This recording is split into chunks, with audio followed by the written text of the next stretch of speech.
And then again, this is October 21st, 1989.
Oh man.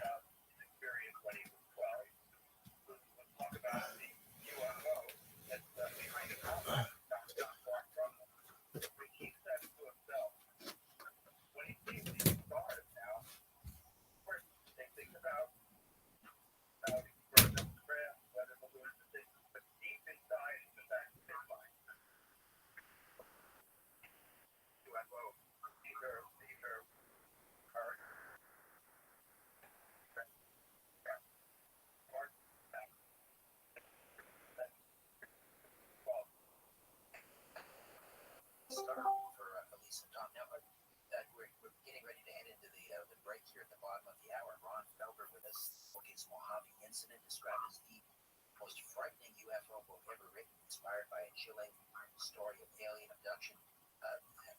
So, as you're sitting there listening to the story, are you having them speak into a tape recorder, or are you recording all this? Or with the doctor and everything?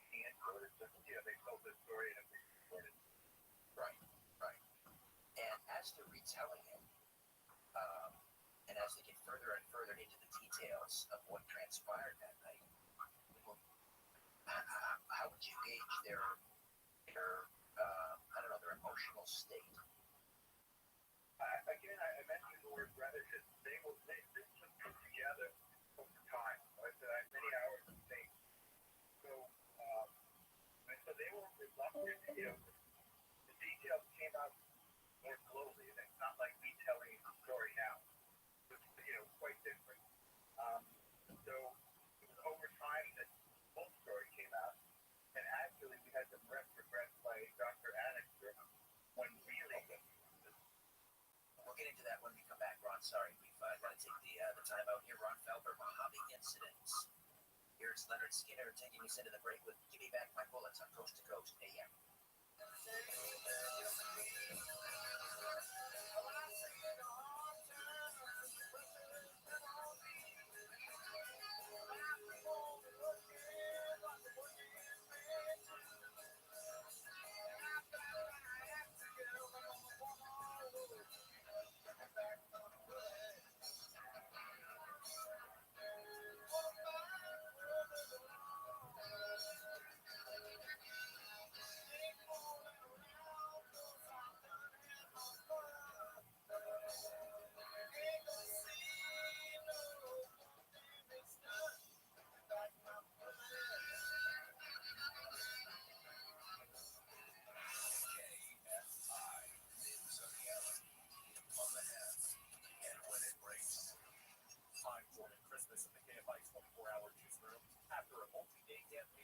Vice President Kamala Harris is preparing to attend a major fundraiser in San Francisco. Today, she will attend the event with former House Speaker Nancy Pelosi, who's represented San Francisco for nearly 40 years in Congress. According to Harris's team, the event is already sold out, raising over $12 million for the campaign from tickets alone. Officials say over 100 animals were seized from a Southern California property. A search warrant was served at a property in Riverside County this past week. Most of the animals that were taken were livestock. There were exotic birds, horses, goats, dogs, chickens, mice, and pet cockroaches. The sheriff's deputy became aware of the property situation while working the Nixon fire. Many of the animals were taken to the San Jacinto Valley Animal Campus. In Lancaster, the high is expected to be 79 degrees later this afternoon, while in Fullerton, the high will be 88. Weekly local from the KFI 24-hour newsroom, I'm Jordan Christmas. There's a mess on Football Freeway in Duarte. This crash involves a local brand car fire 210 westbound right on Lake Business Street. The three light lanes of long traffic is slammed from Riverdale Avenue. Going to downtown LA, Emily Harbor Freeway went head north on 3rd Street. We have a crash in the right lane that hangs along the brakes on the Santa Monica Freeway. And over to Diamond Bar, a stall corresponding to the connector road from Orange Freeway with the northbound 57 to the westbound 16 freeway. Was Southern California's only airport traffic force? I'm Eric Goldman. iHeartRadio Olympics update. USA men's basketball is gold again. 5 in a row for the U.S. They held on France. Steph Curry closed the game out, hitting 4 threes in the final 3 minutes. Over the top of the game.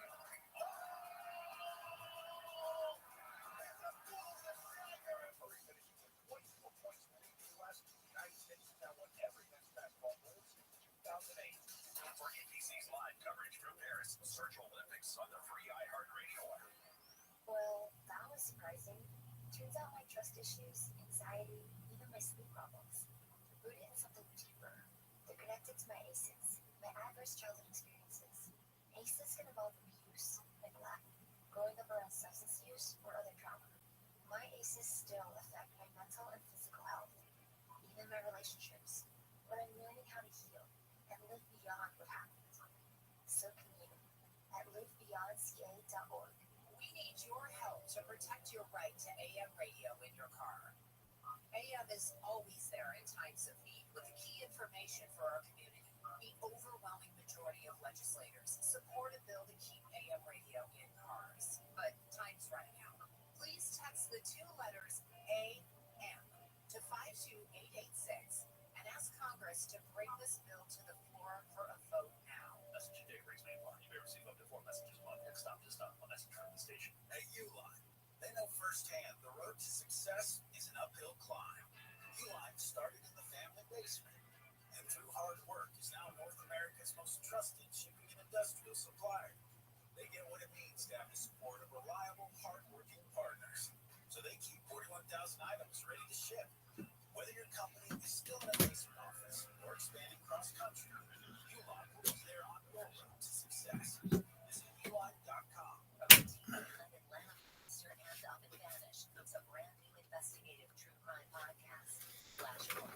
Listen as they explore the homegrown terrorism threat through the lens of the Atlanta Olympic bombing and its aftermath.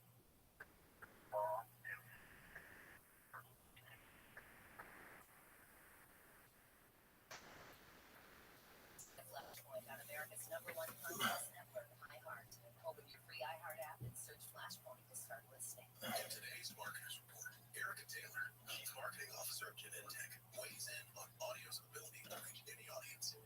Everyone is listening somewhere, somehow. So it's a great way to take something very precise in what we're trying to do to reach patients with something that I think we can all agree is somewhat broad in reaching many, many different audiences. As the #1 audio company, iHeartMedia gives marketers access to the audiences, influencers, insights, and data you need to grow. If you're a marketer, go to iHeartResults.com.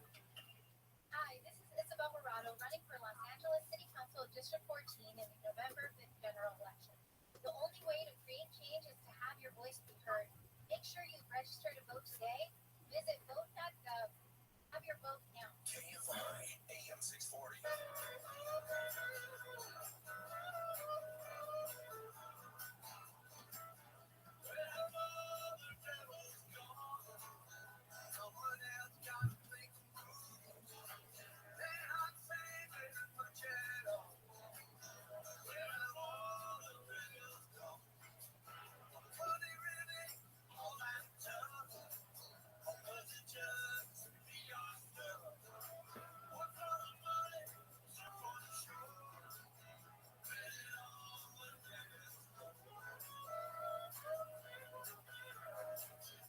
Coast to coast and worldwide on the internet. This is Coast to Coast AM. Now, here's your guest host, Richard Serrett. Hey, welcome back. Slow Hands and Van the Man, Eric Clapton, Van Morrison, and Rebels. Indeed, where home is gone. Perched on a bustling road just outside of Cleveland in the UK, there's a former village pub steeped in macabre history, complete with its own resident spectre known as Nellie, who enjoys startling both patrons and staff at the Drum and Monkey in Kent. The entrance to the pub is marked by wooden stalks, a stark reminder that it was near this spot where some of the last public executions in the area were witnessed. The infamous Kent hangings of the 1830s involved three men: William Wall, age 35, John Rowley, 30, Richard Clark, just 19, who set ablaze wheat stacks owned by a farmer they accused of informing on them for illicit cider sales.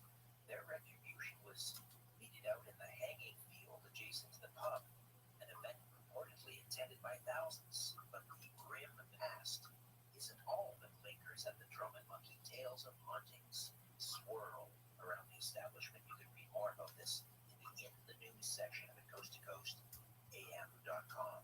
ParanormalDate.com is the online dating site where singles meet, form friendships, find romance, and develop long-term relationships. It's free to search and send messages at Paranormal Date.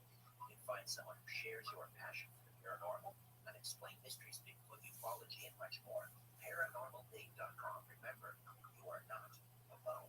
All right, back to this chilling story of an alien abduction, all documented in Mojave Incident by award-winning author Ron Felber. Our conversation continues after this timeout on Coast to Coast AM.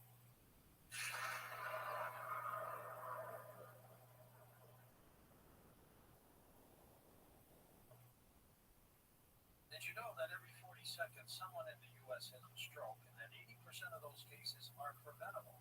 I want you to all listen because there's something so easy you can do to manage your heart health at home, between doctor's visits, even while you're listening to our show. KardioMobile 6L is a small medical-grade personal EKG device that records right to your phone. You get 6 views of your heart and 6 times the data to share with your doctor. It's is FDA cleared, heck, AFib, one of the leading causes of stroke. Now you're probably thinking, who can afford that? The answer is you. Because right now, for a limited time, Cardia Mobile is giving 20% off to all my listeners. Just go to cardia.com, that's Kardia.com, or Amazon.com, and use promo code 20COAST-AM, that's 20COAST-AM, get 20% off Cardia Mobile 600. In these crazy times, there is peace of mind and security. But think about this. You're not financially secure if all your eggs are in one basket. Gold and silver are excellent ways to diversify your savings. Through my friends at Virtual Group, you can own physical gold and silver in a tax-sheltered retirement account. Text COAST to 989898 and receive a free no-obligation info kit. This is one thing you can do to secure your family's savings. Again, text COAST to 989898. Suffer from anxiety, depression, or PTSD? An increasing number of Americans do. Even as Big Pharma touts the effectiveness of drugs that work as long as you keep taking them and suffering. Introducing Vibe, a revolutionary device that's smaller than your smartphone and uses pulse resonance frequency to achieve study-backed results on par or in many cases better than traditional drugs. Magnetic frequency therapy from Vibe. Eye-opening study data, hope, and vibes now for only $249 at NoTruckTherapy.com.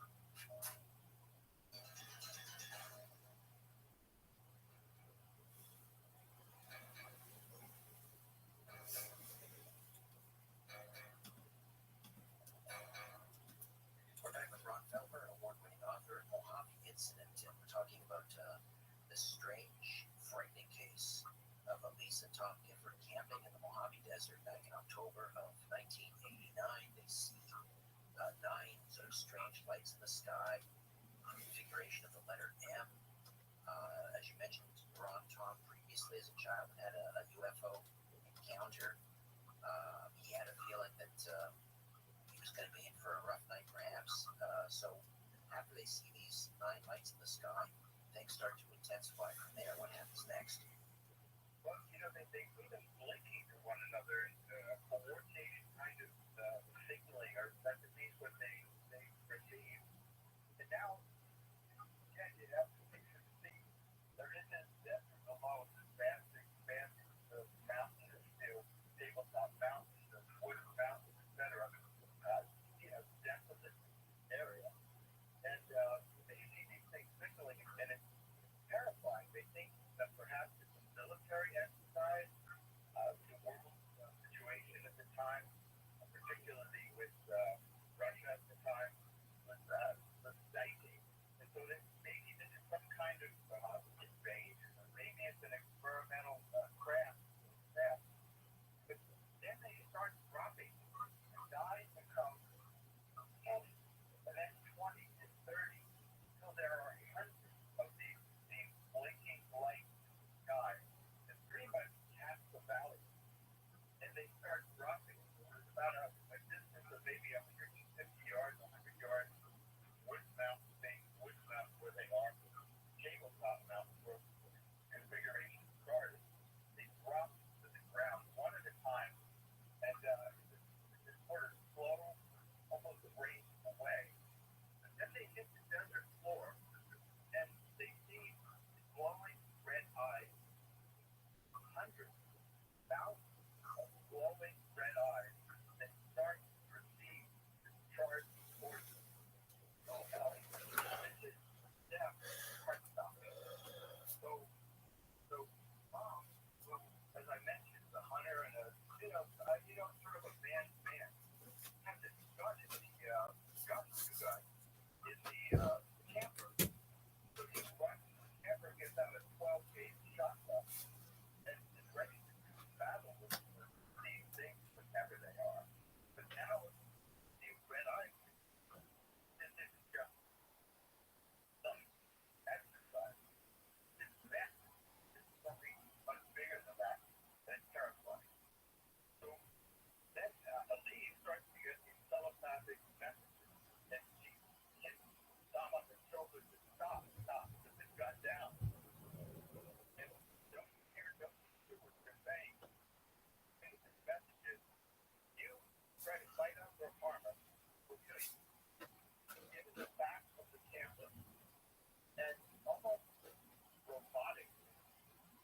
Wizard of Oz. And something along those lines.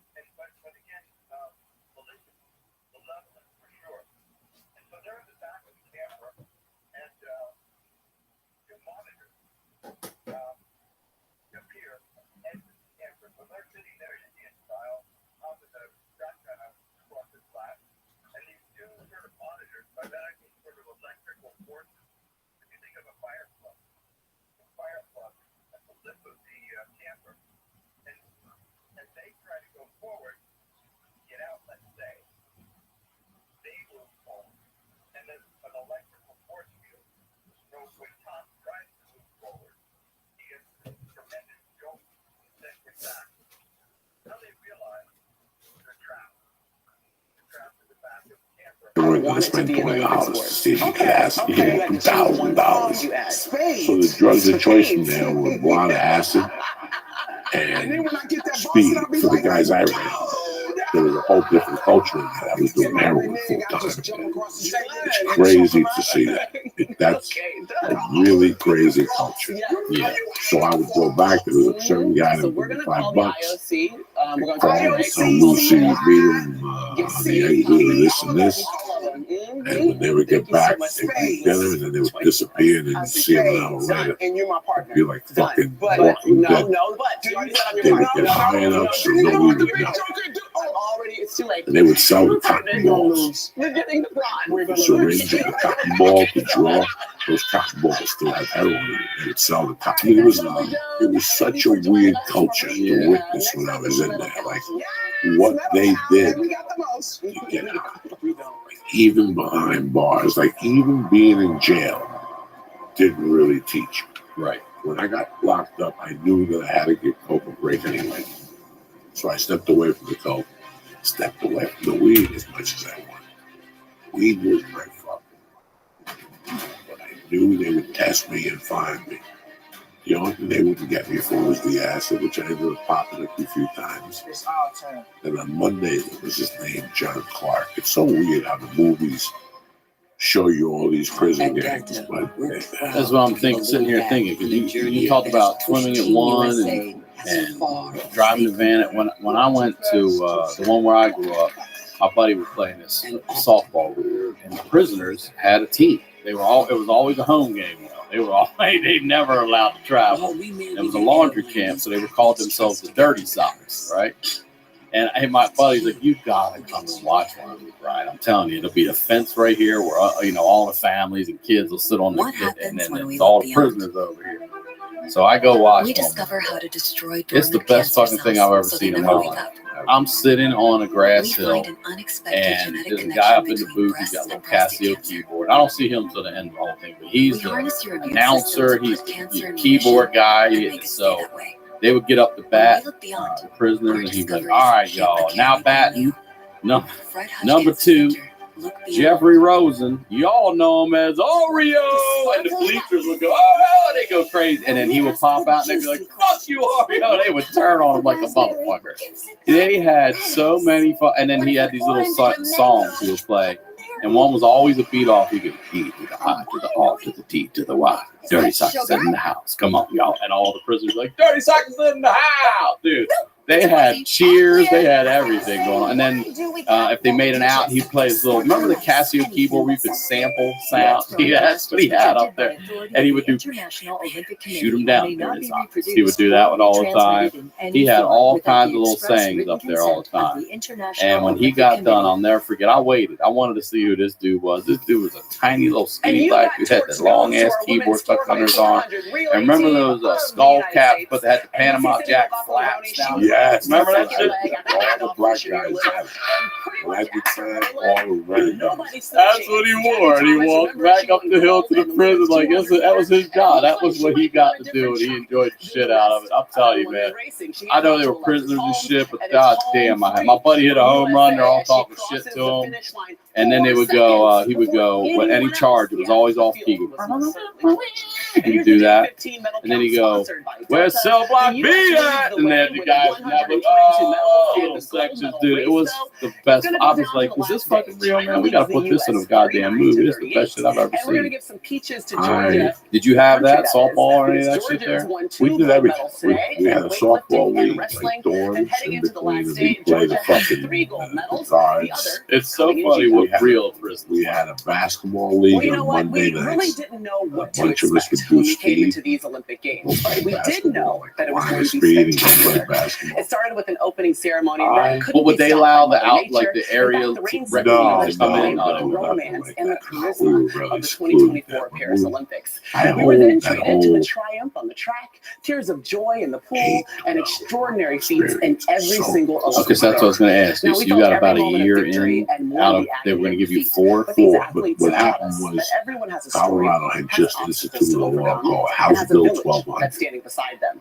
Which meant if you were non-violent, it was your first offense, you said you would get cut in half.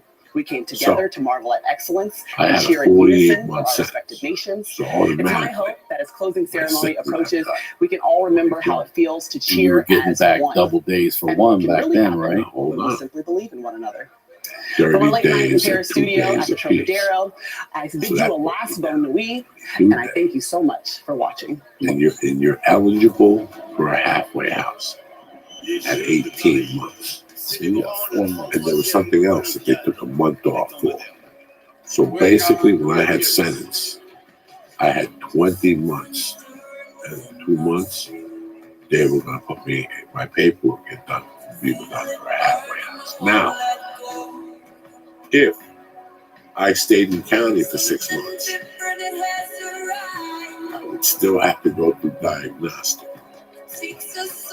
Then they would transfer. Because after they put the letter in, it takes 6 weeks.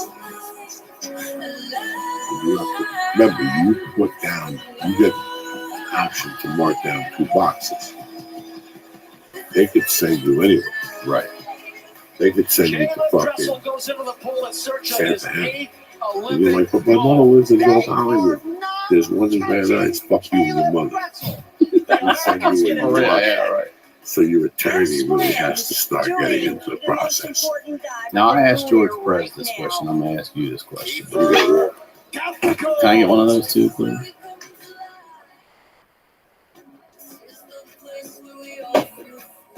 Iconic for Gabriel Medina. Back to where they belong. I like smoking my marijuana before you ask me this question. Not to Golden again. make you do silence. I love smoking marijuana. I love doing my own. But if I had a fucking bike, I'd put it.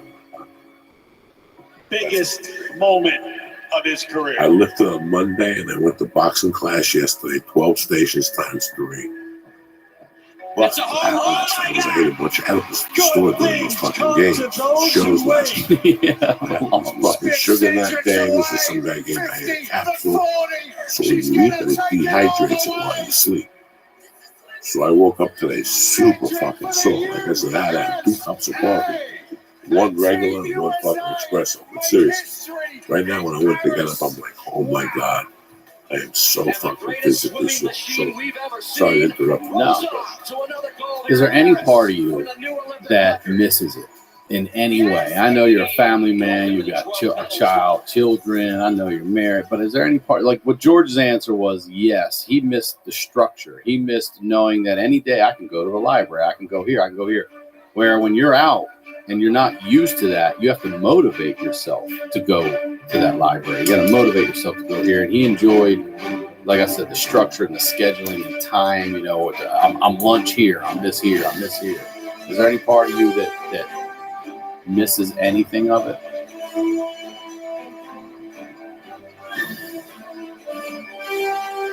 I do miss the structure.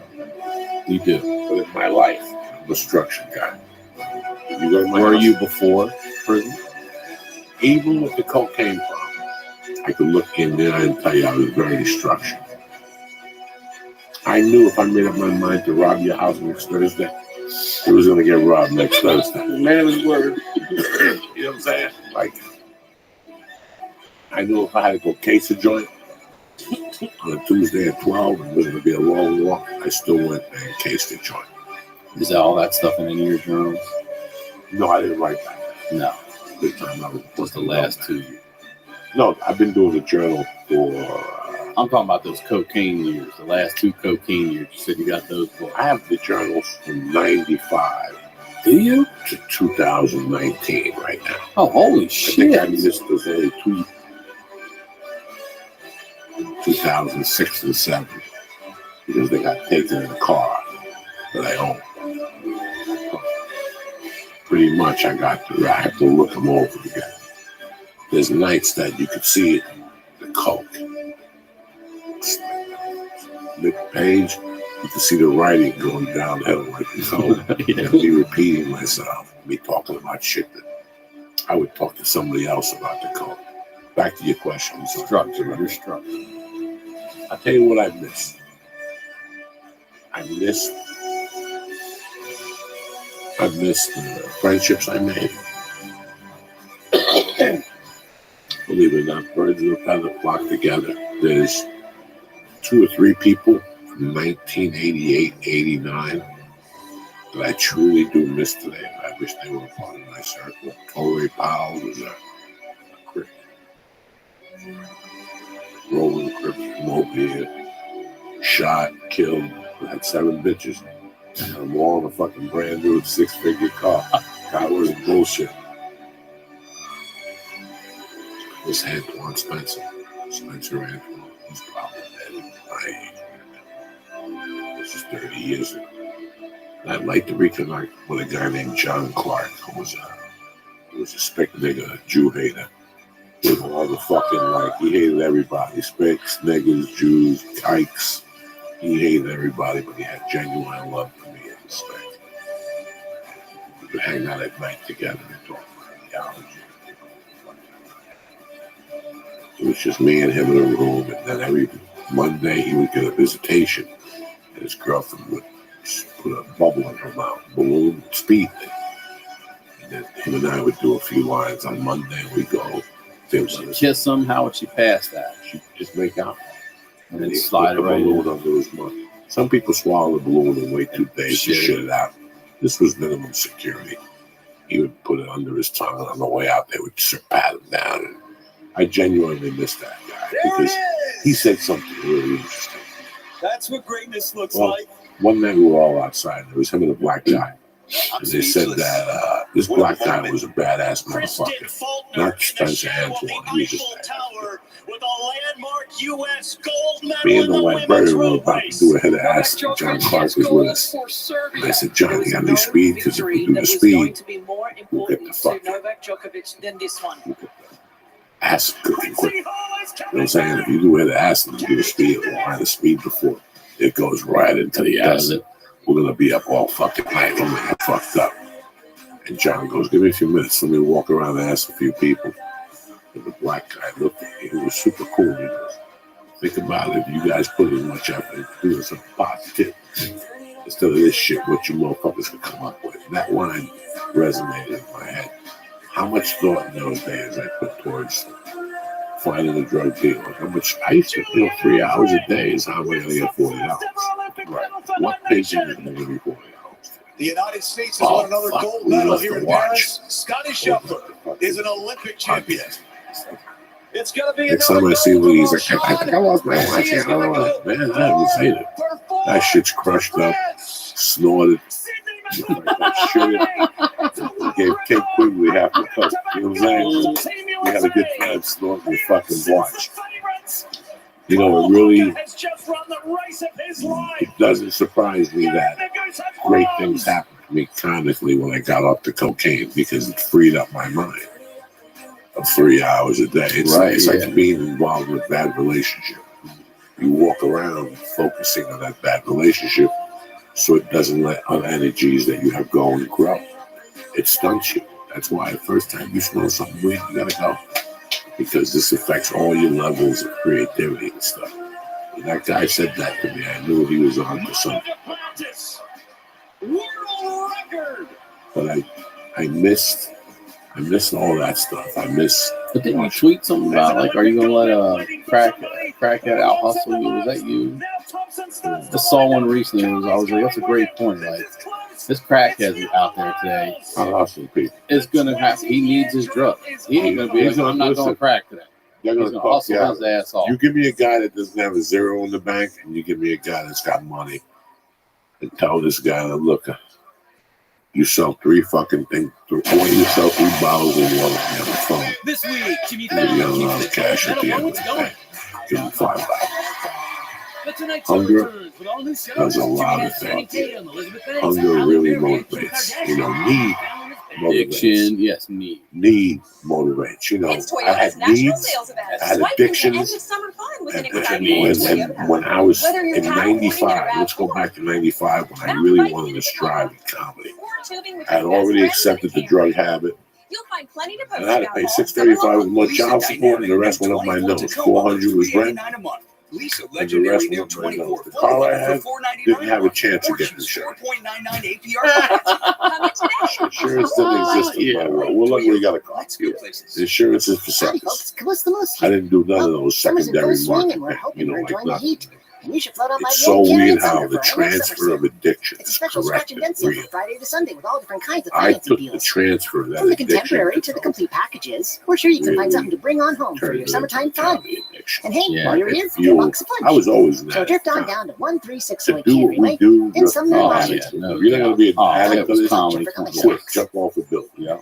When you wake up in the morning, if you're pissing and you're not asking yourself where you're getting on stage, this is not for you. Yeah. If you're pissing and going, I can't wait to do 3 spots. And you're not even worried about money because there's no money. That's right. There's no money. I love when people come up to me, how's the money? And want money. Oh, watch, I'm going to do it and make money. Okay. They pick up 2 gigs for 200 and they go put down the pizza. Because I could hustle this guy for 5,000. You probably could one time. But you'll never get another gig again because you're not worth the fucking duration. You'll get one. You ain't coming back. So it was really weird. I think the transfer, what addiction I gave up to become a comic was? Action. What do you mean? I was an action junkie. You were in adrenaline shit? I like being, babe. I like being the end. Okay. I like Bill Burr. Yeah, how magic I love. I was that type of motherfucker. I dare those 2 guys walk up my steps. Like I loved Brendan Shaw. This is what Steph I was that type of guy. Like that's the stuff that motivated me. Brendan looking for me. Well, he's bringing Rogan.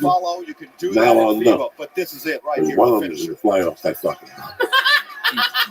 Before they even open up the door, I'm going to tackle. Once again, I remember being, it was 1991 or 2. I just got out of prison.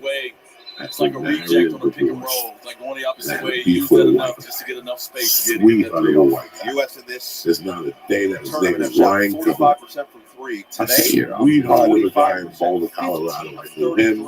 I knew his girlfriend.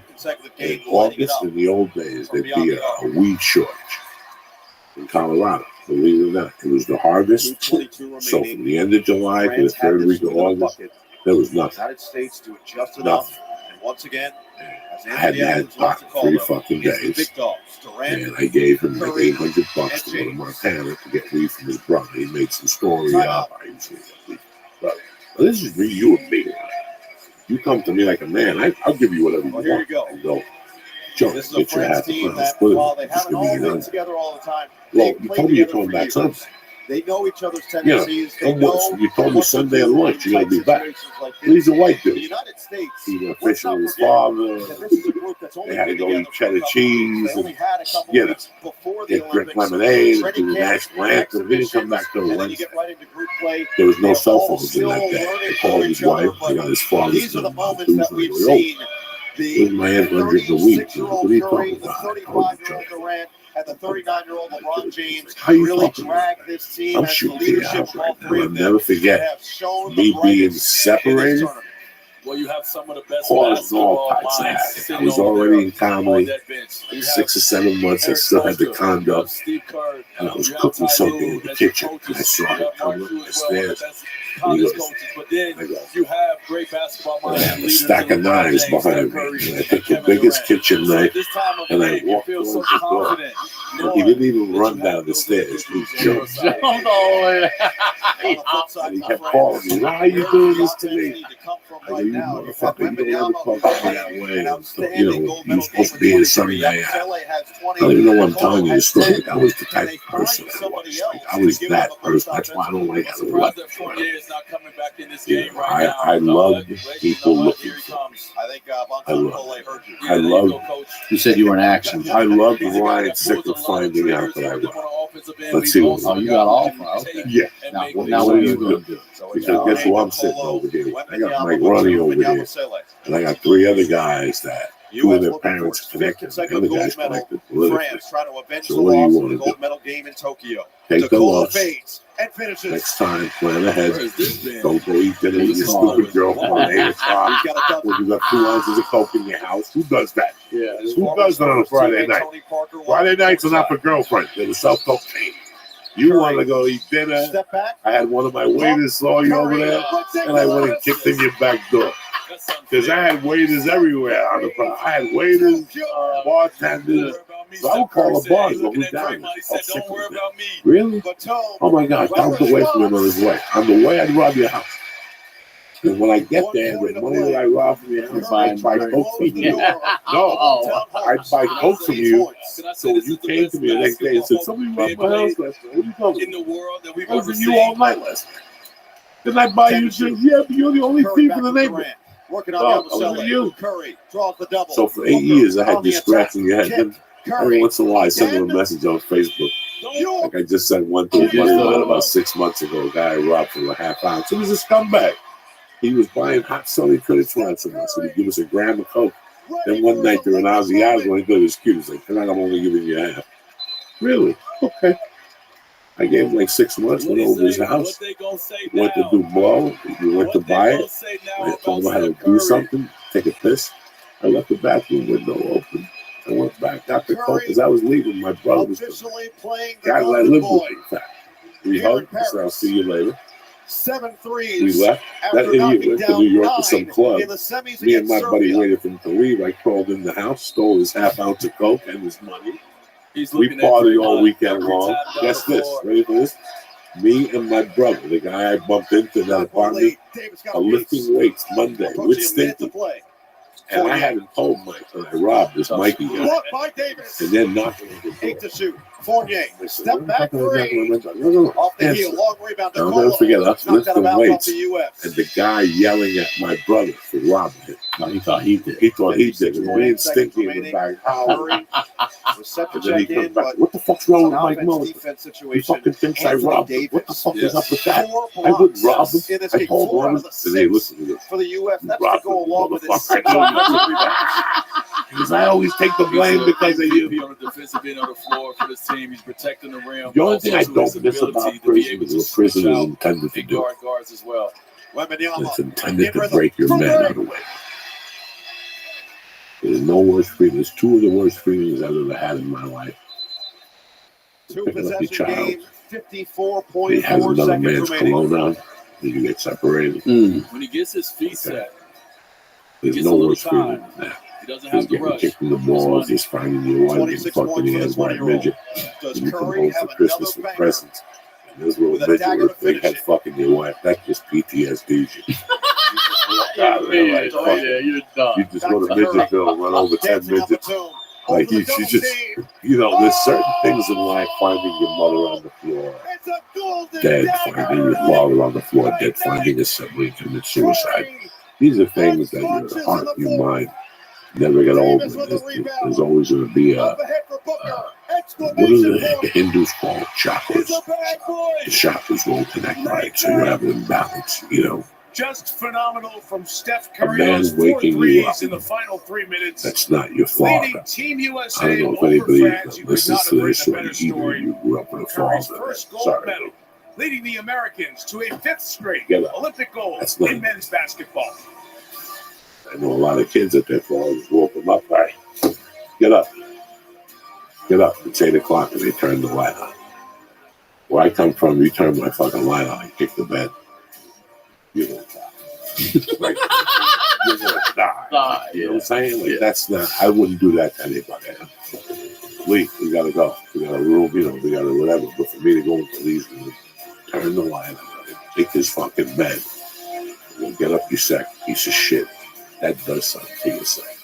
That goes forever. So nobody's waking you up with a good morning. They're waking you up with a negative. I do that. I do that now for 6 years. That's huge. That's why when you get that, the sun setting on a Saturday in against Paris. you, because for 6 years I've been kicking your bed, turning the light on. What a setting this city has provided. When Lee makes a joke like, "Come on, man, 10 more minutes. The Get world the fuck up, you fat sack of shit." There you like this. How do you wake up? There's no good mood. Only adding There's more no good moments mood. and You walk achievements in ready to to kill the array of somebody. memories. I did not like The that about highlights prison. included I a understood final right day away track that at that was the Felix main Thomas goal of with prison. Rabbi Benjamin joining To the break your American manhood 4x400 down so you meter never relay ever team can succeed again. one day after winning gold. You'd in the never Olympics. succeed again. If you don't see with And that, Sydney I'll tell you the first 3 weeks I set a couldn't deal world with it. record in the women's hurdles. I was on her already way to planning on gold, taking that stick and shoving it up the double her fucking haul in the relay I just taking the as beat. well. No, And do it I had for one the Mike rest of the Tirico. time. Thanks for having us in Every for a big place I Saturday go to, night at the Olympics here those on prime guards and I time go not in to kick Paris. my We back. showed you the end of that thrilling We're gonna men's take another basketball. fucking. More on that game later. That's But look at before the we anger. go, an I'm not an angry acknowledgement guy of an like error that, that I but made just earlier today. the thought of that Misidentifying a time Martinique when flag men could as come the in flag and of go, Palestine lights out, during turn the your men's TV off. basketball medal Big ceremony. poppies They are come to the similar, back. but obviously The bases are distinctly different, loaded. which is You quite bet cigarette, important for all cock the involved. fucking And I cigarettes. apologize You know what I'm for saying? that Right, error. yeah. And also some We will fucking guy move comes on in and with goes, the "Hey, you men's sacks of soccer shit, later on bedtime." tonight. You're A like, huge win "Come in on, the one more gold time. medal Say match. That's another coming fucking up. word, And and I won't turn everything this from a motherfucker jam-packed into more, night you at track and white field, motherfucker. including the women's You 100 and meter any other hurdles. white The trio motherfuckers want to say trying to nothing, get to continue a bed. strong U.S. And you got to tradition see how the in black that. prisoners, In the the men's black guards 5,000 treat meters, the we're going to black see Michigan's prisoners. Grant Fisher, bronze medalist in the Shut the fuck 10,000 you up, meters, you little running nigga for motherfucker. another Who the fuck was podium feeding finish. you and you In living our on that event of the bridge and night, your the nigga men's and nappy had women's his 4x400 parents? meter relay. I mean, Damn. One last it's shot a at gold system. for some of Team That's USA's what I don't biggest stars, That's including what Sidney McLaughlin-Levrone. I don't miss. and Rye That's Mental what I. rehabilitation. That's That's not all meant. ahead. There's no When we come back, rehabilitation. It's It's meant the to break last you. diving event in Paris. So you have It's that. China You know, I remember trying to moving to finish off a Colorado and gold going medal home and sweep. going, The "I'm men's leaving." platform My final buddy's going, "Where comes you your going?" way next. I'm like, "I'm living around with faggots. I'm surrounded by faggots." Everybody says good morning.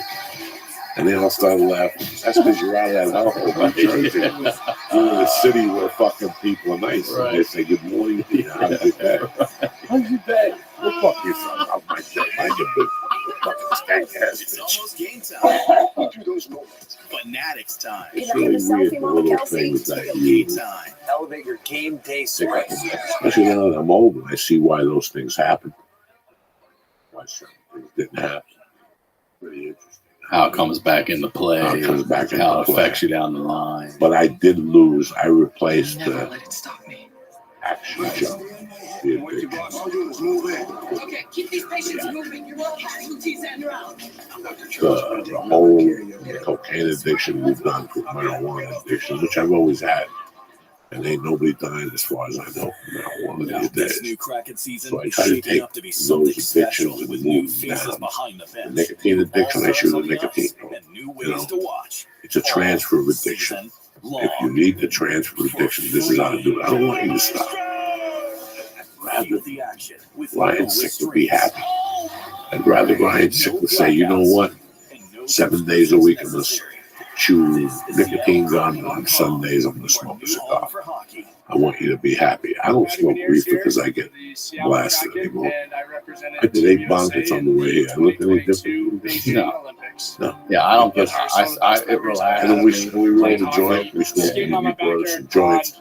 It lets me hold on to my past. It's my teddy bear A from lot of excitement, a lot back of pride before I being became able a to, decent wear the person. USA jersey. It lets me know I'm Let's still go a dirty USA. fuck. I'll see you guys at a cracking game this fall. So that's still lets me know, you know, I stopped shoplifting. I would always shoplift once a year just to make sure the skills. Did you really? Oh, right When's the next to last time you shoplifted? How old? old? Yeah, how old? 56. I gotta get it one time. What would you get last? 7-Eleven. You gotta rob those little fucking ISIS-controlled stores. if you're not clipping the 7, What do you think? Set yourself free. Sometimes I take a protein bar, like I buy 2, but steal one in my. That's the fucking move. I put it in my. I put like a magician in here, That's right in front of him at the counter. Back in the day, remember when cigarettes weren't behind the counter? Oh, and my buddy had that was his move. He'd walk in, he'd grab 2 packs of Marlboro Lights. Well, from a distance, you can't see how many he took. He just knows he took a pack. And then he would walk around the store. He'd get a big gulp. He'd go, you know what? 1 pack back. And take one. Buy the big gulp. Boom, out there with a pack of cigarettes. And it worked every fucking time until they moved him behind. Every psychology. It really is a psychology of the shoplifting. Crazy. Us talking about something. I really got. There was a time when Big Lighter released football lighters. This had to be 2000. Every fucking team had a lighter. Yeah. And I was. Divers can come from anywhere. Ryland Weens from I Canada. would bet for leather that I was going to get every team. I will call my wife right now. Out of less than 3 Every team you were going to steal 32 motherfucking lights. So I was going to 7-Eleven on Curson in Sunset, across from the old bar there and the old where you bought all the books, Samuel French. Yep, Samuel French. I was right there, buy a soda. They used to have a company that used to make bagels with cream cheese and tomato and turkey.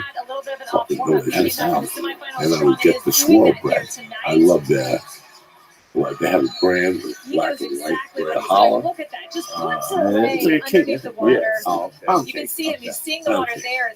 You never and just see the there. problem He knows is people exactly where to shop. place They his shop. feet so that he You have just to gets buy. that vertical The to more I buy, perfection the right more I there. shop. If I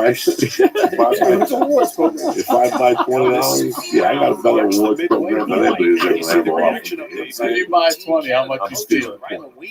But I remember going in there. You're 1 for 1. You're going 1 for 1. I go 1 for 1. So it was funny. The guy would watch me. I knew he would watch me. And I do the same thing. I take 2 packs. I love cinnamon syrup. Cinnamon syrup. I'll just eat the whole box. So I got on the plane one day with an edible and I hate the whole pack. And I didn't know that when you're doing edibles, the cinnamon reverts. It makes your whole body feel like you took. It's a pill that you take, magnesium. And when you take it, it opens your pores and your skin starts to burn. So cinnamon makes you sweat from that? If you take it with that, You eat an entire package of syrups. Like 2 or 3 of them, you know what I'm saying?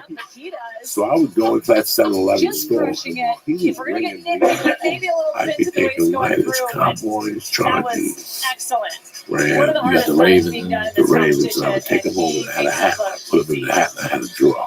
And in that hat at one time, Fabulous start to this final. 60 or 70, 80. getting double. I remember one day I saw Got home and away for you. with one of those lighters, I almost killed her. What are you doing? If I take a lighter, you have like 3 Tampa Bay Buccaneers. Like, I don't give a fuck if I got 8 Tampa Bay Buccaneers. If they're having a Don't great steal day, the it could doubles. be They're far for us. beyond that 500 mark.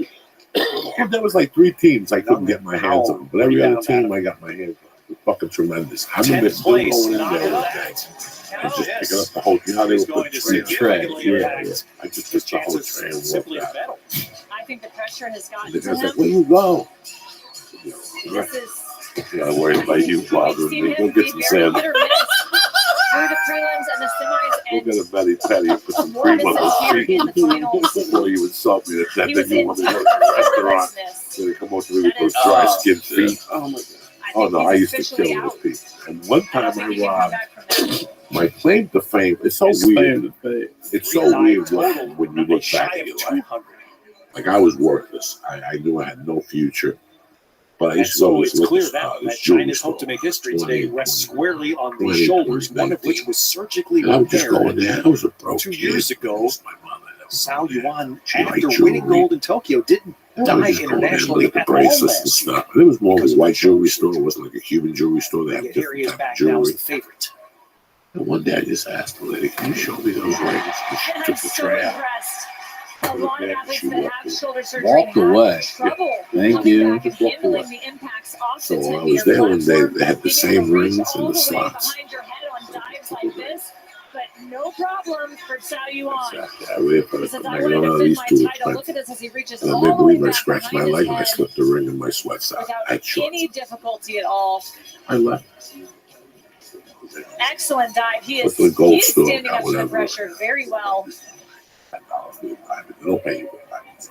That's why I love these people. I'm gonna go sell my diamond watch. Good luck. Dude, I just tried to sell an old engagement ring back. This guy said, "Let me tell you something. If you private sale it, you can get $3,500. I'll give you $800." Yeah. I said, "Fuck you. We don't give a fuck I'll about save the extra diamond. for my daughter." Yeah, Diamond means nothing. nothing. You turn it upside down, you see a little black hand with a Jew signal. Those little fucking blood diamonds via Africa, via Israel. You know, they don't want those. Nobody wants to buy them. So, who do you think fucking is the foot? You think South Africans go down there and get those diamonds? No, hell no. No. They got big time Israel guys that come with those Jew hats, big emeralds over here. They run a lodge. They're fighting. A lot. They're running lodge. They show up. They get 10 little black mulattoes, whatever. They tie little ropes around their waist. They throw them into that cave. To leave, they stick a thing of dynamite. Like they did the Chinese people in the 40s when they built the railroad. They would take a Chinaman and throw him over the fucking cliff. They would strap onto dynamite. You think I'm kidding you? No. That's how they built the train. The Chinese built the train in this country. Yeah. Oh yeah. A lot of people don't know that. Italians were there too. Italians were there too. October 3rd. But the Chinese did. But yeah, so this jewelry store was called Michael's Jewelers. 37 years ago. Well, limitations is done, plus it's suspended. Okay. It's called Miguel's now. You know what I'm saying? We're right there. 2 months later, I went there again, did the same trick, took a ring. Same lady? Had 3 little different old ladies, but no alarm on the bus. No buzzer. Yeah, I've been in 1,000 jewelry stores with my mother growing up. There's always a buzzer. What does it I take waited to a be the month. best? I went in there one day in For the the summer with a world-class football jersey team on. at Seattle There's a Burger King Children's, down the it corner. takes So a I go to Burger competitive King, get spirit, a a chicken desire sandwich, to and across the change street to the odds, Gilberto's, get a and Petito never, de Mamey, ever a give papaya up. milkshake, Cuban style. Giving I would every finish it, and I would child give me a balls, and winning I'd walk chance. right in there and steal something. Like So seaweed, one day she dropped the tray, and spunky, they were all engagement free, rings. and I'm like, I'm thinking I cancer-free. might get engaged. She goes, what's the Hope, time of the year? care, cure. Seattle Drops off the Children's. tray of fucking engagement bands. I give it, some idiot comes in, hi, I'm looking for wristbands. Okay, she just leaves me there. This time I said, fuck 1 or 2. Picked up my shirt, tray of rings, put it under there. The whole fucking tray, and just ran the fuck out of there. But on the run out, I saw they had a tray on the counter that you could spin it. It had gold chains and bracelets. This is a very weird thing to say, but I planned on rocking that. I was just saving it for a rainy day.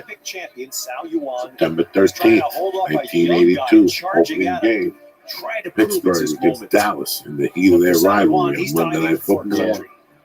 Dallas at home. I don't know how Dallas going to lose at home on a Monday night. You got a better chance of your mom getting raped by 10 black guys from Terre Haute, Indiana. And she lives in fucking Ventura County. You know what I'm saying? Like, they got to leave Terre Haute. They quit Columbia House, and they take a train. They probably work at Columbia House in Terre Haute, Indiana. That's the chances that you got of anybody beating Dallas on Monday night. Pittsburgh went into Dallas. I put the bet in with Camelback. He was my teacher at the time. We had graduated high school. We were still cool. It's like me putting a fucking $4,000 bet with you. You don't pay. They're going to come to you. Yeah. I can't do that. As much as I was a criminal, and I thought about that gold chain thing, and I went down there. I walked the streets, and I saw how I was going to do it. What I needed, what guys I could use. I was running out of there with that gold chain. It's like the spindle with all of them hanging out, right? Yeah. Thousands. I'm going to do it. Several of the men do I have an attorney friend of mine. I asked him what would I get in trouble for. He said grand theft, not grand theft, grand larceny, and other shit. But you'll be out in fucking 2 weeks. More of the 7.5, 8 range. Fine. Very vertical on the bottom. Got up that Thursday morning, which if it was the 13th, 14th, 15th, 16th, it was the 16th of September. That's going to keep them right in the middle of the pack. Opening season, opening game, 1982. Look who it was. Monday night football. Steelers, Cowboys. I'm talking. This is when they That would be. This is when Monday nights Willer's were 84-6 going to keep him in the Medal I don't know chase. what the score was, but I know they went to Cassio Dallas Russo, and beat the fuck only out of them. diver in the cycle since the 1981, Tokyo 80, Games 82, to win a 83 gold medal football, in a world NFL championship season. other than China. Monday night schedule. 23 of 24. Sunday, for him, September but that 12th. dive may impact his chances. Yes, he's Give me vertical, Monday the but he's 13th. Look, I arching, even his remember what fin day in it his was. back Who's as better he than goes this through the one? water. Pittsburgh, Which Dallas. is why Where? the big splash kind of At Dallas? Right Come on here, now. goes through, bends a little bit. Come on now. What was the Shooting all final that water score? up, I don't so know. that's gonna hold him 36-28 Pittsburgh. There you at go. about a And 6. Pittsburgh was given Will 7. I mean, definitely not be 36 the is a lot to this put is- up on the Cowboys This is back then. back then. This is horrible. Like first of all, they were given 7, and then when you called the book, you dropped the 5. Oh, big mistake. That's when we turned around and high fived everybody. We got this sucker. All we got to do is win by 7. It's that line. It dropped. Once the line dropped, we didn't know what. It was Dallas minus 5.5. Beautiful to watch. Great Pretty strength. What the fuck do you people think you're dealing with? Some God, fucking this asshole. story You is people think like I'm fucking around. Dives Like it dropped. All week it was 7, create and it dropped to 5. And look, they gave me the hook Yeah, the half. to really let you know they were gonna fuck you in the ass. So me and 3 of my And he's buddies doing were it. like, He That's is better doing for it. He what? is putting the pressure and we on. batted 4 ways. We Olympic West, we got a champion grand of Saudi clothes. How much did you put down? He says, I think we got "This is 2,000 it. to You win. got to top that." 2,000 That for was phenomenal. Dallas. Yeah, we had Dallas and the under. What difficulty at came in? The over, 3.6. right? Yeah, we were born losers. 36-28. He's not just Born after a losers. medal. He is Losing after with a gold. tattoo on our head. All 4 of us. Assholes. 3 assholes. We've had And remember, he's 2,000 on diving the for a over, country that has 2,000 never on won Dallas, and an Olympic $2,000 diving medal. parlay. Damn, you put 6 on? So we had to come up with $50-something $100. And the Cowboys almost came back, too. Score. Oh yeah, we almost came 5s back for with 91 points. I was there. The kiss of death was there. Well, 82. we're about Who to is see that? Is that Saudi the Stallback? same It was, dive that we who saw was from it? Danny Danny at White. 91, almost Danny 92 White, maybe. points. Yep. Danny White, and then And the judges will be able to Brad Shaw, directly Listen, every time compare you lose money these when two you dives. gamble, you remember everything. Yeah, you're what your right mother about made that. for dinner, Yeah, yeah. who cooked what, who brought onion dip, who brought It was chips. very similar. You remember every I bad didn't think it was fucking I quite thing love as there it, is. dude. I could not get over As it. maybe It was Roto's something else. was. That Thursday, But I it got was up. I very told my similar. buddy Timmy Holloway They are that going Friday head to night, head that here Thursday tonight. night. God bless. He And stole it's my really buddy. We exciting to spoke watch. last night, Timmy Holloway. And he put me to the test because I was the one like, listen, tomorrow I got to rob this thing. Took on the I had exact 3 same friends. scores. Exactly. You hit it. They were hard. as responsible as I Again, was. the entry speed But that at that translates time, to they had mothers.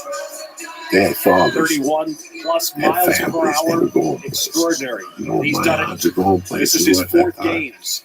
Not And much. the I identical wasn't going. dive score I was in in round weight. 4 means that Saudi I was just swimming in the water thinking life was a stays fucking joke. just under 3 I would put points bets in with over bookmakers and tell them to suck my dick. Tamai.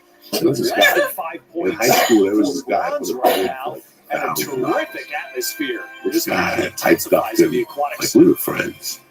One day I put a bet in with him, and I ducked him for years. No, I'm lying. I ducked him for about 3 weeks, and one day he saw me playing basketball, and he pulled over with a fucking chain, like a real chain. He goes, "Peter, you have like $240, and you start whipping me with this fucking chain." Four of my friends came over and said, "Look, you ain't doing nothing, because we'll take the chain and you fuck me up." I'm coming back in a couple of days. Guess what? That dude killed himself before he could ever come back. I was like, I got away with that 220. Oh my God. So yeah, that's it. I knew I had nothing going for me, so I didn't even want to tell my friends. I just told Timmy, I go, Timmy, pick me up at 9 in the morning. I'm going to go rob Michael Judas tomorrow. I called my friend Stinky. We picked him up against his will. He's one of the guys that doesn't talk to me. Yeah. Which, why wouldn't Right. I? That was very Call him Stinky. And I ended up robbing the jewelry store when I was done at 10 in the morning and brought it down. Snatched it and hauled it Snatched it and out. ran. It's as fucked up as it sounds. It's what let me know I could do something about it. Called the Dubin Law Group It let me today know, for the okay, compensation I'm you not going to be an deserve. archaeologist. I'm not going to be a doctor. I'm not going to be a lawyer. I can be a damn good thief because I already planned this all by my own and got away with it. And got away. That was the worst thing that could have happened to me. And then I got away with it because my hometown was corrupt. The owner was like, well, I don't want to So if he gets arrested, he does 10 years, but he has to pay the restitution. I'm not looking for restitution. So they all paid off the cops. They dropped off the investigation. It's like there's insurance money. Oh, he just wanted insurance. And everybody fucking left. Yeah, he must have put in there that it worked really well. Right, yeah, exactly. So I saw him 2 years after he hugged me on the desk. You did again. You got man. Our You team the of man. oncologists will fight for you with the most advanced treatments available and treat you with empathy and A compassion. lot of times when you think every about your step of the life way. and the lessons you learn. Because we're on this journey. I with can't- you. I don't know. I mean, I guess everyone's just a different person, but the idea that you like Swedish. having When you people like looking it, for weather you. really affects what kind of clothes That- you wear, and you can never really get So what that changed from when a you went to number prison? on You your fell asleep phone. because you You finally really need the relaxed. perspective of a Like, meteorologist. what, I love you said you Rothschild. could I've finally never seen relax in somebody prison. who's So it seemed like excited about at a certain recording point weather, you and stopped. he's been Like, doing it for years. Not that I stopped liking it. It was just that Your was next it. favorite I comedy was series caught. is waiting for you on Game was over. They didn't do that again. I mean, don't get me Peacock wrong. original star Stephen Hour Curry and a half after I walked out of the halfway house, Stream Mr. Throwback I was now, back. only on In between prison and the halfway house, come on. And the battle They has let me begun. loose from the prison and told me to get They myself have to an the halfway house. incredibly high standard. I called a walk friend, picked me up, There's what and stopped me happens at an when you 8 ball and apply dropped me pressure off to at the China. halfway house. They Because respond. whatever level you walk in with, you have to China work backwards. establishes the ultimate Okay, game so of in between the you halfway this. house, they're not responsible. I smoked and toked. Look So at when they this. finally pissed me, This like, you is just came from a perfection. rehab facility. That And is it's a like you did gold coke 3 days medal ago. Nah, that was 4 years ago. So they start from there. You know, And China is the only one person I was goal proud of was away myself. from their Right? coveted diving sweep. Yeah. It's like when somebody tells you I'm shooting Netflix. Sal I'm shooting Yuen a has the special to tell lead. He Netflix. could look at Good 17-year-old luck. Rakuto Tamai You and don't say, walk into that Netflix was and me sell me a 12 years special. You ago. tape the When fucking as a Jack 17-year-old, Booth at Sal some won his fucking first bar medal in with some London. band in the back Meanwhile, playing Noah Sweet Home Williams taking Alabama. advantage of being the last qualifier in. What else is going on in your life, All bro? right, what an opportunity. Noah Williams. We've seen this Man, before right now I'm diving. just being a Somebody dad. can just squeak through Outside of because in the comedy and Olympics, the everything, I'm just scores being a dad. I'm erase. trying to be a He's better got a dad. shot here. I mean, I'm a good dad, but I want to be a better dad. You know, I grew up by default without a dad because my dad died when I was 16. You talk about going back to the shit you won't shake and changes you as a person. How you living, Pimp?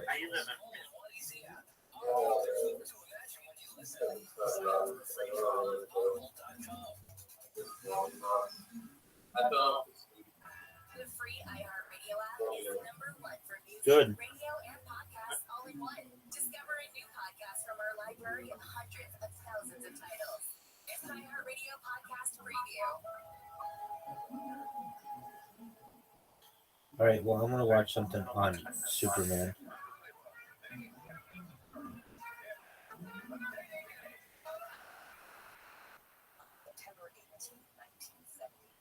Hey you, watching this video, name your favorite Jewish character in any Marvel adaptation from the past couple of decades. I'm not joking, go to the comments.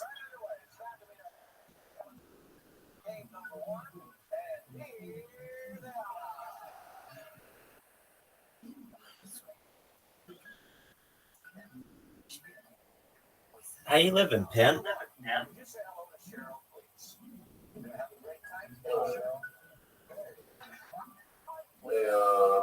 How's your dad?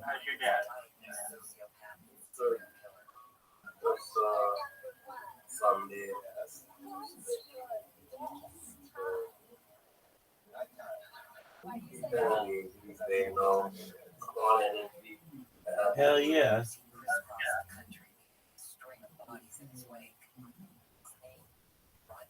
Well, you want to listen to something really cool?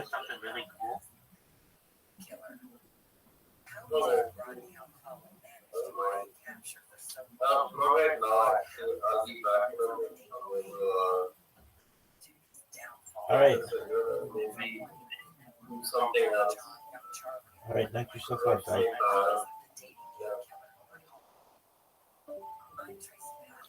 We do. Dog. Dude, I keep getting kicked. iHeartRadio app, #1 for music, radio, and podcasts all in one app. All the good stuff. Yeah. Camps keeps you on top of pop culture. Nicholas Gallatin has seen his star rise in the past few years following well-received roles in the rom-coms The Idea of You and Red, White, and Royal. Now it's taking him to the planet Eternia. Yep, the 29-year-old Brit has snagged the role of He-Man in the upcoming film reboot of Masters of the Universe. In development since at least 2019, Noah Centineo and later Kyle Allen had previously been set to follow in Dolph Lundgren's footsteps in the 1987 version. But as the project moved from studio to studio, Gallatin was hired on for the part. Co-production with Mattel, who brought us last year's top-grossing Oscar winner Barbie, this new reboot of Masters of the Universe is due out in theaters next summer. Nicholas Gallatin's recent hits, The Idea of You and Red, White, Royal Blue, are both streaming on Prime Video. And that's what's poppin' on Camps on iHeartRadio. All the good stuff, yeah. Camps keeps you on top of pop culture. Warner Brothers Discovery has led the charge in the recent content purges, killing dozens of shows from its networks and its Max streaming app to harvest millions in tax write-offs at the expense of its paying subscribers. And what is it that subscribers are paying for?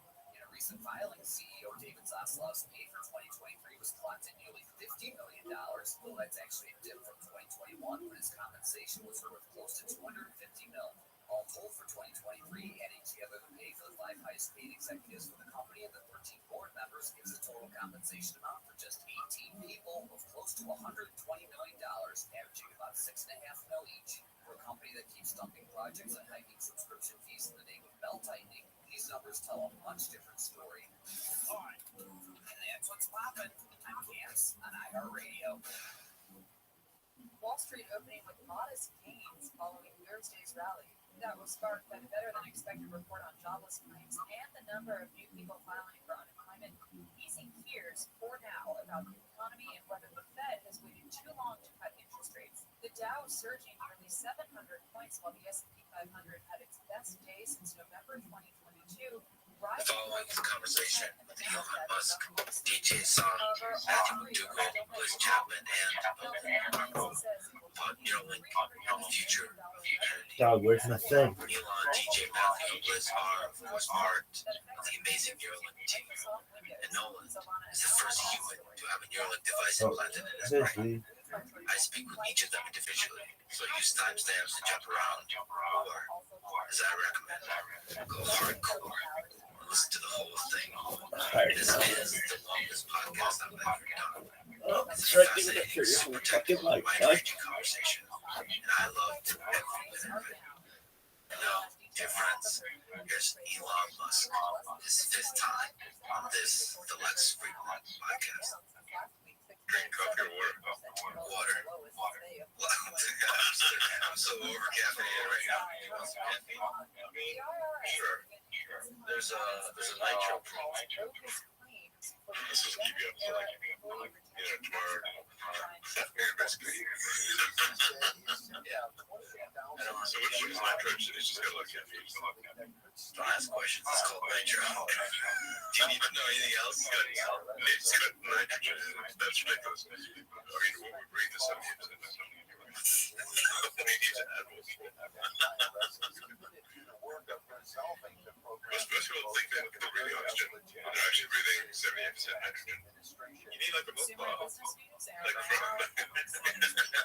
Like from Fucking Orange. Yeah. Is that top 3 cookbook film for you? Fucking Orange is pretty good. I mean, it's expensive. Jarring. Okay.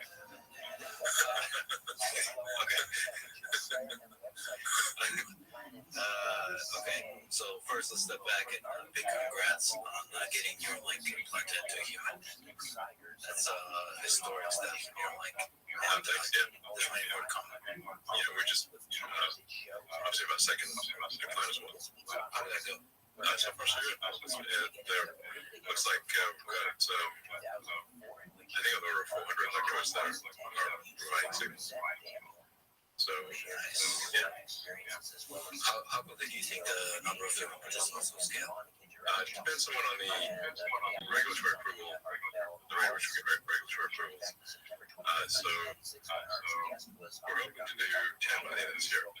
Total 10. So 8 more. And with each one, you're going to be learning a lot of lessons about neurobiology, the brain, everything, the whole chain of the decoding, the signal processing, all that kind of stuff. Yeah, I think it's obviously going to get better with each one. I mean, I don't want to jinx it, but it seems to have gone extremely well with the second implant. So there's a lot of signal, a lot of electrodes. It's working very well. What improvements do you think we'll see, like in the coming, let's get crazy in the coming years? I mean, in years, it's going to be gigantic. Because we'll increase the number of electrodes dramatically. We'll improve the signal processing. So, with only roughly 10-15% of the electrodes working with our first patient, we were able to get to achieve a bits per second. That's twice the world record. So we'll start like vastly exceeding the world record by an order of magnitude in the years to come. So it's like getting to 100 bits per second, 1,000. Maybe if you start 5 years from now, it might be a big like faster than any human can possibly communicate by typing or speaking. Yeah, that BPS is an interesting metric to measure. That might be a big leap in the experience once you reach a certain level of BPS. Yeah. Like entire new ways of interacting with a computer might be unlocked. Provided they have one and you're like two. Right. Otherwise they won't be able to cope with signals. Do you think they'll improve the quality of intellectual discourse?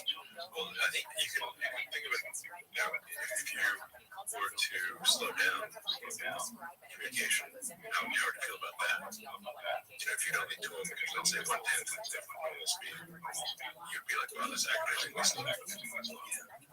So now, imagine you can speak and communicate clearly at 10 or 100 or 1,000 times faster than normal. Listen, I'm pretty sure nobody in their right mind listens to 1X, listens to 2X. I can only imagine what 10X would feel like. Or I can actually understand it. Usually difficult with 5X. We can do 2X, but well, actually, if I'm listening to something good to, like this sort of 15-20 minutes, I was to go to sleep, then I'll do it 1.5X. If I'm paying attention, I'll do 2X. Right. But actually, if you actually listen to podcasts or sort of audiobooks or anything you get used to doing it at 1.5, then one sounds painfully slow.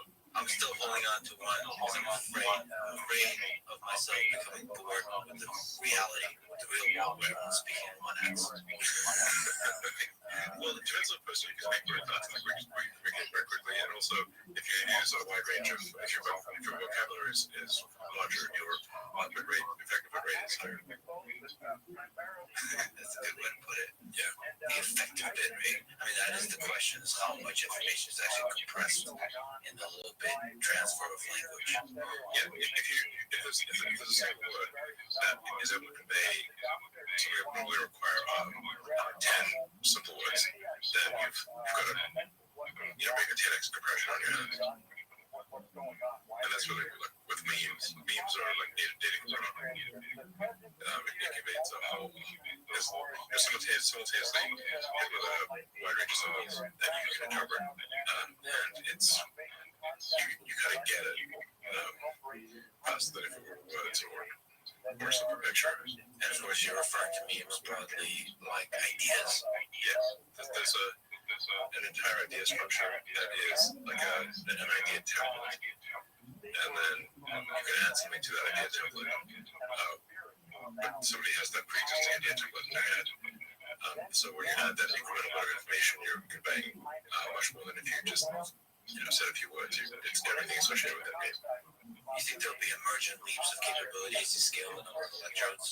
There'll be a certain, you think there'll be like an actual number where it just, the human experience will be altered?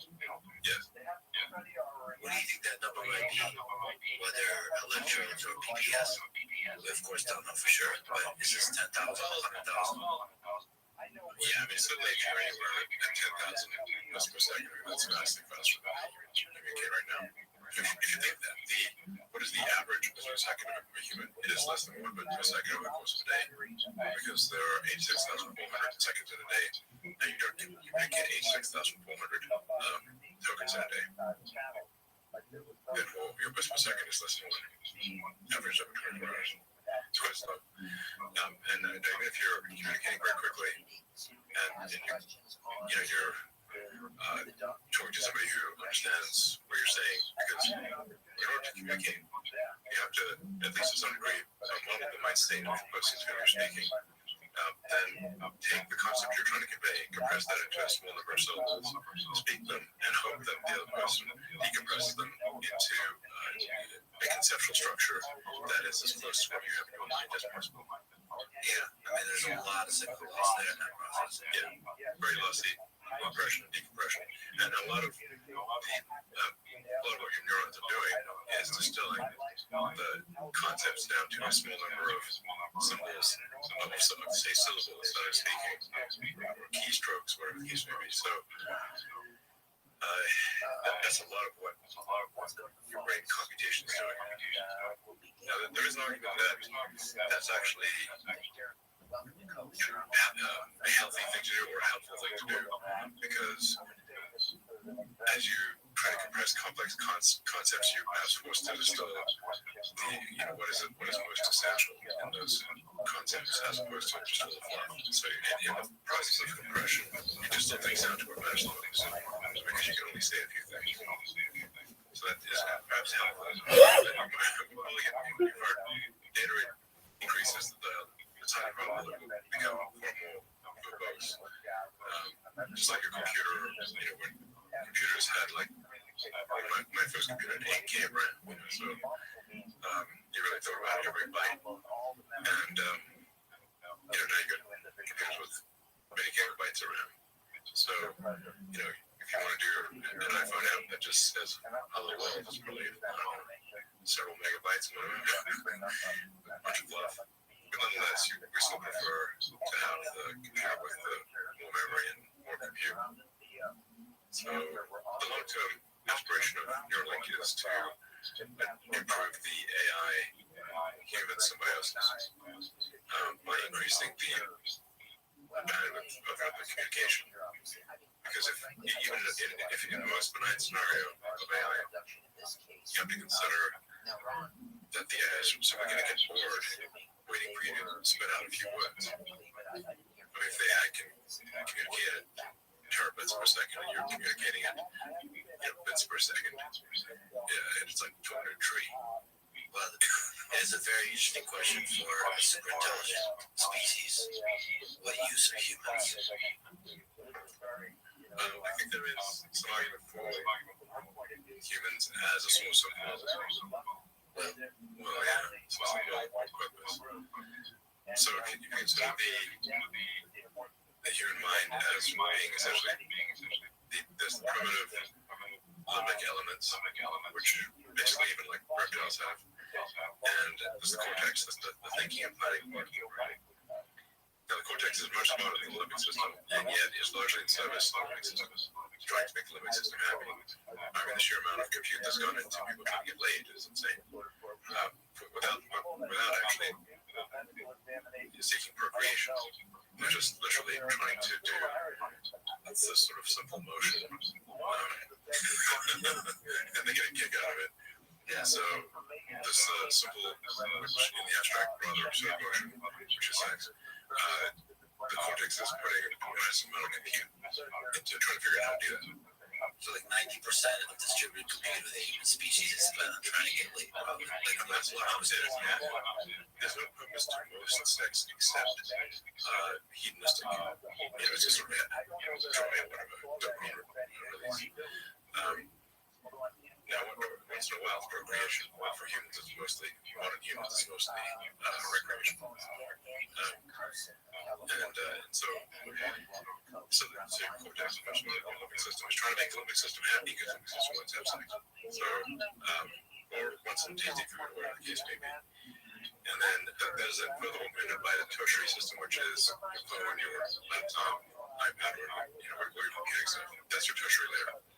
So you're actually already a cyborg. You have this tertiary compute layer, which is in the form of your computer with all the applications, all your compute devices. And so in the getting late front, there's actually a massive amount of digital compute also trying to get laid. With like Tinder or whatever. Yeah. So the compute that we humans have built is also participating. Yeah. I mean, there's like gigawatts of compute going into getting late. Digital compute. Yeah. What if AGI was just something if we merge with AI, it's just going to expand the compute that we humans use. Well, so there's one other thing. So, but what I'm saying is that it's like, is there a use for humans? There's this fundamental question of what's the meaning of life? Why do anything at all?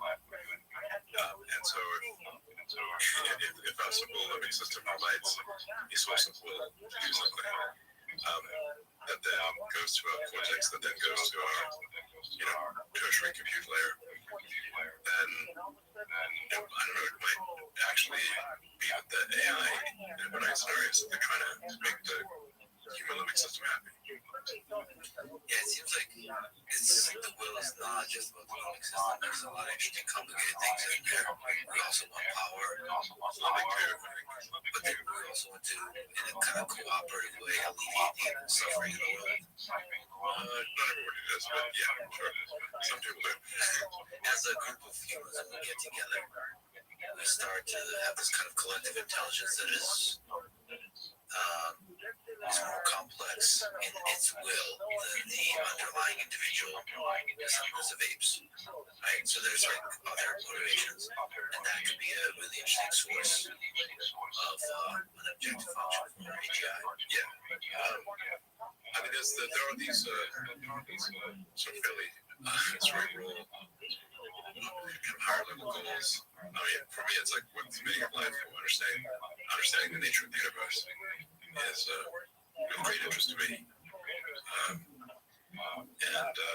conflict with AI. And that's the mission of XAI and Grok, is to understand the universe. So do you think people, when you have a neural link with 10,000, 100,000 channels, most of the use cases will be communication with AI systems?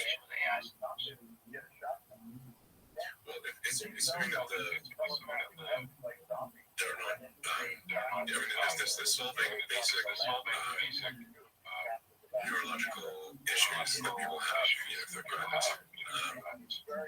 damaged neurons in their spinal cord or whatever, as is the case with most patients, then, this obviously the first order of business is solving fundamental neuron damage in the spinal cord, neck, or the brain itself. So, a second product is Blindside, which is to enable people who are completely blind, lost both eyes, or optic nerve, or just can't see at all, to be able to see by directly triggering the neurons in the visual cortex. So we're just starting at the basics here. It's like very the simple stuff, relatively speaking, is solving neuron damage. Yeah, also solve, I think probably schizophrenia. If people have seizures of some kind, you can really solve that. It can help with memory. There's like a kind of a tech tree, if you will, of like you get the basics. Like you need literacy before you can have Lord of the Rings. Got it. You have letters. Okay, great. Words. Eventually get sagas. So, I think there may be some things to worry about in the future, but the first several years are really just solving basic neurological damage. Like for people who have essentially complete or near complete loss of the brain to the body,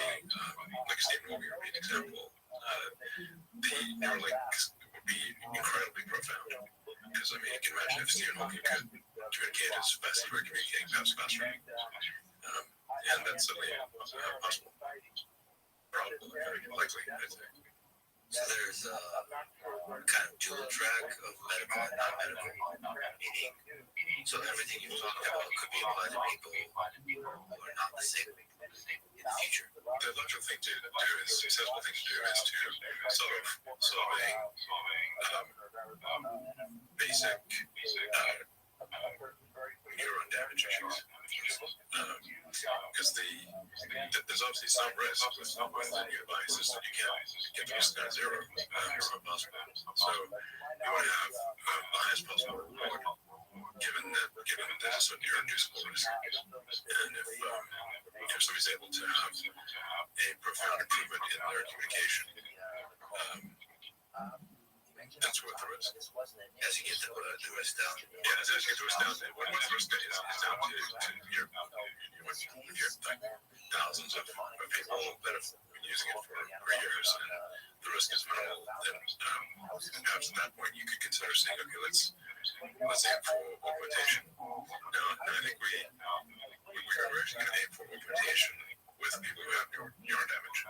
So we're not just aiming to give people a communication data rate equivalent to normal humans. We're aiming to give people who have quadriplegic or maybe have complete loss of the connection to the brain and body a communication data rate that exceeds normal humans. Well, right there, why not? Let's give people superpowers. And the same for vision. As you restore vision, there could be aspects of that restoration that are superhuman. Yeah, at first the vision restoration will be low res. Because you have to see like how many neurons can you on there and have a trigger. And you can do things where you adjust the electrical field. So like even if you've got, say, 10,000 neurons, it's not just 10,000 pixels, because you can adjust the field between the neurons and do them in patterns in order to get, instead of have say 10,000 electrodes, in fact, to give you maybe like having a megapixel or a 10 megapixel situation. So, and then over time, if you can get to higher resolution than human eyes, and you can also see in different wavelengths. So, like Jordy LaFleur from Star Trek, you know, that thing. You can just, like, you want to see in radar, you can see ultraviolet, infrared, UV vision, whatever you want. Do you think there will be, asking Joe Rogan a question, do you think I just recently taken ayahuasca. So this question, well, yes. Well, I guess technically it is. Yeah. Do you ever try DMT, bro? I love you, Joe. Okay. You said much about it?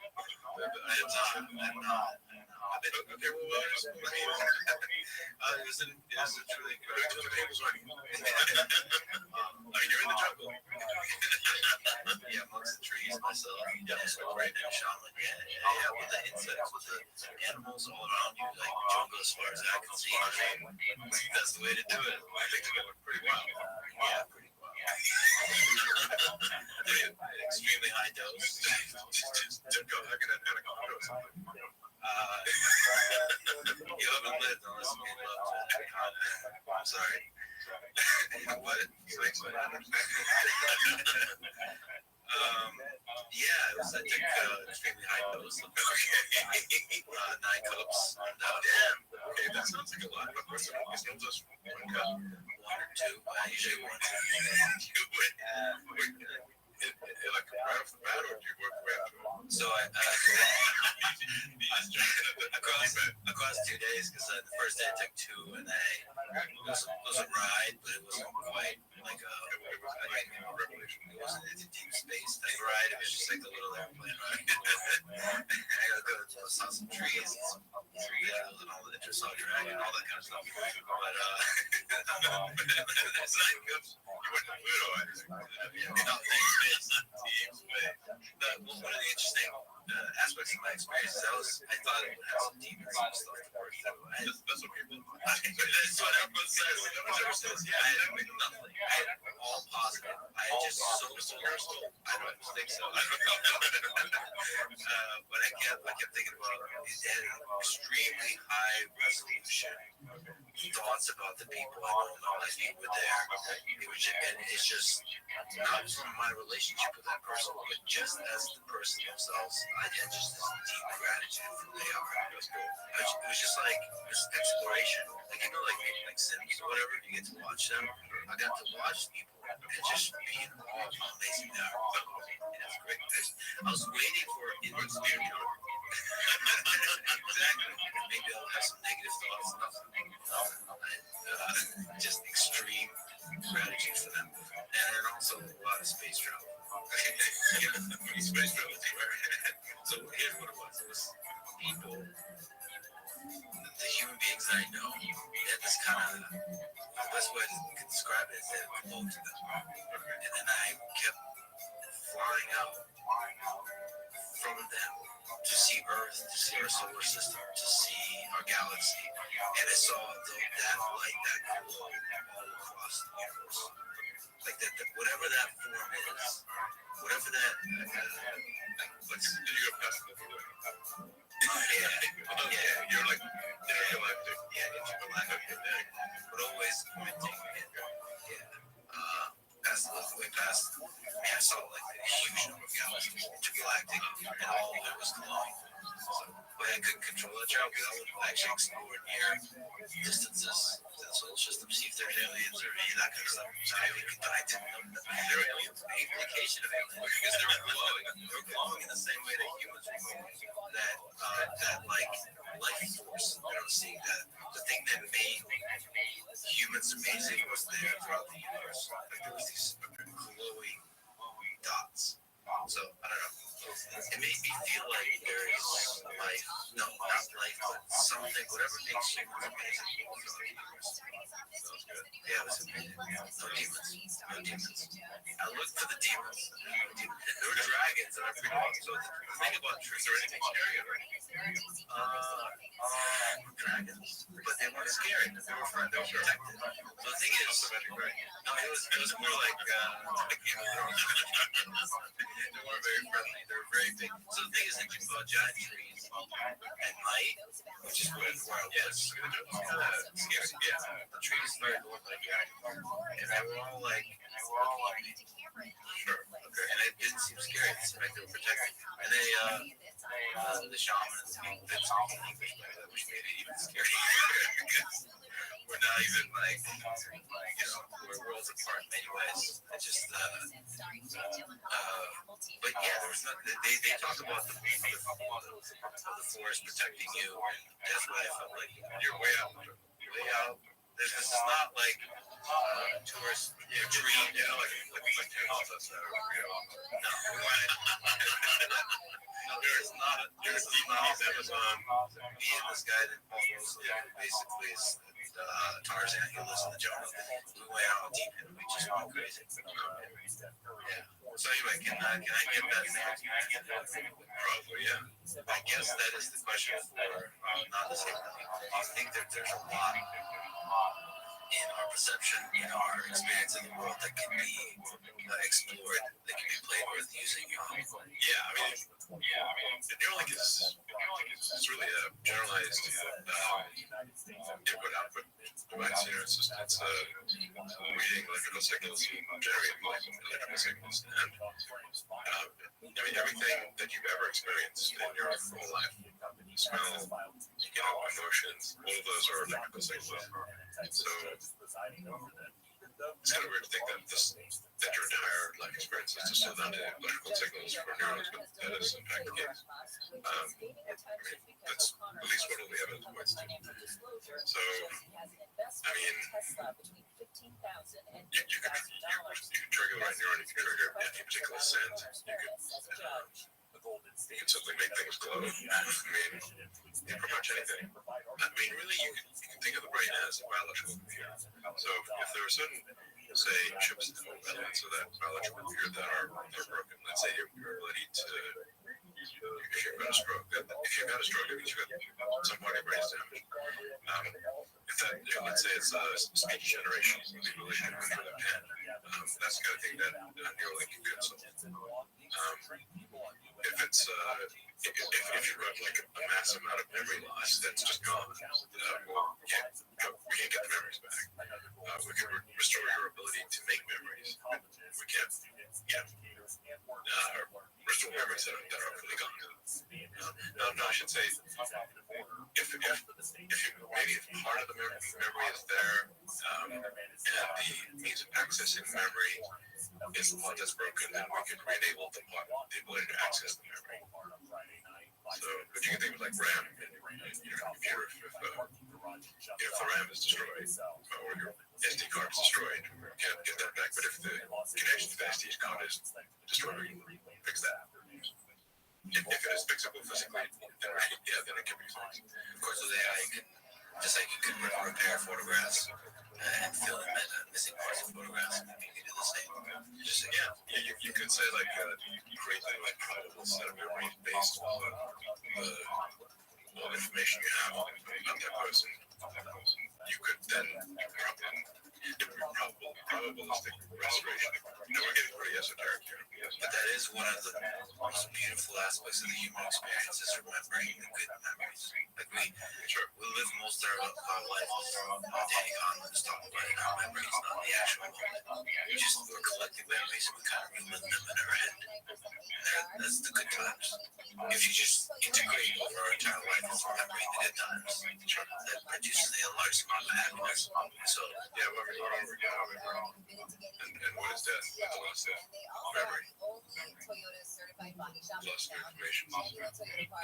If you could say like, well, if you could be run through experiment with, if you were disintegrated painlessly and then reintegrated a moment later, like teleportation, I guess, provided there's no information loss, the fact that your one body was disintegrated is irrelevant. And memories is just such a huge part of that. Death is fundamentally the loss of information. The loss of memory. So if we can store them as accurately as possible, we basically achieve a kind of immortality.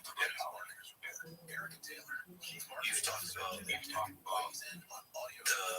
threats, the safety concerns of AI.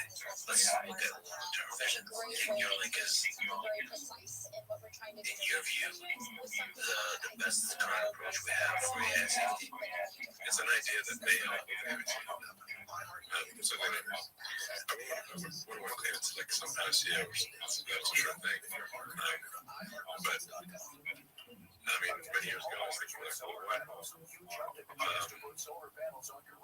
would inhibit alignment of human collective human will with artificial intelligence and the low data rate of humans, especially our suboptimal rate, would necessarily just because it's such because the communication is so slow, diminish the link between humans and computers. Like the more you are a tree, the less you know what the tree is. Let's say you look at a tree, you look at this plant, whatever, and like, hey, I'd really like to make that plant happy, but it's not the same. The more we increase the data rate that humans can intake and output, that means the higher the chance we have in a world full of AGIs. Better align collective humans with AI and the output rate especially was dramatically increased. And I think there's potential to increase the output rate by 3, maybe 6, maybe more. What is magnitude? So still in the current situation. And then output rate would be by increasing the number of electrodes, number of channels, and also maybe implanting multiple Neuralinks. Yeah. Do you think there'll be a world in the next couple of decades where it's hundreds of millions of people on Neuralinks? Yeah. I think when people just, when they see the capabilities, the superhuman capabilities that are possible, and the safety is demonstrated. Yeah, if it's extremely safe, and you can have superhuman abilities, and let's say you can upload your memories. So you wouldn't lose memories. Then I think probably a lot of people would choose to have it. It would supersede the cell phone, for example. The biggest problem that a cell phone has is trying to figure out what you want.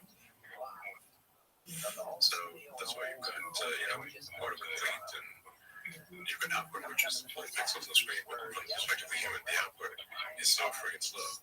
Desktop or phone is desperately just trying to understand what you want. And there's an alternative between every keystroke with our computers. Yeah. So it's like the computer's talking to a tree. It's a little tree. It's trying to swipe. Yeah.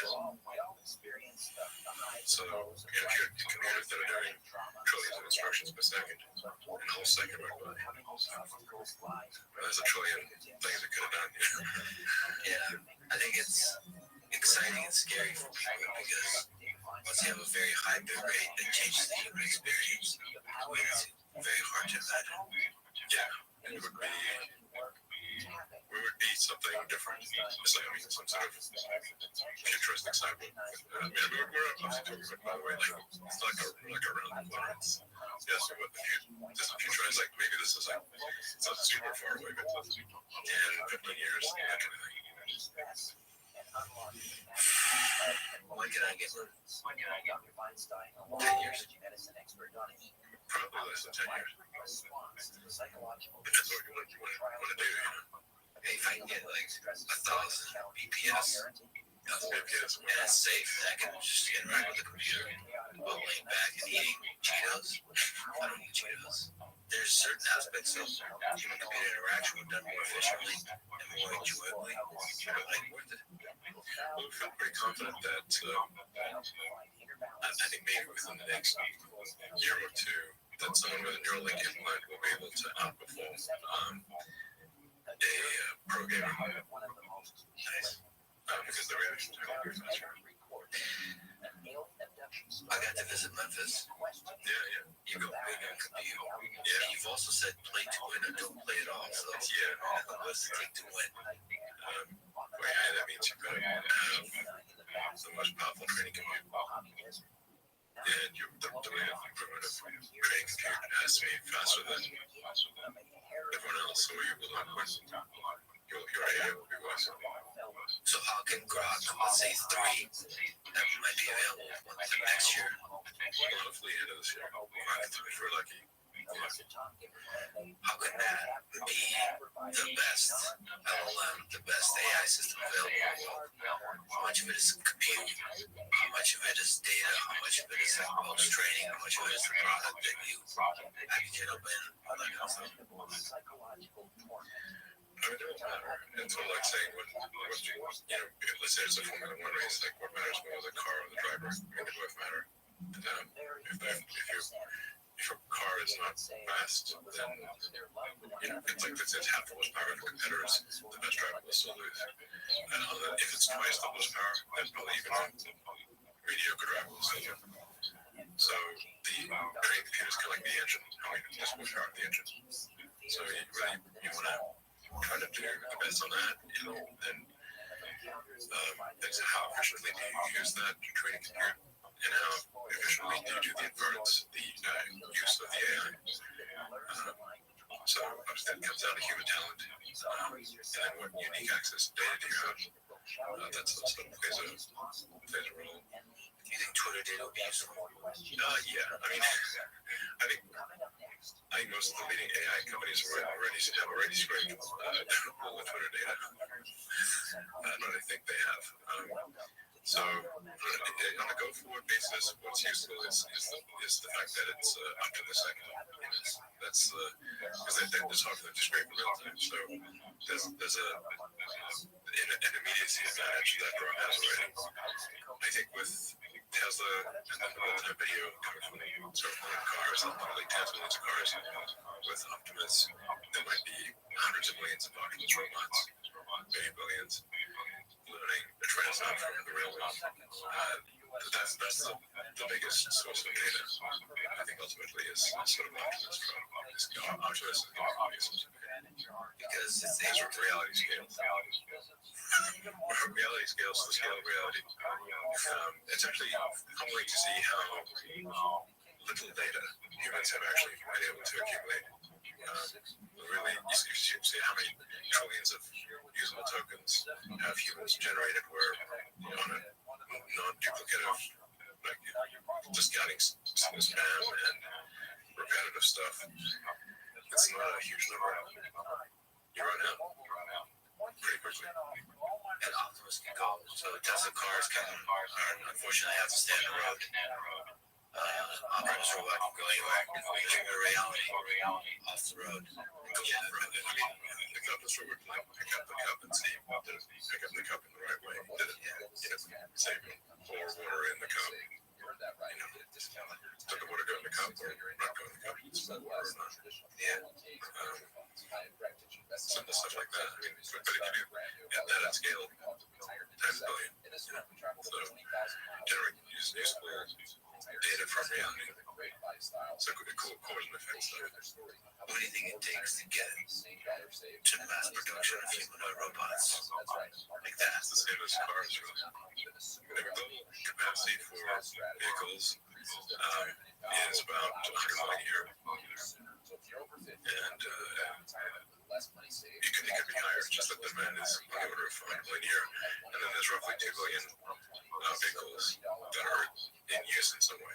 So, which makes sense. Like the life of a vehicle is about 20 years. So at steady state, you can have 100 million vehicles produced a year with a 2 billion vehicle fleet, roughly. Now for the humanoid robots, the utility is much greater. So my guess is humanoid robots are more like a billion plus per year. But, until you came along and started building Optimus, it was thought to be an extremely difficult problem. It still is an extremely difficult problem. So, I mean, Optimus currently, it's relatively tool in the farm. It can walk less too difficult, but it will be able to walk over a wide range of terrain and pick up objects. Yeah. It can already do that. But like all kinds of objects, foreign objects, and pour out water in a cup. It's not trivial. Because then, if you don't know anything about the container, all kinds of containers. Yeah, there's going to be an immense amount of engineering just going into the hand. And that might be close to half of all the engineering in Optimus. From an electromechanical standpoint, the hand is probably roughly half of the engineering. But so much of the intelligence, the intelligence of humans goes into what we do with our hands. Yeah. Just the manipulation of the world, manipulation of objects in the world. Intelligent, safe manipulation of objects. Yeah. Well, you start really thinking about your head and how it works. I do all the time. The sensory control of calculus is weird, like humongous hands. Yeah. So, I mean, like your hands, the actuators, the muscles of your hand are almost overwhelmingly in your forearm. So your forearm has the muscles that actually control your hand. There's a few small muscles in the hand itself. Your hand is really like a skeleton made puppet, and with cables. So the muscles that control your fingers are on your forearm, and they go through the carpal tunnel, which is the inflection bones, and the tiny tunnel that these cables and tendons go through. And those tendons are mostly what moves your hand. And something like those tendons has to be re-engineered into the Optimus. Yeah, so like the current Optimus, we tried putting the actuators in the hand itself. You sort of end up having these like giant hands that look weird. And then they don't actually have enough degrees of freedom and or enough strength. So you realize, okay, that's why you gotta put the actuators in the forearms. And just like a human, you gotta run cables through a narrow tunnel to operate the fingers. And then there's also a reason for not having all the fingers the same length. So it wouldn't be expensive from an energy or evolutionary standpoint to have all your fingers be the same length, so why not do the same length? Yeah, why not? Because it's actually better to have different lengths. Your dexterity is better if your fingers are different lengths. There are more things you can do is actually better if your fingers are different length. Like there's a reason we got one finger. Like why don't I have one finger this bigger? Yeah, because it allows you to do it helps you with fine motor skills. This little finger helps. If you lost your little finger, you have noticeably less dexterity. So as you're figuring out this problem, you have to also figure out a way to do it so you can mass manufacture it. So it's to be as simple as possible. It's actually going to be quite complicated. The as possible part is quite a high bar. If you want to have a humanoid robot that can do things that a human can do, it's actually it's very high bar.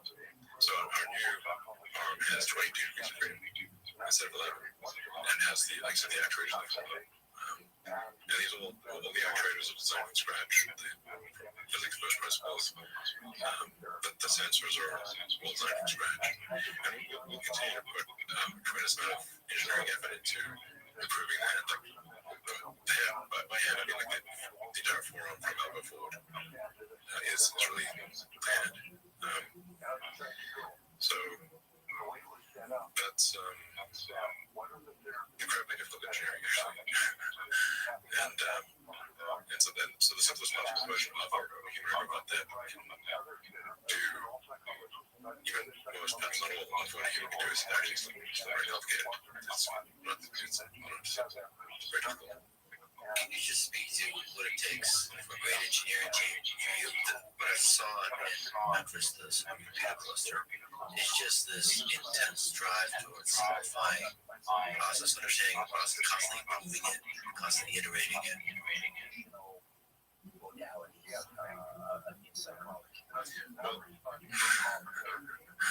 It's easy to say simplify it, and it's very difficult to do it.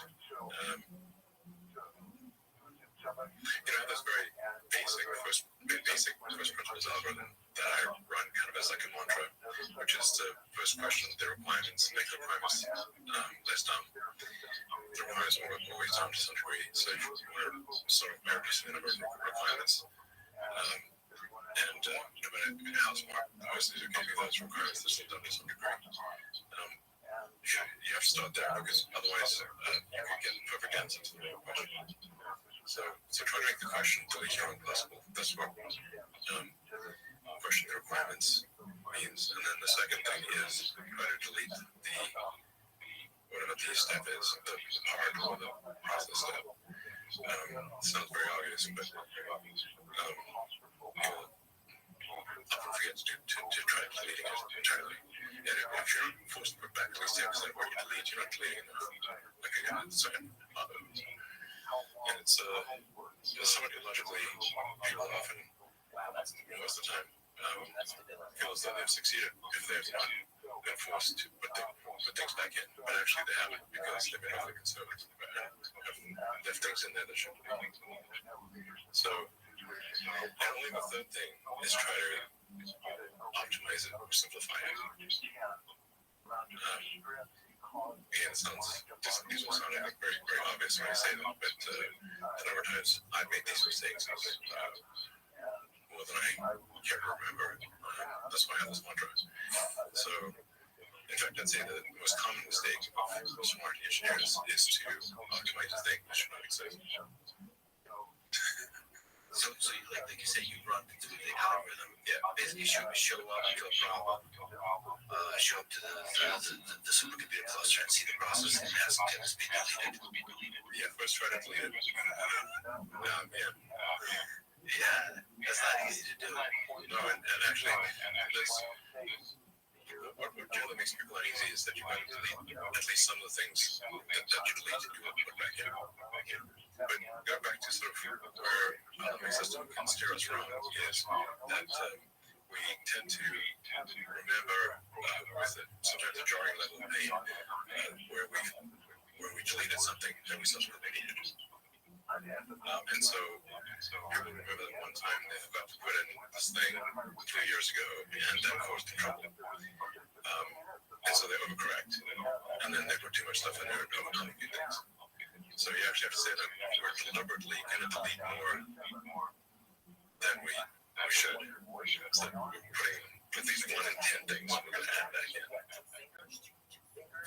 And I've seen you suggest just that something should be deleted, and you can kind of see the pain. Oh yeah, absolutely. Everybody feels a little bit of the pain. Absolutely. And I told him in advance, like, yeah, there's some of the things that we delete, we're going to put back in. And then people get a little shook by that. But it makes sense, because if you're so conservative as to never have to put anything back in, you obviously have a lot of stuff that isn't in. So you got to correct. This is, I would say, like a cortical override to a limbic instinct. One of many that probably leads us astray. Yeah.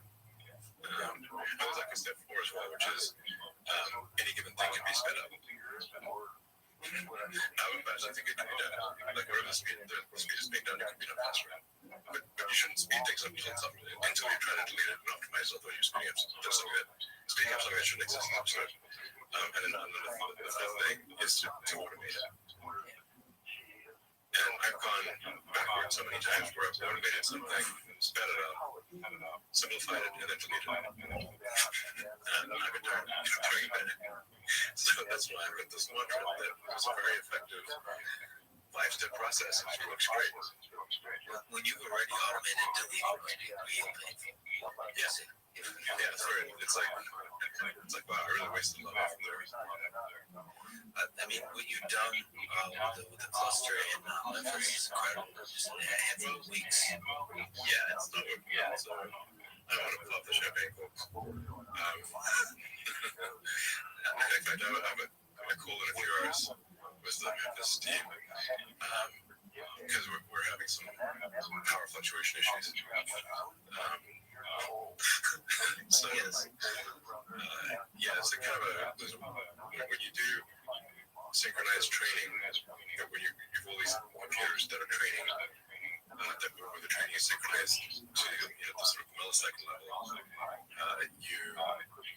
it's like having an orchestra, and then the orchestra can go loud to silent very quickly, sub-second level, and then the electrical system kind of freaks out about that. If you suddenly see giant shifts in 10-20 megawatts several times a second, this is not what electrical systems are expecting to see. So that's one of the main things you have to figure out: the cooling, the power, and then on the software, you go up the stack, the distributed computer. That's the problem is dealing with extreme power jitter.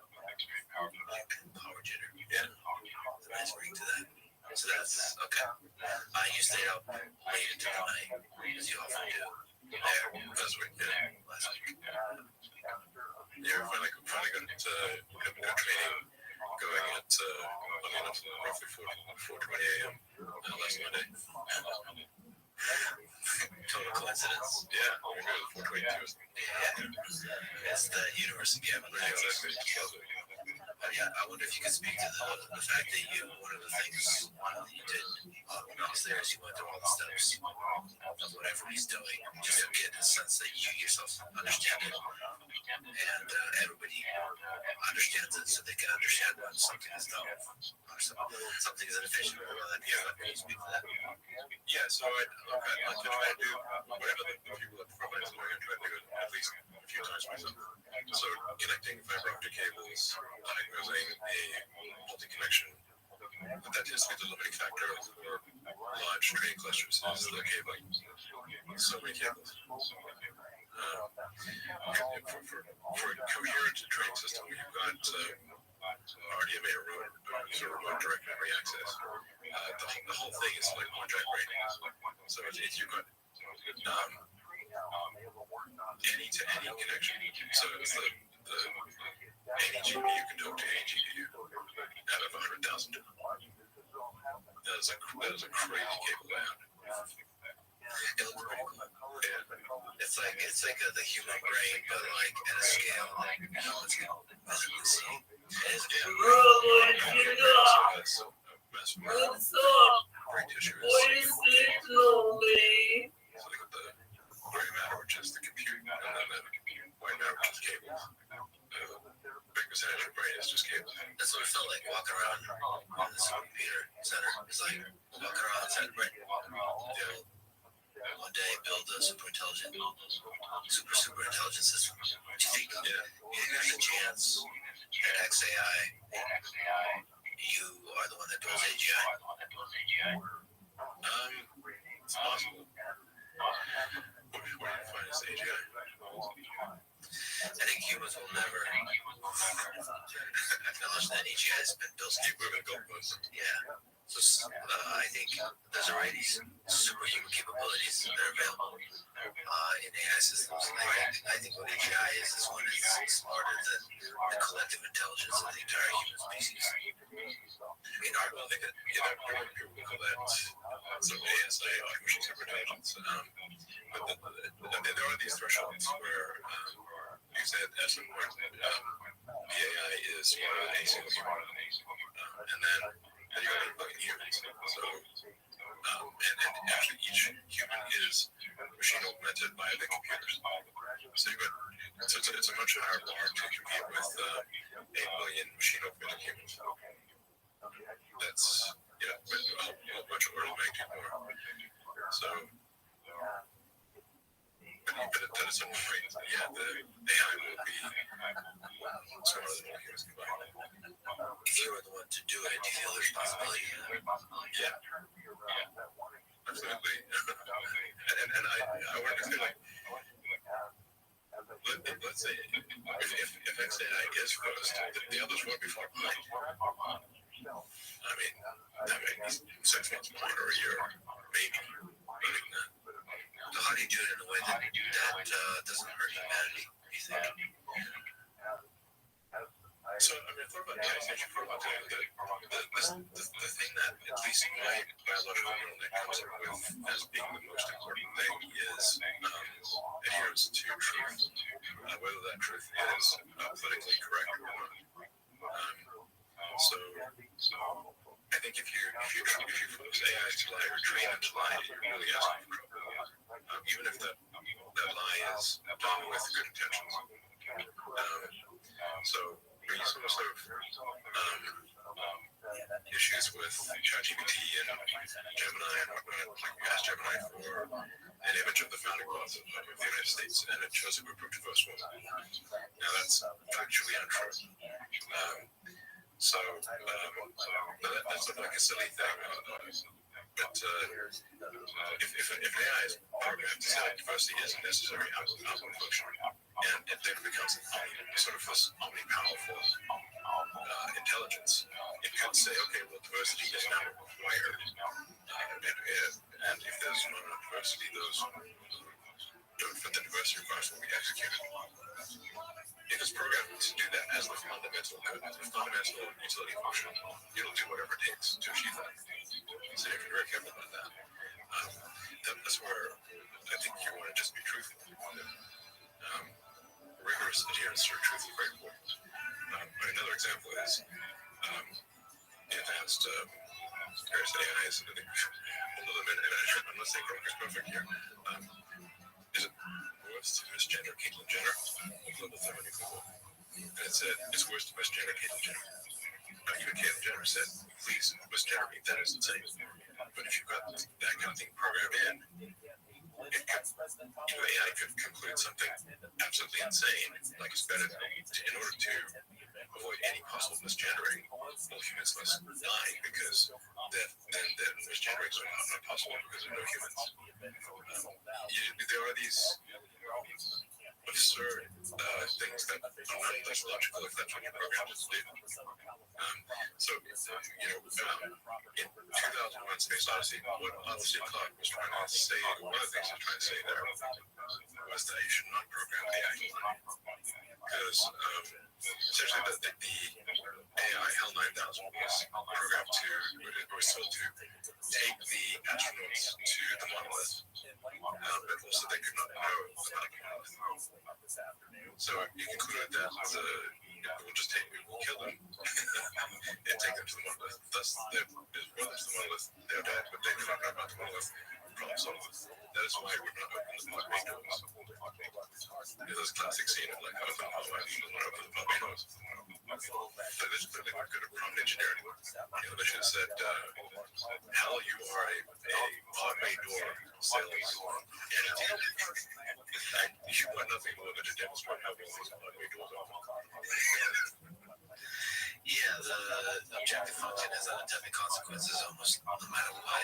If you're not very careful designing that objective function, and even a slight ideological bias, like you're saying, when backed by superintelligence, can do huge amounts of damage.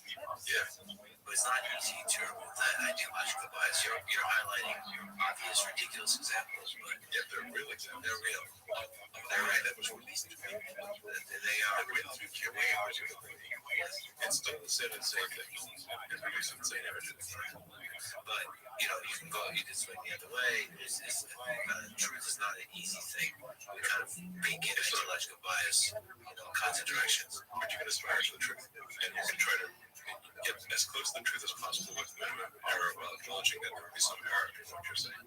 So this is how physics works. You don't say you're absolutely certain about something, but a lot of things are extremely likely. 99.9999% likely to be true.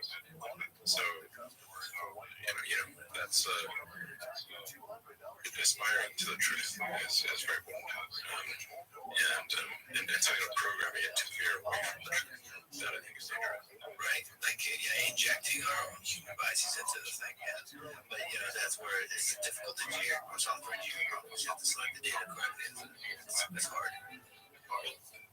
The internet at this point with so much AI generating data, it's insane. So you have to actually, like there's a good thing now. If you want to search the internet, you can say Google, but exclude anything after 2023. It will actually often give you better results. Because there's so much the explosion of AI generated material is crazy. So, like in training Grok, we have to go through the data and say, like, hey, we actually have to sort of apply AI to the data to say, is this data most likely correct, most likely not, before we feed it into the training system. That's crazy. Yeah. So it isn't generated by humans. I mean, the data filtration process is extremely difficult. Yeah. Do you think it's possible to have a serious, objective, rigorous political discussion with Grok for a long time? And it wouldn't apply Grok 3 or Grok 4. Grok 3 is going to be next. What we're currently seeing with Grok is kind of baby Grok. Yeah, baby Grok. It's baby Grok right now. But baby Grok is still pretty good. So it's but it's an order of magnitude less sophisticated than GPT-4. Now, Grok 2, which finished training 6 weeks ago, thereabouts. Grok 2 will be a giant improvement, and then Grok 3 will be, order of magnitude better than Grok 2. And you're hoping for it to be like state of the art, like better than. Hopefully, I mean, this is a goal. That's aspiration. Do you think it matters who builds AGI, the people, and how they think and how they structure the companies and all that kind of stuff? Yeah, I think it matters that there is I think it's important that whatever AI wins is a maximum truth-seeking AI that is not forced to lie for political correctness. It's for any reason, really. Political, anything. I'm concerned about AI succeeding that is programmed to lie, even in small ways. Right, because in small ways becomes big ways when it's big ways, and when it's used more at scale by humans. Yeah. Since I am interviewing Donald Trump, do you want to stop by? Yeah, sure. There was tragically an assassination attempt on Donald Trump. After this, you tweeted that you endorse him. What's your philosophy behind that endorsement? What do you hope Donald Trump does for the future of this country and for the future of humanity?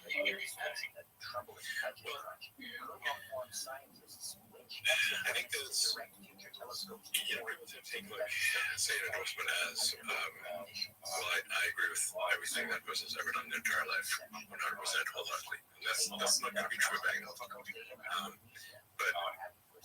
we have to pick really good. or president, not just the president, but the entire administrative structure changes over. And I thought Trump displayed courage under fire, objectively. He's got shot. He's got blood streaming down his face, and he's like fist pumping, staying fine. That's impressive. Like, you can't feign bravery in a situation like that. I think most people would have been ducking. They would not be, because they could be a second cherry. But the president of the United States has got to represent the country. And they're representing you, they're representing everyone in America. Well, I think you want someone who is strong and courageous to represent the country. That's not to say that he is without flaws, we all have flaws. But on balance, and so at the time, it was a choice of, Biden, poor guy, has trouble climbing a flight of stairs. The other one's just pumping out and getting shot. No comparison. You weren't dealing with some of the toughest people, other world leaders who are pretty tough themselves. And I'll tell you, one of the things that I think are important, I think we want a secure border. We don't have a secure border. We want safe and clean cities. I think we want to reduce the amount of spending that will at least slow down the spending. And because we're currently spending at a rate that is bankrupt in the country, the interest payments on U.S. debt this year exceeded the entirety of his spending. If this continues, all the federal government taxes will simply be paying the interest. And then you keep going down that road, you end up in the tragic situation that Argentina had back in the day. Argentina used to be one of the most prosperous places in the world. And hopefully with Malay taking over, you can restore that. But, it was an incredible fall from grace for Argentina to go from being one of the most prosperous places in the world to being very far from that. So I think we should not take American prosperity for granted. So we really want to, I think, we've got to reduce the size of government, we've got to reduce the spending, and we've got to live within our means. Do you think politicians, governments, how much power do you think they have to steer humanity towards good? There's a sort of age-old debate in history, is history determined by these fundamental tides, or is it determined by the captain of the ship? This is both, really. I mean, there are tides, but it also matters who's captain of the ship. So it's a false dichotomy, essentially. But I mean, there are certainly the tides of history are. There are real tides of history, and these tides are often technologically run. When you say, like, the Greek book press, the widespread availability of books as a result of a printing press, that was a massive tide of history, independent of any ruler. But, I guess the only time you want the best possible capitalism. Well, first of all, thank you for recommending Will and Annabelle Durant's work. I've read the short one. Lessons of History. So one of the things to highlight is the importance of technology, technological innovation, and which is funny because they wrote so long ago, but they were noticing that the rate of technological innovation is speeding up. I would love to see what they think about now. But yeah, so to me, the question is how much government, how much politicians get in the way of technological innovation and building versus like helping which politicians, which kind of policies help technological innovation. Because that seems to be, if you look at human history, that's an important component of empires rising and succeeding. Yeah. Well, in terms of dating civilization, I think the sort of writing, my view is the that's what I think is probably the right starting point to date civilization. And from that standpoint, civilization has been around for about 5,500 years. When writing was invented by the ancient Sumerians. We're gone now. The ancient Sumerians, in terms of getting a lot of firsts, those ancient Sumerians really have a long list of firsts. It's pretty wild. In fact, Durant goes through the list of like, you want to see firsts? We'll show you firsts. The Sumerians just asking it. And then the Egyptians who were writing to them, relatively speaking, like that far, developed an entirely different form of writing. Hieroglyphics. Uniform and hieroglyphics is totally different. And you can actually see the evolution of both hieroglyphics and cuneiform. Like the cuneiform starts off being very simple, and then it gets more complicated, and then towards the end it's like, wow, okay, they're really getting very sophisticated with the cuneiform. So I think civilization is being about 5,000 years. And Earth is, if physics is correct, 4.5 billion years old. So civilization has been around for 1 billion to Earth's existence. Yeah, these are the early days. And so we try to make it really dramatic because there's been rises and falls of empires. And So many rises and falls of empires. So many. And there'll be many more. Yeah, exactly. So, only a tiny fraction, almost 1% of what was ever written in history is available to us now. If they didn't put it, literally chisel it in stone and put it on a clay tablet, we don't have it. There's some small amount of like the papyrus scrolls that were recovered that are thousands of years old because they were deep inside a pyramid and were affected by moisture. But other than that, it's really got to be in a clay tablet or chiseled. So the vast majority of stuff was not chiseled because it takes a while to chisel things. So that's why we've got a tiny fraction of the information from history. But even that little information that we do have in the archaeological record shows so many civilizations rising and falling. It's wild. We tend to think that we're somehow different from those people. One of the other things that you highlights is that human nature seems to be the same. It just persists. Yeah, the basics of human nature are more or less the same. So we get ourselves in trouble in the same kinds of ways, I think, even with the advanced technology. Yeah, you do tend to see the same patterns, similar patterns for civilizations where they go through a life cycle like a woman, sort of just like a human. It's sort of zygote, fetus, baby, toddler, teenager, eventually gets old and dies. The civilizations go through a life cycle. No civilization will destroy it. What do you think it takes for the American Empire to not collapse in the near-term future, in the next 100 years, to continue flourishing?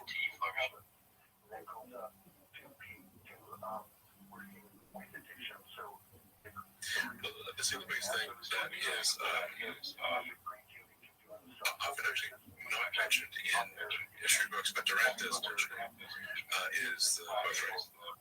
So, perhaps some counterintuitive thing happens when civilizations become are running for too long.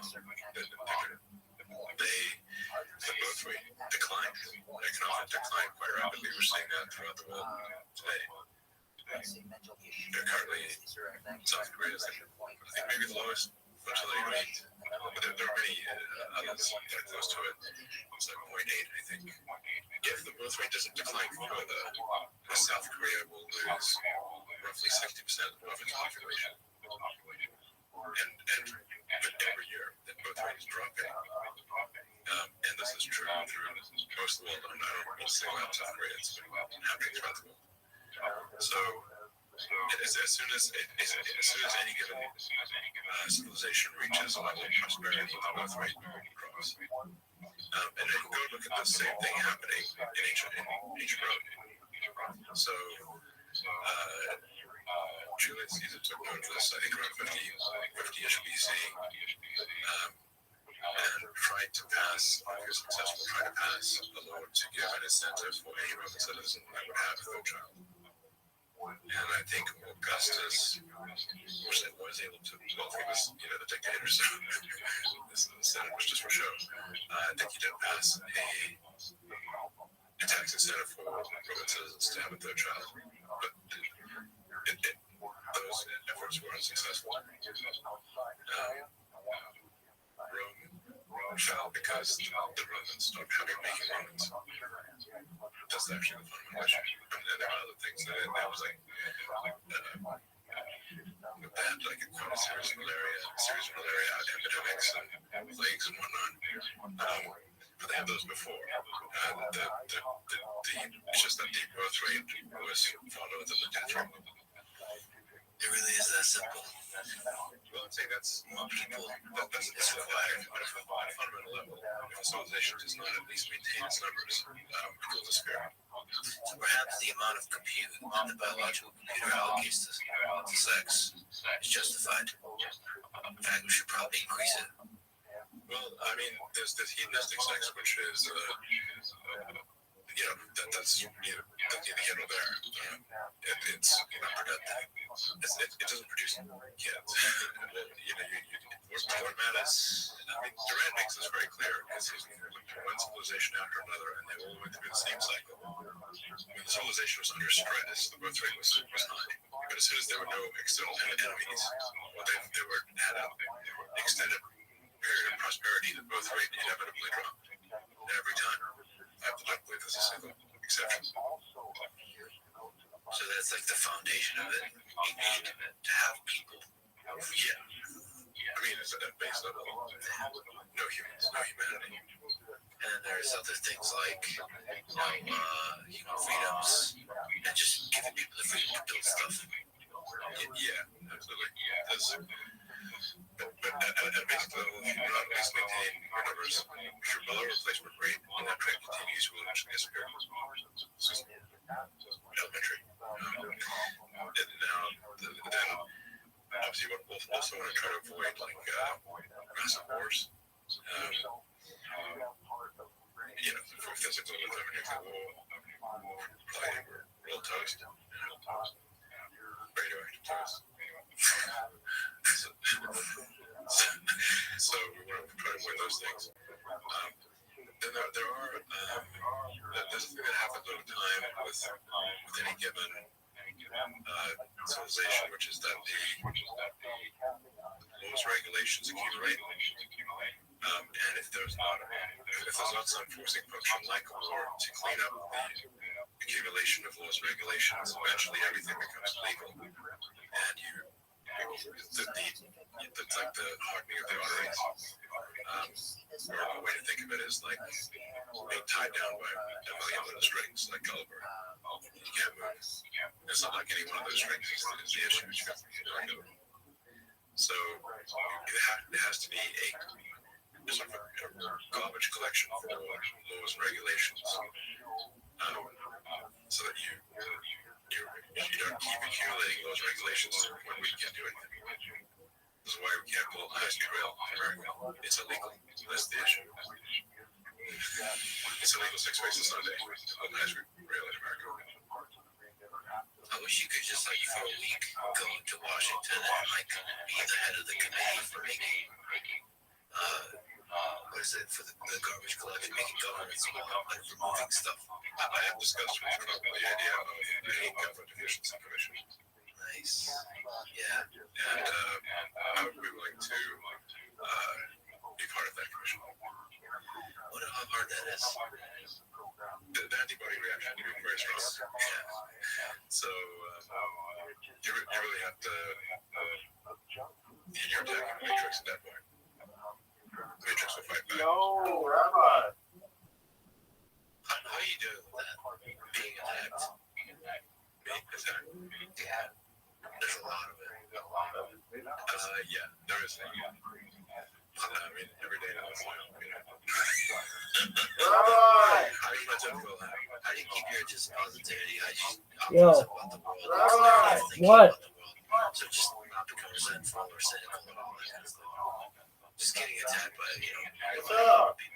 I'm sleeping. That's a daily occurrence. Yes. So, Rabbi, I'm sleeping, dude. you just get me down times. check this out.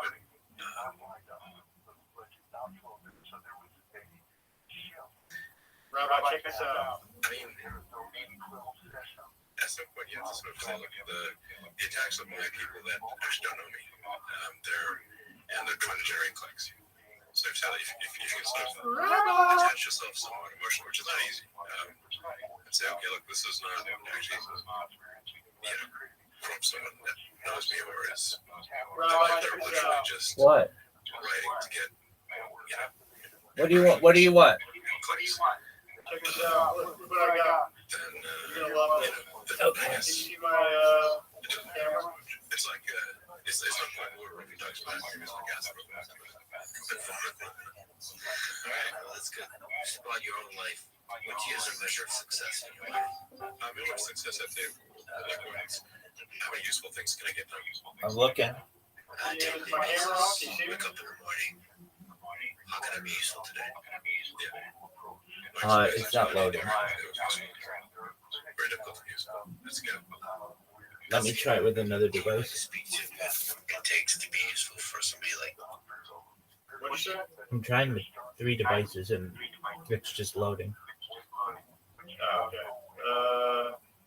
Just one moment. I'm pulling up with another device.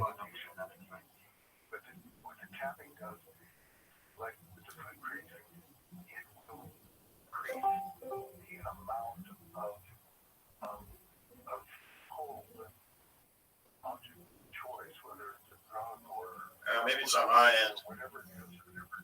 Yeah, Tim, it's just loading.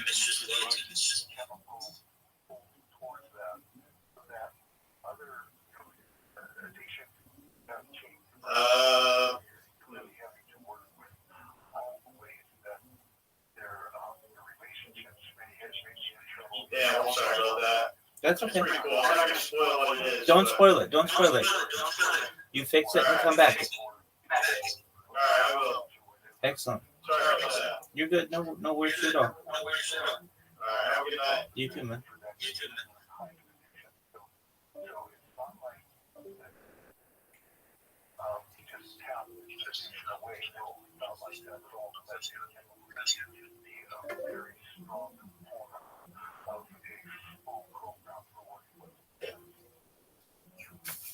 Well, time is the true currency.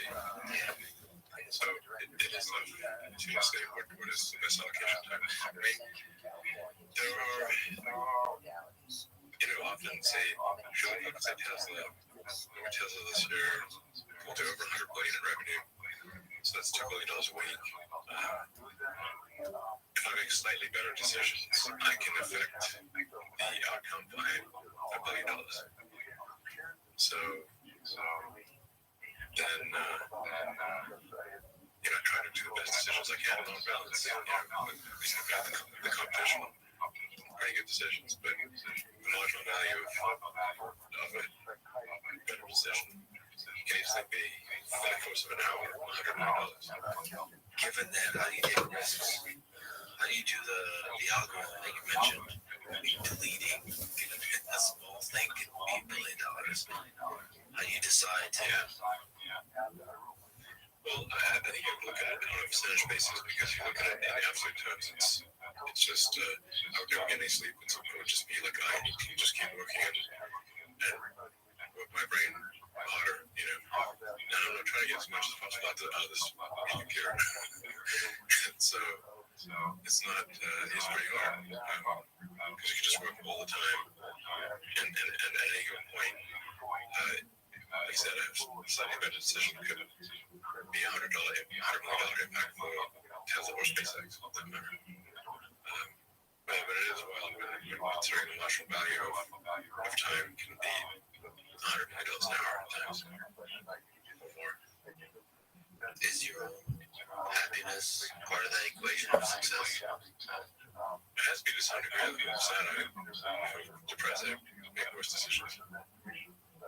So I again, I'm like, if I have zero recreational time, then I make work decisions. So I don't have a lot, but it's about zero.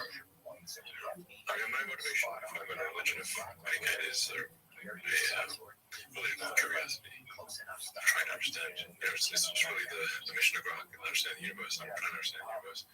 At least set things in motion such that at some point, civilization understands the universe far better than we do today. And even what questions to ask. As Douglas Adams pointed out in his book, sometimes the answer is arguably the easy part. Trying to frame the question correctly is the hard part. Once you frame the question correctly, the answer is often easy. So, I'm trying to set things in motion such that we, or at least in some point, be able to understand the universe. So, for SpaceX, the goal is to make life multiplanetary, and which is, if you go to the Fermi paradox of where are the aliens, where these sort of great filters, like, just like, why have we not heard from the aliens? A lot of people think there are aliens among us. I often say if you're on, which nobody believes me, but it's a alien registration card at one point on immigration documents. So I've not seen any evidence of aliens. So it suggests that at least one of the explanations is that intelligent life is extremely rare. And again, if you look at the history of the Earth, civilization's only been around for 1 million births of existence. So, if aliens had visited here, say, 100,000 years ago, they'd be like, well, they don't even have writing. Hunter-gatherers, basically. So how long does a civilization last? So, for SpaceX, the goal is to establish a self-sustaining city on Mars. Mars is the only viable planet for such a thing. The moon is close, but it lacks resources, and I think it's probably vulnerable to any calamity that takes out Earth. The moon is too close. It's vulnerable to any calamity that takes out Earth. So, I'm not saying we shouldn't have a moon base, but Mars would be far worse. The difficulty of getting to Mars is what makes it resilient. So, in going through these various explanations of why don't we see the aliens, where one of them is that they failed to pass these great filters, these key hurdles. And one of those hurdles is being a multi-planet species. So if you're a multi-planet species, then if something would happen, whether that was a natural catastrophe or man-made catastrophe, at least the other planet would probably still be around. So you're not like trying to hold the eggs in the basket. And once you are sort of a two-planet species, you can obviously extend life paths to the asteroid belt, to maybe to the moons of Jupiter, Saturn, and ultimately to other star systems. But if you can't even get to another planet, definitely not getting to star systems. And the other problem with filters, super powerful technology like AGI, for example. So you're basically trying to knock out one great filter at a time. Digital superintelligence is possibly a great filter. I hope it isn't, but it might be. Guys like, say, Jeff Hinton would say, he invented a number of the key principles of artificial intelligence. I think he puts the probability of AI annihilation around 10 to 20%, something like that. So, so it's not like, look at the bright side, it's AIM's not going to be great. But I think AI risk mitigation is important. Being a multi-plant species would be a massive risk mitigation. And I do want to sort of emphasize the importance of having enough children to sustain our numbers and not plummet into population collapse, which is currently happening. Population collapse is a real and current thing. So the only reason it's not being reflected in the total population numbers is that as much is because people are living longer.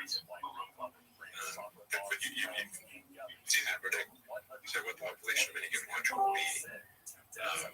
Just take the growth rate last year, how many years are going to multiply that by life expectancy, and that's what the population will be steady state unless if the growth rate continues to that level, but keeps declining, it will increase and eventually fall into nothing. So I keep, banging on the baby drum here. For a reason, because it has been the source of civilizational collapse over and over again throughout history. And so, why don't we just try to stable for that day? Well, in that way, I have miserably failed civilization, and I'm trying to fix that. I'd love to have many kids. Great, hope you do. Touch on I gotta allocate more compute to the whole process. But apparently it's not that difficult. No, it's I'm still there. One of the things you do for me for the world is to inspire us on what the future could be. And so some of the things we've talked about, some of the things you're building, alleviating human suffering with Neuralink and expanding the capabilities of the human mind, trying to build a colony on Mars, creating a backup for humanity on another planet, and exploring the possibilities of what artificial intelligence could be in this world, especially in the real world AI, with hundreds of millions, maybe billions of robots walking around. There will be billions of robots. That seems social certainty. Thank you for building the future and thinking for inspiring so many of us to keep building and create cool stuff, including kids. Go forth and multiply. Thank you. Thanks for talking. Thanks for listening to this conversation. Now, dear friends, here's TJ Sung, the co-founder, president, and COO. When did you first become fascinated by the human brain? For me, I was always interested in understanding the purpose of things and how it was engineered to serve that purpose, whether it's organic or inorganic, like we were talking earlier about your garden holders. They serve a clear purpose and they were engineered to that purpose. And growing up, I had a lot of interest in seeing things, touching things, feeling things, and trying to really understand the root of how it was designed to serve that purpose. And obviously, brain is just a fascinating organ that we all carry. It's an infinitely powerful machine that has intelligence and cognition that arise from it. And we haven't even scratched the surface in terms of how all of that occurs. But also at the same time, I think it took me a while to make that connection to really studying and tactile understanding brain. Not until graduate. There were a couple moments, key moments in my life where some of those, I think, influenced how the trajectory of my life got me to study what I'm doing right now. One was growing up, both sides of my family, my grandparents had a very severe form of Alzheimer's. And it's an incredibly debilitating condition. Literally, you're seeing someone's whole identity and their mind just losing over time. And I just remember thinking how the power of the mind, but also how something like that could really lose your sense of identity. It's fascinating that is one of the ways to reveal the power of a thing while watching it. lose the power. A lot of what we know about the brain actually comes from these cases where there are trauma to the brain or some parts of the brain that led someone to lose certain abilities, and as a result, there's some correlation and understanding of that part of the tissue being part of the function. And it's an incredibly fragile organ, if you think about it that way, but also it's incredibly plastic and incredibly resilient in many different ways. And by the way, the term plastic is what we use a bunch means that it's adaptable. So neuroplasticity refers to the adaptability of the human brain. Correct. Another key moment that sort of influenced how the trajectory of my life have shaped towards the current focus of my life has been during my teenage year when I came to the U.S. I didn't speak a word of English. There was a huge language barrier, and there was a lot of struggle to kind of connect with my peers around me because I didn't understand the artificial construct that we have created called language, specifically English in this case. And I remember feeling pretty isolated, not being able to connect with peers around me. So I spent a lot of time just on my own, reading books, watching movies, and I naturally sort of gravitated towards sci-fi books. I just found it really, really interesting. And also it was a great way for me to learn English. Some of the first set of books that I picked up were Ender's Game, the whole saga by Orson Scott Card, and Neuromancer from William Gibson, and Snow Crash from Neil Stephenson. And movies like Matrix was coming out around that time point that really influenced how I think about the potential impact that technology can have for our lives in general. So fast track to my college years, I was always fascinated by just physical stuff, building physical stuff, and especially physical things that had some sort of intelligence. And I studied electrical engineering during undergrad, and I started out my research in microelectromechanical systems, and really building these tiny nanostructures for temperature sensing. And I just found that to be just incredibly rewarding and fascinating subject to just understand how you can build something miniature like that again serves a function and has purpose.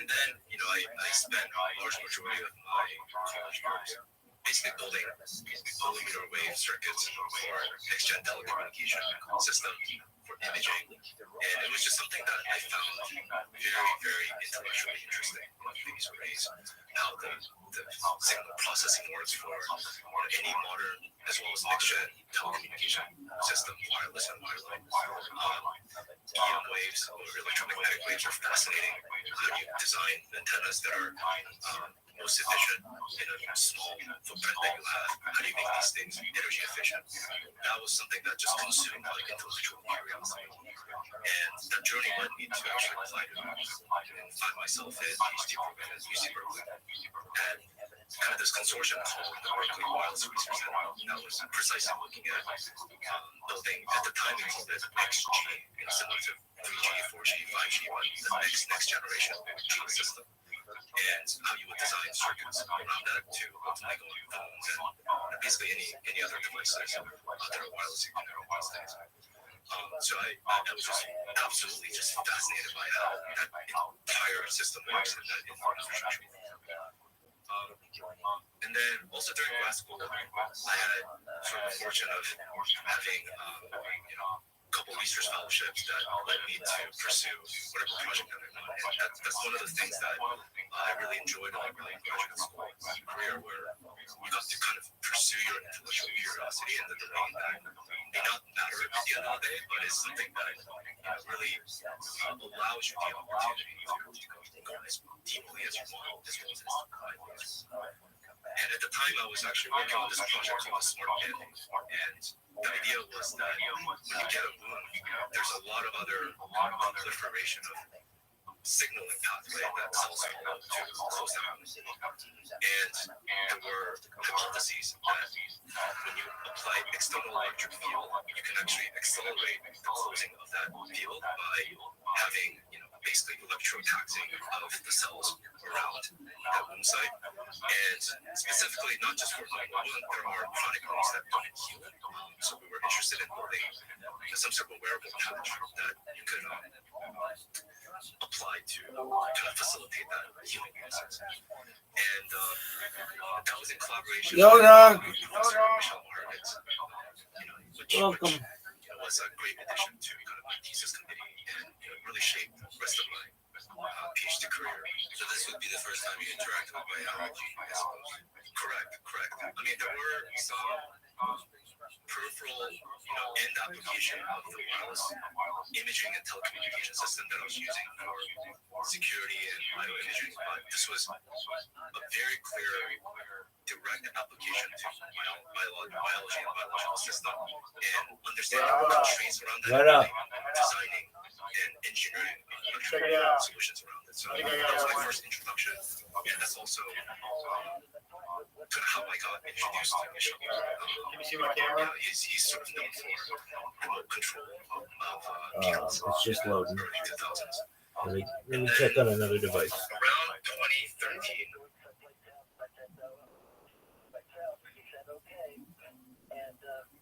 My problem on my skin went away. I have bruising that's all over my arms. See you now? Nope, it's just loading. Damn it. All right. I'll be back. Excellent. I'm here, dude. I can't put my finger on it, but I know something's happening. I have to tell you, there has to be a color order. Obviously, kind of the holy grail when it comes to implantable system is to kind of understand how small of a thing you can make, and a lot of that is driven by how much energy or how much power you can supply to it and how you extract it from it.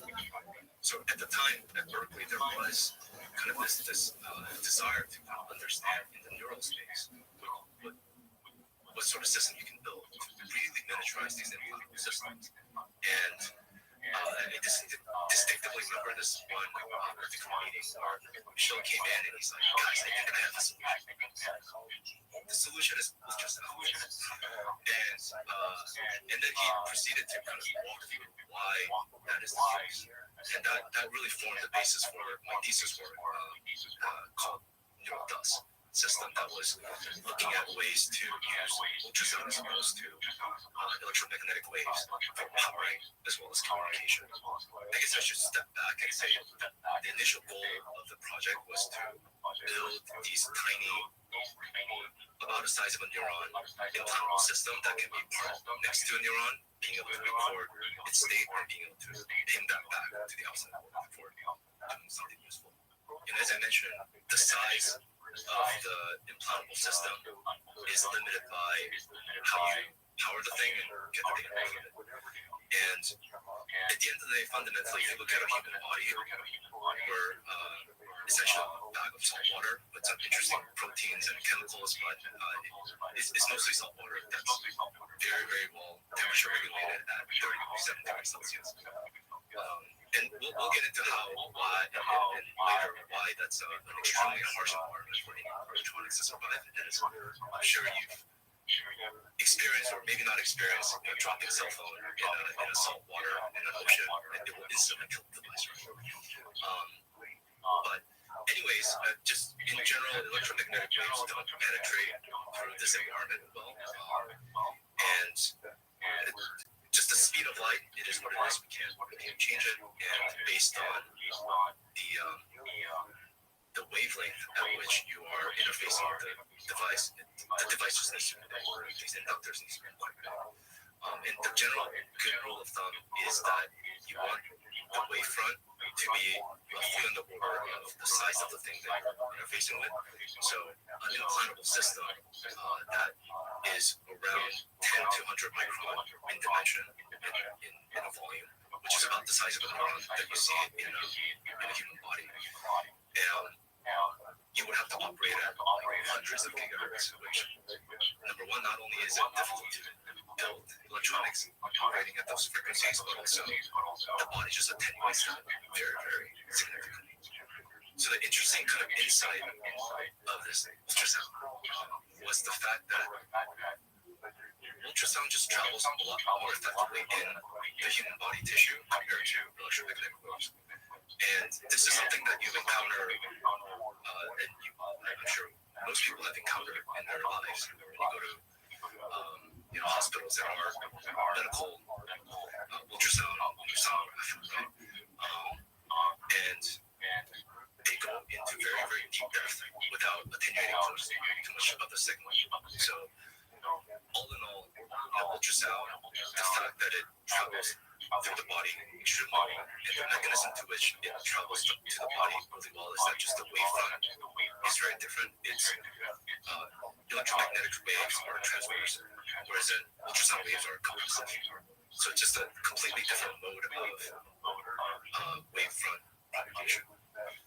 And as well as speed of sound is orders and orders of magnitude less than speed of light, which means that even at 10 megahertz ultrasound wave, the wavefront ultimately is a very, very small wavelength.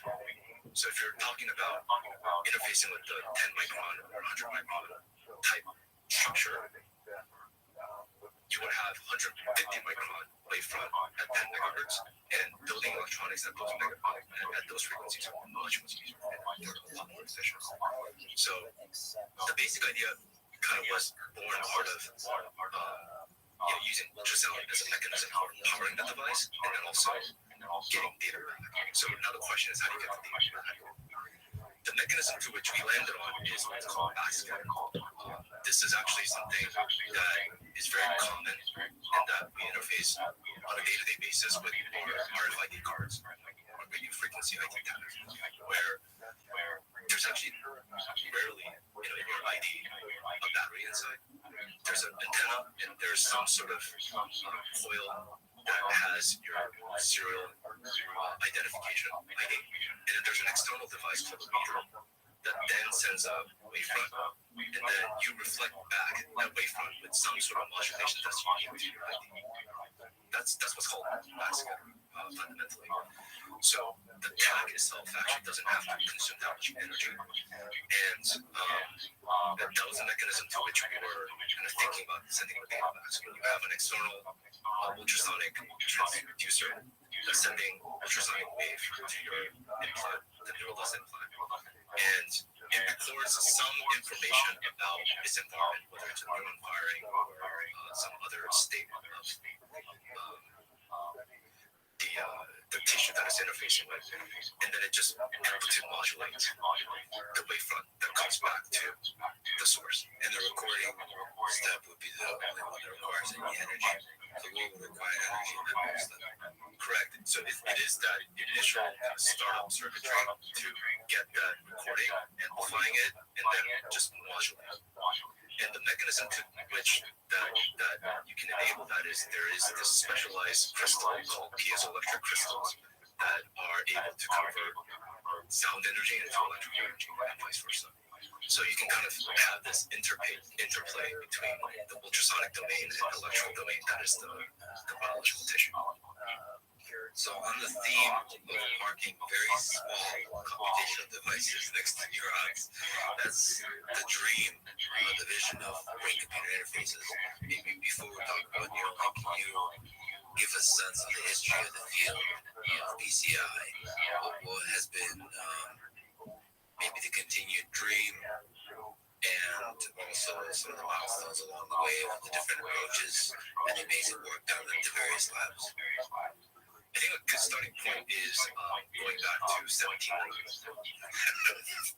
Did not expect that.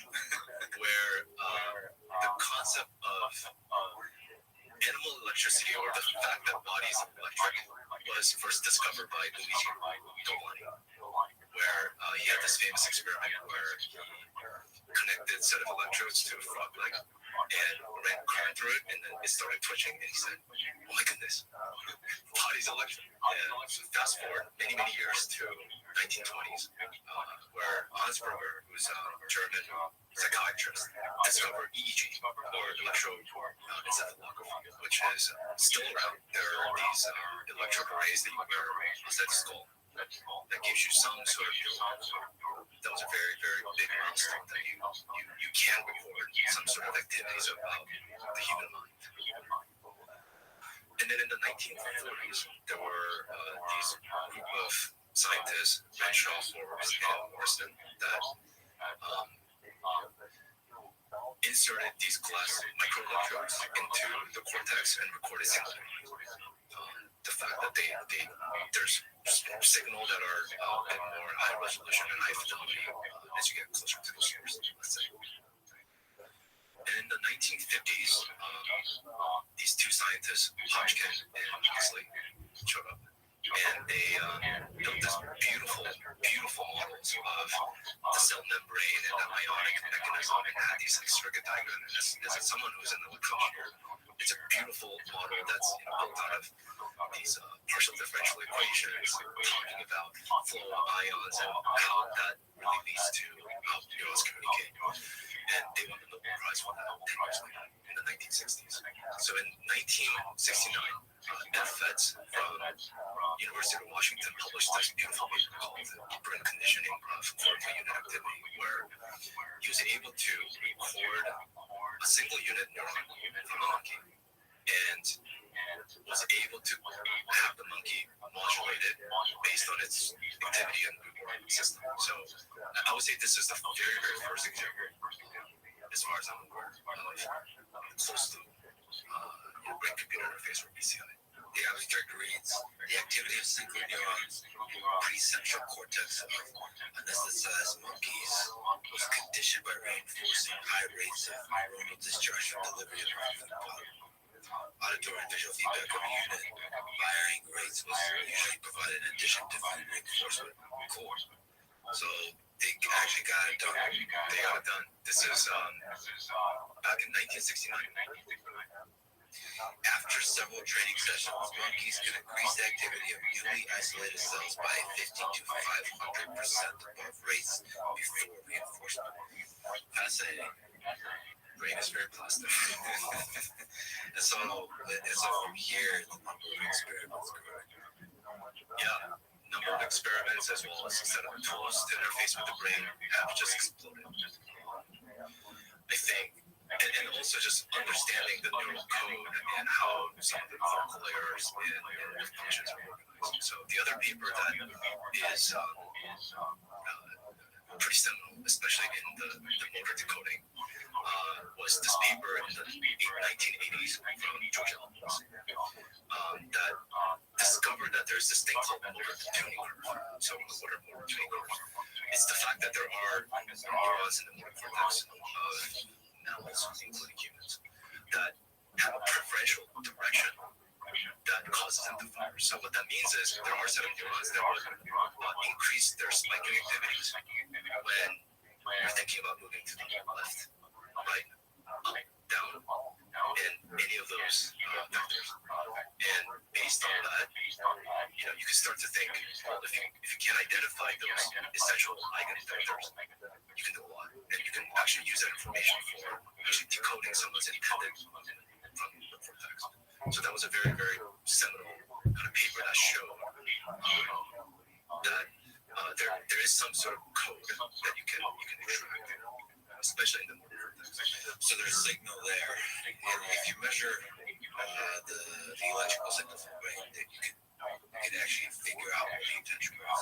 Correct. Yeah, not only electrical signals, but electrical signals from the right set of neurons that give you these preferential functions. Okay, so going slowly towards Neuralink, one interesting question is, what do I understand on the PCI front on invasive versus non-invasive on this line of work? How important is it to park next to the neuron?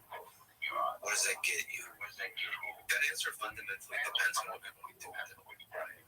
There's actually an incredible amount of stuff that you can do with EEG and electrocardiograph, which actually doesn't penetrate the cortical layer or parenchyma, but you place a set of electrodes on the surface of your brain. So the thing that I'm personally very interested in is just actually understanding and being able to just really tap into the high resolution, high fidelity understanding of the activities that are happening at the moment. And we can get into biophysics, but just to kind of step back, to kind of use analogy because analogy here can be useful. And sometimes it's a little bit difficult to think about electricity. At the end of the day, we're doing electrical recording that's mediated by ionic currents and movements of these charged particles, which is really, really hard for most people to think about. But turns out a lot of the activities that are happening in the brain and the frequency band with which that's happening is actually very, very similar to sound waves and in our normal conversation audible range. So the analogy that typically is used in the field is if you have a football stadium, there's a game going on. If you stand outside the stadium, maybe get a sense of how the game is going based on the cheers and the moves of the home crowd, whether the team is winning or not. But you have absolutely no idea what the score is. You have absolutely no idea what individual audience or the players are talking or saying to each other. The next play is what the next play is. So what you have to do is you have to drop the microphone near into the stadium and then get near the source, like into the individual channel. In this specific example, you would want to have it, right next to where the huddle is happening. So I think that's kind of a good illustration of what we're trying to do. We say invasive or minimally invasive or implanted brain computer interfaces versus non-invasive or non-implanted brain interfaces. It's basically talking about where do you put that microphone and what can you do with that information. So what is the biophysics of the read and write communication that we're talking about here as we now step into the efforts in Neuralink? Yeah, so brain is made of these specialized cells called neurons. There's billions of them, tens of billions. Sometimes people go to 100 million that are connected in this complex yet dynamic network that are constantly remodeling. They're changing their synaptic weights, and those we typically call neuroplasticity. And the neurons are also bathed in this charged environment that is laden with many charged molecules like potassium ions, sodium ions, chlorine ions. And those actually facilitate these through ionic current communication between these different networks. And when you look at a neuron as well, they have these memory with beautiful protein structure called voltage selective ion channels, which, in my opinion, is one of nature's best inventions. In many ways, if you think about what they are, they're doing the job of modern-day transistors. Transistors are nothing more at the end of the day than a voltage-gated conduction channel. And nature found a way to have that very, very early on in its evolution. And as we all know, with the transistor, you can have many computation and a lot of amazing things that we have access to today. So I think it's one of those, just as a tangent, just a beautiful invention that nature came up with, these voltage-gated ion channels. I suppose there's biological at every level. This is West Side Gangster. There's going to be some mechanisms for storing information, referring to computation. This is just one such way to do that with biological essentially. Plus, like with neurons, I mean, it's not just electricity, it's chemical communication, it's also mechanical. These are like actual objects that have that vibrate. I mean, they're actually, there's a lot of really interesting physics that are involved in, kind of going back to my work on ultrasound during classical. There are groups and there are still groups looking at ways to cause neurons to actually fire an action potential using an ultrasound wave, and the mechanism to which that is happening is still unclear, as I understand. It may just be that you're imparting some sort of particle energy, and that causes cells to depolarize in some interesting ways. But there are also these ion channels or even membranes that actually just open up this pore as they're being mechanically shook, right, vibrated. So there's just a lot of elements of these particles, which again, that's covered by diffusion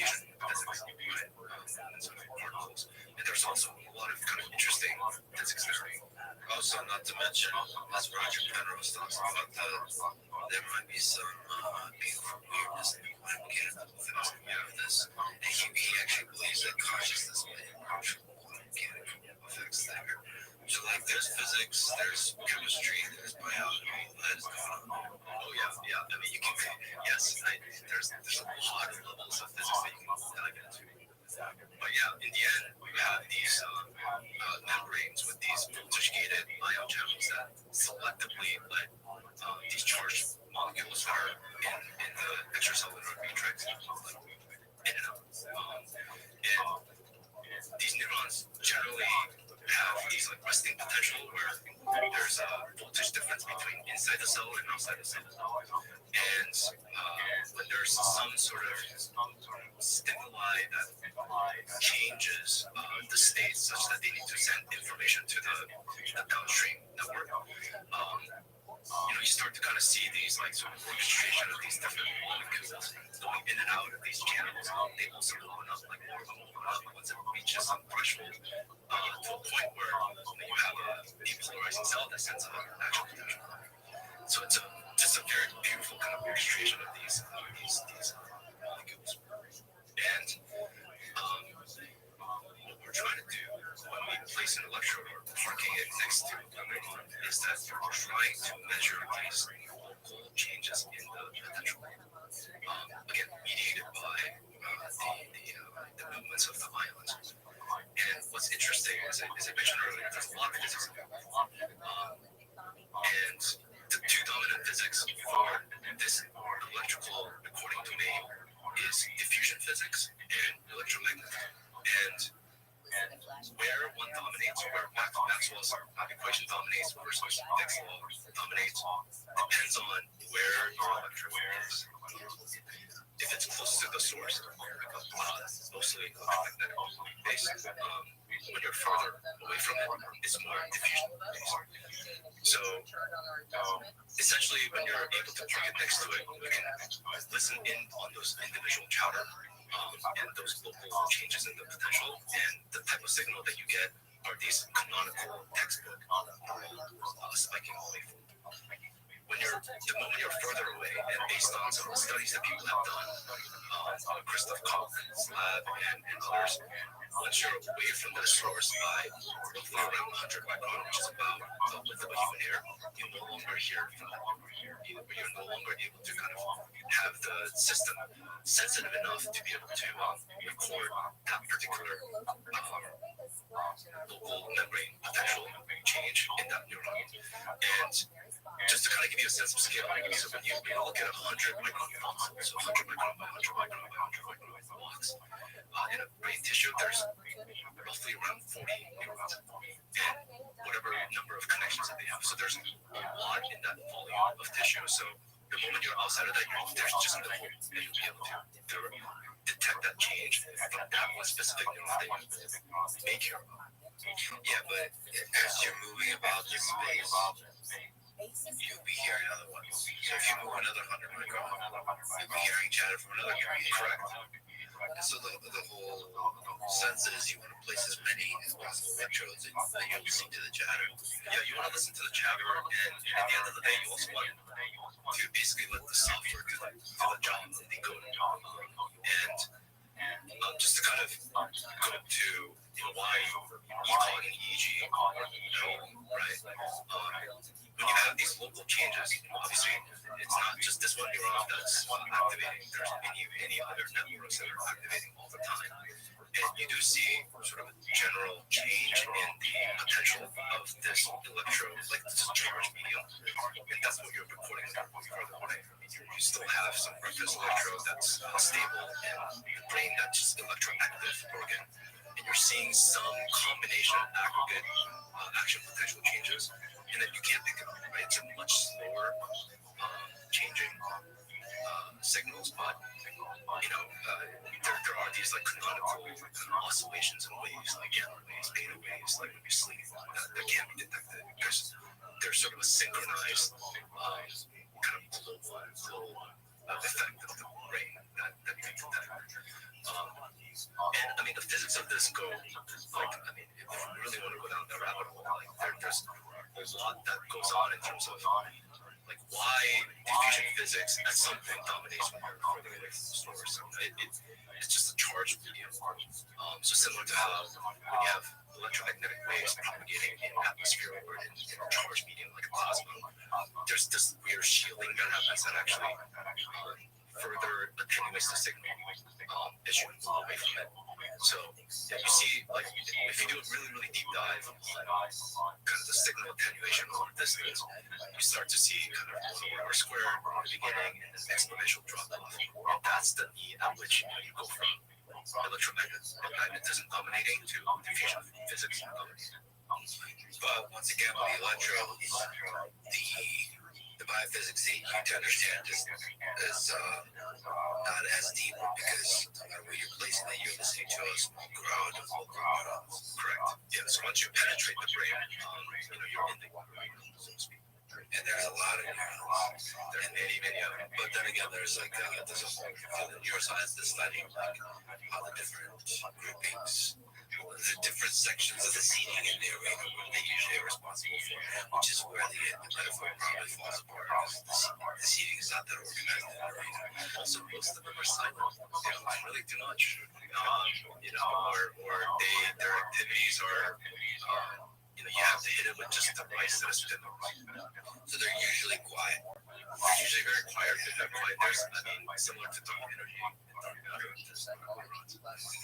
they all doing? You place these electrodes, again, within this 100 micron volume, you have 40 or so neurons. Like, why do you not see 40 neurons? Why do you see only a handful? What is happening there? Well, they're mostly quiet, but like when they speak, they say profound shit. I think that's the way I like to think about it. Anyway, before we zoom in even more, let's zoom out. So, how does Neuralink work?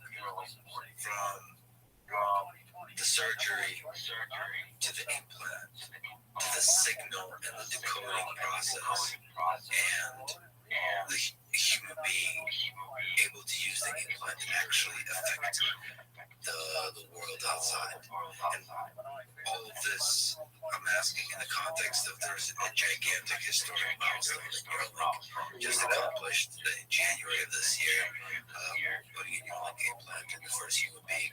And there's been a lot to talk about there, about his experience, because he's able to describe all the nuance, beauty, and the fascinating complexity of that experience. I'm very involved, but on a technical level, how does Neuralink work? Yeah, so there are three major components to the technology that we're building. One is the device, the thing that's actually recording these neural chatters. We call it N1 implant or the link. And we have a surgical robot that's actually doing an implantation of these tiny, tiny wires that we call threads that are smaller than human hair. And once everything is surgerized, you have these neural signals, these spiking neurons that are coming out of the brain. And you need to have some sort of software to decode what the user is intended to do with that. So there's what's called a Neuralink application or V1 app that's doing that translation. It's running a very, very simple machine learning model that decodes these inputs that are neural signals and then convert it to a set of outputs that allows our participant, first participant, to be able to control a cursor. And this is done wirelessly. And this is done wirelessly, so our implant is actually two parts. The link has these flexible tiny wires called threads that have multiple electrodes along its length. And they're only inserted into the cortical layer, which is about 3 to 5 millimeters in the human brain. In the motor cortex region, that's where the kind of the intention for movement lies in. And we have 64 of these threads, each thread having 16 electrodes along the span of 3 to 4 millimeters, separated by 200 microns. So you can actually record along the depth of the insertion. And based on that signal, there's custom, integrated circuit or ASIC that we built that amplifies the neural signals that you're recording and then digitizing it and then has some mechanism for detecting whether there was an interesting event that is a spiking event, and decide to send that or not send that through Bluetooth to an external device, whether it's a phone or a computer that's running this neural network. So there's onboard signal processing already just to decide whether this is an interesting event or not. There is some computation power on board inside the board in addition to the human brain. Yeah, so it does the signal processing to kind of really compress the amount of signal that you're recording. So we have a total of 1,000 electrodes sampling at just under 20 kilohertz with 10 bit each. So that's 200 megabits that's coming through to the chip from 1,000 channel simultaneous recording. And that's quite a bit of data, and there are technology available to send that off wirelessly, but being able to do that in a very, very thermally constrained environment that is a brain.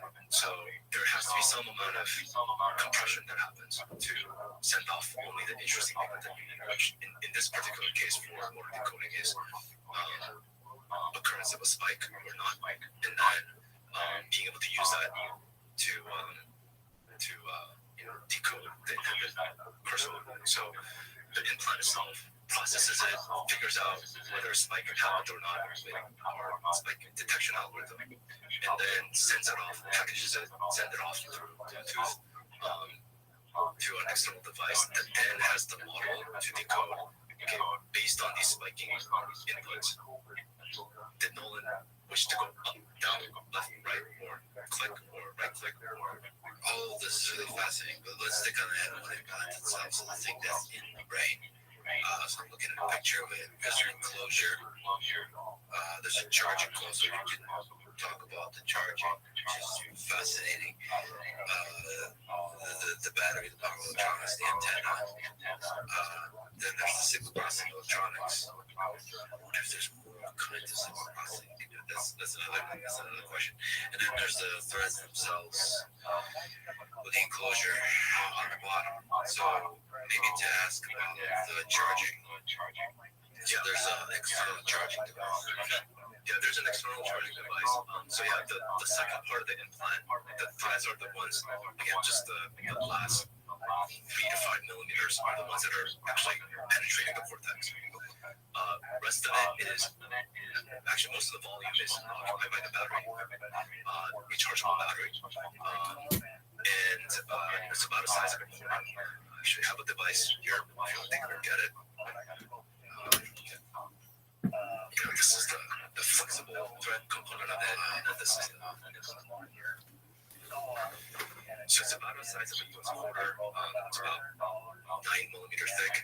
So basically, this implant, once you have the craniectomy and the enterectomy, threads are inserted, and the hole that you created, this craniectomy, gets replaced with that. So basically, that thing closes that hole, and you can screw in these self-drilling cranial screws to hold it in place. And at the end of the day, once you have the skin flash over, there's only about 2 to 3 millimeters that's obviously transitioning off of the top of the implant to where the screws are, and that's the line of one that you have. Those threads look tiny. That's incredible. That is really incredible. That is really incredible. And also, you're right, most of the volume, actual volume is the battery. Yeah, this is way smaller than I realized. They are also, the threads themselves are quite strong. They look strong. And the thread themselves also has a very interesting feature at the end of it, called the loop. And that's the mechanism to which the robot is able to interface and manipulate this tiny hair-like structure. They're tiny, so what's the width of a thread? Yeah, so the width of a thread starts from 16 microns and then tapers out to about 84 microns. So average human hair is about 80 to 100 microns. This thing is amazing. This thing is amazing. Yes, most of the volume is occupied by the battery rechargeable lithium cell. And the charging is done through inductive charging, which is actually very commonly used. Most cell phones have that.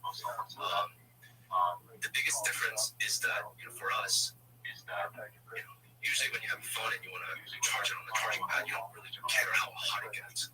Whereas for us, it matters. There's a very strict regulation and good reasons to not actually increase the surrounding tissue temperature by 2 degrees Celsius. So there's actually a lot of innovation that is packed into this to allow charging of this implant without causing that temperature threshold to reach.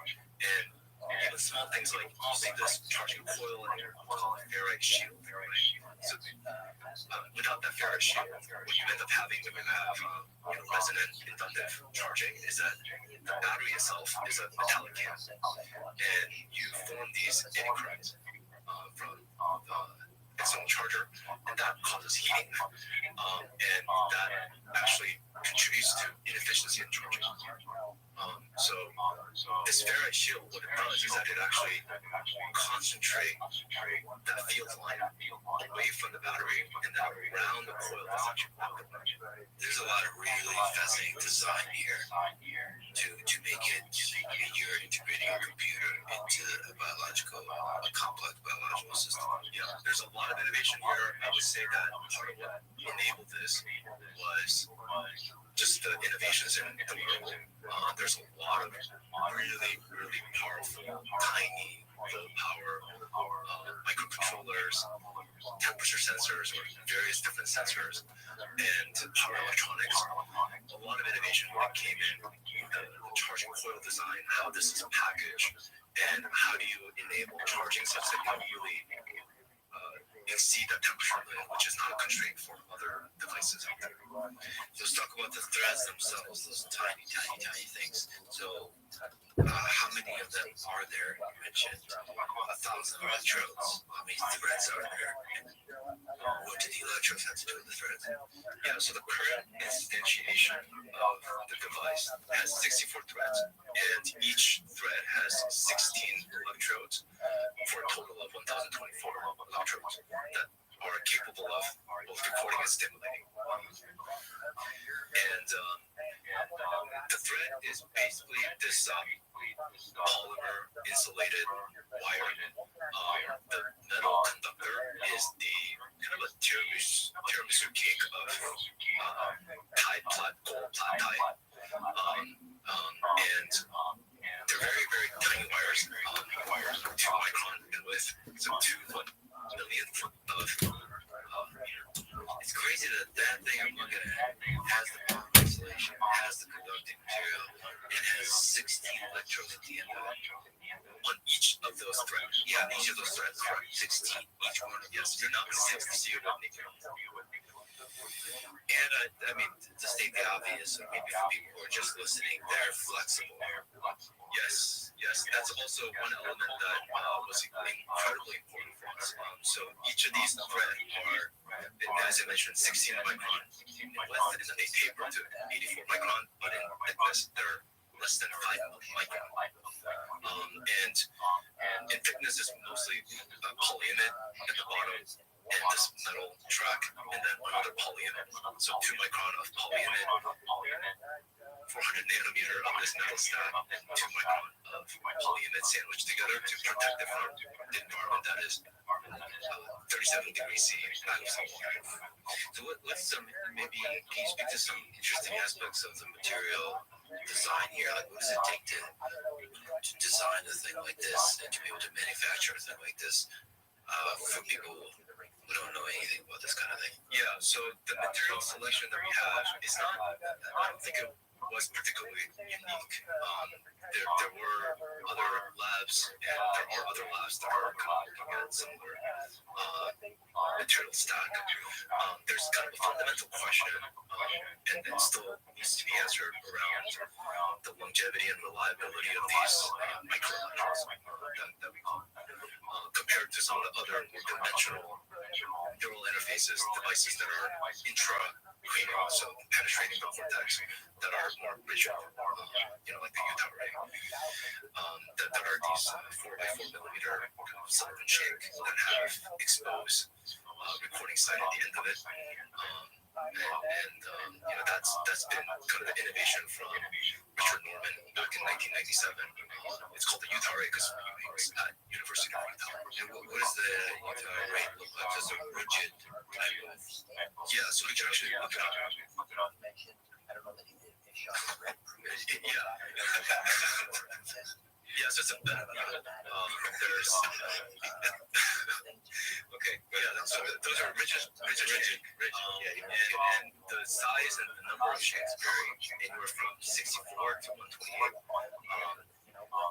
At the very tip of it is an exposed electrode that actually records an signal. The other thing that's interesting to note is that unlike Neuralink threads that have recording electrodes that are actually exposed to iridium oxide recording sites along the depth, this is only at a single depth. So these youth RA spokes can be anywhere between 0.5 millimeters to 1.5 millimeter, and they also have designs that are slanted, so you can have it inserted at different depths. But that's one of the other big differences. And then the main key difference is the fact that there's no active electronics. These are just electrodes, and then there's a bundle of wire that you're seeing, and that actually then exits the craniectomy. That then has the support that you can connect to for any external electronic devices they are working on. Or have the wireless telemetry device, but it still requires a skin. What do you want? Port that actually is one of the biggest problems for induction. Okay, dope. What are some I'm ready. of the challenges associated with flexible threads? Like, for example, on the robotic side, R1, implanting those threads. How difficult is that? It's still spinning for me. Let me check on another device. As you mentioned, they're very, very difficult to maneuver by hand. These youth arrays that you saw earlier, they're actually That's okay. Let me just check on another device. Positioning it near the site that they want. Yeah, I'll do. I'm about to head to bed, but I just watched a really good movie. I'm going to link it in your Discord. All right, please do. Come back when you awake, my man. Come back when you wake up. Excellent. Sweet dreams, Tim. Take care. That's why we built an entire robot to do that. There are other reasons for why we built the robot, and that is ultimately we want this to help millions and millions of people that can benefit from this, and there just aren't that many neurosurgeons out there. Robots can be something that we hope can actually do much more surgery. Put it in the free speech channel below, or you can put it in self promo below. And it's essentially this You as well. T-axis gantry system that has the specialized robot head that has all of the optics and this kind of a needle retracting mechanism that maneuvers these threads via this loop structure that you have on the thread. So the thread already has a loop structure where you can grab it. Correct. So this is fascinating. So you mentioned optics. So there's a robot, R1. So for now, there's a human that actually creates a whole symbol. And then after that, there's a computer vision component that's finding a way to avoid the blood vessels. And then you're grabbing it by the loop, which you push a thread, and placing it in a particular location to avoid the blood vessels, and also choosing the depth, placement, all that. Right. So controlling like the 3D geometry of the placement. Correct. So the aspect of this robot that is unique is that it's not surgeon assisted or human assisted. It's a semi-automatic or automatic robot. Once you obviously there are human component to it when you're placing targets. You can always move it away from kind of major vessels that you see. But I mean, we want to get to a point where one click and it just does the surgery within minutes. So the computer vision component finds great targets, candidates, and the human kind of approves them. And the robot does do like one thread at a time. It does one thread at a time. That's actually also one thing that we are looking at ways to do multiple threads at a time. There's nothing stopping from it. You can have multiple kind of engagement mechanisms, but right now it's one by one, and still do quite a bit of just kind of verification to make sure that it got inserted. If so, how deep? Did it actually match what was programmed in, and so on and so forth.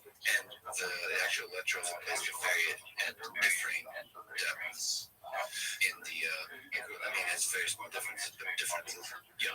And so that there's some reasoning behind that. As you measure, like it gets more varied.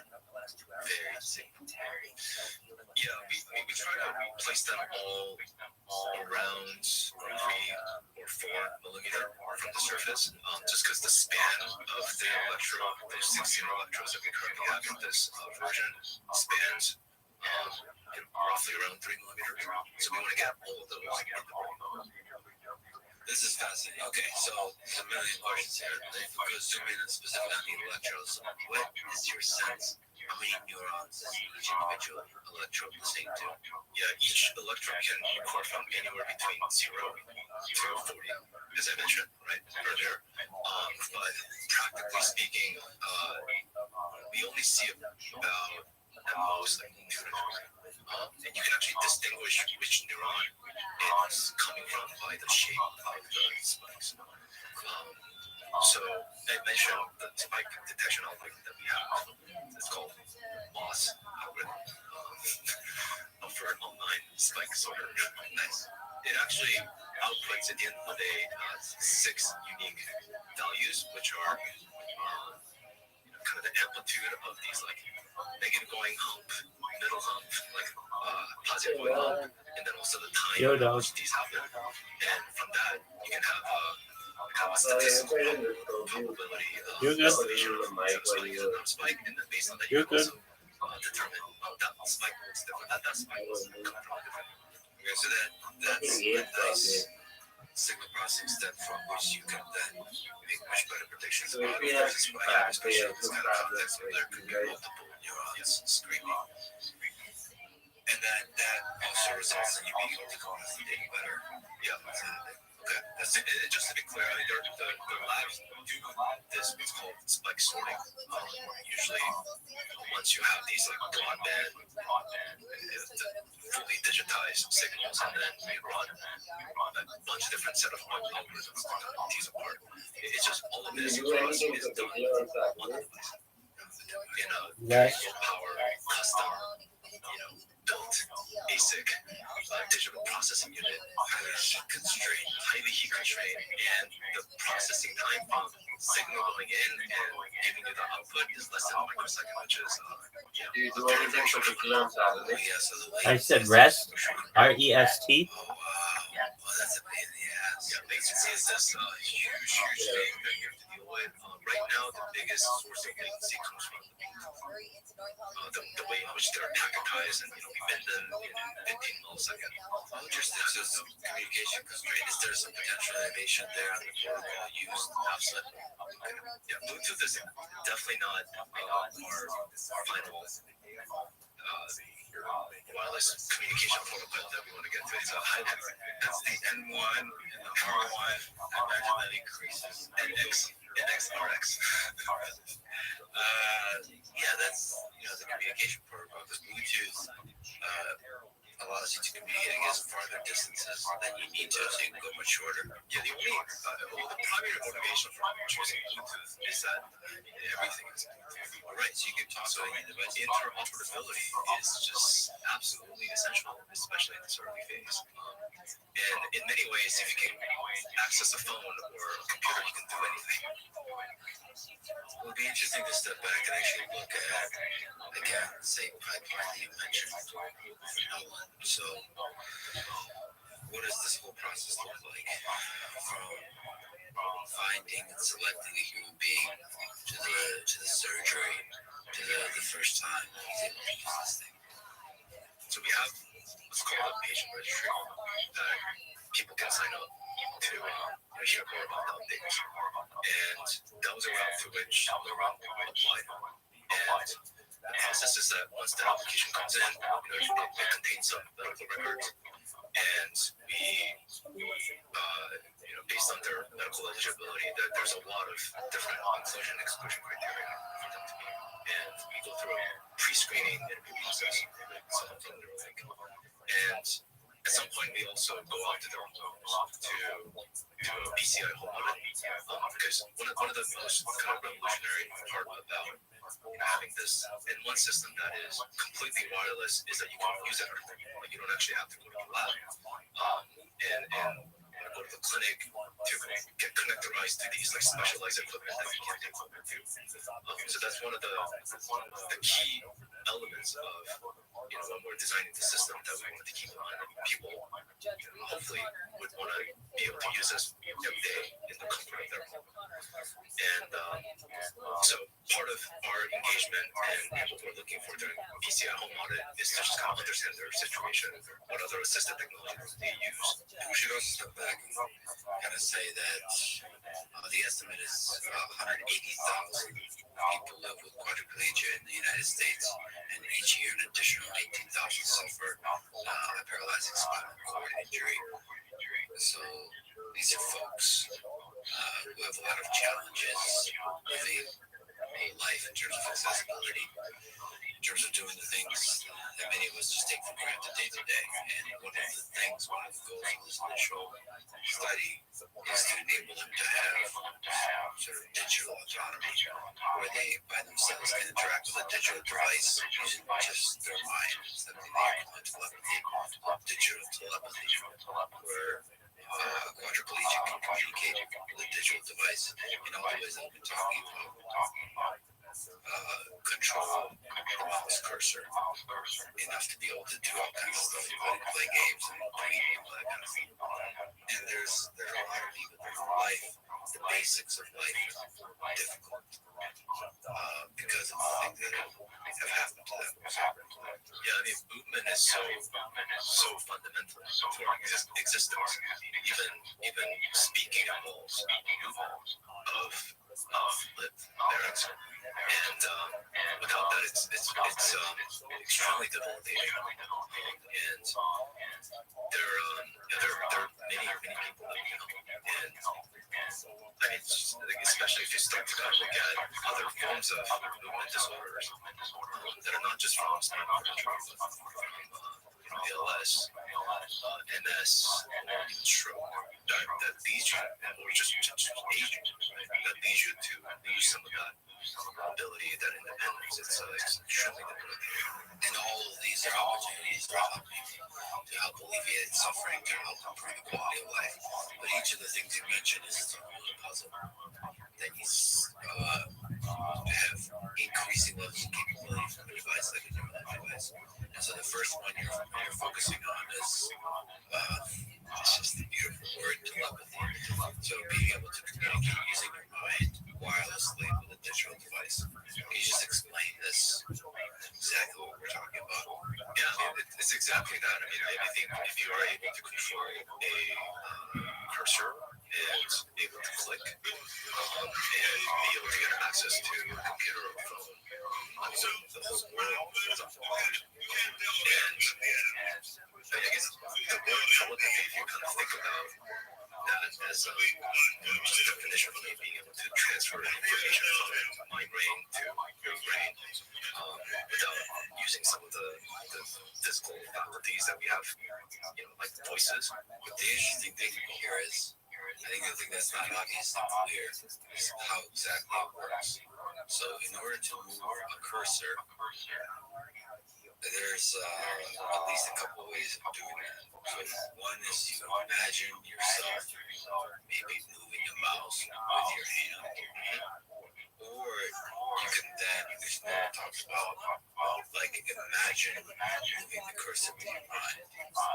Like, but it's like there is a cognitive step here that's fascinating, because you have to use the brain, and you have to learn how to use the brain, and you kind of have to figure it out dynamically, because you reward yourself for it works. So there's a step that's just a fascinating step. You have to get the brain to start firing in the right way, and you do that by imagining, like fake until you make it. And all of a sudden, it creates the right kind of signal that, if decoded correctly, can create the kind of effect. And then there's like noise around that. You have to figure all that out. But on the human side, imagine the cursor moving is what you have to do. Yeah, he says using the force. The force.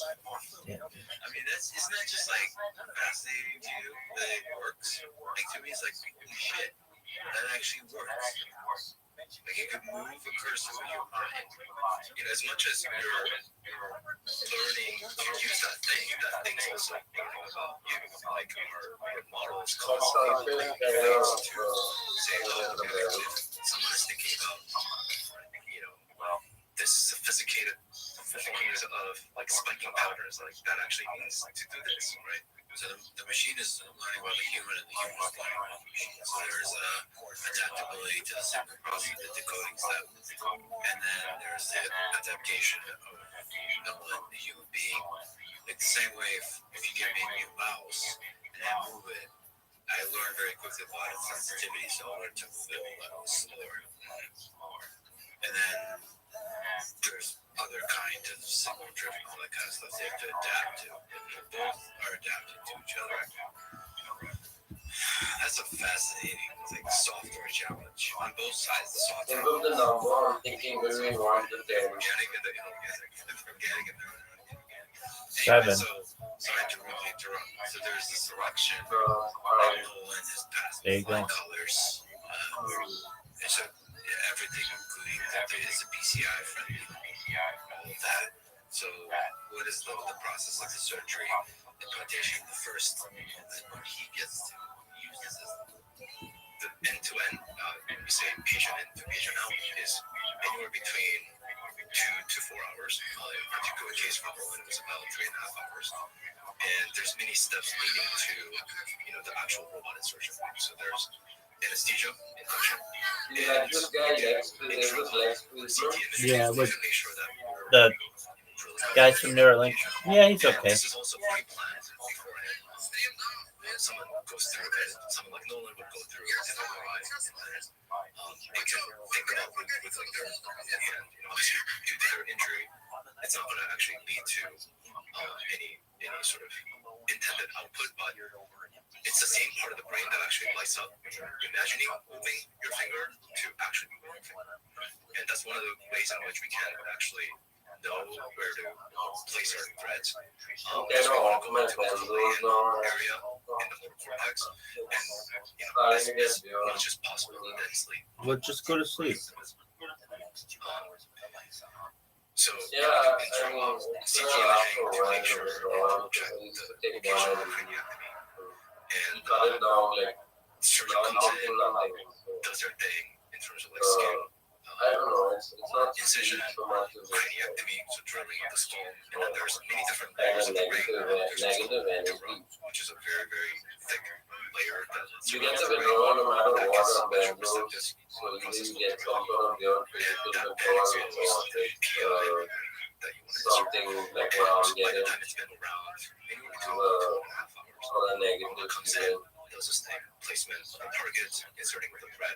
That takes anywhere between 20 to 40 minutes. In my particular case for Nolan, it was just over 30 minutes. Problem with these meds, right, is that sometimes you're thinking of actually inserting the real substitute layer to protect the thread as well as the brain. And then so I have that problem with the implant and then skin flap, suture, and then you're out. So when Nolan woke up, what was that like? Was the recovery like? It was the first time he was able to use it. So he was actually immediately after the surgery, like an hour after the surgery, as he was waking up, we did turn on the device, make sure that we are recording neural signals, and we actually did have a couple signals that we noticed that he can actually modulate. And what I mean by modulate is that he can think about clenching his fist, and you could see the spike disappear and appear. That's awesome. And that was immediate after it. As a human being, I mean, what would that feel like? I gotcha. this device became the first step of a gigantic journey. It's a historic moment. Even just that spike, just to be able to modulate that. You know, obviously there have been other as you mentioned, pioneers that have participated in these groundbreaking PCI investigational early feasibility studies. So we're obviously standing on the shoulders of the giants here. The first ones to actually put electrodes in the human brain. But I mean, just leading up to the surgery, there was there's just it's the first time that you're working in a completely new environment. We had a lot of confidence based on our benchtop testing, our preclinical R&D studies that the mechanism, the threads, the insertion, all that stuff is very safe and that it's obviously ready for doing this in a human, but there's still a lot of unknown about can the needle actually insert. We brought something like 40 needles just in case they were using only one. But I mean that was a level For me? of complete unknown, right? Because it's a very, very different environment. And that's what we do. Clinical trial in the first place to be able to test these things out. So extreme nervousness and up there? Many of the sleepless night leading up to the surgery and definitely the day before the surgery. We're gonna see. I'm not sure. Yeah, something like that. And by the time it was around 10:30, it was everything was done. But I mean, first time seeing that, number one, just I went to Vietnam once. That this thing is doing what it's supposed to do. And two, just an immense amount of gratitude for we went to like this many others that have applied and that we've spoken to. where We'll speak they to get calls on a trainers and everywhere. I they have like a shop selling a bunch of calls for different prices. And the really rare ones are like the really expensive. It's amazing. So we like start to figure out like exploring the most of Vietnam is based on tourism. And most of the tourism is based on like selling in overpriced stuff. Participate and like the communist reality in Vietnam. that we're embarking on You together. come there as a tourist, you don't. And also, like I think it was You experience a lot of different things and it's fun and nice. So a lot of just kind of stuff like that. But, anticipation for what needs to it's happen a next. complete opposite of Set that. of sequences of events that needs to Even happen. in India, Make it worthwhile. we have a more Western society than people living in Vietnam. Right. Just a huge congratulations to you and the team for that milestone. I know there's a lot of work. Vietnam is like they have like music and also the music is like inviting. Like it's like a southern country, USA, Texas type style. It's very weird. Like, can you imagine like you outside of the countryside? Yeah, that is weird. Since USA came there, they like imbibed a lot of that stuff into their culture. You notice like Southeast Asian countries and Asian countries, you go to like China and then you go to Vietnam, they're like totally different places. But the Asian mentality on things is very similar. They're very good at like presenting things or representation. Right. It's a very good moment for the company. Needless to say, as well as hopefully for many others out there that we have. I've been in Bangkok about like published the 8 times or 7 or 8 times. threads are tracked Family. and so the performance People always think like Bangkok, second dropped first feels like someone's going there for and that the because of something. But it's pretty neat. It's a nice place. One of my favorite places. Bangkok. Interesting. You speak to this whole experience. You know, these Southeast Asian countries, right? They have their own kind of small worlds where they live in. Aspects of the threads. Very taken away from everything else. In the end, the Very much unlike Mumbai, where everything, people people think about like what's happening here and what's happening there.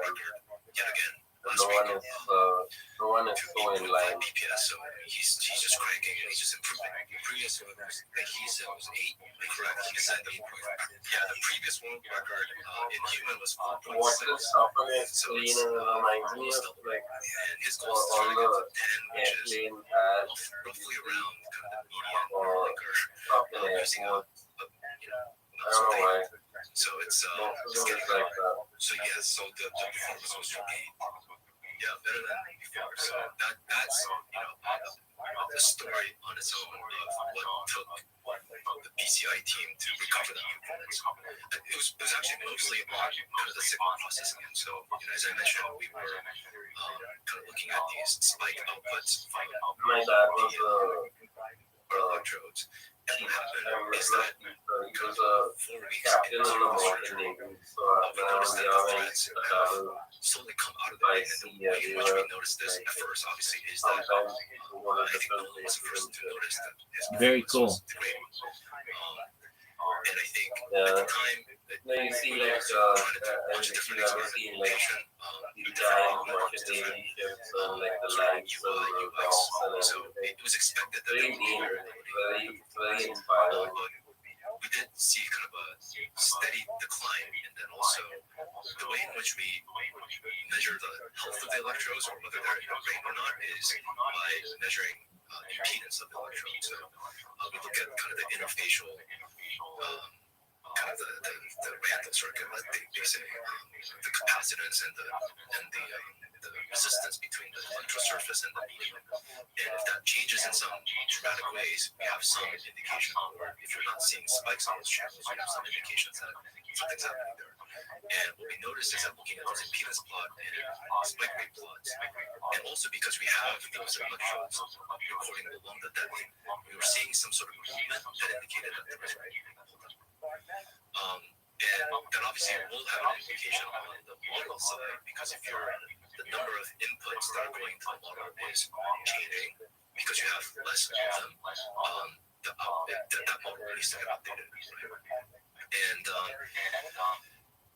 but there were still signals, and as I mentioned, similar to how even when you place the signals on the surface of the brain, further away outside the skull, you still see some useful signals. What we started looking at is not just the spike currents through this loss algorithm that I mentioned, but we started looking at just the power of the frequency band that is interesting for Nolan or Nolan to be able to modulate. So once we kind of change the algorithm for the implant to not just give you the loss output, but also these spike band power output, that helped us sort of refine the model with the new set of inputs, and that was the thing that really ultimately gave us the performance back. In terms of, and obviously, like the thing that we want ultimately, and the thing that we are working towards, is figuring out ways in which we can keep those threads intact for as long as possible, so that we have many more channels going into the market. That's by far the number one priority that the team is currently embarking on, to understand how to prevent that from happening. The thing that I will say also is that, as I mentioned, this is the first time ever that we're putting these threads in the human brain. And human brain, just for size reference, is 10 times that of the monkey brain or the sheep brain. And it's just a very, very different environment. It moves a lot more. It's like actually moves a lot more than we expected when we did Nolan surgery. And it's just a very, very different environment than we're used to. And this is why we do a clinical trial. We want to uncover some of these issues and earlier than we heard. So in many ways, it's provided us with this enormous amount of data and information to be able to solve this. And this is something that Neuralink is contributing to. We have a set of clear objectives and engineering problem. We have enormous amount of talents across many disciplines to be able to come together and fix the problem very, very quickly. But it sounds like one of the fascinating challenges here is the system. the decoding side can be adaptable across different time scales. So whether it's movement of threads or different aspects of signal drift, sort of in the software, the range, something changing. Like no one talks about cursor drift that can be corrected. There's a whole UX challenge to how to do that. So it sounds like adaptability is like a fundamental property that has to be engineered in.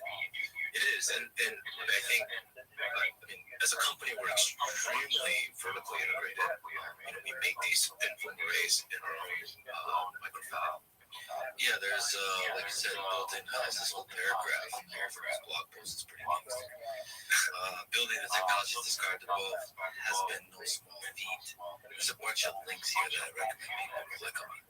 We constructed in-house microfabrication capabilities to rapidly produce various iterations of thin film arrays that constitute our electrode threads. We created a custom femtosecond laser mill manufacture components with micro-level precision. I think there's a tweet associated with this. Yeah, this okay. What are we looking at here? This thing. This is so Welcome.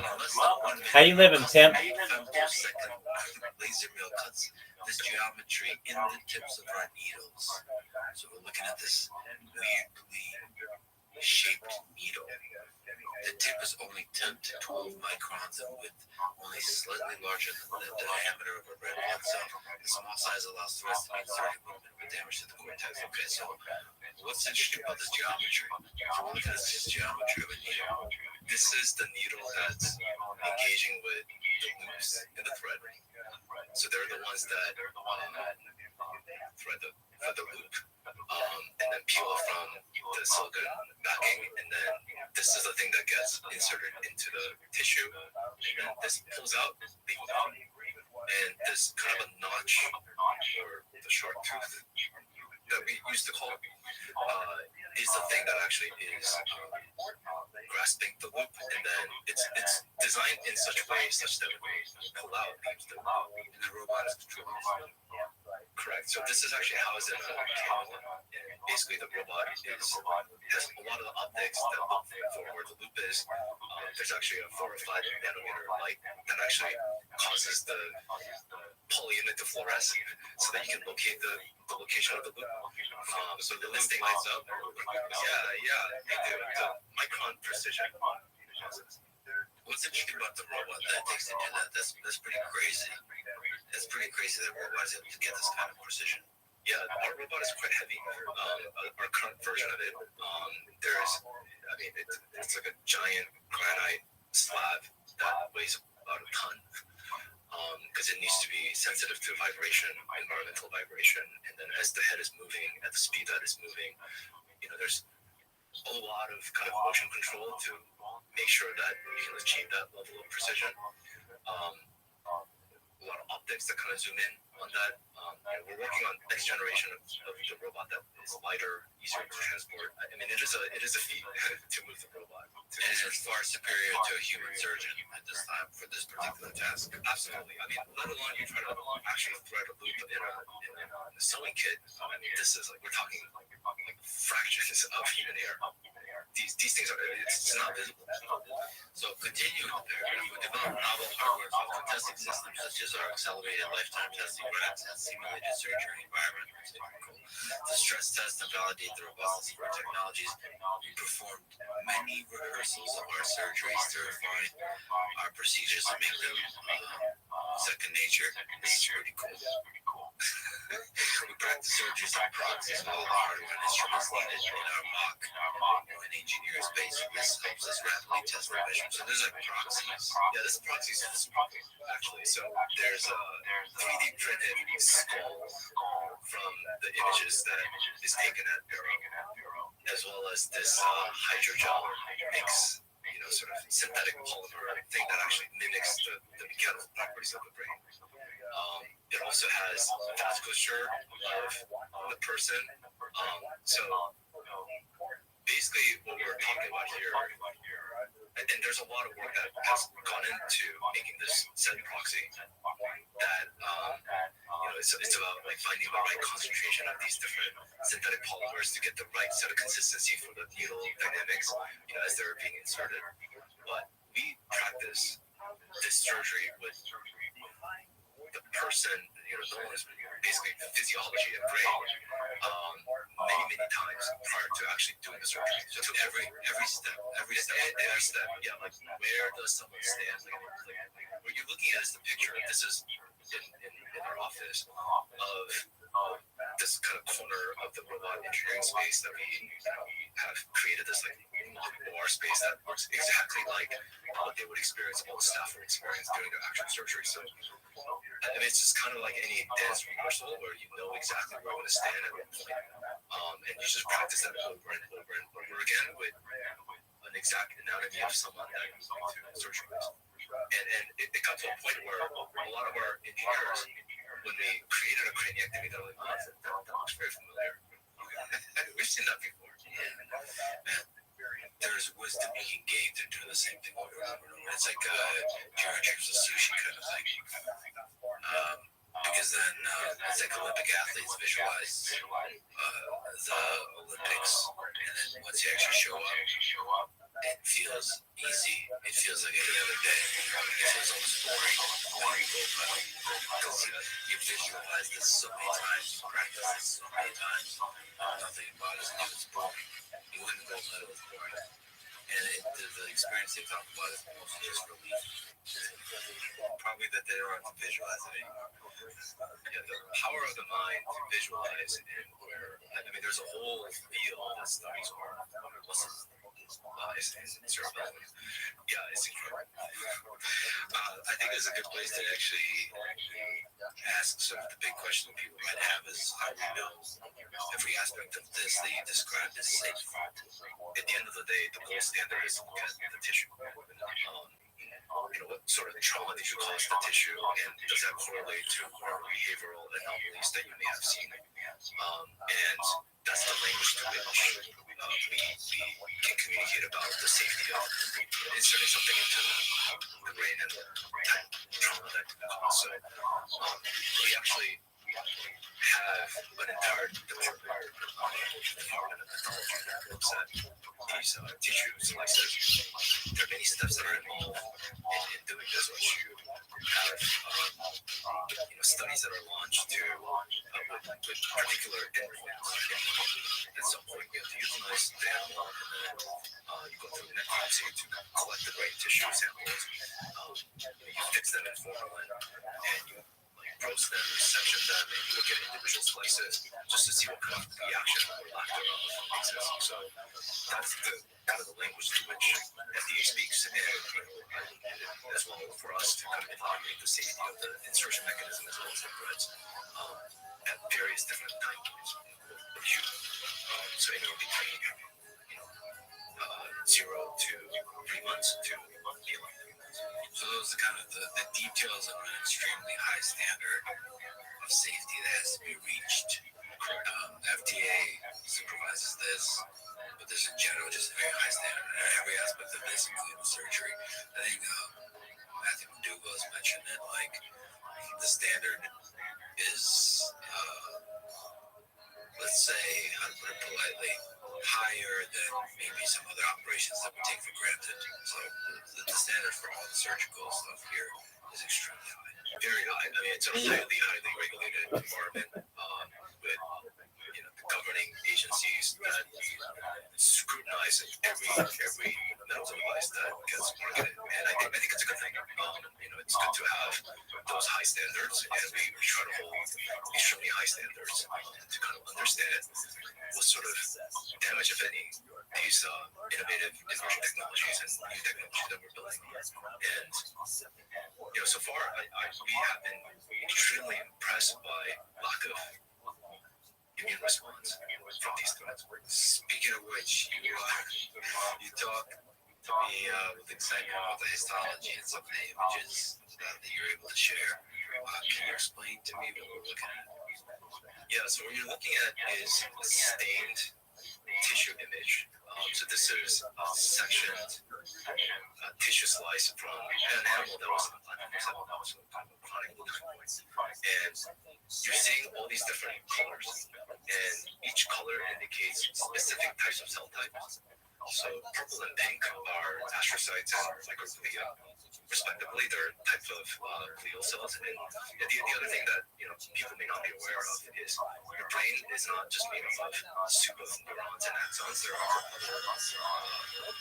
cells like glial cells that actually use the glue and also react if there are any trauma or damage to the tissue. The brown are the neurons. So what you're seeing is in this kind of macro image, you're seeing these like circle highlighted in white, the insertion sites.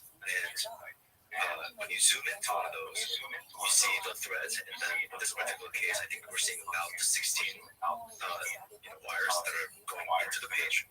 And the incredible thing here is the fact that you have the neurons that are these brown structures or brown circular elliptical thing that are actually touching and unbuttoning the threads.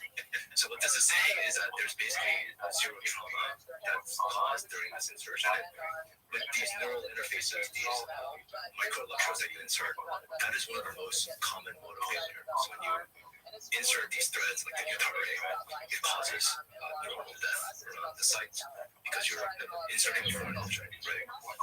And that kind of elicits these like immune response microglia and astrocytes.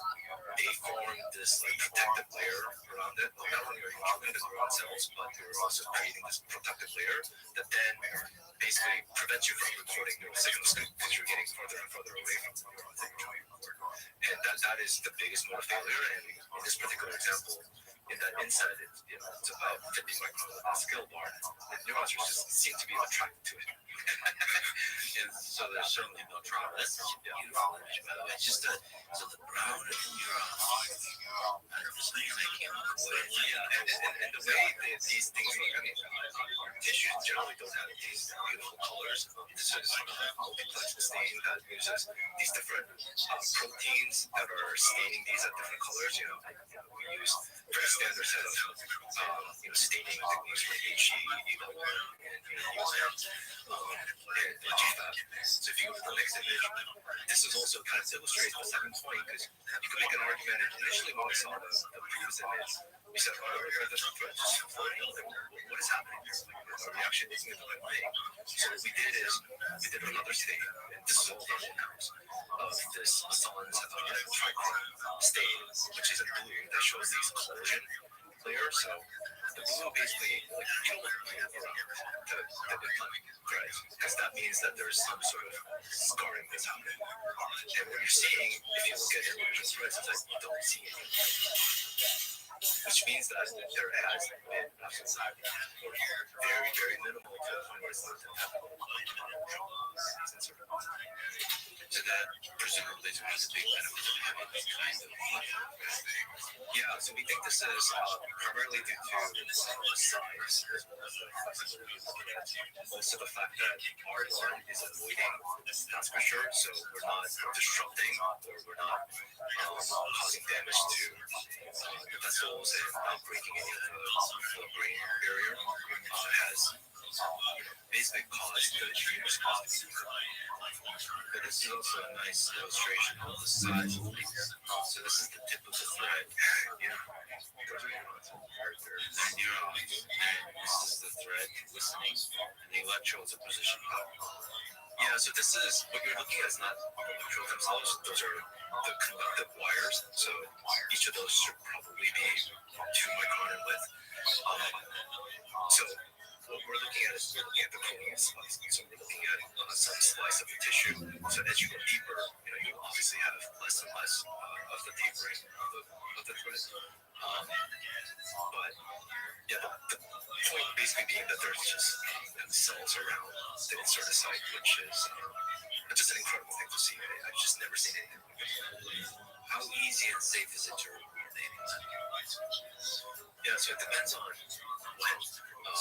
In the first 3 3 months or so after the surgery, there's a lot of kind of tissue modeling that's happening. Similar to when you get a cut, you obviously start over the first couple weeks, depending on the size of the wound, scar tissue, right? They're usually contracted, and then in the end they turn into scab. The same thing happens in the brain, and it's a very dynamic. And before the scar tissue, new membrane that forms, it's quite easy to just pull it out. And there's no trauma that's caused there. Once the scar tissue forms, and with Nolan as well, I believe that's the thing that's currently anchoring now. So we haven't seen any more movements since then. So they're quite stable. It gets harder to actually completely extract the thread. So our current method for removing the device is cutting the thread, leaving the tissue intact, and then unscrewing it and taking it out. And that hole is not going to be plugged with either another Neuralink or just with kind of a PEEK-based, plastic-based cap. Is it okay to leave the threads in there forever? Yeah, we think so. We've done studies where we left them there. And one of the biggest concerns that we had is, like, do they migrate and do they get to a point where they should not be? We haven't seen that. Again, once the scar tissue forms, they get increased. And I should also say that, when we say upgrades, we're not just talking in theory here. We've actually upgraded many times. Most of our monkeys, non-human primates, NHP, have been upgraded. Pager, who you saw playing Mindpaw, has the latest version of the device since 2 years ago and is seemingly very happy and healthy. So what's designed for the future, the upgrade procedure?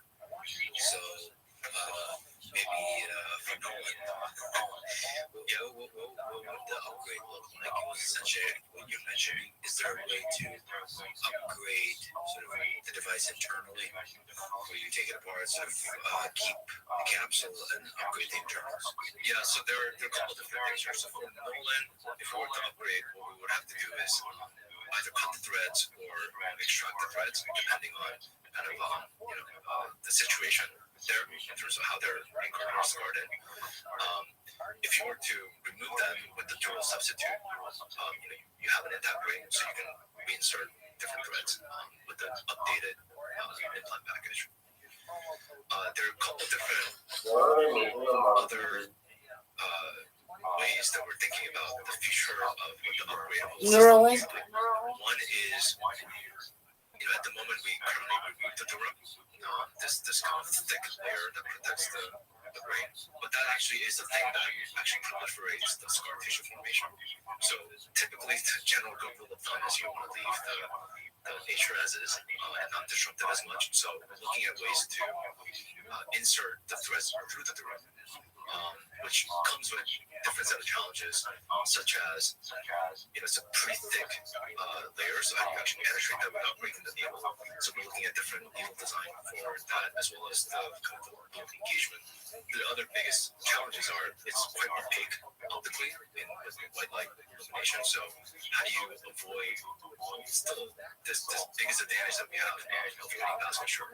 How do you image through that? How do you actually still mitigate that? So there are other imaging techniques that we're looking at to enable that. But our hypothesis is that, based on some of the early evidence that we have, doing through the dura insertion will cause minimal scarring that causes them to be much easier to extract.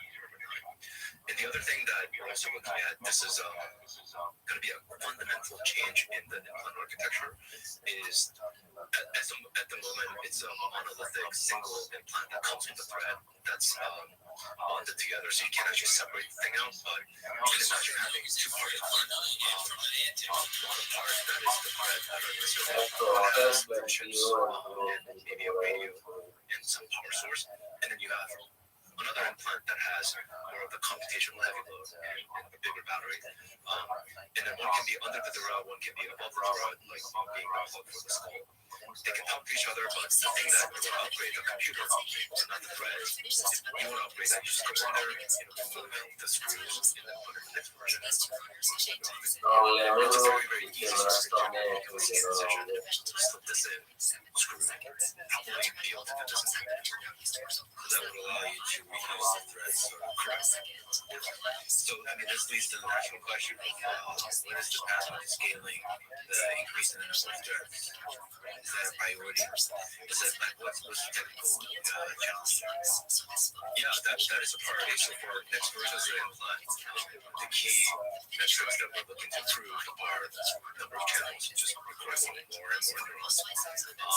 We have a pathway to actually go from currently 1,000 to 3,000, if not 6,000 this year. And then end of next year, we want to get to 16,000. Wow. There's a couple limitations to that. One is obviously being able to photographically print those wires. As I mentioned, it's 2 micron in width and spacing. Obviously, there are chips that are much more advanced than those types of resolution, and we have some of the tools that we have brought in-house to be able to do that. So traces will be narrower, just so that you have to have the wires coming up into the chip. Chips also cannot linearly consume more energy as you have more and more channels, so there's a lot of innovations in the circuit architecture as well as the circuit design topology to make them lower power. You need to also think about if you have all of these spikes, how do you send that off to the end application? So you need to think about bandwidth limitation there and potentially innovations in signal processing. Physically, one of the biggest challenges is going to be the interface. It's always the interface that breaks. Bonding this thin film array to the electronics, it starts to become very, very highly dense interconnects. So how do you connectorize that? There's a lot of innovations in kind of the 3D integrations in the recent years that we can take advantage of. One of the biggest challenges that we do have is forming this hermetic barrier, right? This is an extremely harsh environment that we're in, the brain. So how do you protect it from, like the brain trying to kill your electronics to also your electronics leaking things that you don't want into the brain, and that forming that hermetic barrier is going to be a very, very big challenge that we, I think, are actually well suited to tackle. How do you test that? Like, what's the development environment? To simulate the kind of harshness. So this is where the accelerated life tester essentially is a brain in a vat. It literally is a vessel that is made up of, and again, for all intents and purposes for this particular types of test, your brain is the solid, and you can also put some other set of chemicals like reactive oxygen species that get at kind of these interfaces and try to cause a reaction to pull it apart. But you can also increase the rate at which these interfaces are aging by just increasing temperature. So every 10 degrees Celsius that you increase, you're basically accelerating value by 2x. And there's a limit as to how much temperature you want to increase, because at some point there's some other nonlinear dynamics that causes you to have other nasty gases to form that just is not realistic in an environment. So what we do is we increase in our ALT chamber by 20 degrees Celsius. That increases the aging by four times. So essentially 1 day in an ALT chamber is 4 days in calendar year. And we look at whether the implants still are intact, including the threads and operation. And operation and all of that. It obviously is not the exact same environment as a brain, because your brain has mechanical and other more biological groups that attack at it. But it is a good testing environment for at least the enclosure and the strength of the enclosure. And I mean, we've had implants, the current version of the implant that has been in there for, close to 2.5 years, which is equivalent to a decade, and they seem to be fine. So it's interesting that so basically close approximation is warm salt water, hot salt water is good, doesn't it? Yeah. By the way, I'm drinking Element, which is basically salt water, which is making me kind of. It doesn't have computation the way the brain does, but maybe in terms of other characteristics, it's quite similar. Yeah, you have to get it at the right pH too. And then consciousness. Yeah. Okay, but by the way, the other thing that also is interesting about our culture is, if you look at our implant, it's not our common-looking medical implant that usually is encased in a titanium gear that's laser welded. We use this polymer called PCTFE, polychloro trifluoroethylene, which is actually commonly used in blister packs. So when you have a pill and you're trying to pop a pill, there's that kind of that plastic membrane. That's what this is. No one's actually ever used it except us. And the reason we wanted to do this is because it's electromagnetically transparent. So when we talk about the electromagnetic inductive charging, but titanium can usually, if you want to do something like that, you have to have a sapphire window. It's a very, very tough process to scale. So you're doing a lot of iteration here, right? Because materials, so you mentioned scaling. Is it possible to have multiple Neuralink devices as one of the ways of scaling? To have multiple Neuralink devices on testable? Yeah, we've had, our monkeys have had 2 Neuralinks, one in each hemisphere. And then we're also looking at, potential of having one in motor cortex, one in visual cortex, and one in whatever other cortex. So focusing on a particular function on your device. I wonder if there's some level of customization that can be done on the compute side. So for motor cortex, absolutely. That's the goal. And we talk about Neuralink building a generalized interface to the brain. And that also is strategically how we're approaching this with marketing and also with regulatory, which is what do you think is the other we have the robot can access any part of the cortex. Right now we're focused on the cortex with current version of the What'd you say? specialized for motor decoding tasks. That was on Hollywood Coming up Boulevard. next. Yeah. General compute available there. What'd you say? What do you think is the order, the concept of insects or the concept of excretory organs? What do I think is the what? Which one do you think is the order? A weird. The concept of insects or the concept of excretory organs? They're both natural processes. Probably, I think they're similar.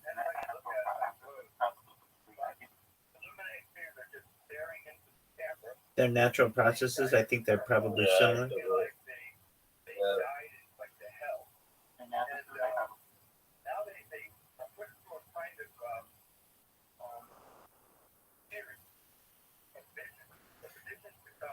But typically, if you want to really get down to kind of hyper optimizing for power and efficiency, you don't need to get to some specialized function, right? But what we're saying is, you are now used to this robotic insertion techniques, which took many years of showing data and conversation with the FDA, and also internally convincing ourselves that this is safe. And now the difference is if you go to other parts of the brain, like visual cortex, which we're interested in as our second product, obviously it's a completely different environment. The cortex is laid out very, very differently. It's going to be more stimulation focused rather than recording, just kind of creating visual percepts. But in the end, we're using the same thin film array technology. We're using the same robot insertion technology. We're using the same packaging technology. Now it's more the conversation is focused around what are the differences and what are the implications of those differences in safety and efficacy. The way you said second product is both hilarious and awesome to me. That product being restoring sight for blind people. So, can you speak to stimulating the visual cortex? I mean, the possibilities there are just incredible to be able to give that gift back to people who don't have sight or even any aspect of that. Can you just speak to the challenges of, there's several challenges here, one of which is, like you said, from recording to stimulation. Just any aspect of that you're both excited and see the challenges of. Yeah, I guess I'll start by saying that we actually have been capable of stimulating through our dental array as well as other electronics for years. We have actually demonstrated some of that capabilities for reanimating the limb in this month. Obviously for the current EFS study, hardware disabled that, so that's something that we wanted to mark as a separate training. And obviously there are many different ways to write information into the brain. The way in which we're doing that is through electrical, passing electrical current and kind of causing that to really change the local environment so that you can sort of artificially cause kind of the neurons to depolarize in nearby areas. For vision specifically, the way our visual system works is both well understood. I mean, anything with kind of brain, there are aspects of it that's well understood, but in the end, like, we don't really know anything. But the way visual system works is that you have photon hitting your eye, and in your eyes, there are these specialized cells called photoreceptor cells that convert the photon energy into electrical signals, and then gets projected to your head, your visual cortex. It goes through actually the thalamic system called LGN that then projects it out. And then in the visual cortex, there's visual area 1 or V1, and then there's a bunch of other higher level processing layers like V2, V3. And there are actually kind of interesting parallels in when you study the behaviors of these convolutional neural networks, like what the different layers of the network is detecting. First they're detecting like these edges, and they're then detecting some more natural curves, and then they start to detect like objects, right? A similar thing happens in the brain, and a lot of that has been inspired, and also it's been kind of exciting to see some of the correlations there. But the things like from there where this cognition arise and where there's color encoded, like there's just not a lot of fundamental understanding there. So in terms of kind of bringing sight back to those that are blind, there are many different forms of blindness. There's actually 1 million people in the U.S. that are legally blind. That means like certain score below in the visual test. I think it's something like if you can see something at 20 feet distance that normal people can see at 200 feet distance, like if you're more sympathetic, so for that, that means you can't function effectively using sight. Yeah, like to navigate your environment. And there are different forms of blindness. There are forms of blindness where there's some degeneration of your retina, these photoreceptor cells, and the rest of your visual processing that I described is inadequate. And for those types of individuals, you may not need to stick electrodes into the visual cortex. You can actually build retinal prosthetic devices that actually just replaces the function of that retinal cells that are degenerated. And there are many companies that are working on that. But that's a very small slice. Significant, still smaller slice of those that are legally blind. If there's any damage along that circuitry, whether it's an optic nerve or just an LGN circuitry or any break in that circuit, that's not going to work. And the source of where you need to actually cause that visual perception to happen, because your biological mechanism of doing that is by placing electrodes in the visual cortex of the back of your head. And the way in which this would work is that you would have an external camera, whether it's something as unsophisticated as a GoPro or some sort of wearable Ray-Ban type glasses that Meta's working on that captures a scene, right? And that scene is then converted to a set of electrical impulses or stimulation pulses that you would activate in your visual cortex through these thin film arrays. And by playing some certain concerted kind of orchestra of these stimulation patterns, you can create what's called phosphenes, which are these kind of white yellowish dots that you can also create by just pressing your eyes. You can actually create those percepts by stimulating the visual cortex. And the name of the game is really have any of those and have those percepts be the phosphenes be as small as possible, so that you can start to tell apart. Like they're the individual pixels of the screen, right? So if you have many of those, potentially you'll be able to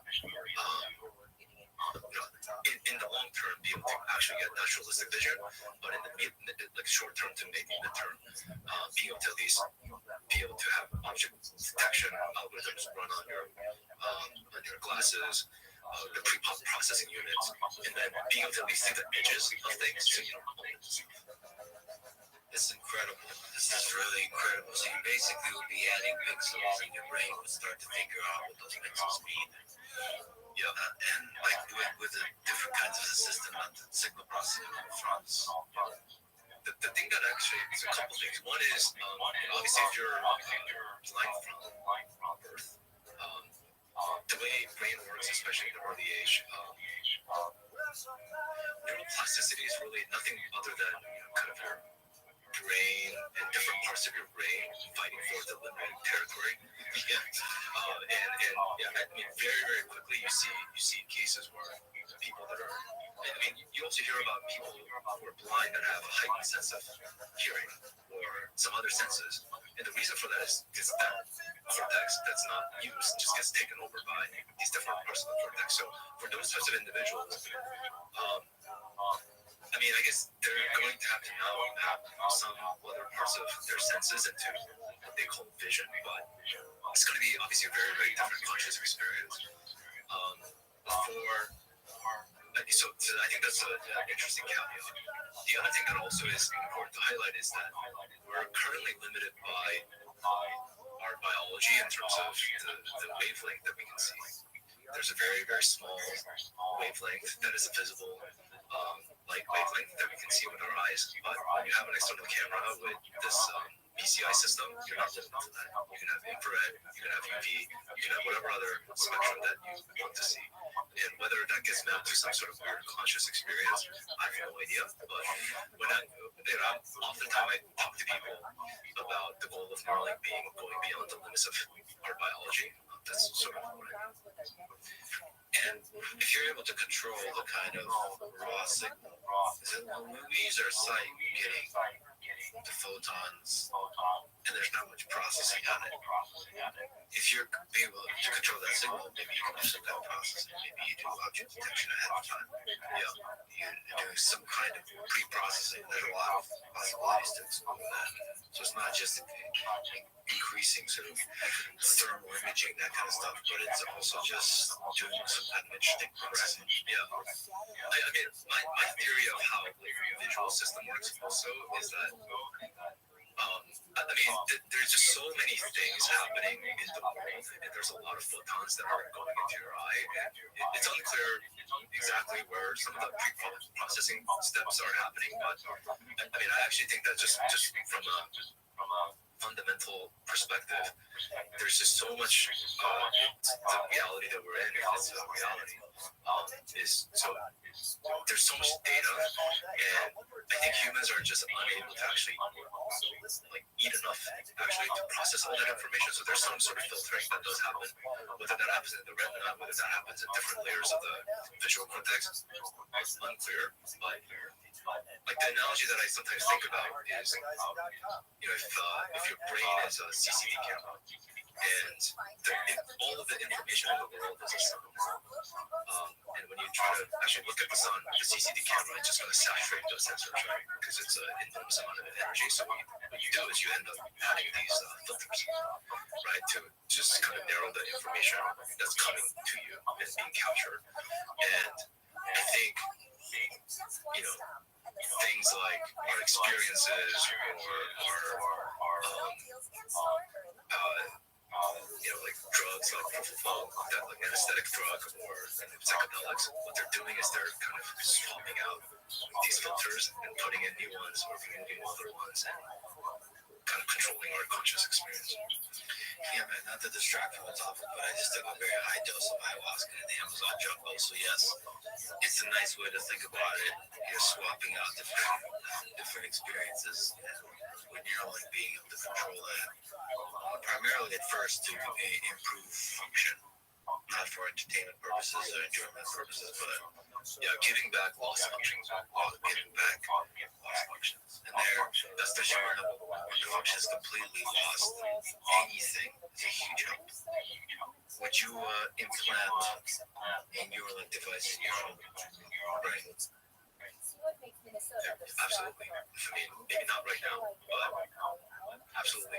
What kind of capability, once reached, you would start getting real curious and almost get a little antsy, like jealous of people that get, as you watch them getting implemented?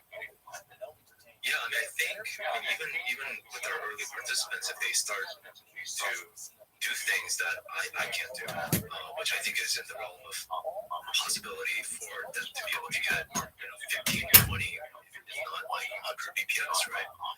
There's nothing that fundamentally stops us from being able to achieve that type of performance. I mean, I will certainly get jealous that they can do that. I should say that watching Nolan, I get a little jealous because it's so much fun. It seems like such a chill way to play video games. Yeah. So, I mean, the thing that also is hard to appreciate sometimes is that, he's doing these things while talking, and I mean, it's multitasking, right? So it's clearly, and it's obviously cognitively intensive, but similar to how, when we talk, we move our hands, like these things, like are multitasking. He's able to do that, and you won't be able to do that with other assistive technology, as far as I am aware. If you're obviously using like an eye tracking device, you're very much fixated on the thing that you're trying to do, and if you're using voice control, I mean, like if you say some other stuff, you don't get to use that. Yeah, the multitasking aspect of that is really interesting. So it's not just the BPS for the primary task; it's the parallelization task. If you measure the BPS for the entirety of the human organism, so if you're talking and doing a thing with your mind and looking around, so I mean, there's just a lot of parallelization. I mean, I think at some point for him, like if he wants to really achieve those high level BPS, it does require like full attention. Like that's a separate circuitry that is a big mystery, like how attention works, and attention, like cognitive load, for a lot of literature, people do two tasks, like you have your primary task and a secondary task, and the secondary task is a source of distraction, and how does that affect the performance of the primary task? Depending on the task, there's a lot of interesting, I mean, this is an interesting computational device, right? I think there's, to say the least, a lot of novel insights that people gain from that. I mean, I personally am surprised that no one's able to do such incredible control of the cursor while talking and also being nervous at the same time, because he's talking like all of us are. If you're talking from the camera, you get nervous. So all of those are coming into play. He's able to still achieve high performance. Surprising. I mean, all of this is really amazing. And I think just after researching this really in depth, I kind of want to get in line. And also the safety get in line. Well, we should say the registry is for people who have quadriplegia and all that kind of stuff. So there'll be a separate line for people. They're just curious, like myself. So now that Nolan patient P1 is part of the ongoing Prime study, what's the high-level vision for P2, P3, P4, P5, and just the expansion into other human beings, getting to experience this in life? Yeah, I mean, the primary goal is, for our study in the first place, is to achieve safety endpoints, just understand safety of this device as well as the implantation process. And also at the same time, understand the efficacy and the impact that it could have on the potential users' lives. And just because you have, you're living with tetraplegia, it doesn't mean your situation is the same as another person living with tetraplegia. It's wildly varying. And it's something that we're hoping to also understand how technology can serve not just a very small slice of those individuals, but a broader group of individuals, and being able to get the feedback to, just really build just the best product for them. So there's obviously also goals that we have, and the primary purpose of the early feasibility study is to learn from each and every participant to improve the device, improve the surgery before we embark on what's called a pivotal study that then is a much larger trial that starts to look at statistical significance of your endpoints. And that's required before you can then market the device. And that's how it works in the US and not just generally. That's the process you're following. So our goal is to really just understand from people like Nolan, P2, P3, future participants, what aspects of our device needs to improve. If it turns out that people are like, I really don't like the fact that it lasts only 6 hours. I want to be able to use this computer for like 24 hours. I mean, that is a user needs and user requirements, which we can only find out from just being able to engage with them. So before the pivotal study, there's kind of like a rapid innovation based on individual experiences. You're learning from individual people how they use it, like high resolution details in terms of like cursor control and signal, all that kind of stuff to like light. Yeah. So there's hardware changes, but also just firmware updates. So even when we had that sort of recovery event for Nolan, he now has the new firmware that he has been updated with, and it's similar to how like your phones get updated all the time with new firmwares or security patches, whatever new functionality, UI, right? And that's something that is possible with our implant. It's not a static one-time device that can only do the thing that it said it can do. I mean, similar to Tesla, you can do over-the-air firmware updates, and now you have a completely new user interface and all this bells and whistles and improvements on everything like the latest. Right? That's when we say generalized platform. Yeah, it's really cool how the app that Nolan is using. There's like calibration, all that kind of stuff, and then there's update. you just click and get an update. What other future capabilities are you kind of looking to? You said vision. That's a fascinating one. What about sort of accelerated typing or speech, this kind of stuff? Yeah, and what else is there? Yeah, those are still in the realm of program. So largely speaking, we have two programs. We have the movement program and we have the vision program. The movement program currently is focused around the digital freedom. As you can easily guess, if you can't control a 2D cursor in the digital space, you could move anything in the physical space. So robotic arms, wheelchair, you're a part of it. Or even really like whether it's through the phone or just like directly to those interfaces, so like to those machines. So we're looking at ways to kind of expand those types of capability even for Northern. That requires conversation with the FDA and kind of showing safety data for if there's a robotic arm or a wheelchair that can guarantee that they're not going to hurt themselves next to them. It's very different if you're moving stuff in the digital domain versus in the physical space. You can actually potentially cause harm to the participants. So we're working through that right now. Speech does involve different areas of the brain. Speech prosthetic is very, very fascinating, and there's actually been a lot of really amazing work that's been happening in academia.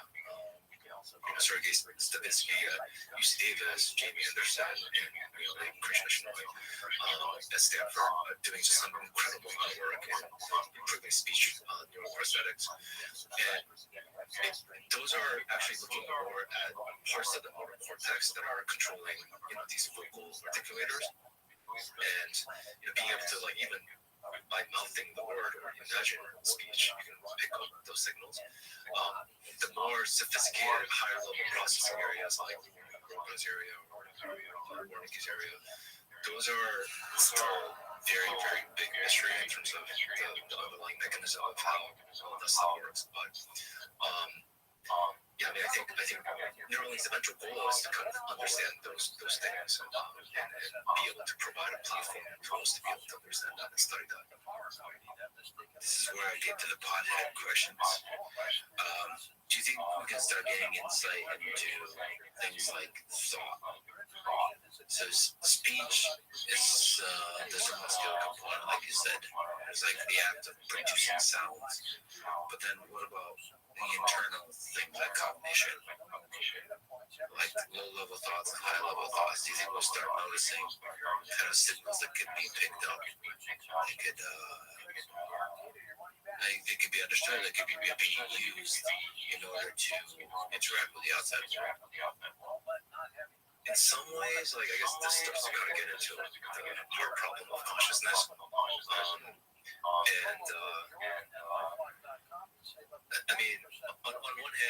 one hand, all of these are at some point a set of electrical signals that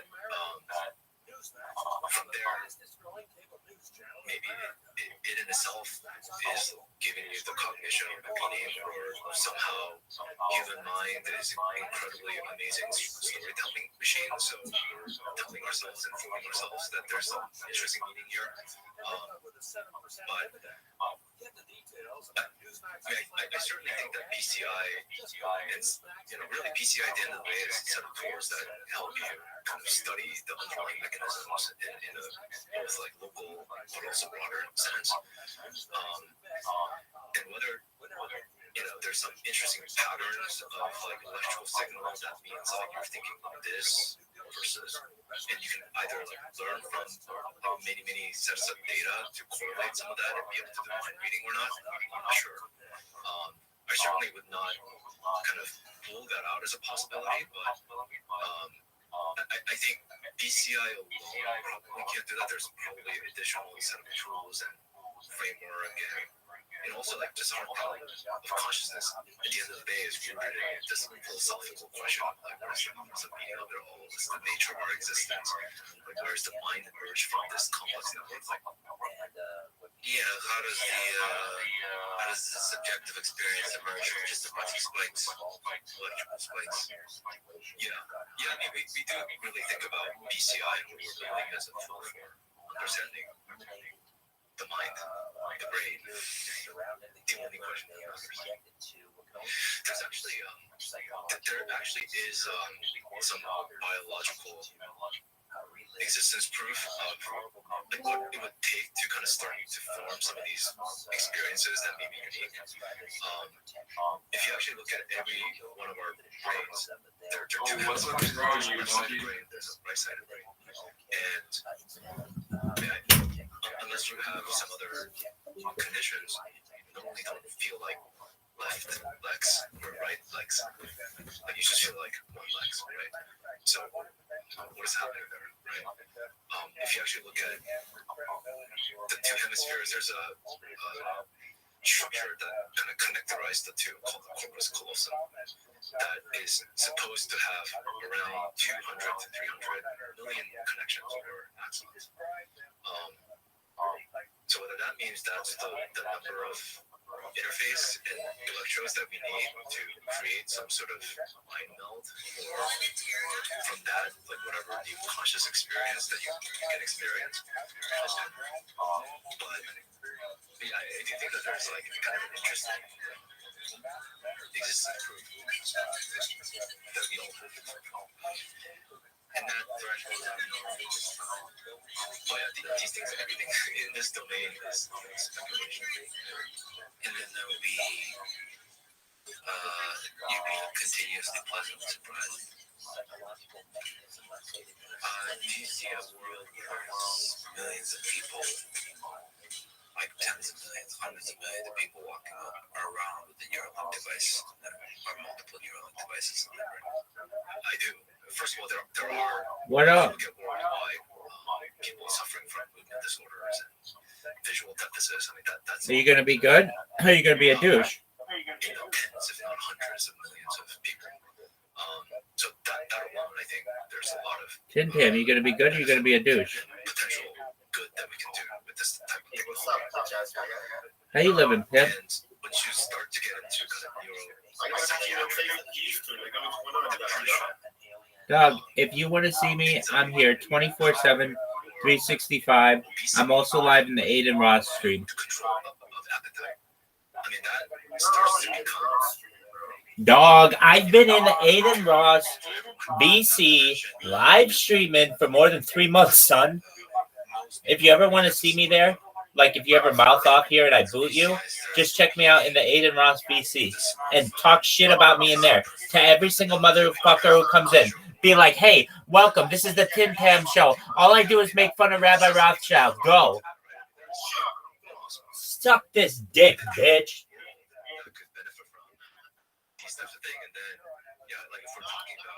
Next generation of how we interface with How you been, son?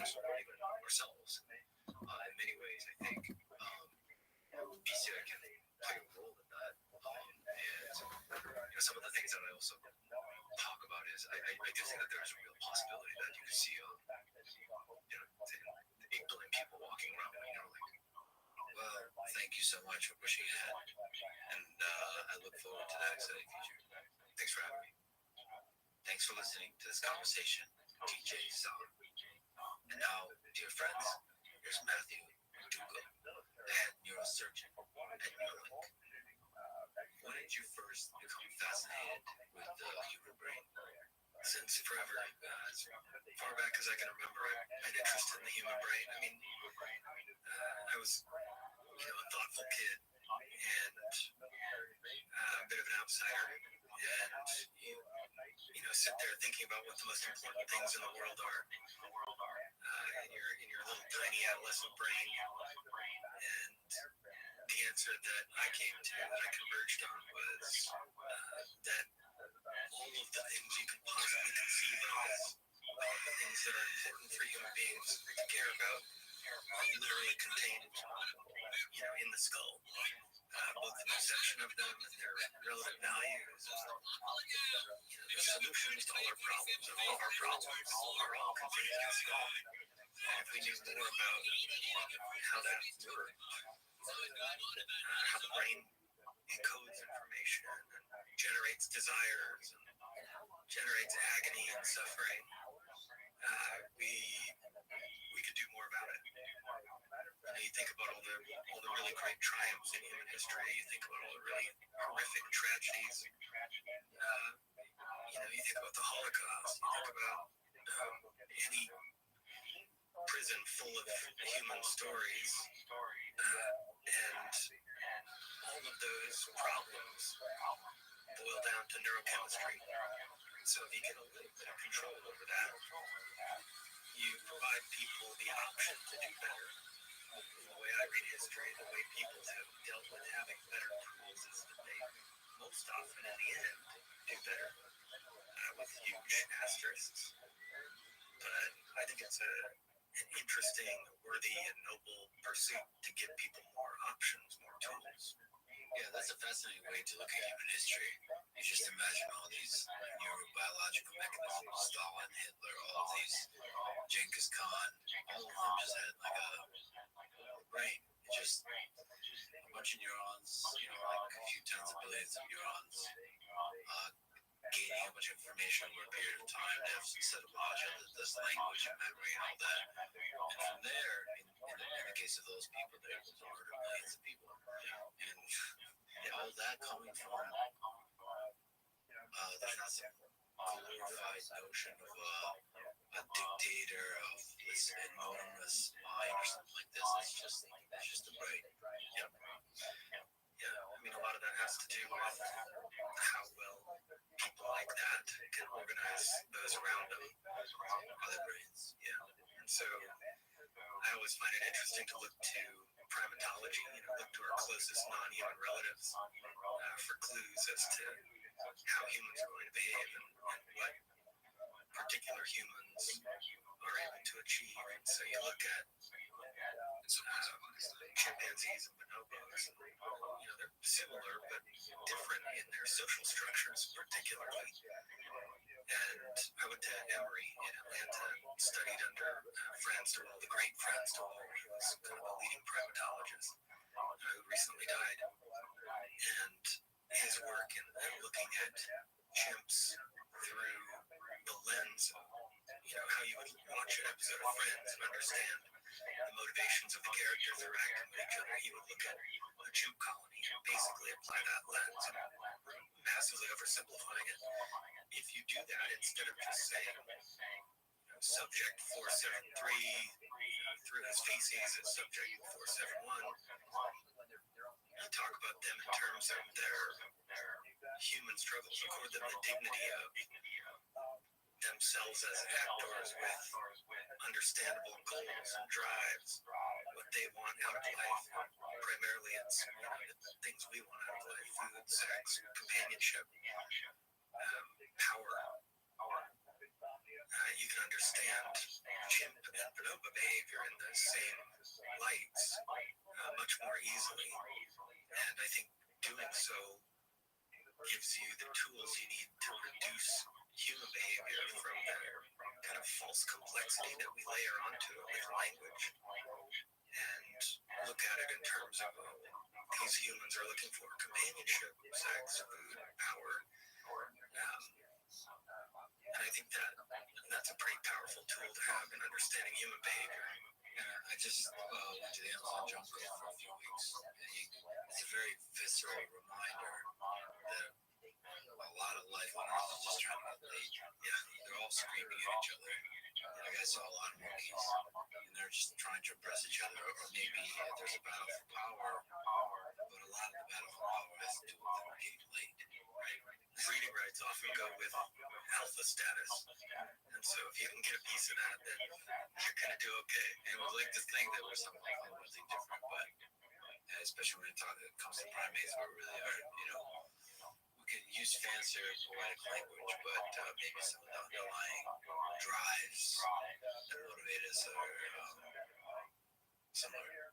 Yeah, I think that's true. And all of that is coming from the brain.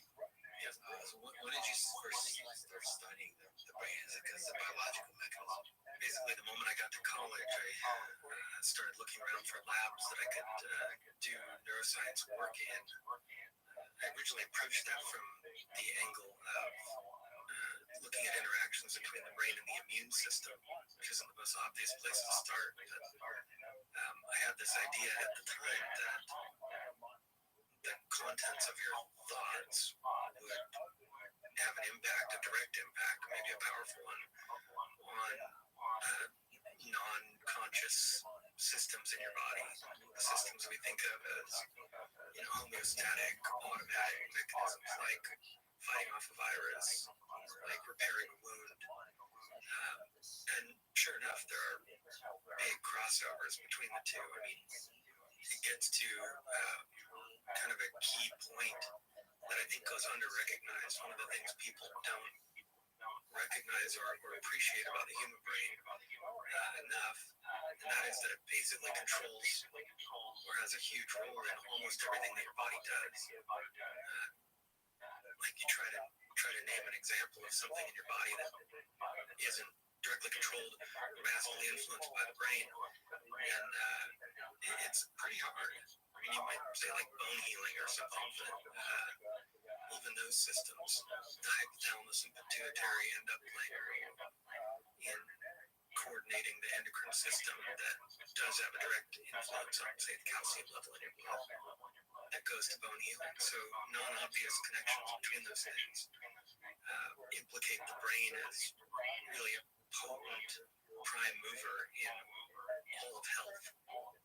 One of the things I realized in the other direction too, how most of the systems in the body integrate in the brain. I think they affect the brain also, like the immune system. I think there's just, people who study Alzheimer's and those kinds of things. It's just surprising how much you can understand of that from the immune system, from the other systems that don't obviously seem to have anything to do with sort of the nervous system. They all play together. Yeah, you can understand how that would be driven by evolution too. Just in some simple examples.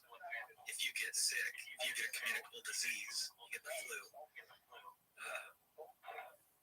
it's pretty advantageous for your immune system to tell your brain, hey, now be antisocial for a few days. Don't go be the life of the party tonight. In fact, maybe just cuddle up somewhere warm under a blanket and just stay there for a day or two. And sure enough, that tends to be the behavior that you see within animals and in humans. If you get sick, elevated levels of interleukins in your blood and TNF-alpha in your blood ask the brain to cut back on social activity and even moving around. You have more locomotor activity in animals that are infected with viruses. So from there, the early days in neuroscience to surgery, when did that step happen? Is a leap. It was sort of an evolution of thought. I wanted to study the brain. I started studying the brain in undergrad in this neuroimmunology lab. I, from there, realized at some point that I didn't want to just generate knowledge. I wanted to affect real changes in the actual world, in actual people's lives. And so, after having not really thought about going into medical school, I was on a track to go into a PhD program. So, I'd like that option. I'd like to actually potentially help tangible people in front of me. And doing a little digging, found that there exists these MD, PhD programs where you can choose not to choose between them and do both. And so I went to USC for medical school and had a joint PhD program with Caltech, where I met, actually chose that program particularly because of a researcher at Caltech named Richard Anderson, who's one of the godfathers of primate neuroscience. Has a macaque lab where Utah rays and other electrodes were being inserted into the brains of monkeys to try to understand how intentions were being encoded in the brain. So, I ended up there with the idea that maybe I would be a neurologist and study the brain on the side, and then discovered that neurology, again, I'm going to make enemies by saying this, but neurology predominantly and distressingly to me is the practice of diagnosing a thing and then saying, good luck with that. There's not much we can do. And neurosurgery, very differently, it's a powerful lever on taking people that are headed in a bad direction and changing their course, in the sense of brain tumors that are potentially treatable or curable with surgery. Even aneurysms in the brain, blood vessels that are going to rupture, you can save lives, really. At the end of the day, what mattered to me. And so I was at USC, as I mentioned. It happens to be one of the great neurosurgery programs. And so I met these truly epic neurosurgeons, Alex Kalesi and Mike Capuzzo and Steve Giamatti and Marty Weiss, these sort of epic people that, as human beings in front of me. And so I kind of changed my thinking from neurosurgeons are distant gods that live on another planet and occasionally come and visit us to these are humans that have problems and are people, and there's nothing fundamentally preventing me from being one of them. And so at the last minute in medical school, I changed gears from going into a different specialty and switched into neurosurgery, which cost me a year. I had to do another year of research because I was so far along the process that to switch into neurosurgery, the deadlines had already passed. It was a decision that cost time, but absolutely worth it. What was the hardest part of the training on the neurosurgeon track? Yeah. Two things. I think that, residency in neurosurgery is sort of competition of pain. Like, how much pain can you eat and smile? And so there's workout restrictions that are not really, they're viewed at, I think, internally among the residents as weakness. And so most neurosurgery residents try to work as hard as they can. And that, I think, necessarily means working long hours and sometimes over the work hour limits. And, we care about being compliant with whatever regulations are in front of us. But I think more important than that, people want to give their all in becoming a better neurosurgeon because the stakes are so high. And so it's a real fight to get residents to say go home at the end of their shift, stay and do more surgery. Are you seriously saying like one of the hardest things is literally like forcing them to get sleep and rest? Historically, that was the case. I think the next generation is more compliant and more severe. What you mean? I'm just kidding. I didn't say it. Now I'm making it. No, okay, I get it. Wow, that's fascinating. Yeah. So what was the second thing? The personalities, and maybe the two are connected. So was it pretty competitive? It's competitive, and it's also, as we touched on earlier, primates like power, and I think neurosurgery has long had this aura of mystique and excellence and whatever about it. So it's an invitation, I think, for people that are cloaked in that authority. Board-certified neurosurgeons basically a walking fallacious appeal to authority. Right? You have license to walk into any room and act like you're an expert on whatever. And fighting that tendency is not something that most neurosurgeons do well. Humility isn't the forte. Yeah, I have friends who know you, and when they speak about you, that yours have the surprising quality for a neurosurgeon. I think it indicates that it's not as common as perhaps in other professions, because there is a kind of gigantic sort of heroic aspect to neurosurgery, and I think it gets to people's head a little bit. Well, I think that that allows me to play well at an Elon company, because Elon, one of his strengths, I think, is to just instantly see through fallacy from authority. So nobody walks into a room that he's in and says, well, God damn it, you have to trust me. I'm the guy that built the last, 10 rockets or something. Well, you did it wrong, and we can do it better. Or I'm the guy that, kept Ford alive for the last 50 years. You listen to me on how to build cars. And so, no. And so you don't walk into a room that he's in and say, well, I'm a neurosurgeon, let me tell you how to do it. He's going to say, well, I'm a human being that has a brain. I can think from first principles myself. Thank you very much. And here's how I think it ought to be done. Let's go try it and see who's right. And that's, proven, I think, over and over in his case to be a very powerful approach. We just take that tangent. There's a fascinating interdisciplinary team in Neuralink that you get to interact with, including Elon. What do you think is the secret to a successful team?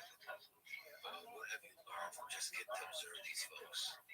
Yeah, world experts in different disciplines work together. Yeah, there's a sweet spot where people disagree and forcefully speak their mind and passionately defend their position, and yet are still able to accept information from others and change their ideas when they're wrong. And so I like the analogy of sort of how you polish rocks. You put hard things in a hard container and spin it. People bash against each other, and out comes a more refined product. And so to make a good team, we try to find people that are not afraid to defend their ideas passionately, and occasionally strongly disagree with people that they're working with, and have the best idea come out on top. It's not an easy balance. Again, to refer back to the primate brain, it's not something that is inherently built into the primate brain to say, I passionately put all my chips on this position, and now I'm just going to walk away from it and admit you were right.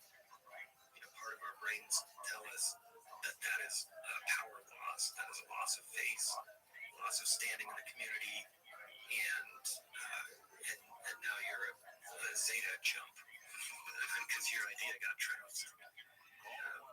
And you just have to recognize that little voice in the back of your head is maladaptive. It's not helping the team win. Yeah, there's a confidence that you can walk away from the idea that you held on to. And if you do that often enough, you're actually going to become the best leader in the world at your thing. Be that kind of rapid iteration. You at least be a member of a winning team. Ride the wave. What did you learn? You mentioned there's a lot of amazing neurosurgeons at USC. What lessons about surgery and life have you learned from those folks? Yeah, I think working your ass off, working hard while functioning as a member of a team, getting a job done that is incredibly difficult, working incredibly long hours, being up all night, taking care of someone that you think probably won't survive no matter what you do. Working hard to make people that you passionately dislike look good the next morning. These folks are relentless in their pursuit of excellent neurosurgical technique, decade over decade. And I think we're well recognized for that excellence, especially Marty Weiss, Steve Giannotta, Mike Capuzzo. They made huge contributions not only to surgical technique, but they built training programs that trained dozens or hundreds of amazing neurosurgeons. I was just lucky to kind of be in their wake. What's that like? You mentioned doing a surgery where a person is likely not to survive. Does that wear on you? Yeah.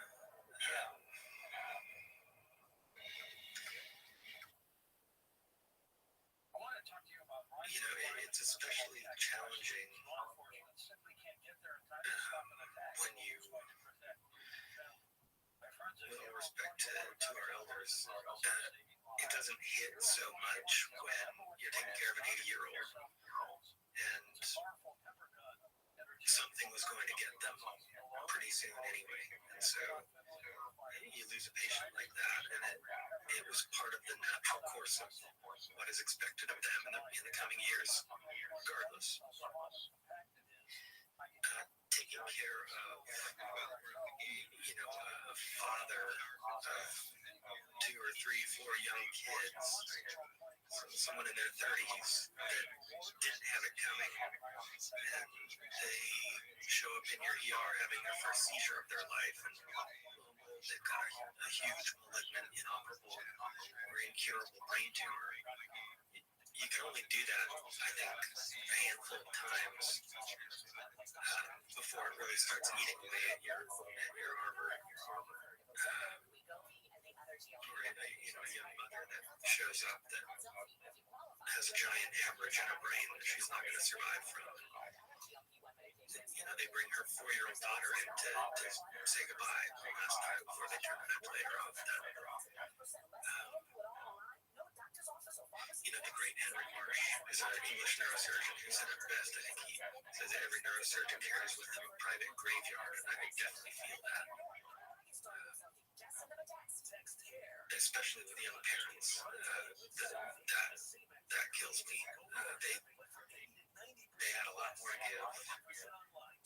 The loss of those people specifically has a knock-on effect that's going to make the world worse for people for a long time, and it's just hard to feel powerless in the face of that.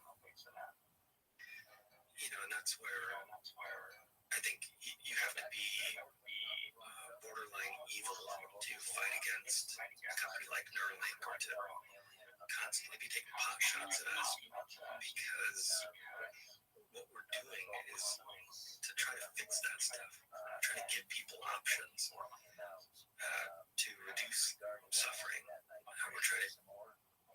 We're trying to take the pain out of life that broken brains brings in, and this is just our little way that we're fighting back against entropy. The amount of suffering is endured when some of the things that we take for granted that our brain is able to do is taken away. It's immense. And to be able to restore some of that functionality is a real gift. We're just starting. We're gonna do so much more. Can you take me through the full procedure for implanting, say, the M1 chip in your link? Yeah, it's a really simple, straightforward procedure. The human part of the surgery that I do is dead simple. It's one of the most basic neurosurgery procedures imaginable, and I think there's evidence that some version of it has been done for thousands of years. There are examples, I think, from ancient Egypt of partially healed trephinations from Peru or in ancient times in South America, where these proto-surgeons would drill holes in people's skulls, presumably to let out the evil spirits, but maybe to drain blood clots. And there's evidence of bone healing around the edge, making the people at least survive some months after a procedure. And so what we're doing is that we are making a cut in the skin on top of the head over the area of the brain that is the most potent representation of hand intentions. So if you are an expert concert pianist, this part of your brain is lighting up the entire time you're playing. So we call it the hand knob. It's all like the finger motions, all of that is just firing away. Yeah, there's a little squiggle in the cortex right there. One of the folds in the brain is kind of doubly folded right on that spot. So you can look at it on an MRI and say, that's the hand knob. And then you do a functional test in a special kind of MRI called a functional MRI, fMRI. And this part of the brain lights up when people, even quadriplegic people whose brains aren't connected to their finger movements anymore, they imagine finger movements, and this part of the brain still lights up. So we can ID that part of the brain in anyone who's preparing to enter our trial and say, okay, that part of the brain we confirm is your hand intention area. And so I'll make a little cut in the skin, we'll flap the skin open, just like kind of opening the hood of a car, only a lot smaller. Make a perfectly round 1-inch diameter hole in the skull. Remove that bit of skull, open the lining of the brain, the covering of the brain. It's like a little bag of water that the brain floats in. And then show that part of the brain to our robot. And then this is where the robot shines. It can come in and take these tiny, much smaller than human hair electrodes and precisely insert them into the cortex, into the surface of the brain, to a very precise depth, in a very precise spot that avoids all the blood vessels that are coating the surface of the brain. And after the robot's done with its part, then the human comes back in and That's the West Side Gang. into that hole in the skull and covers it up, screwing it down to the skull and sewing the skin back together. So the whole thing is a few hours long. It's extremely low risk compared to the average neurosurgery involving the brain that might, say, open up a deep part of the brain or manipulate blood vessels in the brain. This opening on the surface of the brain with only cortical microinsertions carries significantly less risk than a lot of the tumor or aneurysm surgeries that are routinely done. Cortical microinsertions that are via robotic computer vision are designed to avoid the blood vessels. Exactly. So I know you're a bit biased here, but let's compare human and machine. Sure. So what are human surgeons able to do well, and what are robot surgeons able to do well at this stage of our human civilization development? Yeah, that's a good question. Humans are general purpose machines. We're able to adapt to unusual situations. We're able to change the plan on the fly. I remember well a surgery that I was doing many years ago down in San Diego, where the plan was to open a small hole behind the ear and go reposition a blood vessel that had come to lay on the facial nerve, the trigeminal nerve, the nerve that goes to the face. Oh, you're West Side. My people, you're West Side. It can cause this intolerable, horrific shooting pain. Look at this gangster. Being zapped with a cattle prod. So the beautiful, elegant surgery is to move this blood vessel off the nerve. The surgery team, we went in there and started moving this blood vessel, and then found that there was a giant aneurysm on that blood vessel that was not easily visible on the pre-op scans. And so the plan had to dynamically change. And the human surgeons had no problem with that. We're trained for all those things. Robots wouldn't do so well in that situation, at least in their current incarnation.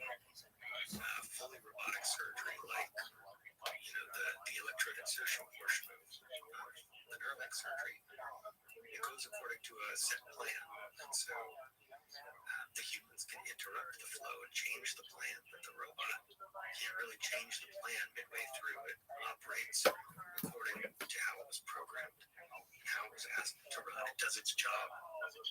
Very. You know what I do? Everything.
sexual activity, and it's closed.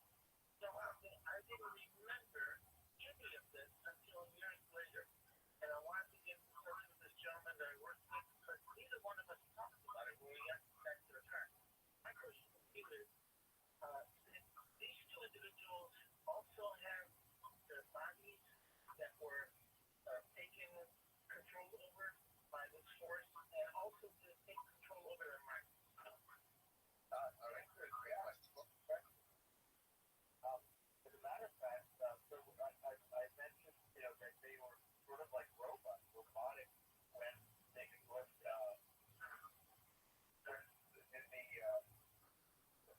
gremlins started coming.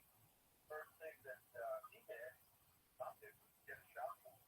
Then they felt like this telepathic message, like zombies. They went into the back of the camp, though, which was probably the last thing they really wanted to do, crash at the back of the camp, but they did it nonetheless.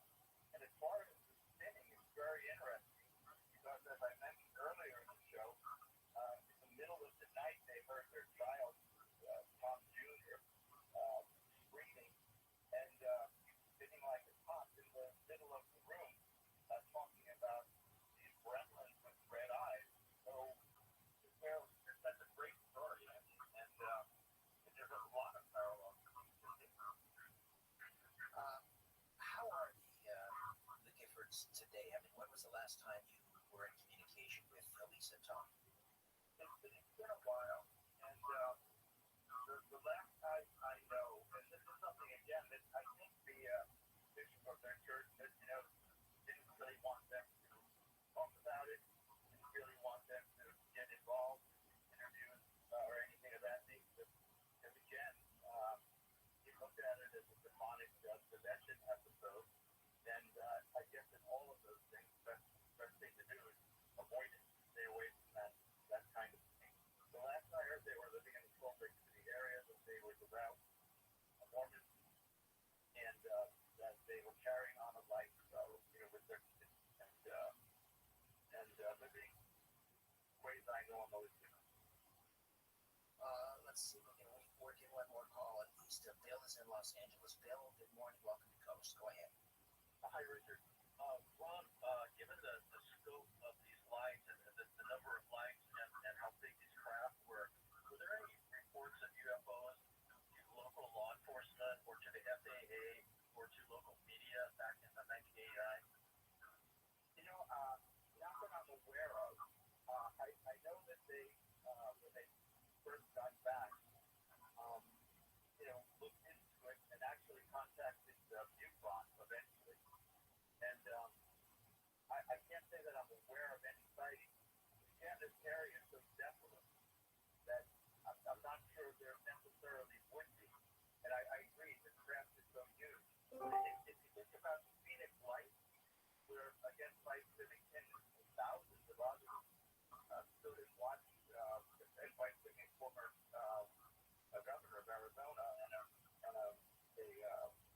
person very familiar with aircraft, you look at this huge object.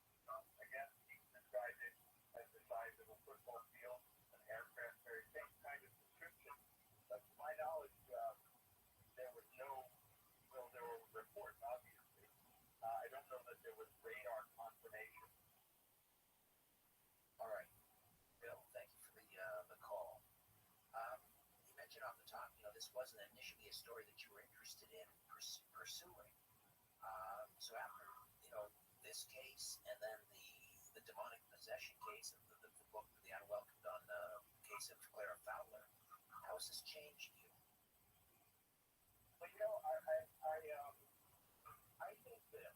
I think that aliens are spiritual beings. I think that they come from another dimension.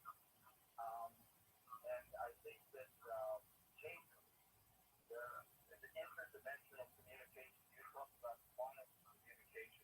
I think that the spiritual world exists binary. I think that it's either good or bad. I think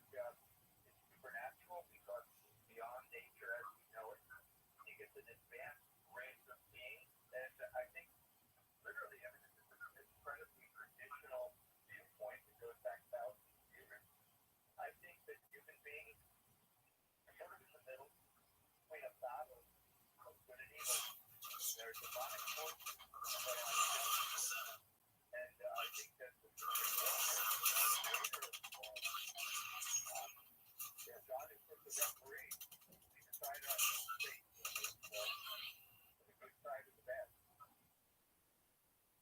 you to be honest with me here, Ron. Is there even a small part of you that wishes you'd never gone down this road?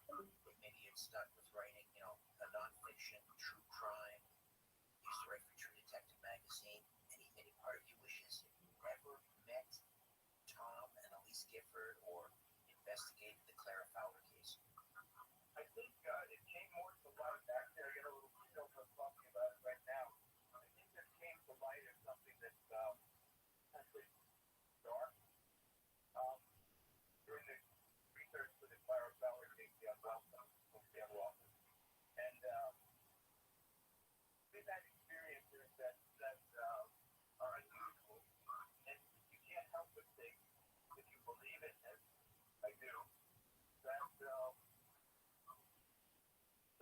you are being influenced, and that you have choices, but there are heavy influence on both sides, and that there's a presence that doesn't go away.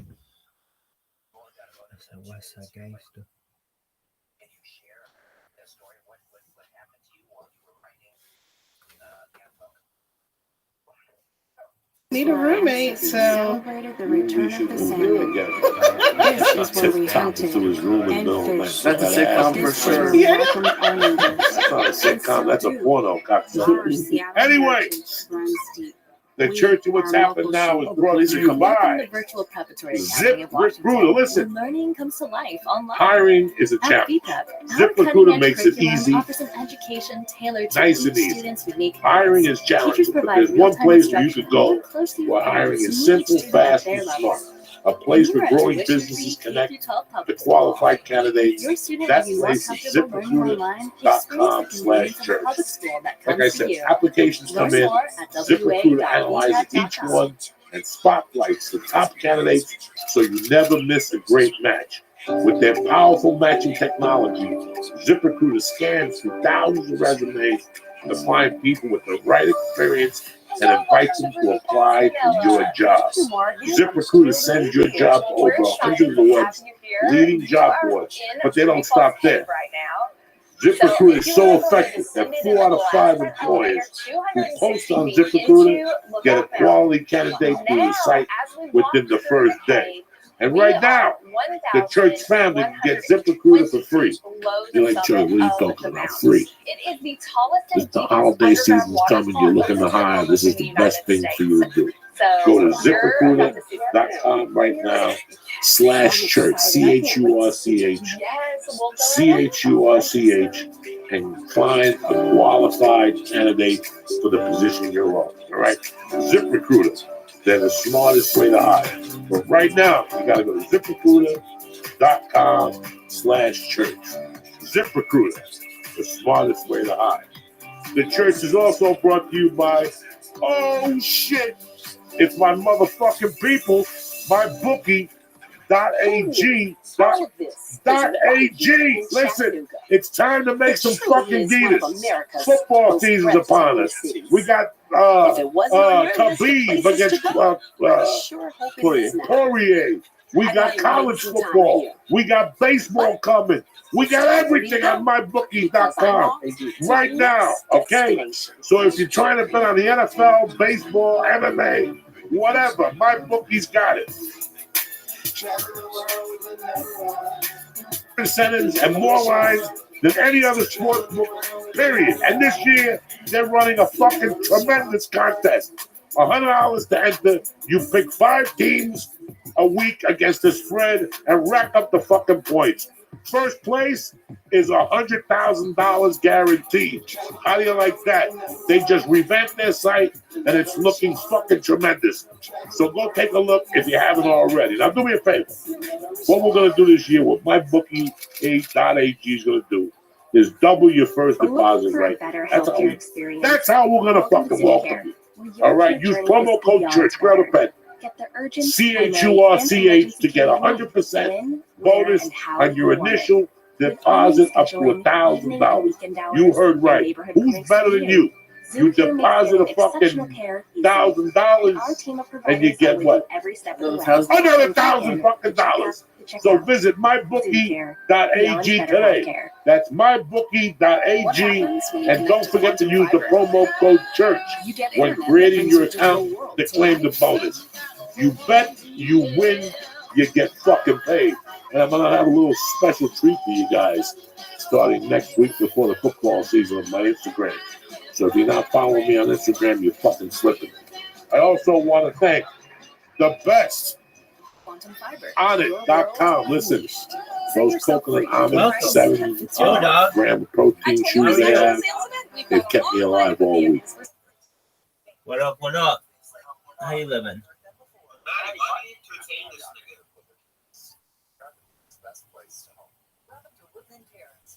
God, why are you so mean? Tim Tam is so mean. Tim Tam is so mean. What's up? How are you, damn Maddie? How's your day going? How's your day going? Excellent. It's going well. So far, so good, my friend. Thankfully, I want you to know. Do you know that I have over 1,000 TikTok accounts? Do you know what TikTok is? Do you know what TikTok is?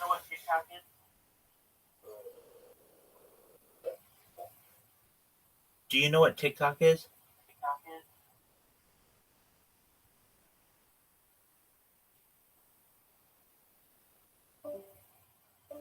That's okay.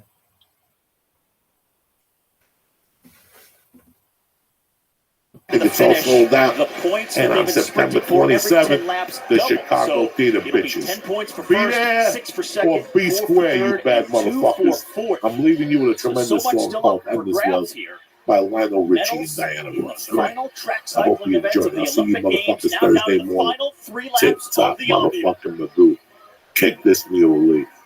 The U.S. on the doorstep of more significant cycling history. Jennifer Valente. Greetings from Podcastville. The church of what's happened now is brought to you by hymns. Listen, with age comes wisdom. With getting older can also be a downer in one specific area.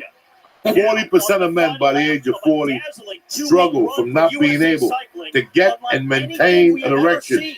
I'm not talking about nobody specifically, but you know who the hell you are. Why do guys turn to weird solutions that do nothing when they can turn to medicine and science? Expensive pills, injections, when no one wants an injection. You don't need none of that stuff. That's where Uncle Joey comes in.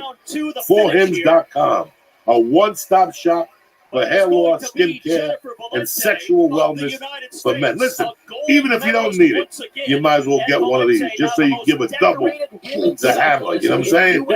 Everybody wants to be remembered. That's what you need right there. After you make love, you won't have to even send a postcard. They'll remember you. Hims works real easy. Prescription solutions backed by science, and they're made more affordable. So do me a favor. Try Hims for a month for $5. You're like, Joy, what the hell are you talking about? $5! We'll get you started for just $5 while supplies last. Prescription products are subject to doctor's approval and require an online consultation with the physician who will determine if the prescription is appropriate. See the website for full details and safety information, all right? This could cost you hundreds of dollars if you went to a doctor in person and you're going to be embarrassed. No. Just go to forhims.com/church. CHURCH. That's forhims.com/church. The church is also brought to you by, you ready for this? So now you got your helmet and tip-top water, right? Now I got you some hymns and you got the helmet. Now you got to be a gentleman. Everybody wants to get their pulse up. But it looks like it looks like the Amazon jungle down there. Half of it is burning, your fall got mold on it. I'm here to tell you, Uncle Joey's gonna fucking help you out. The fall is coming. Put away the white fucking clothes, all right? it's time to fucking trim your fucking nutsack and the fucking tree, little lawn around the tree. My friends over at Manscaped created the one and only tool that you need to shave your balls and the area around your fucking pole of love. It's called the the Lawnmower 2.0 for a reason. They threw away the 1.0 and they upgraded that trimmer with the skin-safe technology. Now, the church listeners can get 20% off your first order when you use promo code CHURCH at manscaped.com. And if you order the perfect package, they'll also throw in a free travel bag when you use the code CHURCH. That's CHURCH. That's manscaped.com. Use promo code CHURCH for 20% off your first order and keep your fucking nutsack smelling tip-top fucking magoo. All right, Lee, kick this motherfucking mule. What's up, DC? Good to see you, man. Thanks for having me. This band should have showed up at the VMAs and just booed them. Oh, my God. Everybody's torturing the fucking, like, the attendant. Nobody wants to watch that shit. No, Chris Cornell, his voice is one of a kind. Chris Cornell Power, showed up with range. Soundgarden at the VMAs on Sunday. Poor Miley Cyrus. She was the only good actor. Miley Cyrus was the only one that everybody else was up there jumping up and down. Those Chinese kids with blonde hair. I've never seen those fucking little communists before. Jumping around. I didn't watch that. Selling out stadiums and shit. Pink hair. What the fuck? Where'd they come from? I think they're Korean. Whatever the fuck they are. Those were the 12 kids that were stuck in the cave. They gave 5 of them the record contract and shit. Those are 12 kids, I guarantee. Where'd they come from? I don't even know these little Chinese kids were jumping up and down. Oh, yeah. Where the fuck were these kids? How old? K-pop? Yeah, how old am I? I don't even know nobody. I knew Miley Cyrus. The other skinny whore, I don't like her at all. Who? The skinny I didn't watch the skinny whore. The one there, she's trying to get her music back. No, I feel bad throwing out. Is it Taylor? Taylor Swift. Yeah. She's a skinny whore. I'm a big fan of Taylor Swift. No, I care less, but I'm just saying. She's a fucking whore with that skinny little pussy. Writing the song. And she looks like she can't. She looks like she could suck a good dick. Taylor's got to look like she'll mop that dick up after you manscape your helmet. She'll suck that motherfucker. But she's got like a little tiny pussy like Kate Quigley. Like Kate Quigley's got a great ass, but her pussy looks like she needs to grow a bush to fill it in, like a bumper. It goes down. I don't like pussies that go down. That means you got no meat there. You gotta have some fucking meat that I can bite into, like jaws. You know what I'm saying? Like a healthy labia. Yeah. I don't even know what the fuck we're talking about. It's good to see you. Good to see you. I don't like Taylor Swift. Yeah, I didn't watch the VMA, but I'm the same way. Like, I watched it because of Sebastian. Right. I was on a flight. Support the poor kid. But yeah, and he was great. I mean, listen, when somebody calls you up, all I read about the last 2 days is criticism of Dave Chappelle and the criticism of Sebastian, how bad the VMAs. Well, listen, the VMAs are bad every fucking year. Right. You know, I mean, it's just kids, whatever the fuck they are. But Sebastian was great. For anybody who's a comic, you have no idea what it's like. Yeah. And the handcuffs that are put on you in that situation. You have no idea. So before you open your mouth about Sebastian, fucking jump through a glass window and see what it feels like. See what it feels like, and then get back. You know, I didn't hear about like the Chappelle thing, but I did read just the other day. What was I feel bad. I'm worse with names. Never just met him personally, but the Saturday Night Live, young, Pete. Oh my God, not even. It's Davidson. Yeah. Yes, Davidson. There was some article about him I was reading this yesterday, and I was outraged about the writer of the article, and also the campus, the college show, and he just called them entitled assholes and went on a rant, and then the college went off on him about how unprofessional and how terrible. And any comic who's done college gigs, it's like, no, they were fucking entitled assholes, probably on their phone being pieces of shit. And then it just said that the college can't take responsibility for their own students being dickheads and just go the easy route of just being like, oh my God, you ruined everybody's night by saying some horrible things about our beloved students. Yeah, people just like to pick on comics. I mean, the nicest guy in comedy made a statement 18 months ago. It was awesome. He's the nicest, cleanest comic of all time, Jerry Seinfeld. Yeah. And this guy made a public statement that said you could not pay him enough. They go, wait a second. They go, you're American? I go, yeah. Yeah, I go, yeah. And you have to think about that. Now, I know a lot of college kids come to my show. Right. I have no problem when you come to my show, but I know if I went to the University of Notre Dame to pick my act, I would get things thrown at me. Because it's the wrong kids coming to those shows. Like, there's awesome kids at those campuses. But the ones who aren't fucking partying on a Friday night, who want to come to where they're not selling alcohol, not that you have to have, you know what I mean? Like, that type of student, they tend to be more outraged, in my opinion. Because I used to do tons of colleges. And I'm like, I know that there's people here who would love what's happening, but not these fuckers. You know, that came tonight. And then the administrators are the ones that get me. I did one, I only did one in the last 2 years, but I told them, I'm like, I get to say whatever I want. No censorship at all. And they let me do that, and it was a blast. Did they take the ride, the kids? They did, because I went hard at the beginning, extra hard, just to let them know. Right, there was some of the picture of their founder of their college, and I just fucking reamed about what a creepy ass looking lady she would look like, and fucking torturing kids in her fucking basement on some pedo island. But she looked fucking creepy. And then they were like shocked at first, and then they loosened up, and then we had a great time because I had that freedom. But like you're talking about the handcuffs, you know, like Sebastian's like a lot of these people don't understand.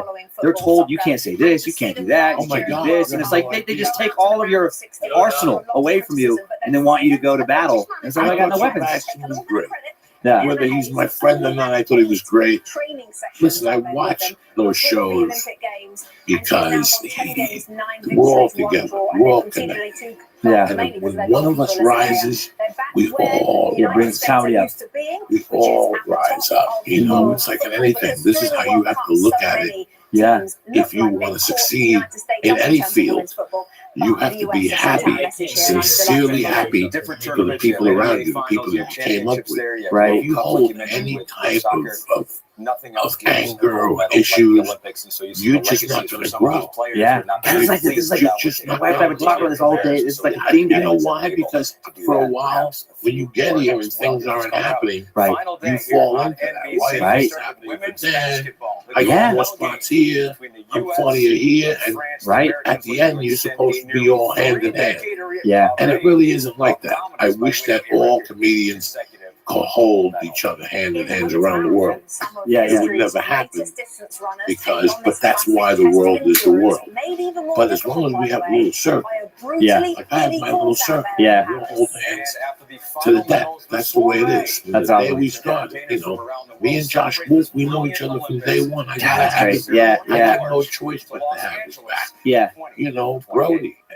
It was a huge kick in my stomach, especially for me because I knew him for 20 years. I should have been checking on him more. What the fuck was wrong with me? You know, we're a family. So that, you know, when I sit there and the first thing I read on Twitter on a Monday morning or a Tuesday morning from Viceland is how bad fucking Chappelle's show is, I think to myself, Viceland, first off, I love what you're trying to do, but have you watched your fucking show lately? That show about eating weed with those 3 little half a fags you got on there? That is the worst fucking show I've ever seen in my goddamn life. You know, I did an episode of Danny Brown. It was great. I like the Danny Brown show. Weed has some great drug shows, but fucking 50% of your shit is totally fucking garbage. So for you to put down Chappelle, before you put down Chappelle, go clean up your own fucking backyard, especially with that fucking weed show you got. That weed culture with those 3 little half a fags that never smoked a bong in their life. You get me, I'll get some 3 hard-hitting niggas. Just like fucking he said in Pulp Fiction. What did Ving Ring say? I'll get some hard-hitting niggas, and we'll do that weed fucking show and show you what a weed culture is. They did Cuban food. I wouldn't even eat that Cuban food. Never mind. I wouldn't eat that Cuban food if you had gold in it. The shit they made. They're fucking terrible, that weed culture show. It's the worst show I've ever seen in my fucking life. Are you angry because Dave didn't do it? That's the only reason why. What did they should not? I didn't hear this article. Just said that what did Dave do? Like, what show? His new stand-up act? He did a new special called Sticks and Stones. What, is that out already? Yeah, it came out tonight. Oh shit! I haven't seen. And I'm sitting there the other night going, you know what, man? I think that it came out too quickly. Yeah. Maybe Dave did prepare his material. Oh my God, was I wrong? He murdered. Yeah. I thought Anthony Jeselnik had the special of the year until I watched Dave Chappelle. Wow. Anthony, I love you to death. Holy shit. Dave Chappelle's special was fire. Wow. And I watched the first 45 minutes. That's a lot for Uncle Joey. Right. I took the first pee smoke break at 45 minutes.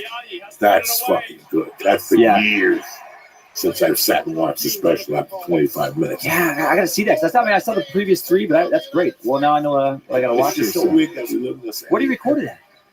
Atlanta. And he says a bit in there about, I'm going to do an impersonation, you know.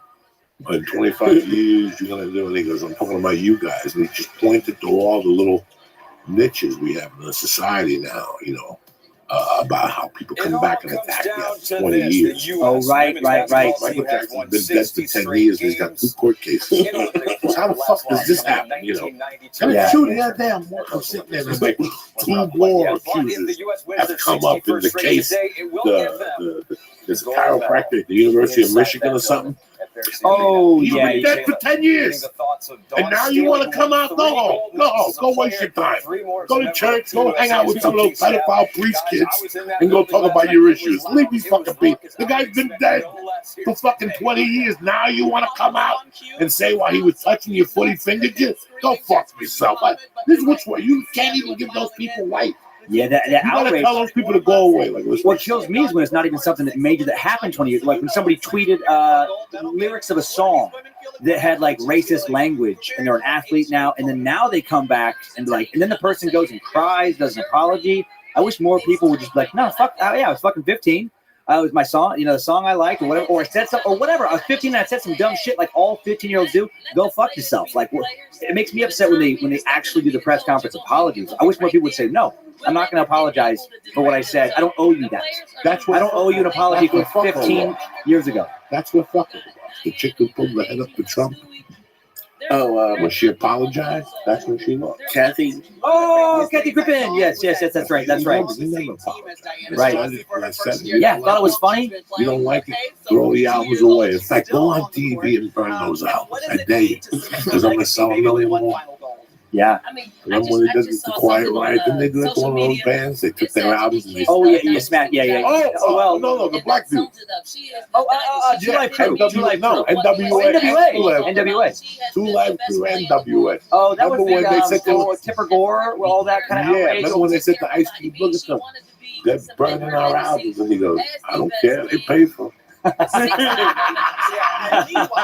press is good press. You know, I mean, today an article came out from Variety that said it didn't really did it say something about Sebastian? Oh, the whole thing was I used to love you, Sebastian, but the VMAs were a safe space until you came on. A safe space? And the thing that upset me, and that I stopped reading the article, was she was like, I used to love watching the VMAs, and I'm a fan of you, but people get triggered.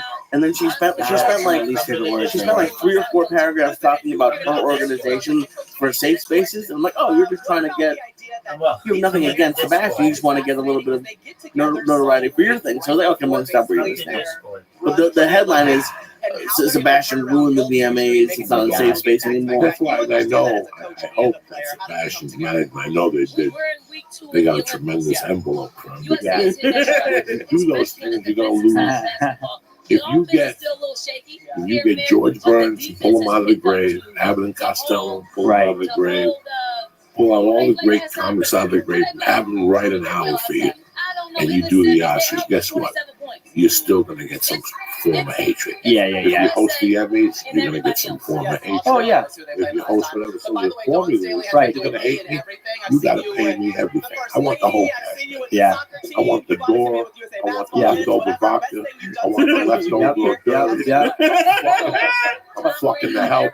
You know what I'm saying? People hate. I want a hand job from Ariana Grande. I mean, I'm just going off. My rider is fucking 20 pages because you're gonna get tormented. Right. It's just a meaningless torment. Like I look at on iTunes. What I like to do is you get mad about trolls, or whatever.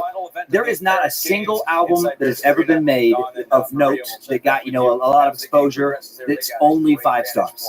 You can look at like the greatest, the Stones, Exile on Main Street, whatever you want to find out there. They're like, this is a fucking beautiful, amazing album, and you're gonna find some one story. Fucking kids really didn't appreciate I mean, people just want to hate. They're just going to find, and I would hope Sebastian's looking at like he just got seen by so many new people that, of course, since they weren't part of his fan base initially, it's like the more people who hate you, that's almost like the better because you're just reaching so many new people.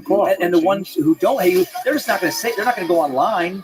It's just the way human nature is and talk about how much they love you. So I would hope that for every person that's given like backlash, he knows that there are thousands who are just like, that guy's fucking great. They're going to come see him, they're going to buy his stuff, they're going to come to his shows. YouTube kind of changed recently on the content side, on like when you actually post stuff, and then actually it used to show you how many likes and dislikes you had. And like sometimes like you look at the dislikes, you're like, oh, that kind of sucks. But now what it does is it actually shows you the percentage of likes versus dislikes. Oh, okay. It's like 97, 95% likes. You're like, oh, okay. Then I guess those way better. Yeah, you're like, okay. You gotta understand one thing. And I learned this 6 or 7. I stopped paying attention to what anybody really said on the internet years ago. Yeah. Sometimes I'll say something back to them to throw them off. Right. And sometimes you realize people just say something nasty to you, so you could just tell them off. You know, just quick. Yeah. My dick. They don't even say nothing. But I really learned a lot a couple months ago. What video hit 1 billion downloads? It was in November Rain. Remember they made a big deal about it. November Rain, first video ever on YouTube to hit 1 billion. Guns N' Roses? Yeah. November Rain hit 1 billion? Wow. Views. And I went on there. I think it was 1 billion. Yeah. And I went on there, and they still had 150,000 hits. Right. Then go to the Beatles White Album. Yes. And go see one of the greatest albums ever put on vinyl and watch the percentage of thumbs down. Yeah. And I sit there and I go, I wonder who would give the Beatles White Album the thumbs down. So you have to start thinking about this whole process of who has the time. Right. When somebody writes something or has an article, I really don't have the time. Right. Because you're busy creating, you're doing things. To write stuff. Yeah. You have to think about all those considerations before you let those comments online affect you. Yeah. I'm sure people like Sebastian are either off, you really cannot get it back. I never read the comments on my Right. I knew that I felt in my heart. The job I did wasn't who I was, so I let it go on the plane ride home. Yeah. Just didn't go in my favor this time. You know what I'm saying? I rolled the 6 and I rolled the 7, and that's just the way life is sometimes. I just got to, like Sebastian said at the end of his monologue, if you don't win this year, work harder next year. Right. Well, so, like you just said, Chappelle had the best special of the year. He doesn't have a website. He doesn't have any social media. So it shows you what's really important. Yeah, he's focused on the craft. Nothing. He has no Twitter? No, he doesn't do any of that stuff. He's got this mystique, the Chappelle mystique. How does he sell out 18 shows? How do people know? Just fucking word of mouth. It's crazy. He has no social media. He used to call. 4 or 5 years after the Chappelle show went away, Comedy Works in Denver and Punchline in San Francisco. He would just call them up like on Monday night and be like, "Hey, I want to do Tuesday and Wednesday, whatever show each night," and they would just send it out to their email list or whatever on their stuff, and it would be sold out in minutes. And it's just like, he doesn't do any of that. Nothing. Amazing. Nothing. No Dave Chappelle. Nope. You might own it, but there's nothing out there. Are you fucking serious? Yeah, he doesn't do any of that. Let me double check. I mean, even if it's out there, it's brand new. Because I checked in the past just because I was amazed too. And I'm like, what? No social media profile? Just please come back later. It's amazing.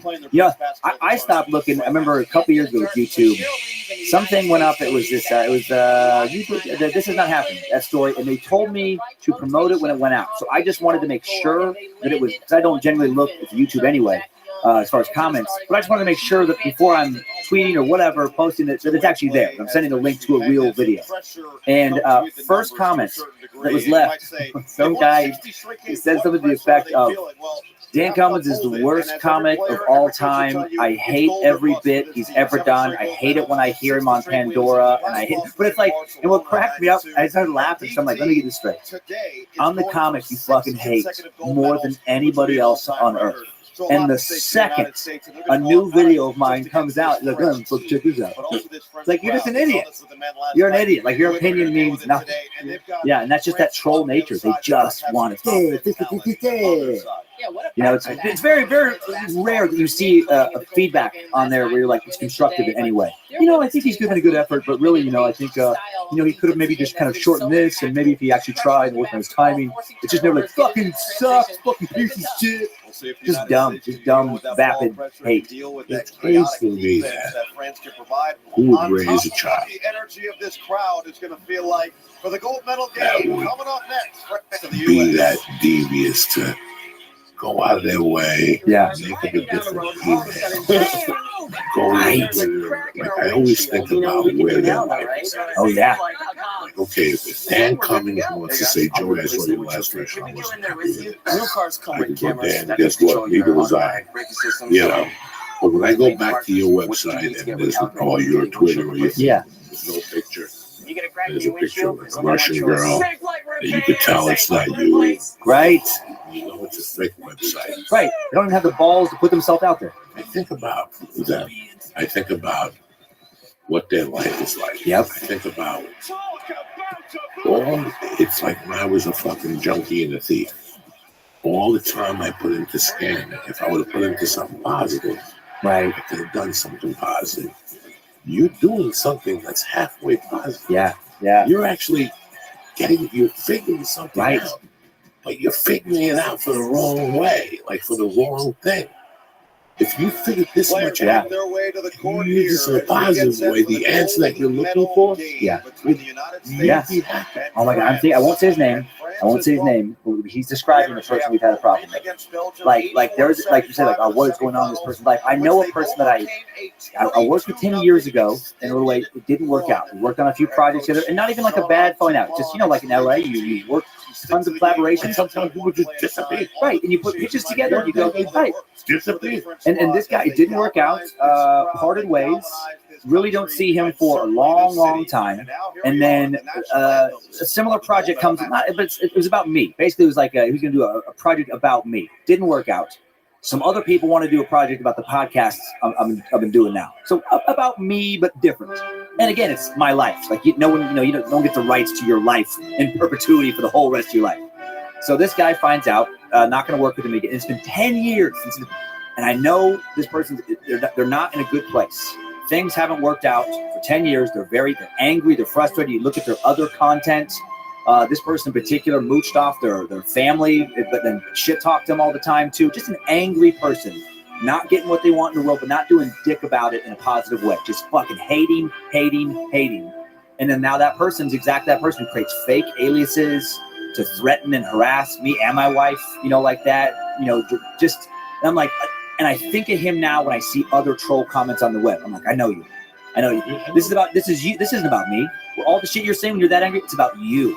That person is so fucking miserable and unhappy with their life that it would be hard to step back and take, some fucking responsibility and be a man and be like, you know what? I made some fucking terrible choices. I was lazy. I didn't do this. I didn't do that. That takes some balls. That takes some like self-awareness, some painful self-reflection. Much easier to be like, man, everybody's just trying to fuck me over and the world fucking sucks. And everybody who gets ahead, they're a piece of shit because they fucked over other people to do that. So fuck you and fuck that person.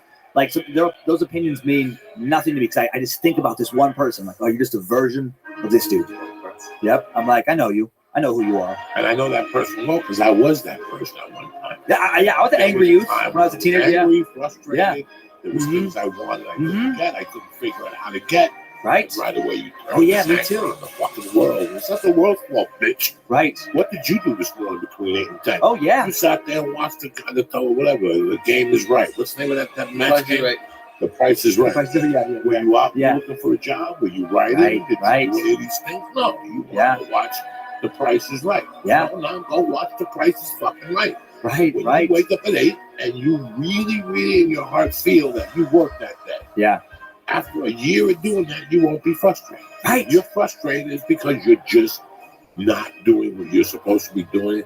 And if you've been frustrated, yeah, Dan, I got you by 20 years. So we respect Yeah. You start thinking about the manifestation of feelings. That national anthem gets played. Like I'm writing a book. That's awesome. I'll be buying it. Manifestation. You start understanding the manifestations that you went through. From certain ages, it's fucking scary. And you don't feel like they're part of your life. You feel like you're part of another life. Yeah. You feel like there's deja vu. You feel all these things. You feel guilt. You feel all these feelings because you see the manifestations of things. You know, my dad died when I was 3. I was in insecurity, and then the immigrant thing, that turned into a different insecurity manifestation in New York. Can't speak English. Oh yeah, hello, you know, look at Stick Boy, you know, and then I got wheels in Jersey, and I started going, but those feelings were still there. And then your mother dies. Right. You're a Catholic. You really, really believe in God. You really believe in the Holy Ghost. You really believe, and you tried to do everything right to that age. And now you question God, and now you're fucking killing cats. You're running over pigeons. You see a mouse, you step on. There's a certain anger you get, and then like I look at my life, it went from sorrow, it became anger, it became fury. Yeah, fury when there's a homeless guy in the corner, you just run up to him and kick him in the fucking head for no reason when he's sleeping. Not like kick the homeless guy in the head. I'm just saying, I know what it's like to see somebody and go, I would step. Right. They don't do anything to you. We see it every day in the news. Yeah. Somebody gets killed. That's somebody who's going.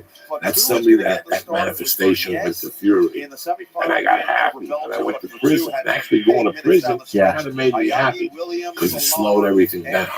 It let me process all those manifestations. And I went out into the real world. Married. When I got divorced, I lost a child, and now you're angry again. Then I had comedy. So the anger manifested. It would manifest for 23 hours, except for the 1 hour a day I did comedy.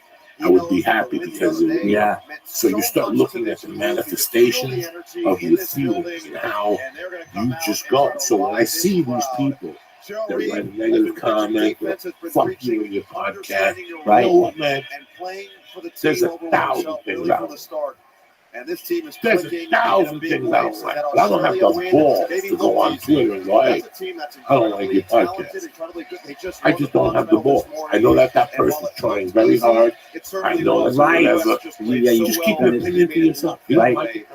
Yeah. That's why I used to tell. I had one moment with a heckler years ago. And it's the only time this works this way. But this guy, he came in, I don't know, he came in late to the show. Everybody else having fun. And he didn't like it. You know, he was just causing problems. So, you know, I don't know, 30, 40 minutes. I'm like, dude, what's going on, man? What's this? You're not funny. And I just stopped. I'm like, you know what, man? I'm like, everyone's having a good time. I'm like, you're not having a good time. I'm like, you know what I do when I'm not having a good time, like a movie or someplace? I fucking leave. You remember when you came in here and they nailed your ass to the seat and they told you they'd fucking execute you if you tried to leave early? Nah, that never happened. You could just walk away right now and you get to go do something you like. I get it. I'm like, I don't think I'm funny all the time. Like, there's plenty of things I don't think is funny. I'm like, I don't have to be for everybody. I don't need to be for you. But you don't have to be here. And it was like a little light bulb. He just kind of, and he fucking got up and he left. And I just wish more people could do that same thing. There's plenty of stuff that I don't like, but then I just don't look at it. I can't tell you. I don't watch it anymore. Yeah, I walked out of the theater. Exactly. I walked out. I'm not going to waste another hour. I boycotted Tom Hanks. You boycotted Tom Hanks? For years when he cried at the Oscars. When he won for Philadelphia with the spots on his neck and shit. He won. I boycotted him. Marlon Brando sent an Indian. When he won the fucking Godfather. Right. He didn't fucking cry on the Oscars. He's going to cry on the... I boycotted Tom Hanks for about 8 years. It took me. The only person. I didn't tell nobody. I didn't go online and boycott. Sure. I didn't have a petition signed. What brought you back? What brought you back? The League of Their Own. League of Their Own brought me back. He knows I got quirks. I will boycott your ass. I will boycott your ass for 60 to 90 to 100. I see something negative behavior on your part. I will boycott your ass on my television set. You shot him. there was somebody else I boycotted. I boycotted a couple people. Just like different fucking acts, singing a song, comics. I'll boycott comics. Sure, right, yeah. There was one comic I knew and loved for 20 years. He had an opening joke that was funny 20 years ago. And he got a shot at a TV spot. Yeah. And he did the joke, the old joke. Boy Scout. I blocked his phone. Don't even call no more. I bumped into him. He's like, he changed the number. I didn't even talk to him. I acted like a mute. Boycotted him for 6 months and kept it to the 6-month date. Like I put it in the book. Like I'll put it in the book. I picture like a board. Boycotted until February 12th of fucking 2020. I picture like printed out little pictures of the people that you boycott and fucking stick them on the board. You got a date under it. I go to a restaurant, I see fingerprints on the glass. When you push the glass in, that means you didn't wash your pussy. That means you don't. If you can't wipe the glass down, if 8 employees are there and they can't wipe the glass, if there's 10 cents of fingerprints, that means you guys don't wash your hands after you pee. And after women here don't wash their snacks, after one of these Mexican busboys shoots a load of fucking pimiento in their pussies, they don't wash them. So I don't want to do business with you. That's it. It's that easy. And I refuse to go back in there. And people go, Joey, but they don't clean the glass. Right. Like I boycott stuff. Like if you eat ranch dressing, you can't sit at the pan. I love you to death. Go over there with your friends. And when you're finished, like Tom over here. Now I just picture like Tom Hanks eating some fucking ranch in a movie, just fucking sticking him back on the board. You want to eat ranch? Go over there. You want to eat hummus? Go over there with your friends. Don't sit at this table. 7 straight gold medals for this U.S. Like he's talking to you. No, he is. I've been boycotted a few times. He's boycotted. He knows he can eat hummus now and see it. If I ever see him put a chip and hummus in front of me, like I never did coke in front of Joe. Slap him out of the chair. I never would do coke in front of Joe. Yeah. I knew he loved me that much and it bothered him in his soul to see me coked up. Yeah, so you just so when he was around, no matter home, but I wanted to do a line. No matter how much coke I had in my pockets, I did a lot of respect. Yeah. I think he only caught me twice doing coke. Yeah. Yeah. Because I know I would let him down. Now Lee has that hummus respect for you. I help people out. Some comics have come in here with like snacks, and then you hummus. I'm like, trust me, it's not worth it. It's just. Oh no! I used to have a friend that used to call it 86. Yeah. I 68. 86. Oh, okay. I 68. No more. I 68. 86 and 68. 68, 86. You know that. 86. When he told me one time, I said, Eric, the guy was looking for Eric. I go, Eric is looking for you. No. I ain't just sick. Yeah. That Michael came from me no more. I go, damn. You're a cold-blooded motherfucker. Like your Uncle Joe. Yeah, I'll boycott people. I love it. I have my own thing. Not a ton of people, but there's definitely been coming up more like in comedy is I started to worry about like meeting some of the acts I admired or whatever. My thing was always is just, are they a nice person? And I know like a nice person can have an off day, be grouchy, whatever. But then there's sometimes that people just do things that are just like dick moves. And I won't say his name. There was one guy I worked with, a long time ago, but he pretended that the college I was working at with him, opening up for him, he acted like the kids told him to tell me to cut some jokes out of my act and to cut my time. And I went to them later. It turns out it's not true at all. He just didn't like it. And he wanted to kind of like, he just didn't like, and he did, and this isn't cocky at all. He didn't like that I did well, even though he did better than me. Like he had nothing to be insecure about. And I just thought, man, this is somebody who is, selling out theaters already at this point. And I'm like, I was just, I drove up my Hyundai, fucking hatchback. I'm used to making $100 a night and stuff like that. And you're going to take what little thing I have just to have fun on stage for 15 minutes away from me? Because you didn't like that guy. I threw away his fucking albums. Never listened to him since.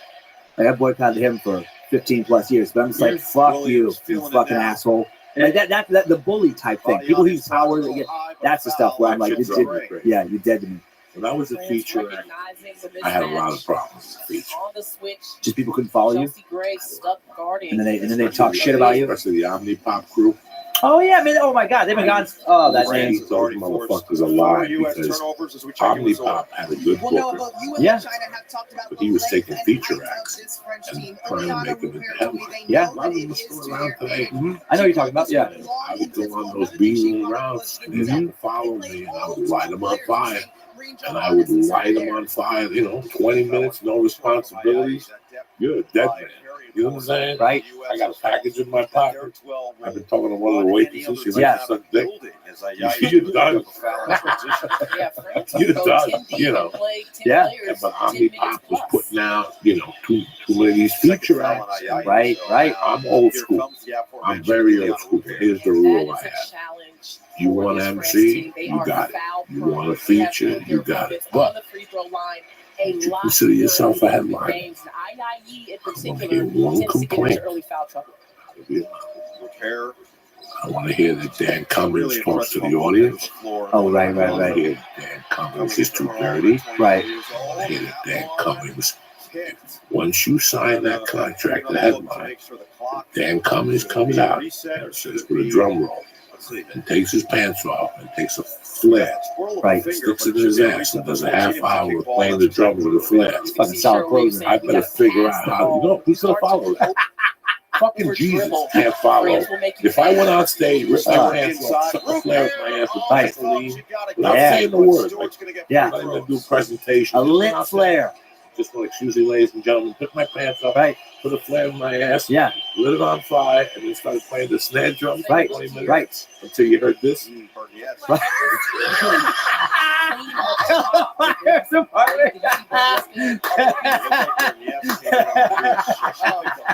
No one follows that. What comic would want to follow that? They couldn't.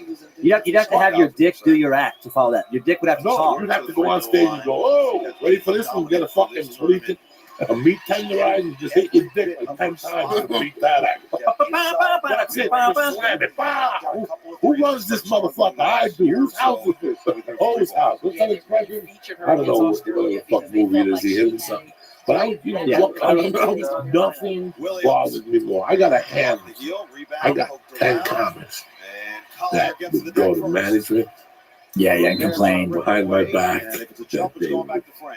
I had one guy that told me I couldn't improvise. I couldn't talk to the audience. I couldn't be dirty. Oh my God. And I finally turned to him on Friday and told him exactly how I felt. Good for you. What'd you say? I think Jews will ever crucify Christians as a sect or Christian martyrdom. No, it's not. No, and I don't want to have this conversation. Crucifixion is not one of the ways that is outlined for execution. You know how I work. You mentioned it on stage before you brought him up on stage, right? That's not my son, this guy. What did you say? Is it against Jewish law to kill someone? Yeah, it's the fifth pronouncement, fifth commandment, thou shalt not kill. It's really murder. It's very complicated. But I don't want to get into it right now. I want to watch the gold medal game of the women's basketball team. They're playing right now. If you can see it, you can see it. I've got it on. Yeah, let's check it out. Different people around Oakland, and it's great. But sometimes the first time they work with you, like, hey, is there anything? I feel bad that they're asking that because clearly that somebody else that they've worked with has told them not to do something, which happened to me, early on too. I'm like, no. I'm like, I've always fucking hated that. It's like, don't worry, you do your stuff. I'm gonna be fine. I'm gonna talk about what I want to talk about when I get up there. I'm rough out late.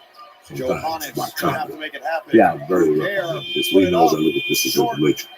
This is the religion that saved me. Christianity didn't save me. The Jehovah's didn't save me.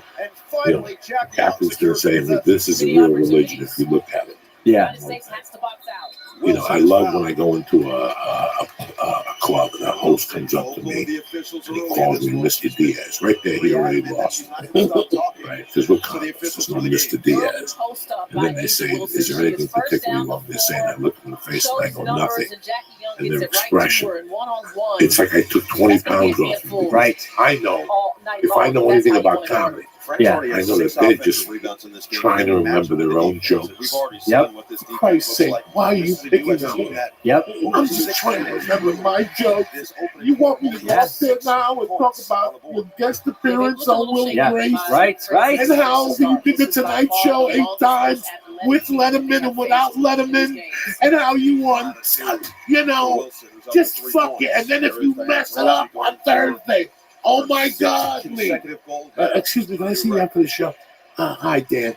It's Diaz. Right. Can you say that real quick for me? Right. Diaz. Diaz. It's a syllable. Wait till you get those people. Yeah. And I know you fucking had them. Oh, yeah. So when that's done to you, you go, the first thing you say to yourself is, I'm not saying I'm going to be a feature. But if I do become a feature, I'm not going to treat Right. that guy. Exactly. And when I became a feature, I started getting that hush treatment. The only one that said something to me that backed his words, why? That I don't mind. And I told this to him day one, and I told this to people. And here's another problem we have. And I did finally get a breather. When you work with a popular headliner, a very good headliner, as a feature or an MC, right? You start doing it for a while. Guess what happens? Oh yeah. They pick up your cadence. They start sounding like you. That's that warrants a discussion. Gaudy necessarily from the Australia win, but 8 points, 5 rebounds, and it was how she impacted the game and all the little things she was doing. Rebound. They're saying faggot. They're saying little things. They don't know they're saying. But they're saying. Me, I'm going to put back in the taking on tough defensive assignments, working around screens at the 3 positions. She's been uncomfortable. Richard Jennings. Johannes with a miss. France is now 2 for 17 to start this game. Plum, Collier, Young. That was a very much. He just taught me how to write. Yeah. No, he just taught me how to write. Dude, 5 to shoot. The joke about the one-legged China. Right. Because you follow me. Yeah. The bit is too strong. That's right. Don't tell me I can't improvise. Right. Listen, there's a school of thought. They're trying to sabotage you. Dan Cummings is improvising. Now the audience is going to talk to me. That's the other train of thought. My train of thought now is I'm such a professional.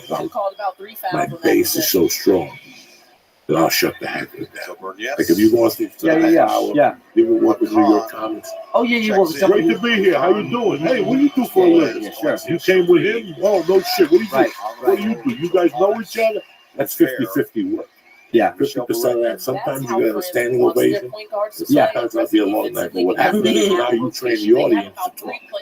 So the headliner's going to go up there. Now for 10 minutes, he's going to deal with chit chat. You just steam right through it, and they know you're not fucking around. Right, exactly. So I would never go off with Dan and say, Dan, don't talk.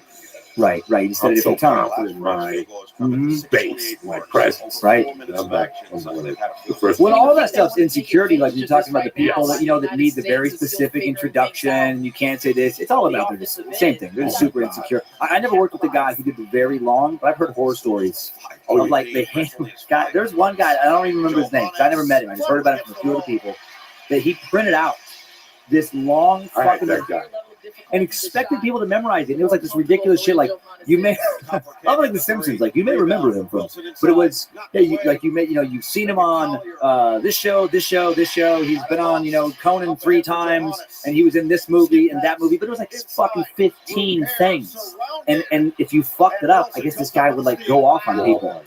That's crazy. That's like a lunatic. The audience doesn't care. They don't fucking care. They just want you to be funny. I have one thing. I say the time when people ask, I say one thing. The hosted time stuff. Just mention my podcast. That is it. And sometimes they're like, "Well, do you want me to say Comedy Central?" I'm like, "No, I don't fucking care," and they don't care. They just want to hear what jokes I have, and they're gonna like them or they're not. But they're not gonna leave going, "Man, I'm sure glad I saw that guy who was on Conan twice." Oh, that was so great. One of the greatest experiences I had was the host. For 18 months, I was an in-house host of the Triple Game. Oh, which one? I did so many of those. Oh, I didn't do that one. I think it was gone before. Yeah. He was still playing with a handball. discovering why you have one hair on your nutsack while the rest of it was coming out when I started. Then when you got that one little patch of hair, I just remember the first day. oh shit, Here we go. starting. And then you got two hairs, and you're like, oh shit, pussy's on the way. Then the sides filled in. Remember the sides filled in? And you're like, oh, I'll be eating some ass in no time. I had like a little mustache above my dick. But that little bald spot stayed bald for a long time. Yeah, you were like, you had like, yeah. Yeah, mine came in on the, yours came in opposite, I guess. Mine came in on the side. I came in on the sides first, and the bush took a long time. I had to rub Rogaine on it. Before it was Rogaine, you had to mix like gasoline with Hindu piss. I don't remember the bald. I remember the little thin dusting up top. It was just a little dusting. Yeah. But when you looked at it, it looked like him. When you looked in the mirror, it was bald. No, it's sad. It's sad. So you couldn't take a hat. You couldn't show up. It's like showing up with 3 bullets. When you got 6 spaces, you were showing up with a nice dick and like a bozo hairdo. You had the bozo hairdo with the bald spot in the middle. But that bald spot took forever. You estimated. You're like, okay, it's June 14th. I'll be ready to get my dick off sometime. But fuck no. I remember I was super late, actually. I went to a small school. I do remember now that we were talking about this. PE, I don't even think kids like necessarily are in the shower, in the locker room all naked together anymore. But like, you know, when I was going to school, like everybody's naked. And I was the last kid. Like everybody, I had nothing. Little baldy. I had a weird. I didn't grow at all from like 4th grade to about 8th grade. And by the time 8th grade, I was the smallest kid in my class, boy or girl. And I just hit, and then puberty hit. Like I hit very late. So I just remember that's what my memories have just been like. Fuck, I had nothing still. And I remember panicking, thinking I was just never gonna have hair. I didn't get bald head until I was 14. What? Look at my legs. I have no hair. Oh yeah. I'm jalapeno. I think I got one little long asshole there. I got enough. See, they don't have 3, so you can braid them. Now I'm losing my hair on top, but my eyebrows have been on fire. They've been on a growth spurt. Like there's times I'll find an eyebrow just fucking gravitate. I'll tell my wife to cut them before I go on the road. When you know you go on the road, every whole hotel has that good mirror. Yeah. Oh, right. Yeah. I see hairs coming out of my ears. Like I'm losing the hair on my dome. But your hair looks good. I mean, from this angle. Oh no. Your hairline's low. Oh, the hairline's low. But look at the eyebrows; they're on fire. Solid eyebrows. Like Elvis's hairdo when he was 21. When he got out of the service, they're on fire. I've been going bald for my whole adult life. It's high. It's a high hairline. It's definitely a little thinner for sure. What's funny is I just looked at her date. I was like, man, it's definitely going. Now it's finally going. And then I looked at a thing from like 5 years ago. And I'm like, oh shit, I thought it was going then. And then I looked at a picture from like 10 years ago. My high school history teacher, like a sophomore year, he was bald. And he was like, you don't got much time left. Like he thought, just high. I always had this crazy high hairline. Thin it. I was on Propecia in middle school. No! And then it came out that it kills your dick, so they took me off of it. But you started going bald in middle school? Oh yeah. I was gone by like 25. I was gone. You got a solid shaped head though. Lucky. Well, I think it's weird, but I've also always had. I have shoulder hair, back hair, but leg hair. I have hair, chest hair. Everywhere else. Everywhere. It gets. Like I have 2 back shavers in case one goes, because it's terrible. You just glue it. Just glue it. Yeah, just glue it up there. That's bad. It looks so good. It looks like bald hair. It doesn't look like tremendous. No, we grow. I don't know why. That's alpha. That's alpha. I don't know why nobody never thought of it. Just put the bald hair on the head. Bald hair, leg hair, put all in one patch. Back hair is nice. Back hair is fine. It's soft. Don't put it into the stem cells. Don't try to grow it. Just crazy do that. Crazy put bald hair on the head. I look like Willy if I do that. I just comb it and just make it work. I was combing my hair last night. I was saying to myself, It's such a visual. I can't believe I'm losing my hair, but I need, I wasn't a handsome guy growing up, so I couldn't be bald. Thank God, at least I had hair. Like girls would say, well, at least the guy's got hair. He's got a nice dick and eats my asshole and he spits on my pussy. And he does nasty things. You know what I'm saying? When you're not a good-looking guy, you don't do nasty things in bed. Good-looking guys just bring you home and fuck you and flex their chest. They come on you and they call you a dirty bitch. I couldn't do that. I was an ugly dude. I had to eat your ass and get in there and flip you over. Make them tell you how to jerk off to your fat little pictures. wages and all that shit. You gotta tell them shit. You gotta work there. Why are you squinting over to your wife? Oh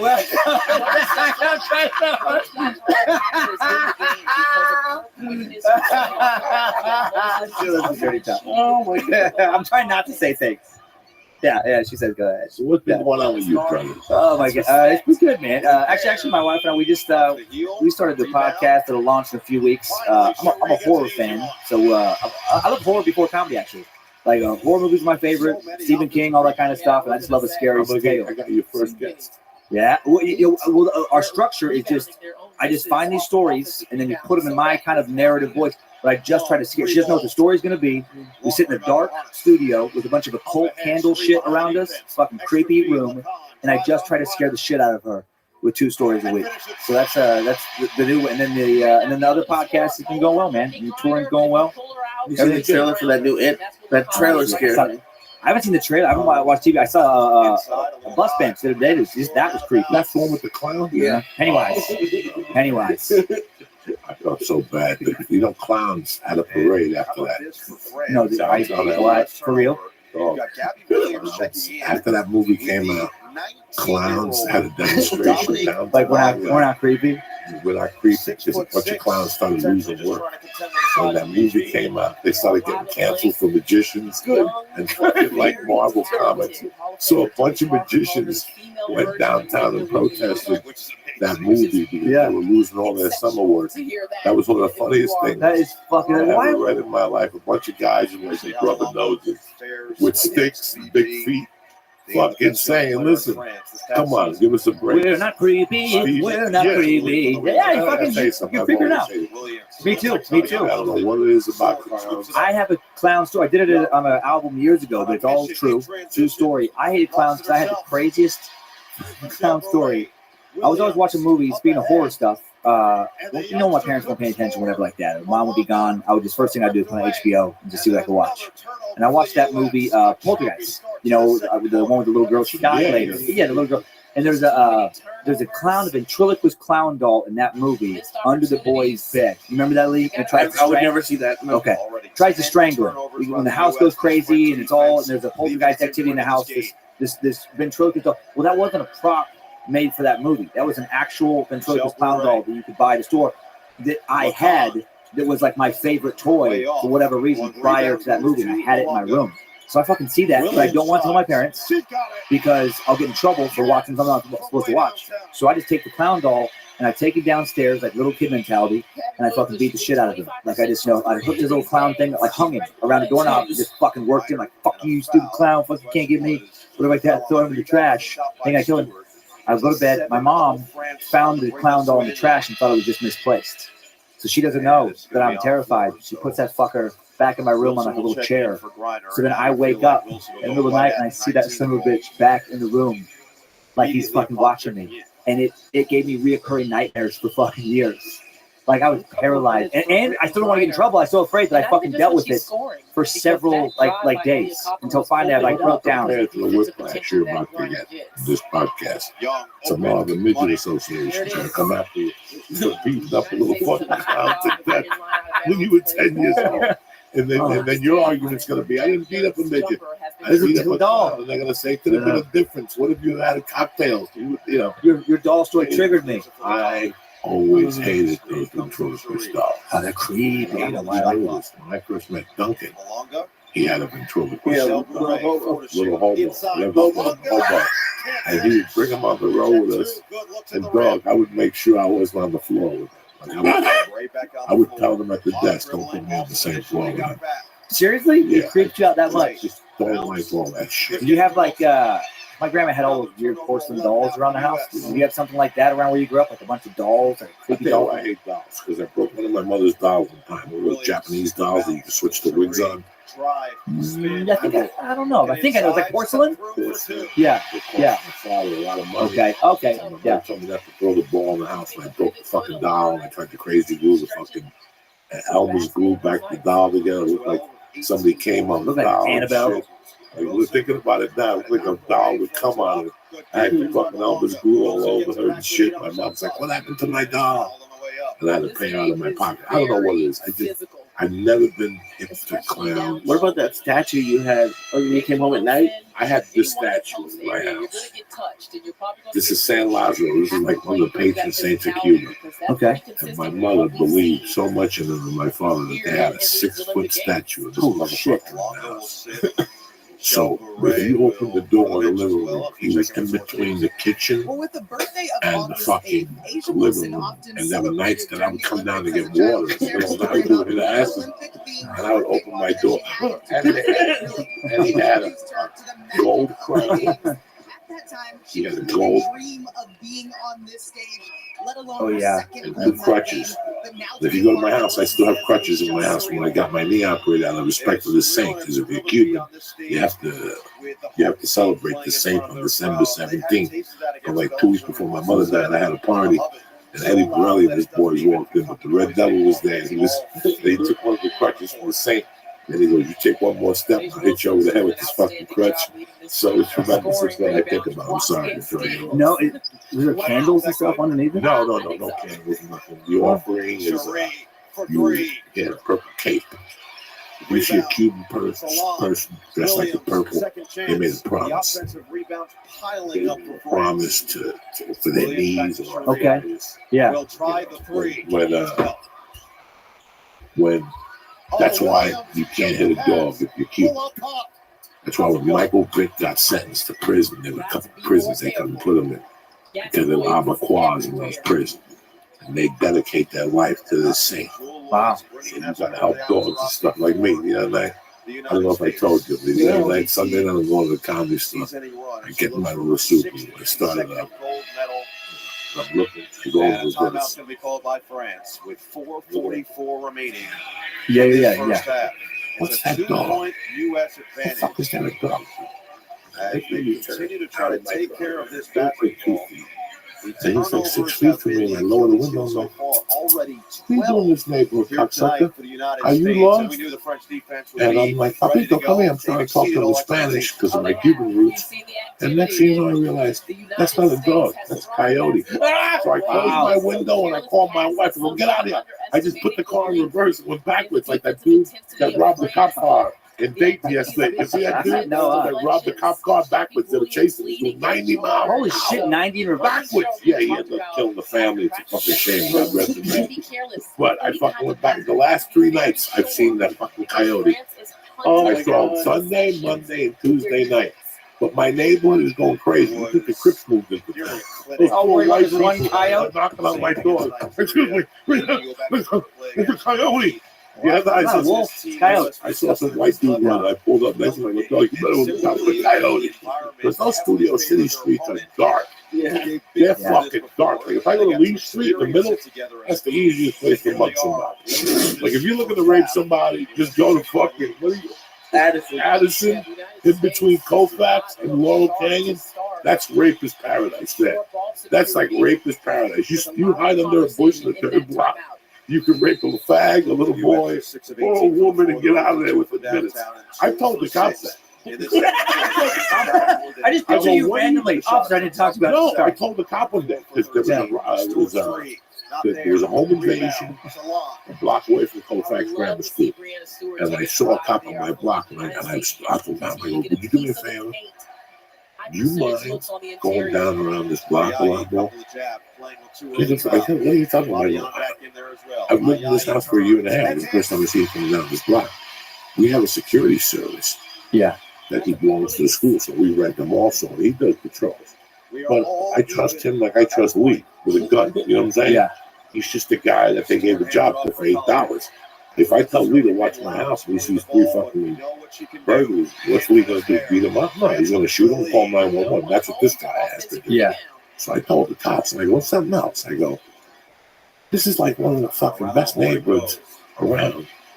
And there's no street lights. You go in between, like with the leash you used to. How many times I would take the leash on at night and I almost hit somebody walking a dog? It's that dark, huh? It's probably because it's a nice neighborhood. They don't want it ruins the aesthetic or something. The aesthetic? That's what they'll say. They don't have sidewalks in the neighborhood. No, it's great. Of 12 Studio at the City, charity North stripe, Hollywood, France that crossover Yeah. there, my neighborhood. That's like fucking. I'm happy. My block, the 2 blocks east, because of the school, we have that security, and the security parks on my corner. So you see everybody parks right there because that's a parking lot for the school. So I'm pretty lucky. But what about the people 4 blocks from me? What about the people across Riverside? Like where Felicia used to live? I used to drive Felicia home, make sure she get her door. That's how much I don't trust in her. Well, so, yeah, I live in Idaho now, and it's funny just thinking. I'm like, oh yeah, like they don't have these stocks anymore because there's no sidewalks in so many of the neighborhoods there, and like so much of it is just dark. It's just you just like yeah, it's just, and I'm like oh yeah. Did you even lock your door when you left your house? I'm like could you? Oh you I mean you could. I mean I do because I'm a little more paranoid than that. So we left, but you could. I mean you could yeah.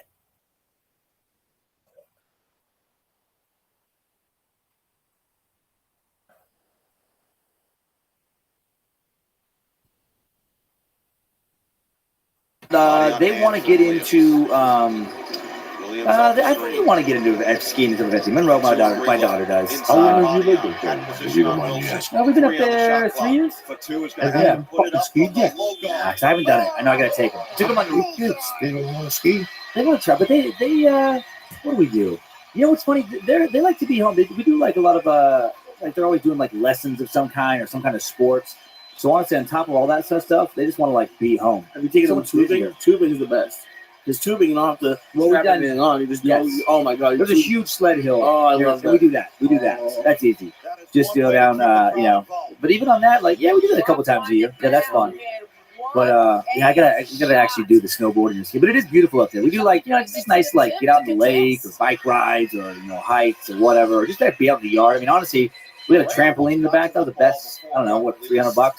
Spent my life. They just want to go do those kind of things. You got dogs. I am. We got a nice, like, we have a little podcast studio that is literally less than 2-minute drives from my house. So get up in the morning, go down there. We got a couple employees now. That's what we do in Time Suck. Where we're going to do our Scared to Death thing. So it's like a family business. We have a couple people that work for us that we really like. And it's just easy.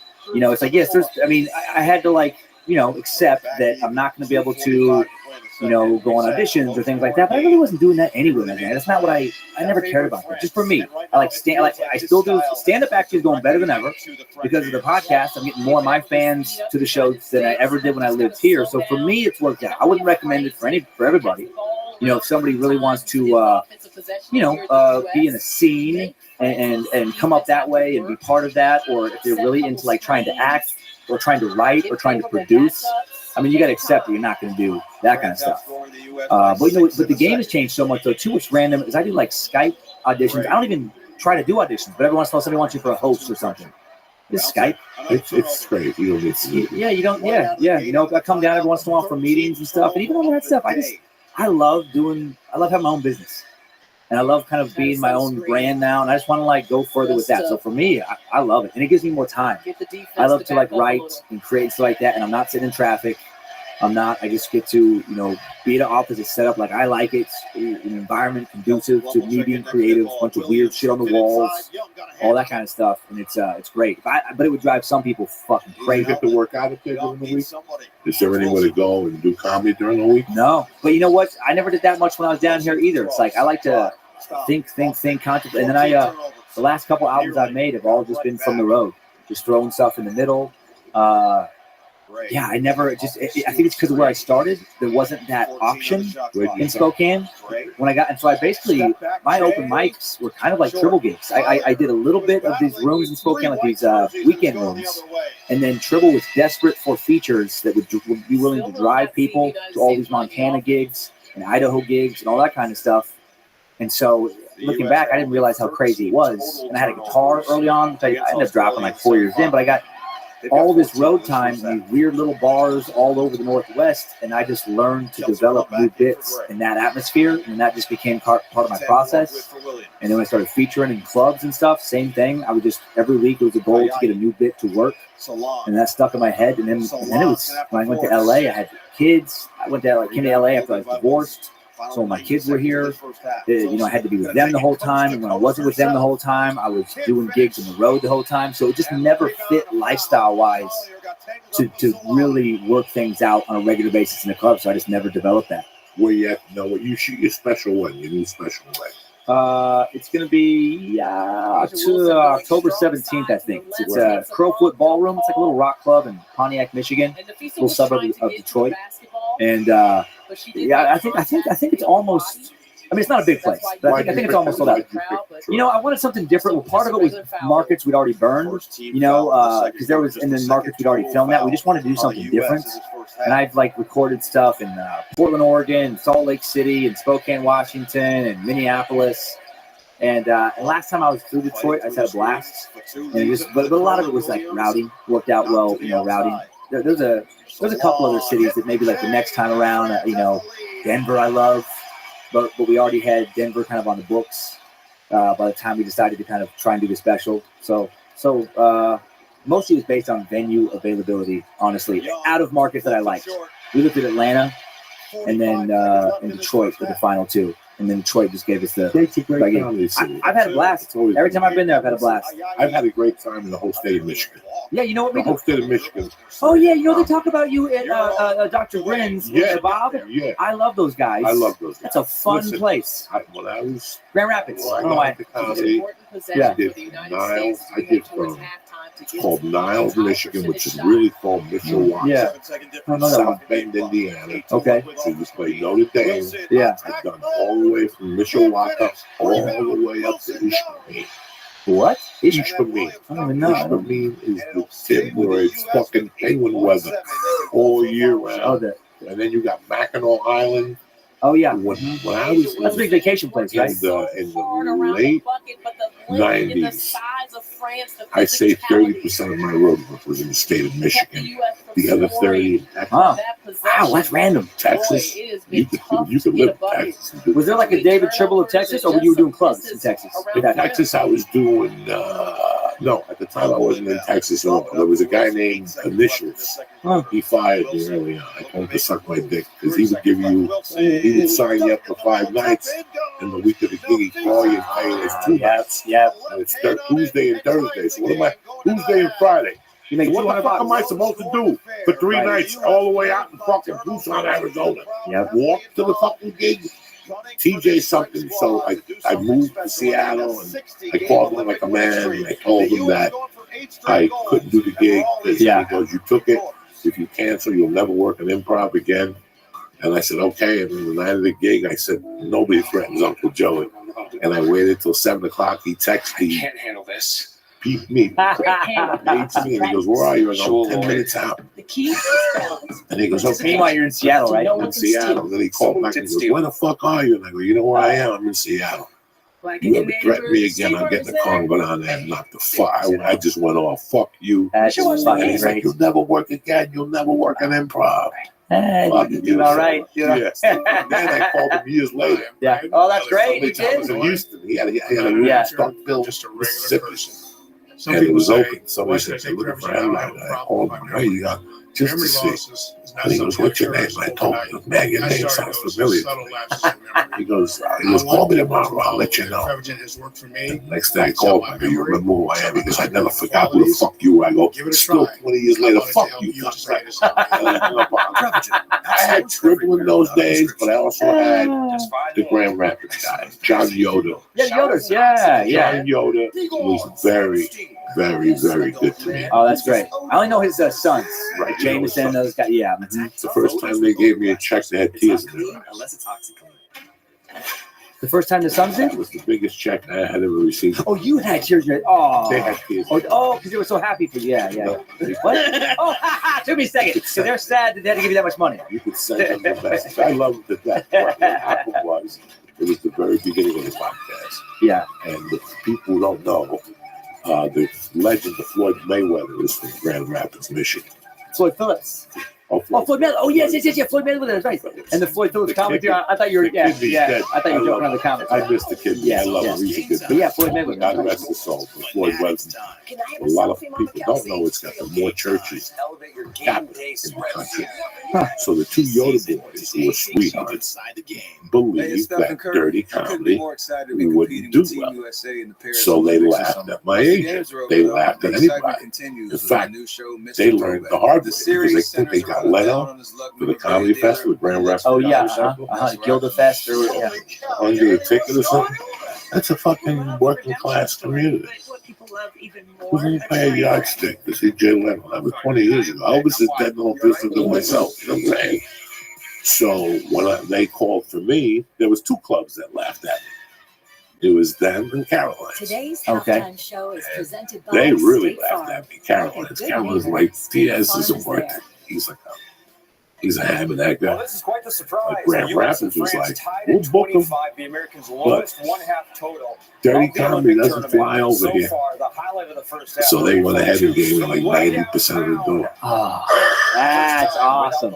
And you killed it. When they had to give me that check on Saturday night, you could see them. Their head was down. It was like they had tears in their eyes. They didn't call my manager back for like a month. They didn't want to hear my name. But you cannot, there was a lot of comedy clubs like that. And who else was like that? He changed his tune. He's my brother today. Keith Stubbs. Oh yeah, man, I love Keith. I Stubbs, love Keith. He brought Doug Stanhope in 2001, and the Chamber of Commerce went fucking nuts. They wrote a letter. They accused to close him down. I mean, it was fucking Yeah, crazy. well, he was fighting the culture there. For a long time, he was very scared. Yeah. I finally called him in 2014. I said, hey, help me, That was a long time ago. Right. Yeah. Well, so it worked. So he put me in the living room. Oh yeah. And then he had F's in the big room. And it was like, he's like, I'm sorry. Can you stay for Saturday? And I'm like, I can't. Because he thought it wasn't going to work. But he was a nice guy. Yeah. He's great. It was the guys that were like negative about it. And the Yodas weren't as negative. Sure. Yeah. But there's a lot of people. I get on the business. There's a lot of people who think dirty comedy will not work on a Right. And you'd be fucking surprised. That funny comedy works in every funny market. comedy works in everyone. Yep. So it's really weird what you go through at every level, whether you're an MC, a feature, or a fucking headline. Yeah. You still go through fucking them. I mean, Orange County don't hire me. What? Who? Oh, well, yeah. They won't have me even in their That's a very good business model. I was very happy because at least they called me and told me to my face. Yeah. Like men. Instead of me having me email them, they don't email you. They're a rare club that way. They're a rare club. They're very good. I compliment them to life. Richard and the guys down there, they have a different, and I used to do spots here and there, but and with me too, they'd be like, hey, but you can't, you got to do very clean, blah, blah, blah.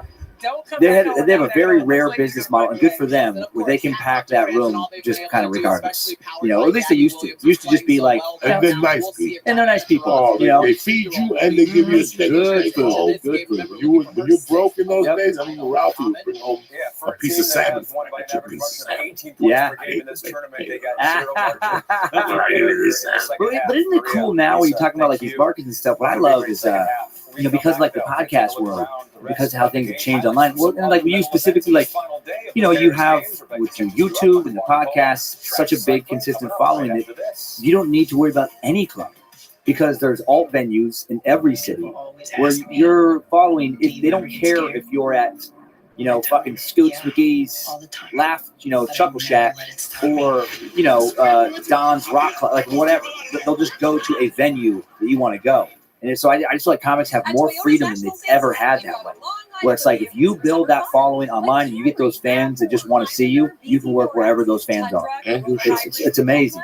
I don't know him. I know of him, but I don't know him. Andrew Schultz, if you're a comedian and you're not doing what Andrew Schultz is doing today, if you're at a stuck level, you feel frustrated, I want you to follow Andrew Schultz and everything he does verbatim. I know he's been killing it. He just did a new special the same day as one day on YouTube. What happened? Oh, he's on YouTube. Yeah. You get internet that brings your digital world to life. No, good for him. Good for him. A year, I hope it's not going to work for you.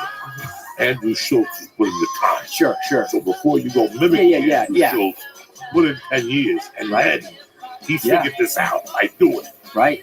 If you mimic Andrew Schultz, you will have success. Yeah. Everything to the T. The way he puts his material up, his social media, his relationship with the audience. Nobody's doing it. Yeah. He's doing a fucking sensational job. That's awesome. Well, I mean, and that's the freedom that we have today. To have that direct relationship with fans. We depend on agents. Yeah. For everything. A booking, this, that, fucking. It's a profound serving you. Christ should put a video of him up dancing. I saw that. It's so funny. And America's Got Talent. Yep. I saw a post about that too. Yeah. So, yeah. I mean, you control your fucking destiny. You control your fucking destiny. So you're at the store tonight. 8 o'clock. Yes. You're Yes. excited. I've actually never performed on that stage before. And you're in the main room. I know. You ain't fucking around. I'm excited. I'm excited for you. I'm sorry, I have a PTA meeting. I love it. I love it. I love you're going to a PTA meeting. So I love that you're a good dad, man. I love that you're a good dad, for real. It's all I got left. Well, no, you got plenty. You got plenty. And so many, when you don't have a father and then you have a lot of fathers, not that my mother was a whore. I just had a lot of people who I looked up to as fathers. Yeah. I put what would the perfect father be together? What would the ideal situation be in my head? And I try my hardest. She's a girl, so they have a couple more gaps to fill. As a female, you have to fill those gaps for them. But if you're consistent with them, you're going to get a heavy fucking head. I've seen this formula done before. I've seen, it's funny because it's one of my colleges. I have a niece that just started medical school. That's awesome. She loves me. I love her. She's a fucking gangster. Doesn't get high, doesn't drink. One time I brought my sister weed, but I dropped it and she found it and sold it in school. I mean, she's a gangster. She's a gangster. I love her to death. It's so weird that she'll live and die for me, this niece. I have 5 nieces that I'm tight with. Protect against RSV with Arexvy. Arexvy is a vaccine used to prevent you know what I'm saying? Because she's a college student. Right. 4-year-old. Arexvy does not We go out to dinner, she just shakes her head sometimes. She accepts me. Yeah, she loves you. She accepts me. Yeah. It's so weird when it's Sure. Right. But no, I wanted to always be a good dad. I've always wanted to be a dad. When you don't have a dad, you can't wait to be a dad. And I lost my first daughter not out of being a good dad. I lost because of not having a good relationship with my wife and what was going on with the drugs and the comedy. So when I got the second chance, I rise to the occasion. I really feel that's awesome, man. Yeah. Well, you know what? You don't have to though, but you did. You chose to. That's what. Yeah, that's what. I saw a lot of people around in this town that their fathers were successful, but now these kids are walking around lost because at the end of the day, they didn't know who their fathers were. They were always on the road. They have memories of their fathers, but I guarantee it's not the memories that. And it's the little things. For years I thought you had to buy your kids all this stuff and spend all this money and Disney. My daughter, if I just sit there and watch DuckTales with her and let her explain it to me, and let her explain the characters, it means more to her than anything in the world. And a trip around the fucking world. It's just amazing what you learn, So I think that it's a good balance for comedy. It's really been a great balance for me. Yeah. This age. Because kids they don't care if you killed or if you ate it, whatever. They just want dad to love them and want to spend time with dad. It's beautiful. That's it. Yeah. That's it. So I try to put as much time as I can in, Yeah. I started the podcast with the science podcast. I love that. I love that. Because she won't shut the fuck up. I call her 8-ball because she won't shut the fuck up. I think she can do it well. She was 4. She won't shut up. She's like all night. You know what I'm saying? Yeah. She just pop up something out of the blue and just run with it. You're like, sure. Whoa. That's awesome, man. But I'm happy you shoot this special. Oh, thanks, man. What's the name of your location where you're shooting? Pontiac Crowfoot Ballroom. And people will put the links up to know before the the show. Oh yeah, he's on sale. One of them's we don't have we got a couple tickets left. It's a smaller but with that and then Scared to Death. That trailer's out now. That just went out. Lindsay and I are really excited about that, and Time Suck's doing well. And it's so different now. Isn't that crazy? Like I think about, I'm excited about the special. Don't get me wrong. I love stand up. I'm excited about the special. But I've gotten so into like podcast stuff and all that kind of, like that stuff. I don't love it more. But I just love that you can create your own projects to continually kind of promote, talk about, and have that no one can take from you.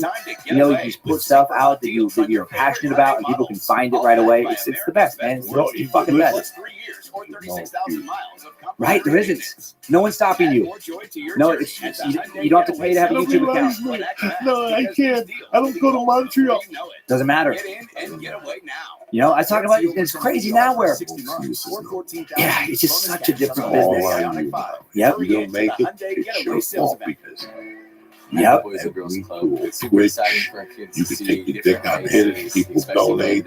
Right. It's a fucking thing that you can stab a woman and they'll donate. You have 1,000 ways to become. You know what? That changed our lives. Our thing is for times the Patreon. We've had a crazy amount of subscribers, more than I ever expected. And it's the most beautiful thing. They're paying $5 a month because they just want to hear. They get an extra podcast a week. And it's a different, like this little auxiliary podcast that goes with it. It's like a little clubhouse vibe. They just want that, and they want to support the regular show. And that was something that 5 years ago I wouldn't have been ready. I would have felt weird about it for whatever reason, just my own stupid shit. I'd be like, well, I know you're supposed to do a show, and then, there's a different route. And then I realized there's no rules. I kept thinking about that. I didn't hear him say this to me, but Rory Scovel, really funny comic, somebody told me, they were asking him advice, and he was like, who told you there were rules? And I needed to hear that. And I was like, there's no fucking rules. And it's this thing now where they have changed our life. Like, less than 6,000 fans over, total to do that have changed our whole life. They allowed us to hire a couple people. They allowed us to have a studio. They allowed us to buy equipment to take chances on other shows. And now that's where all of my energy is. And it's just, and what's weird now is people are wanting to do auditions and things that I don't even want to do. Because I'm like, no, I got this. I got my thing. This is what I want. Yeah. No, it's beautiful. It's been great for me. It's a wonderful time to be an artist. Yes. Let's just say it's a wonderful time to be an artist. And if you're thinking about it, I tell you, you have no fucking excuse. Yeah, your phone has everything now. You can edit videos, you can shoot videos in 4K, you can do all that stuff. You can electrify yourself with that fucking thing. You could. Whatever the fuck you want. You can do that closing bit where you smash your fucking dick in front of the audience with your phone. It's everything's right there. You can shove it up your ass. You can light it on fire. The Happy Murder Crew that we call it, but the dates, throughout the rest of the year. I can't remember. What's your website? DanCummins.tv. They're all on there. No Dave Chappelle shit. I can't pull that off. If I fucking take everything down, people stop seeing it. Isn't it? I know we gotta stop with Dave Chappelle. I don't know. This might be a myth. This is just talking about mystique of Dave Chappelle. I heard this story. I don't know why they would lie if it wasn't true. But they said that Dave Chappelle was in Portland, Oregon, and he went down to a park with like a little portable speaker and a mic. This is like a couple years after the Dave Chappelle show went away. He just started in some kind of, maybe there was like a speaker's day where people kind of like a Hyde Park situation. But anyway, just started telling stories. And within like an hour, there was over 1,000 people that are just gathered around to fucking witness it. And he just fucking like a weird Pied Piper. But I used to hear stories. That was the weirdest story I heard. I wasn't there. Don't know if it was true, but I love the mystique. I love what he shows. Talking about comics holding hands earlier. It's just so cool to see what one person can accomplish through comedy. And what he's doing right now, it's like magical. And you cheer for him. Yes. It's not like other comics that have had success and they're scumbags. No, this guy. I think they're pulling the wool over people's eyes. Nope. He's a real deal. Kevin Hart's the real deal. Oh, that's great. There's a lot. Russell Peters is yes. Yeah. We're living in this. I guess because of definitely pressure up here. They have nothing to be angry. Right. Yeah. I wish them all the luck in the world. Yeah, man. Me too. It made me so happy to watch, especially and cheer and laugh. Awesome. Thank you very much. Thank you. Thank you. The motherfucking store. Yes. 8 o'clock. Dad coming. Smashing his dick. Smashing his fucking lighting on fire. Don't forget the 13th of September. I am in Dallas. There's a few tickets left. San Antonio sold out on the 14th. And I got the Chicago Theater on the 27th. Tremendous fucking show. That's it, and that's that. Oh, shit. Hold on. I got to do a little word from our sponsors. First off, number one. The right combinations. Got listen, fall is here. All right, it's over. The summer's done after this weekend, and it's time to be a fucking gentleman. The holidays are coming, and everybody wants to have a wife or a girlfriend. Nobody wants to be alone. So it's time you clean your bumper before you get your tailpipe sucked, all right?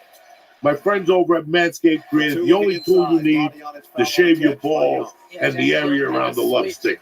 It's called the Lawnmower 2.0 for a reason. They threw away the 1.0. They upgraded their trimmer with the skin-safe technology. No more stretching. You have your wife trim your ball hairs, and you got to fucking pray to God that she don't miss and she's not in a bad mood. Those days are over with, all right? And for you momos in the back, that means you won't nick or snag your nutsack. Plus, it's perfect for travel. Just in case you like doing that shit when there's nobody around, picking your leg up behind your neck and shaving that area between your nutsack and your asshole, called the Stink Festival. Manscaped does it all. You understand me? And you can do it one-handed. Even if you have a little hoof, with a fucking hook, you can still use Manscaped and get your fucking schlong looking shiny. This is the first time you've considered Manscaping. They got a deal for you, all right? It's called the Perfect Package. It comes with a lawnmower and a safety razor plus the crop preserver, especially formulated deodorant so your balls don't stink. And the Revival. It comes in a little package. Let's just pretend you bump into a blowjob. You take it out, take it out of the package, you wipe your nutsack in the helmet, you clean all the glue around the fucking bottom of the base, and she sucks your dick and it's like a mint fucking lifesaver in her mouth. Who else does that for you? But Manscaped. Perfect. And with the Perfect Package, you get a pouch. All right? And your pole will be perfect. What the fuck are you waiting for? This is the deal of a lifetime. The church family gets 20% off your first order when you use promo code CHURCH at manscaped.com. And if you order the Perfect Package, they also throw in the free travel bag when you use code CHURCH. CHURCH. That's manscaped.com. Use promo code CHURCH for 20% off your first order. And keep your balls clean. The church is also brought to you by Hymns. 4hymns.com. Listen to me.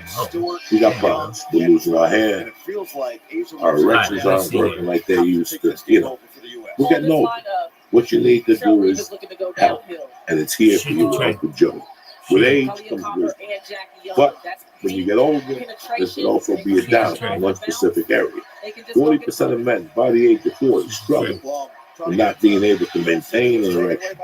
Why the fuck would you go to a liquor store and buy like big dick pills and injections when no man wants an injection? Listen, right now, we can help you out. You don't have to go to a doctor and share your experiences with them and be embarrassed. Be wise. Check out him. Go to 4hymns.com, a one-stop solution for hair loss, skin care, and sexual wellness. Hims connects you with real licensed doctors and FDA-approved pharmaceutical products to treat ED, well-known generic equivalents to name brand prescriptions to help combat your little problems. Prescription solutions backed by science and made more affordable. See the results where other treatments fall short. No painful injections, no doctor visits, nothing. Answer a couple questions about your medical history, chat with a doctor, and it's over. If you're approved by the doctor, the products are shipped directly to your door. It's erectile dysfunction without being a dysfunction. It's hard, made easy. Say hello to my little friend. So, try him for a month and just find out. You like Joe. And if you're saying it's not good enough, find out. We'll get you started for $5 while supplies last. Prescription products are subject to doctor's approval and require an online consultation with a physician who will determine if a prescription is appropriate. See the website for full details. This could cost you hundreds if you went to a doctor in person. Uncle Joey's here to save the day, all right? Go to 4hymns.com/church, CHURCH. That's 4hymns.com/church. I want to thank for hymns. I want to thank Manscaped. I want to thank fucking Onnit. I want to thank ZipRecruiter. And I want to thank my bookie AG for being great sponsors this week. But most importantly, I want to thank you guys for coming on the podcast, supporting us, and always being a fan. So without further ado, have a happy weekend. Don't forget to follow Dan Cummins. Where at? Dan Cummins Comedy or Time Suck. Yeah. No, what's the name? Oh, the website, dancummins.tv. dancummins.tv. Have a great weekend. Be safe. Don't get bit by a shark. And get your dick sucked. I'll leave you with that. Lee, kick this fucking meal. Yo, dog. That's why Kelsey Plum in the game as well. French Because bitch she is got it. pesky on the She's defensive end. gangster. She's going to pressure. We shoot the three. We shoot the three. That should be the fucking friendship. We shoot the three. We shoot the three. We Greetings from podcast Bills. The Church of What's Happening Now is brought to you by Onyx. Don't forget, we're still running the contest until January with Alpha Brain. Register, order the Alpha Brain, get the lottery ticket, and you're automatically in the contest, which is Onyx experience. 2 days, $1,000 cash, product, all that stuff. Go to Onyx.com right now. Look at the great selection of supplements. If you see something you like, press in church on the way out. Get 10% off delivered right to your crib. We're also sponsored by CBD Lion. The best when it comes to CBD. I live off the tincture. I'm an old man. I take 2 shots now before I go to bed. And it's not the noodle time, no skiing, no nothing. Go to CBD Line right now and get that second party lab result for yourself. This isn't no gas station CBD. This is CBDLion.com. Go right now and enter code church and get 20% off. Delivered to your house. And it's Wednesday, all right? I don't know how to tell you. Tomorrow you got 2 big games or 1 big game. You got the NBA, you got Diaz versus Miles Bravado this weekend. If you're going to make money, this is the weekend to make some money, all right? Go to mybookie.ag. You're not playing any games over there. You can try about NFL, baseball, MMA, whatever. MyBookie's got, all right? They're running a super contest. I've played this 1,000 times. It's 105 teams a week. They cover the spread. Look at the West Side gangster. Look at the West Side gangster. Look at the West Side gangster. Look at the right now, the West Side double your first deposit with promo code Church. Grab a pen. CHURCH to get 100% bonus on your initial deposit up to $1,000. Joe, what does that mean? What does that mean? If you put in a nickel, they're going to give you $100. And that's how it's done. So visit mybookie.ag today. That's mybookie, MyBookie.ag. And don't use promo code CHURCH when creating your account. Kick this fucking meal, Lee. Gives me goosebumps when you sit there. My eyes get all teary. I go back to fucking 1980. You understand me? That's how my song. How are you? Very well, thank you. And thank you very much. Thank you for inviting me to your show. Man, you do some great work. I always tell people that anybody can be your fucking friend when you're alive. To have a friend when you're dead, that's special. Somebody will look after you. Somebody will keep your name alive. Somebody will keep your life alive. And you've done a great job. It's my job to devise music and research and be live, you know. I promised him that before he passed today, you know, do what I can, and also to try and rid this horrible disease, which one day hopefully we'll find a cure. They found it in Mexico. I don't know what's going on here. You go to Mexico, they freeze your asshole and you're back jumping up and down. Here, they don't know nothing, these white people. They don't know nothing. You go to Mexico, they fucking kill you. Only Steve McQueen didn't get fucking killed. Everybody else did. But I have a friend that's suffering. They went down there. It was a procedure they won't do there. Stem cell? Yeah, they went to Mexico, they froze the cancer. Boom. It's just too much FDA things that you have to be approved before you can get something going. And a lot of times, you know, some of the pharmaceutical companies, maybe they don't want to find a cure because they make too much money. You know, I remember when I went to get when he was first on his chemo, and there was a pill that I had to go buy. And she said that was $600. I said, we have insurance. She goes, no, that's the copay, which is okay for us. But what about Joe Blow down the street? $600 a pill that you have to take every month? I mean, forget it. And that's just the beginning, brother. I mean, we can sit here for hours and talk about all the fucking faults in the medical system. There's always a by the way. My friend's mom broke her hip hospital. They took the hospital in Santa Monica, the lights went out. No, the mold. It was on the wall. Santa Monica, New York. They closed the hospital. So they had to take her to tournaments. She's there with her mother and that. Those chicks are fucking daycare teacher. They couldn't go to the bill for transport. Because Medicaid only covers 21 fucking miles. Where'd you come up with that number from? Yeah, 21 miles. So they wanted like $82 a mile. And it was like an additional 8 miles. This lady, barely, she's a daycare teacher. But this is our system. These are the vital ways you find out when you get sick. We never think about getting sick. You just pay insurance all the time. And then one day you're in the hospital, you're like, what the fuck do I pay for? Oh, it doesn't cover aspirin. Only $250 a fucking aspirin. I'll tell my wife to do it. I'm saying, take that aspirin, shove up your ass for $22. What am I stupid here? So it's you have to take care of yourself. You do. You have to be healthy. What do you do?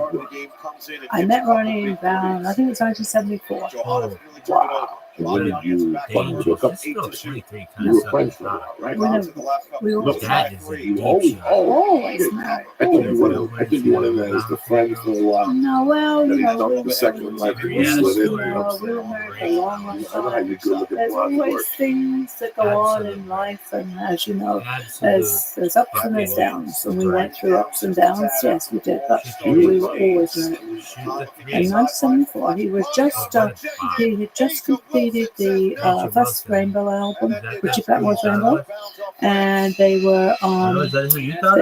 had not been on the road yet. They'd not toured yet, but they completed the album. I met him at the Rainbow and Sunset, and we started going out together, and then he went on the road. And he called me and said, "Quit your job, come on over." I said, "No, I can't quit my job, but I'll come for a couple of weeks." I never went back. He was a good job. Yeah.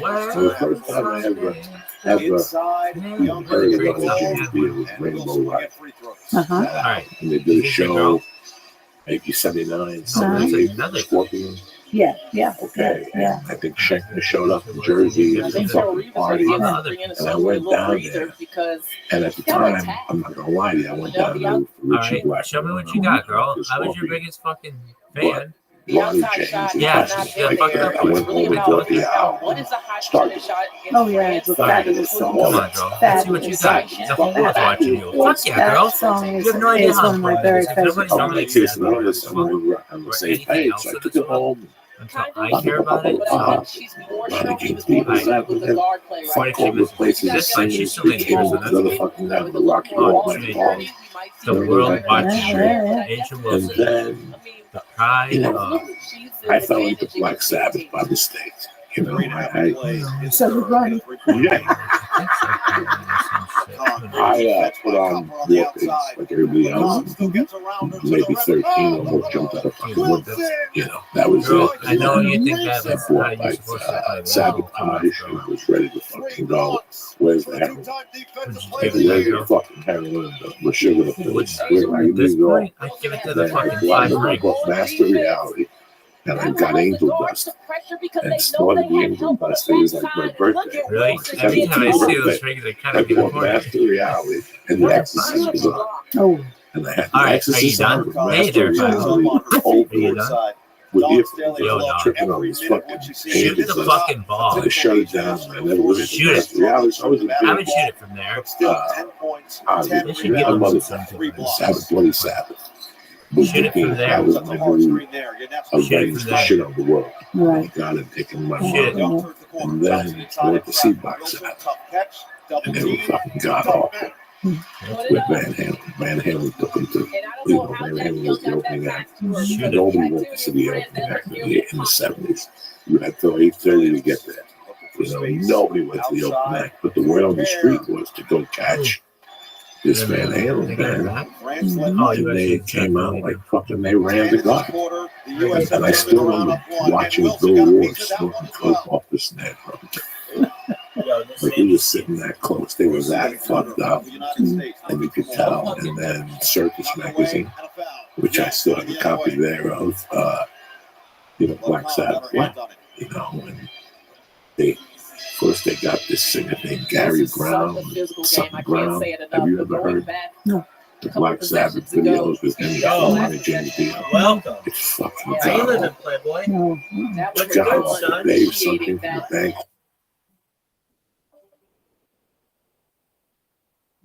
Oh, horrible. And Johnny James Dio just slipped in. People like he's the guy from Rainbow. But you're fucking filling into Joe Montana's shoes.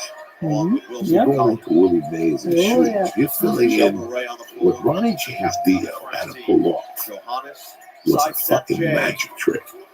And the album came out. We wanted to fucking hate it. Everybody was looking to hate that fucking album. You know, fuck him, fuck Ozzy.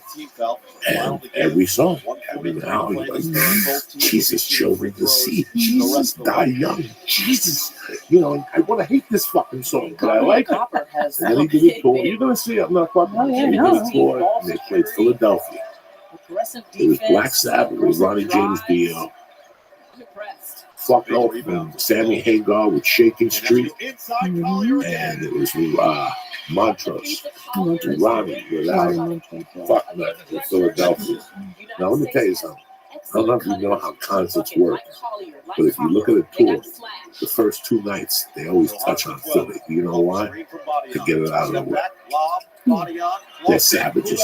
They just want to get it out of the way in their worst condition. They don't even want to go to Philly at the end of the tour when they're that much stronger. Like I saw AC/DC August 4th, 1979 with Bon Scott. Then Bon died in 80. He was replaced, whatever. And that motherfucker had tough shoes to fill. But they were wearing radars one shit. And we got a film in Philadelphia where they don't fuck around. And they were taking Sammy Hagar in Philadelphia. I was in 6th grade on a hit with fucking acid. And in Philadelphia, they were spitting on their fingers and flinging at Sammy Hagar. They're animals. You got to remember, that was the only stadium that had a corporate downstairs. One of Ronnie's favorite places to play. We recorded when he had that. It's one of his favorite cities to play. It's crazy. Like, I go to a casino there, and I know it's total chaos. But he's from upstate New York. Yeah, he's from upstate And New York. he's like, he's a working class guy that says, hey, you know what? You don't mess with me. I'm here. Whether you like it or not, I'm here. And he wasn't the tall guy. No. He wasn't a big guy in No. stature. He went out in Philadelphia and he came out with his fucking Malukia horns from his Italian fucking heritage. Yep. And, you know, it's just, he won them over.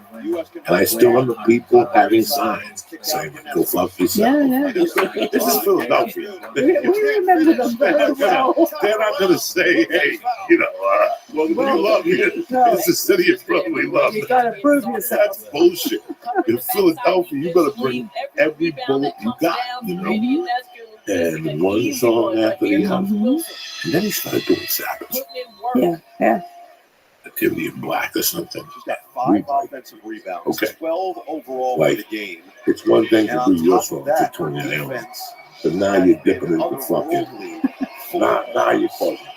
Right. Now we're gonna have Passion Believe. You know what I'm saying? Like, now we're gonna have Passion Believe. He started singing the Sabbath songs. And one by one, he was winning them over. Winning them over. Then they left. Because he sang them his own His way. own He way. didn't try to be Ozzy. No. He never tried to be Ozzy. Generals gathered. No. Got their masses. No. Like, he was into it. He was selling it little by little. And then it caught him maybe 8 months later on the return. But this time, I think it was the Nassau Coliseum. I'm not sure. Yeah, probably. My mind is all over the place. I was trying to beat myself up to get this. 3 seconds left. And he was fucking phenomenal. Like, everybody left there like, The he was U.S. awesome. holding on to a We really give a fuck. Yeah, it's different. I always say it's like apples and oranges. You know, Ozzy was an innovator in the Black Sabbath, the heavy metal music, and he was a great showman. And he was great with the songs, the way they sang them, the way they performed them. Ronnie's completely different. Ronnie was a different singer. He was more of a melodic singer, and took it to a different place. But I still think, that you can be an Ozzy fan and a Ronnie fan and appreciate both. You're looking at it. Yeah. You're looking at it. It's so weird that I had a phobia when I first started comedy. I would look behind the curtain. If I could see I people told with myself white hair. I was okay shit with my like that. moderate to severe rheumatoid I would try arthritis to adjust symptoms. my material. With my psoriatic And I would fail arthritis. miserably.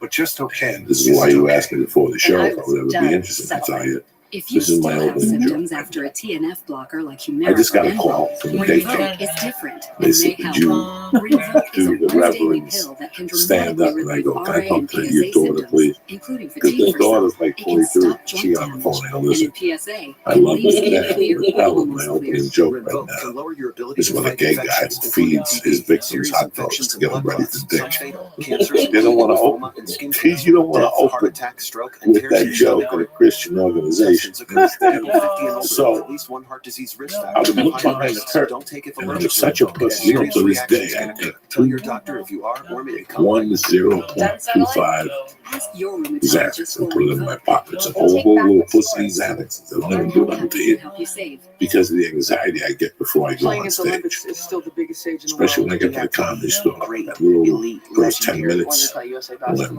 that light turns blue and I'm next, my whole world changes. And how I get myself to the stage. Well, Asia Wilson talked about before these Olympics as Diana Taurasi, a part of this team, looking for her sixth straight gold. That's what I wanted to tell you. You know how he used to get her ready for his thing? Have a fight with me. Yeah, no. See, I used to, for me to be really good on stage, I need to get good arguments. I need to have people that aggravate. Like, if you aggravate me before I go on stage and you have to follow me, you're going to have a hard time. What's aggravating me means anything you do. Yeah. What I'm not doing is don't do nothing. Don't hit about nothing. Don't move. Don't get up. Don't get up. That's why I stopped smoking coke with people, because they moved around a lot. Don't get up. Sit right there. Where you going? Sit up. You don't have to see what's out the window. Don't worry. It's nothing to do with you. I'm one of those people, so I like to get aggravated a little bit before I go on stage. If somebody that aggravates me for me to go off on somebody, they have to know. Like if I'm with Wendy, I go, Wendy, what the fuck? You know, and then Wendy goes, come on stage. Watch when he gets up. And then when people get used to it, you have to get fired up. No, yeah. You have to do something to get fired up. So for me, for the last 20 years, whenever I have a doubt, I go, fuck, I gotta respect Ronnie James Dio to myself as I walk up to the stage. To myself, just because he did something that nobody saw. I didn't see it. And then what alleviated the pain was he did such a great job with Sabbath and the album and the tour. And then Ozzy did a great job with Blizzard. So kind of nullified it. Exactly. Everybody stood their ground. Can I ask you a personal question? Yeah. The level of physicality, I mean, I've never seen anything like this. I've never heard of it. Not at all. Not at all. No, not at all. I mean, I think that even myself, like if I was Ozzy and I was to leave Black Sabbath and somebody would come in, I think for the first year, my ego would be fractured. But after I listened to the work, listened to what the man did. No, I think, I mean, we saw him quite often in the Rainbow at different places. Just, hi, how you doing? What's going on? I mean, they weren't great friends, but they were always very polite, very nice to each other. Yeah, always. That's great. But that's, you know, I went all the way to 83 when we had Vivian Campbell on Holy Dial. And after that, Quaaludes, Campbell, Prime. I love Contact with Ron. You understand? You do Contact with Ronnie, Ronnie would be right back. He would have been that motherfucker would right back. He would have. Yeah. I don't know that. I mean, I was, you know, after 83, I just was into fucking drugs and stabbing people and shit. And I didn't get a grip of my life until like 1990. By that time, you know, I didn't even know about the Guinness. Yeah. Like a friend's box. Well, it's a very underrated album. And it's fucking. It's a great album. But it was, you know why? Because it came out in the 90s and right when grunge hit. So everybody was now listening to grunge. And it was not. So it's being actually, we are re-releasing it very soon. Yeah, next year. So he only did. Now, correct me if I'm wrong. So he only did Heaven and Hell, The Humanizer, one of the albums. No. Heaven and Hell, Mob Rules. Mob Rules, I'm sorry. A live album called On Stage or something. I forget what it was called. Evil is one. But yeah, Evil, something Evil. And then he went back to do Dehumanizer in the 90s. And then he went back just before he passed away and they did The Devil You Know. But that was a Karma. No. Vinny. Bill would still No. Bill, they wanted to go back this last time with Bill, but Bill had some health problems. Yeah, so he couldn't do it, and so we got Vinny back again. I guess he's okay now. Yeah, he's doing great. I heard that Bill, Ozzy was like, hold on. Yeah. No, Bill's doing That great. was the last Sabbath tour, but that was without Bill. Now we're doing another one. Sharon said, get back out there, cocksucker. So now they're doing another one with Bill. That's great news. That is great. That's great news. A friend of mine just brought me, he signed the snap. Uh-huh.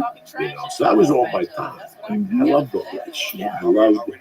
But that's the honest to God truth. That's Ronnie James Dio's legacy for me. When he did it in Philadelphia, like, he just fucking made me a believer. Like, and like I said, I was never rude. I was never going to throw anything. Oh, some people do. Philadelphia, I'm telling you, the fucking thing is, under Sammy Hagar ducking. I still remember Sammy Hagar. See, Ronnie wouldn't have that, but he goes and fuck you. Yeah. And he right in somebody's face. No, you know, he was not afraid of, because don't forget, he'd worked for years and years in Elf, and before that, all the bands, he'd been in bands since he was 10 years old. He'd been in places where weddings, where drunks would come up and they'd get off the stage and all this. I mean, he knew exactly how to deal with an audience because for so many years. So many years. It's hysterical because I don't know, you were there. You know the lifestyle in the 80s and all this. Mm-hmm. We lived in Northern New Jersey. Uh-huh. We drive to Philadelphia. So I drove down there with this kid that he's gone now, rest his peace, great kid, one of my brothers. And we stopped at that Burger King for him to pee. And he comes out and he goes, you're not going to believe this. There's a guy in there and he's selling acid. Right? So we're like, we need acid for this. We had acid. But we'll take more. What's he got? And he had these purple hits. They weren't microdot acid. Microdot acid is very tiny purple. These things were like a marshmallow, a little marshmallow. They were purple. So I said, I'm good. I got my acid. We had like window pane or whatever the fuck. He took his acid. We get to the Philadelphia concert. We're outside tailgate. It's fucking Philadelphia. We're snorting coke, we're doing acid, whatever the fuck we're doing. He comes up to me, this kid goes, you're not gonna believe it.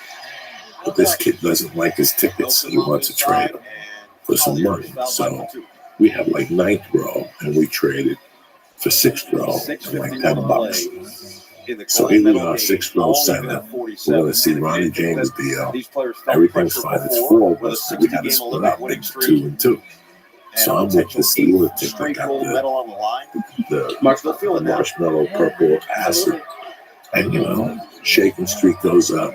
Whatever goes up. Ronnie James Dio, the place blows up. Sabbath. Look down. He fucking passed out. Oh, no. He's passed out. I mean, fucking on the floor. Passed out. I had to pick him up, put him on his chair. You know, he's sitting there. The concert's over. 2 encores. They got to pick him. He's a bodybuilder. He's fucking huge. They got to pick him up. We put him to the car. We sit him down. We drive back north. He's still the next day. He's like, what's up, man? So ever since that night, we see him, we go. Just to break his balls. He was very sensitive. We go, you didn't do fucking acid. You did purple Quaaludes. Because they put him out. And he kept saying, I didn't do purple Quaaludes. I mean, to the day he died, he would say something. We got to go on 135th Street. There's some great coke on 135th. And I would go, you can think I'm moving up the Quaaludes there.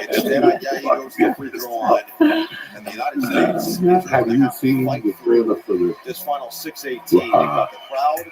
Rainbow? I was there. I was at the premiere. I'm in it. You're in it? Yeah, I'm in it. I fucking know it. Wendy, you're like dog shit. You're everywhere. You know what I'm saying? You're like half Puerto Rican. You're everywhere. I was there at the time. I was there in the 70s. Yeah. I worked there.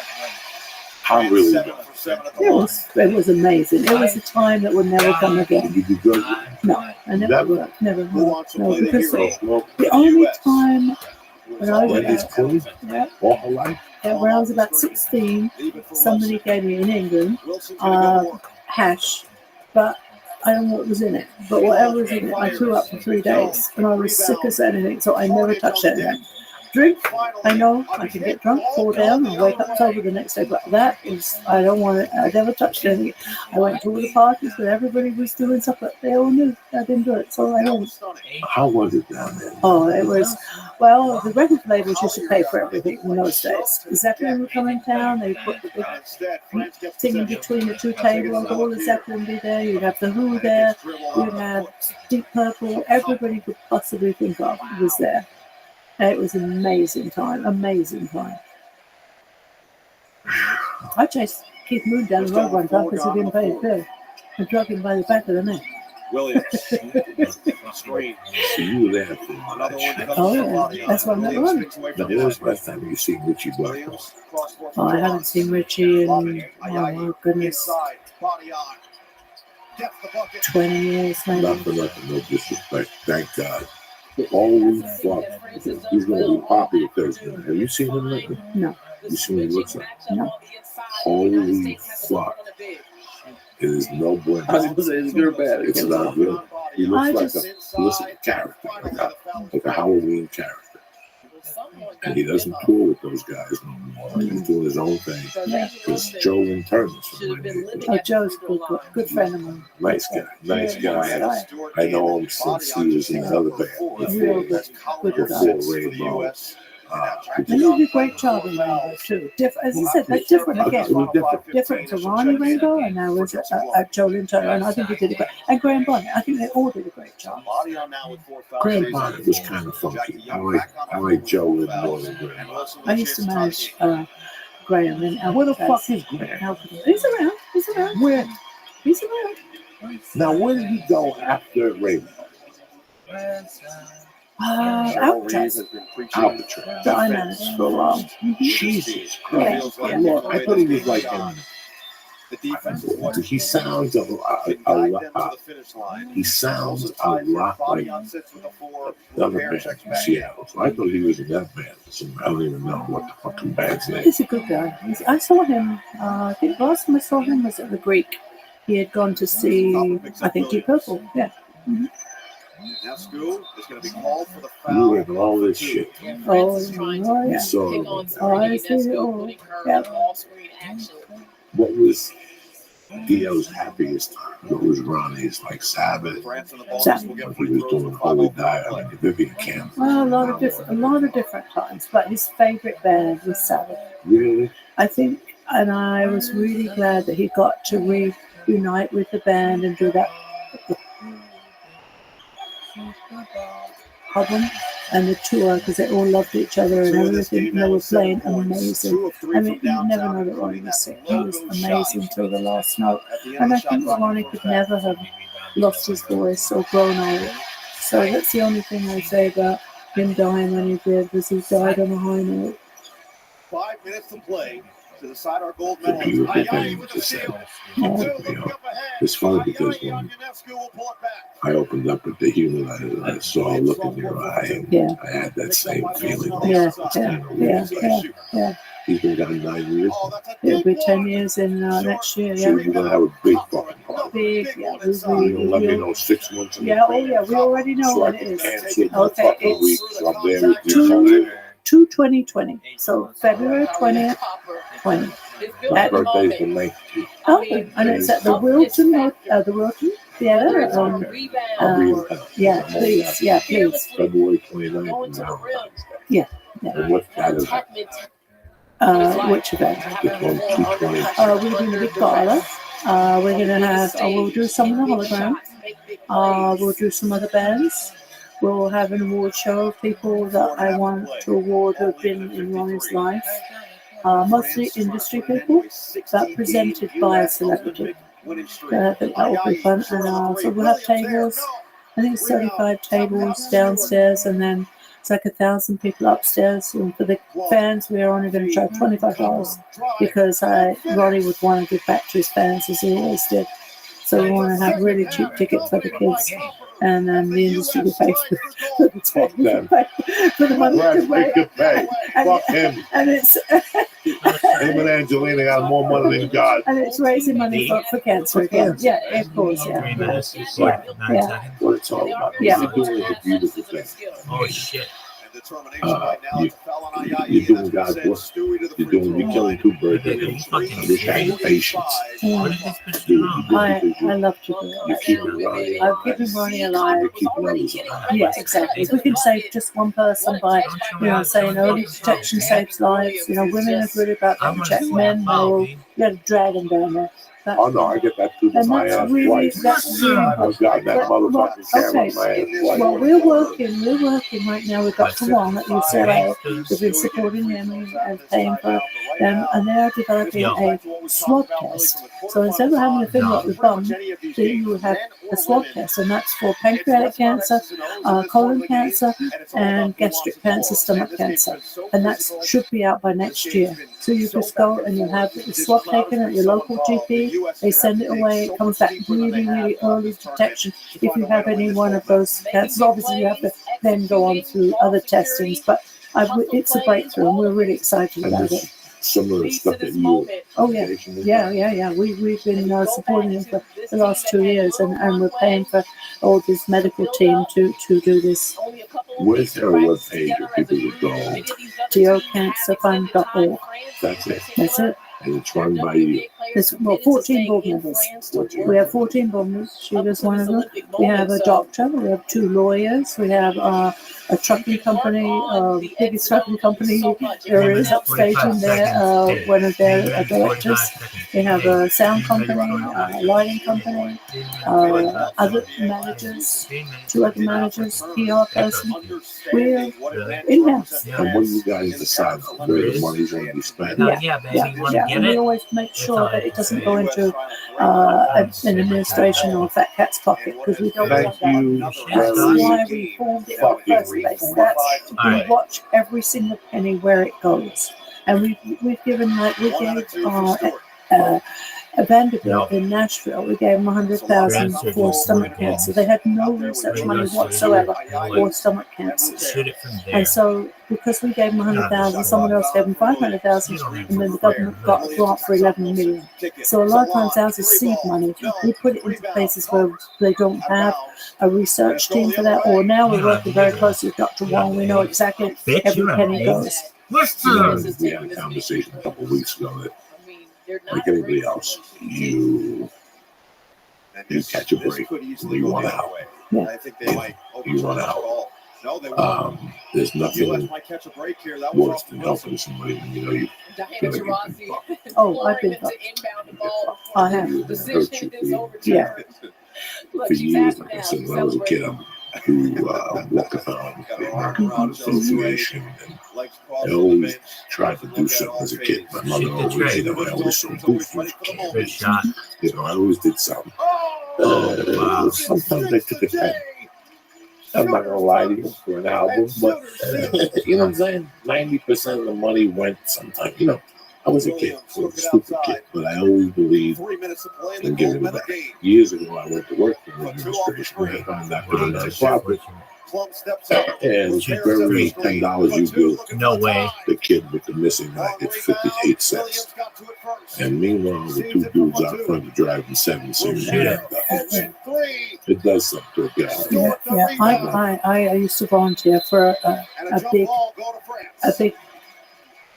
non-profit that I won't name, but I found out after working 9 months and helping them volunteering that a dime, if everybody gave a dime went to it, and the other was 2 fat cats living up in a big mansion. I was like, I was disgusted. Embarrassed. Disgusted. I don't mind you robbing. Bring a fucking gun.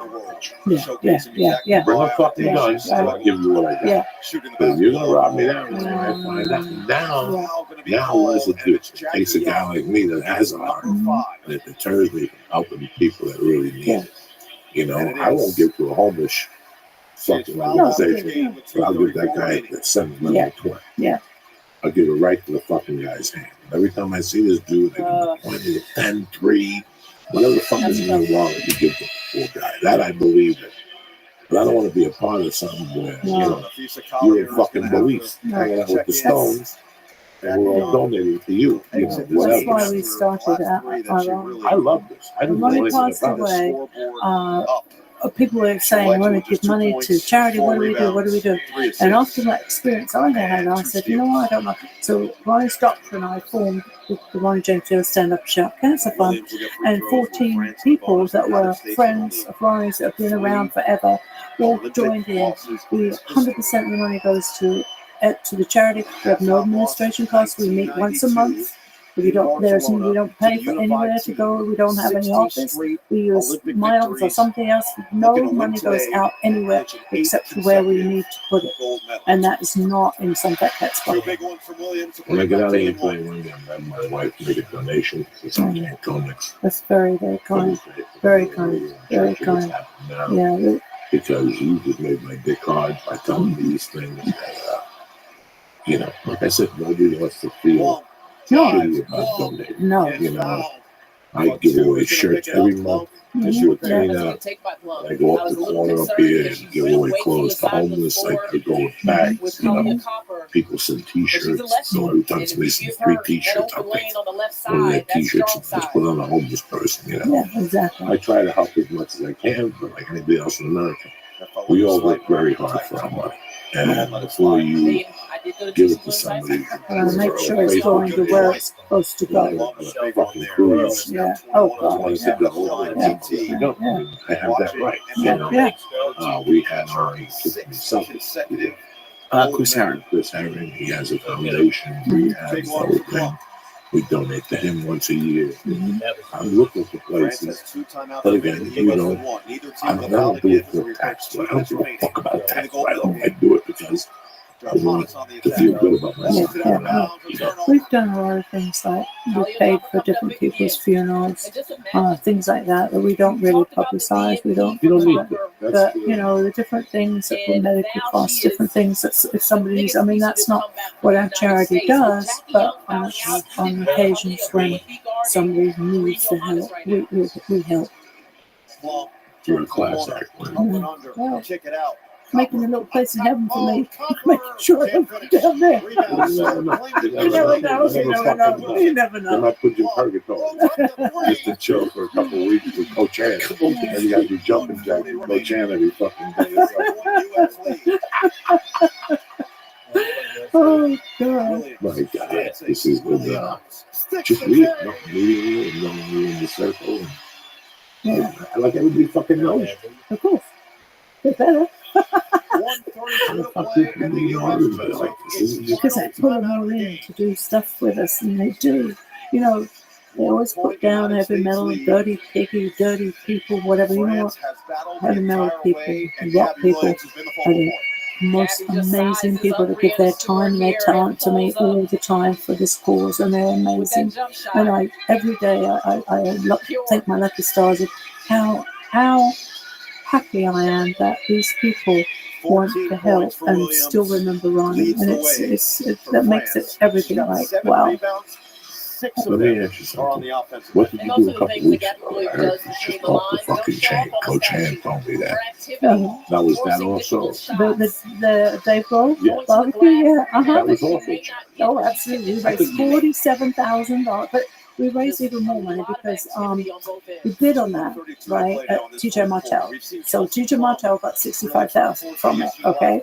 Then I made it into a charity for our charity, and so our charity, I did a ticket, it's $1,000 ticket, and everybody was there and everything, and I raised $47,000 for a stand up a shout, and then a friend of mine, actually Gloria Butler,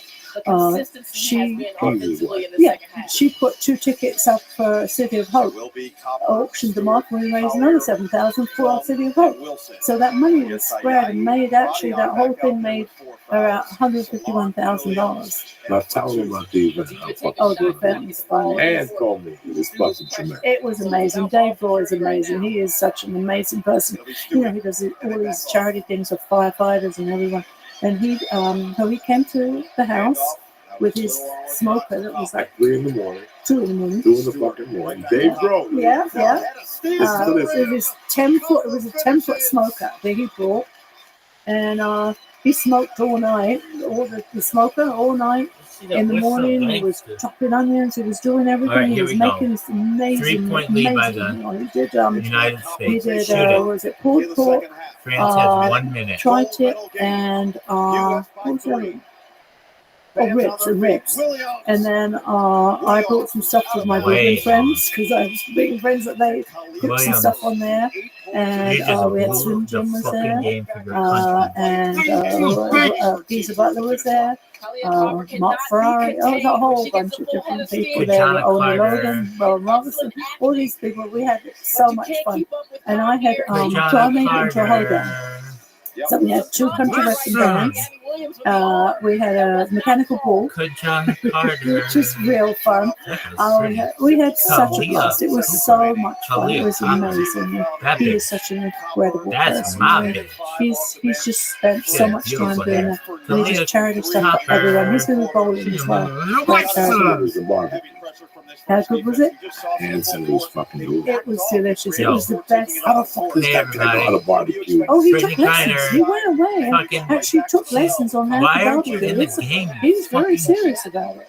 Really? Yeah, he was real serious about it. That was 80 pounds. That weighed 400. Can't cook fish.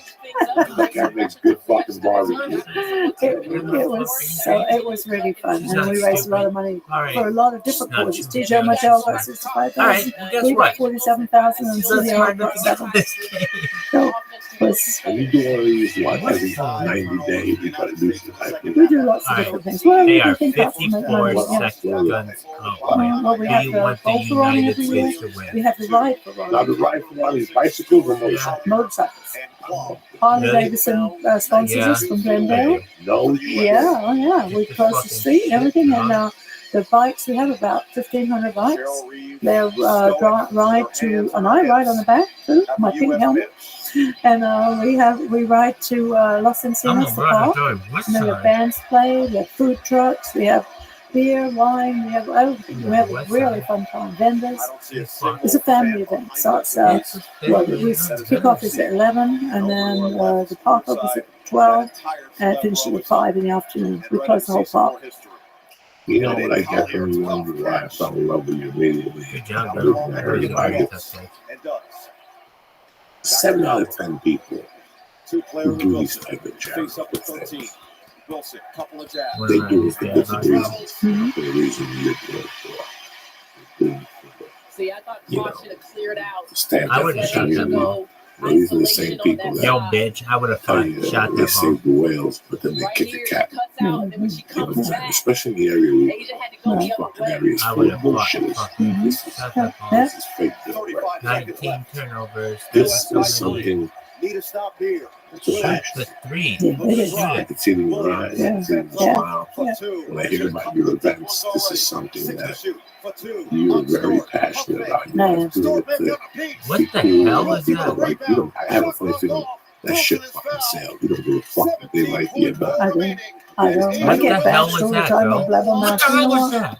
I don't care what I say to those people is go out and do a good deed for the day instead of sitting in your parents' basement and cashing because that's all they like to do, you know. It's really weird that most people do it. I've always hated when people have like things at their house. Like, I don't want you to know you did something good. You don't like it. If you don't post on Facebook that you donated, you didn't really do it. You just did it to show up. Here comes the big one. Here comes the money. You do it. Money. This is, I could tell.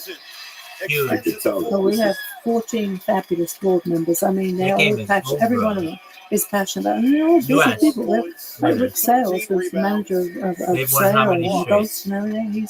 He's there helping us with that. You know, Sheila is busy with the fitness business. We have Adam Parsons who manages Black Star Riders and. The people that we have all the vice presidents and presidents of all the big sound companies like them, they don't need to do this, but they do it because you know what? They love Ronnie, and they're just good people. They're just good people, and they love it. It's all done in Ronnie for Ronnie's name and money. But he was a good person. He was a person that they broke the mold. He loved people. He genuinely loved his fans and never ever forgot where he came from and why he had what he had. He's the one who started all this. He started with me in the 80s saying, life's been good, we need to give back something. What do we do? I want to give back to a children's charity. So I said, go find me something. So I found him a few charities, and one of them was Children of the Night. And he said, I like this one because his kids are like 14, 15 years old. Lots of people give to young children. These teenagers, they forget about them. And they could be my audience. And we started doing stuff for Children of the Night. And then we started doing things for animals, and we started doing things for autism, for all different things. And it's a great feeling. It's a great feeling. To give back. To give back, yeah. Give back. Let people know where you started. 16 seconds left. You know, I'm still tight with like my parents on the outside, stops the clock with 13.5. Now I can see that they're having a problem. I don't say nothing. I call. I help them out as much as I can, and I enjoy it. Exactly. I never forget. Exactly. I never forget. I really take advantage. You know, I've been taking advantage of people call me and tell me stories. You know, I find out other things, and now I'm a little bit more cautious. But I always felt in, you know, U.S. at the free throw that's line. what it's all about. Yeah. My mom had a number. My mother motto. If I hit the number for 25, you give me away 12-5. She would give it away. Yeah. Just give it away because if you hit the number again, your odds are hitting the number. It's the same thing with life. You can't take it always. You can't take it with you. No. You can't take it with you. The most important thing, I think, is people and friends. Just friends is the most important thing. Friends, family, you know, just enjoying life every day. Like I tell people all the time, God took away my gift of family and he showed me a gift of friendship. Right. Which is one of the biggest gifts people don't have. Oh, I have my chosen. I have my chosen family. Yeah. They're on episode of Friends. You can suck my dick. It's not funny. Friends are the guy that's sitting next to you in the jail cell. Going, what the fuck did we do to get in there? You know, not the guy that buried you out. Oh, gee, I've known for over 30 years. We've been friends. We've been through everything together. Everything. She was a good lady. Yeah, she's a great lady. But they're all the people on my board, every single one of them. I've known for 30 or 40 years. Yeah, exactly. Yeah. I want to wish you the best of luck. Thank you. You always have a platform here. I know you're just a few miles from here. Thank I you. don't care if you want to come down and just talk. Yeah, come down and have fun with us. But I give you my word, I will donate some today to the Ronnie Foundation, especially for the penny benefit on the 7th. You got like shirts or something that you send out to people. I don't know, fucking people like Ronnie James Dio stuff. Oh yeah, we have website. Yeah, Okay, sure. so you have shirts. Yeah, I'll send you some shirts. You give me a size, I'll send you a bunch of stuff. That's what I do. Like I said, I won't see you on the 7th. Right. But we'll see you on the 20th is a weird date. It's my birthday. 2020. It's 2/20/20. Easy to remember. It's a Thursday. It's a Thursday. Yeah, so my birthday's like on a Wednesday. What the fucking day that has a birthday? Who the fuck has a birthday on a Wednesday? Only a 57-year-old. You know, when you're 12, it's always on Friday or Sunday, rocking and rolling. Just the arts and pleasure. And like I said, you're the only man I need to do for you. Oh my God! Good finger in the ass joke or something. Make my nuts joke something to keep them going. You know what I'm saying? You let them know. Let nice people. Well, thank you so much. We couldn't do this without people like you supporting us. We really, really appreciate it. No, when I called Rudy, what an amazing shot. Oh, it was. It was He's a too. dog. He's, him and Ronnie were very good. Right, that's what he was Very saying. close. Oh, Yeah. you poor I didn't know thing. he knew. Oh, yeah. Wow. He was in the bed. What a fucking ending. Shout out Yeah. to fucking Really? Sure. And what band? France. He was in Rio. When? Um, The four whites. he was in the band right near the end, just before Ronnie passed away. Okay, so towards 2012. Mm-hmm. They were getting ready to go on a tour together, actually. But it never happened because Ronnie got sick. When did Ronnie get diagnosed? It was on Friday, the 13th of November, 2009. There he is. And he passed away at The 2:10. United States just won their 8th straight gold medal in women's basketball. And the amazing thing is, France almost beat them. Basically, one of the players' foot was 2 inches too far when they made a shot, and it was the difference between a 3-pointer and a 2-pointer. Yeah. How are you? I'm good. I was watching Cats streaming. Yeah, I watch her stream a lot. It's pretty cool, and I kind of get along with everyone there. So. You're amazing. Old school RuneScape is amazing. A lot of people play it. I wanted to stream some of that, but Discord streams don't work very well on my laptop or on my internet. Because so I'm playing this thing called Giants Foundry. It's like a mini game inside RuneScape, and you have like these. So you have to get a sword. You have to mold a sword by putting like some stats in, and then you have to temper it. So if it's too cold or not on one of those things, then you can't use it for certain things. And if it's too hot, then you can't use it for certain other things. So you gotta like adjust the meters. And when you adjust the meters, you have to like wait and then heat it or cool it depending on what. And then eventually you make the sword and you get XP. You get smithing XP and you get reputation points which you can use to buy like a smith's outfit, or you can buy more blueprints or stuff like that. It's very cool. I'll show it to you if you want. Yeah, if you can show it.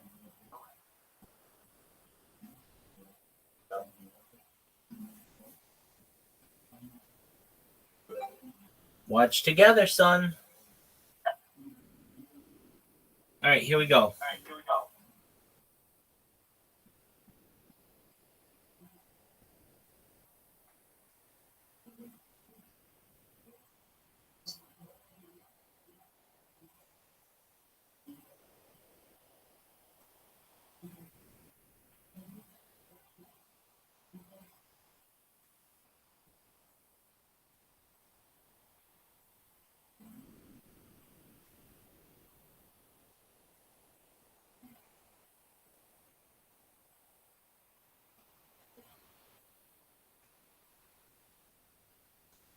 Okay, so it's called Giants.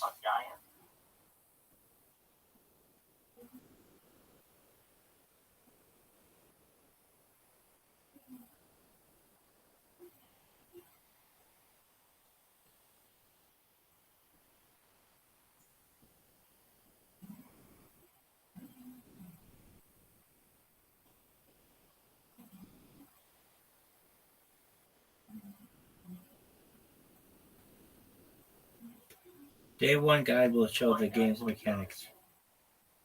Intro and disclaimers, general information, location and requirements. Is this worth doing? The mechanics, making a sword, experience points, profit, power, rewards, and points, sponsors, and outro.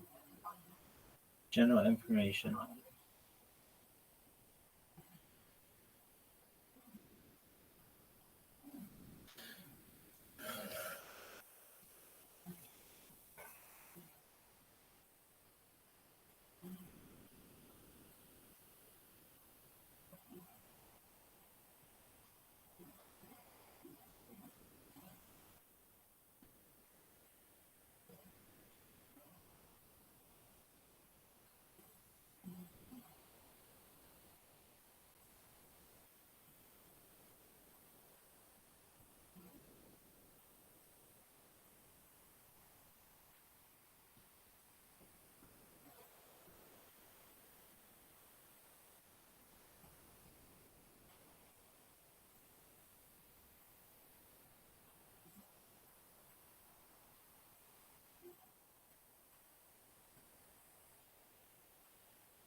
The point I want to thank you guys. Any possibility there's going to be a tour? Yeah. Again, you release those dates. Yeah, I will. Not released. So yeah, we're not ready yet. I'm not sure when, but probably later than March. How much dates did you do? How many dates did you go in last year? Because I thought it was going to be a lot longer than it was. Yeah. I think we did 19. 19 That was days. enough. Yeah. That's a lot more than I thought. Yeah. I thought you did like 6 or something. I mean, it doesn't suck, but it's like too much.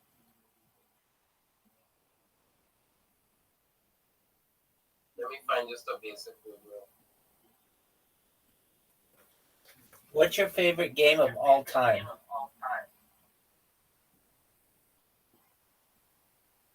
That is an easy one. Crowfall. What's it called?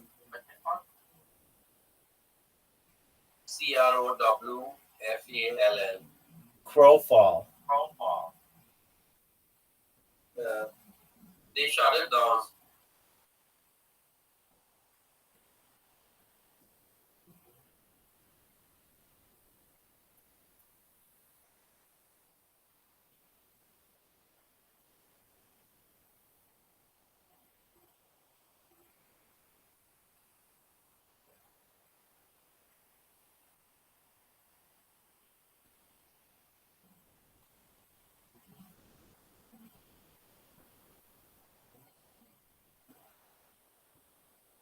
Why does it keep showing this? Aren't you hosting?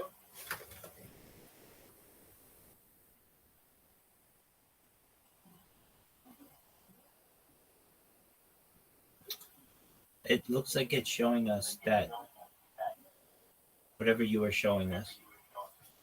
Here. Yeah, okay, I'll show you.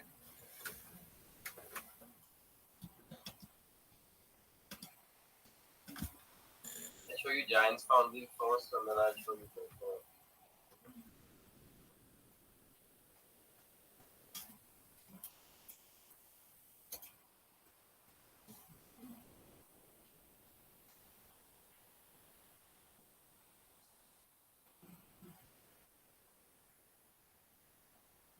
So that's 1 minute. 1 minute. So that's what.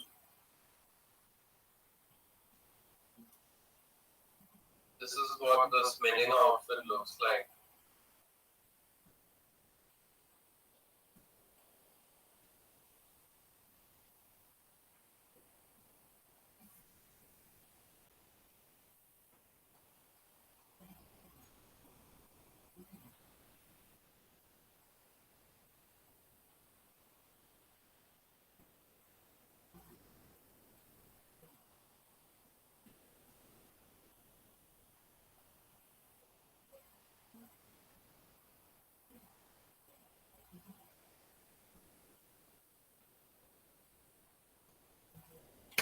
So I should try to play the game Crowfall. This is a RuneScape mini game that I'm playing right now. It's called Giant's Foundry. Yeah, I saw saw that. make all these weapons. It's pretty fun. Takes a while. I've done this about 70, 80 times now. Why do you like Crowfall so much?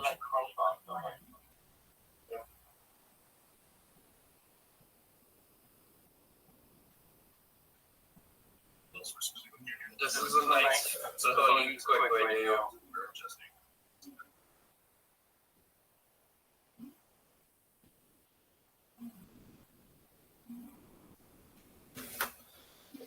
Why do you like Crowfall so much? Alright.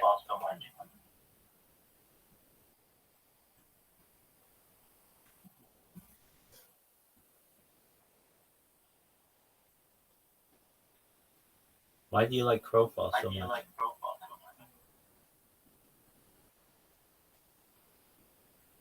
So I just told you, right? Crowfall has the best MMO experience you can have in a game. In my opinion. Very cool. Why do you think so? So, starting off, the game is the gameplay mechanics are very so then they're not the type of gameplay mechanics that need constant changes and such. They're more like what you do is you use certain runes to improve your combat or give you certain perks, and then it has other skills as well. So in an MMO, right, what you want is you don't want too much of a grind. You want somewhat of a grind, and you want the gameplay to like level with that, right? You need. So the problem in RuneScape is that it's too grindy. Whereas Crowfall it has a grind, so you make progress, right? You feel rewarded at the end of it, and then you play like open PvP. So it's basically just for fun. You don't want it to be too serious. Like the secret to MMOs is that you don't want the suspension of disbelief to like overwhelm you so much that everyone starts to take the game way too seriously and stops having fun, like in RuneScape basically. So that's the main reason. Are there more than one RuneScape? Is there more than one RuneScape? Is there RuneScape and then old school RuneScape?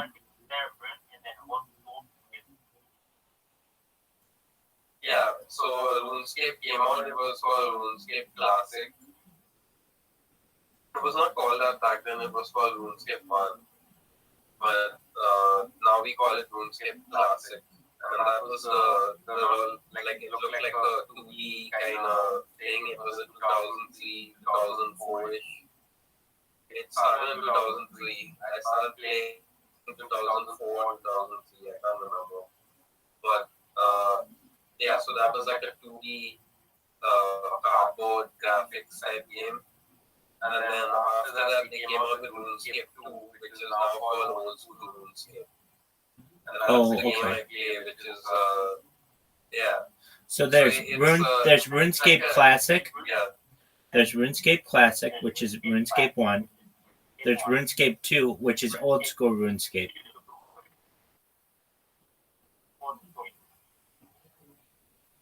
And then there's RuneScape 3. Excellent. Which is the current RuneScape. And that most people play.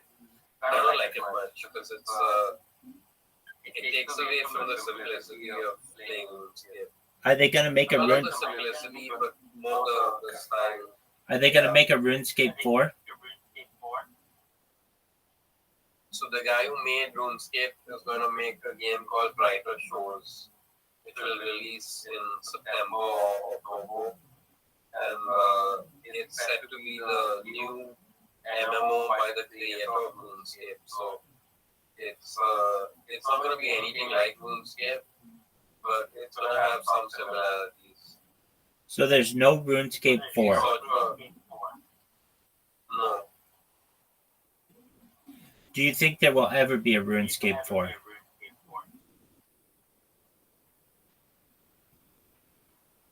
You can't make a RuneScape 4 because so the trick with RuneScape, right, is that they get people to keep playing. You know why? Because it's the grinds are impossibly hard to finish.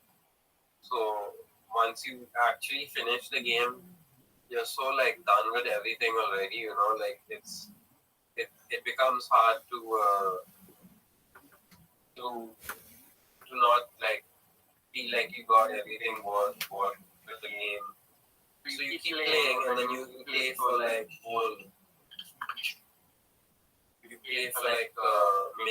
doing raids and getting billions of gold pieces and stuff to keep playing the game basically. Okay. So I just wanted to show you Profile, which is Profile has a vessel system. So you want to get mats, mine them, and get someone to make a vessel for you. And a vessel is like a coffin. So you know how you get like parts, you get body parts. So you get like a head, a torso, 2 arms, 2 legs, and they have to be of like a legendary quality, I guess, or portal quality, but depending on what level you reach. So once you reach like level 30, after you reach level 30, you have to get an uncommon vessel, then you have to get like a green vessel, then a blue one, then a purple one, and then finally you get the legendary vessel, which is level 35, which is the orange vessel. And all these vessels are like coffins with body parts. And you use the body parts to like create like a rebirth sort of thing, right? Okay. So every time you rebirth, you get the stats, you get the bonus stats from the coffin. So that improves your character's prowess in open PvP game. And the game is entirely open PvP, so it's like there's no safe place. In the whole game, there's not a single safe place? None except the starting zone. I think they removed that later on. But yeah, pretty much. There's no safe place. You can play solo, but you can play with your guild, and your guild won't attack you. And if you die, you lose all your stuff. As in, all the stuff you haven't died. Except your vessel. Do you think that is fair? I think it's part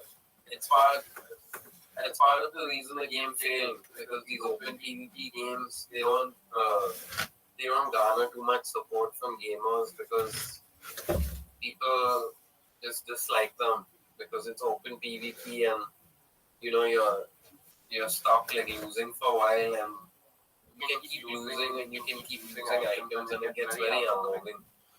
Okay. So it gets sort of a point where you're like, you know, like sometimes you actually want to like just destroy your computer or laptop because it starts to get a bit too frustrating.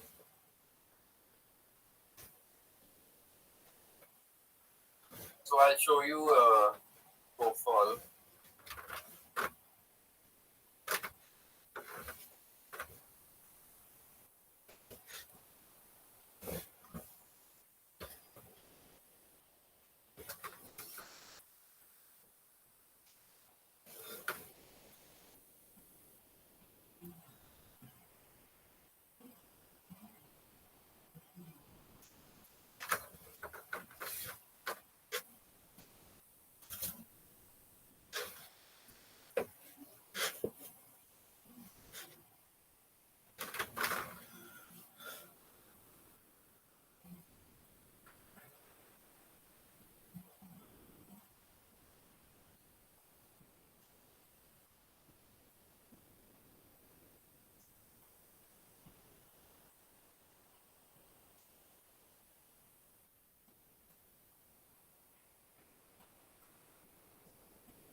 okay, you're hosting, so.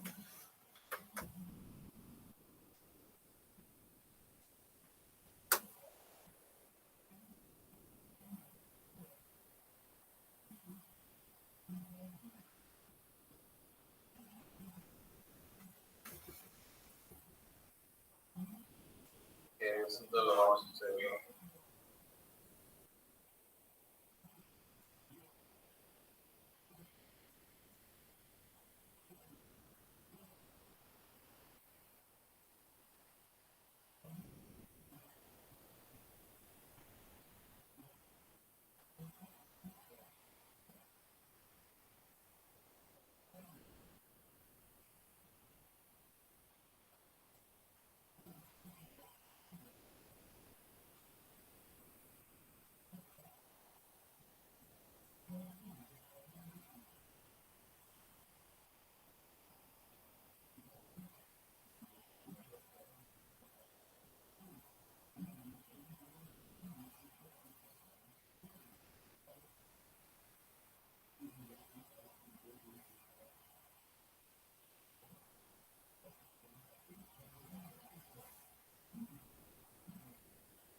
yeah, the game got shut down.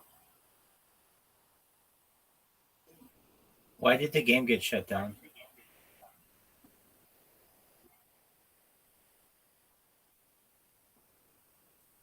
Why did the game get shut down?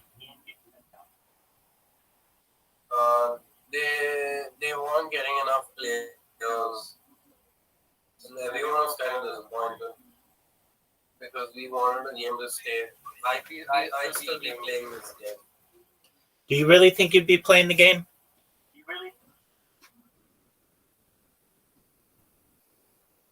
Everyone was kind of disappointed. They got bought over by a company, and they weren't getting enough players. So I guess the owner decided, the creator decided to sell it to this company called Monumental. What are your thoughts about them selling it? Are you there? Yeah, I'm here. What are your thoughts about them selling it?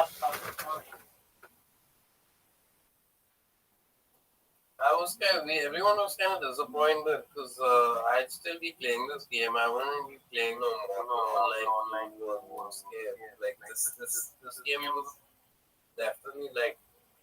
I mean, if it had no players, fine. Like that would be kind of cool. But yeah, it's the best MMO I've played. And I played a lot of MMOs. So yeah.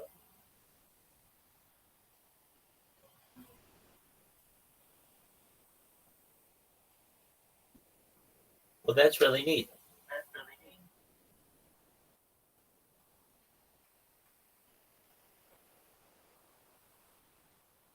Hey, did you say you've played all of the MMOs?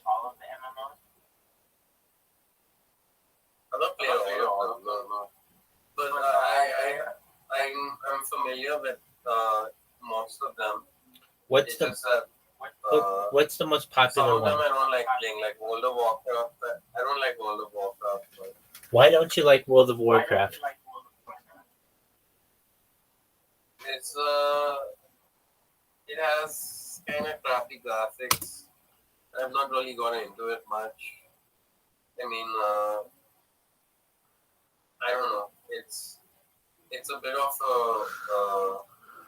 people either play RuneScape or they play World of Warcraft. You know, it's like you choose one when you start off, and when you start off, when you grow up, I guess you choose one. So I started playing RuneScape and not World of Warcraft. I mean, it is like that for some people. You don't see gamers who play RuneScape and World of Warcraft. Because yeah, it's not a game I'm particularly fond of. I don't like the gameplay especially because you know, you have that tab targeting system. So like you click on an enemy, and then you click like 1 or 2 or 3, and then it just auto casts like a thing. I don't like that sort of gameplay. Okay. So if the combat is real, like if the combat involves you direct targeting and using like abilities and stuff like that, then it's fine. But if it just involves like you tab targeting an enemy and just pressing like 1 or 3 or 5 and then autocast without any actual like movement and stuff, then I'm not really fond of that. So yeah. Interesting.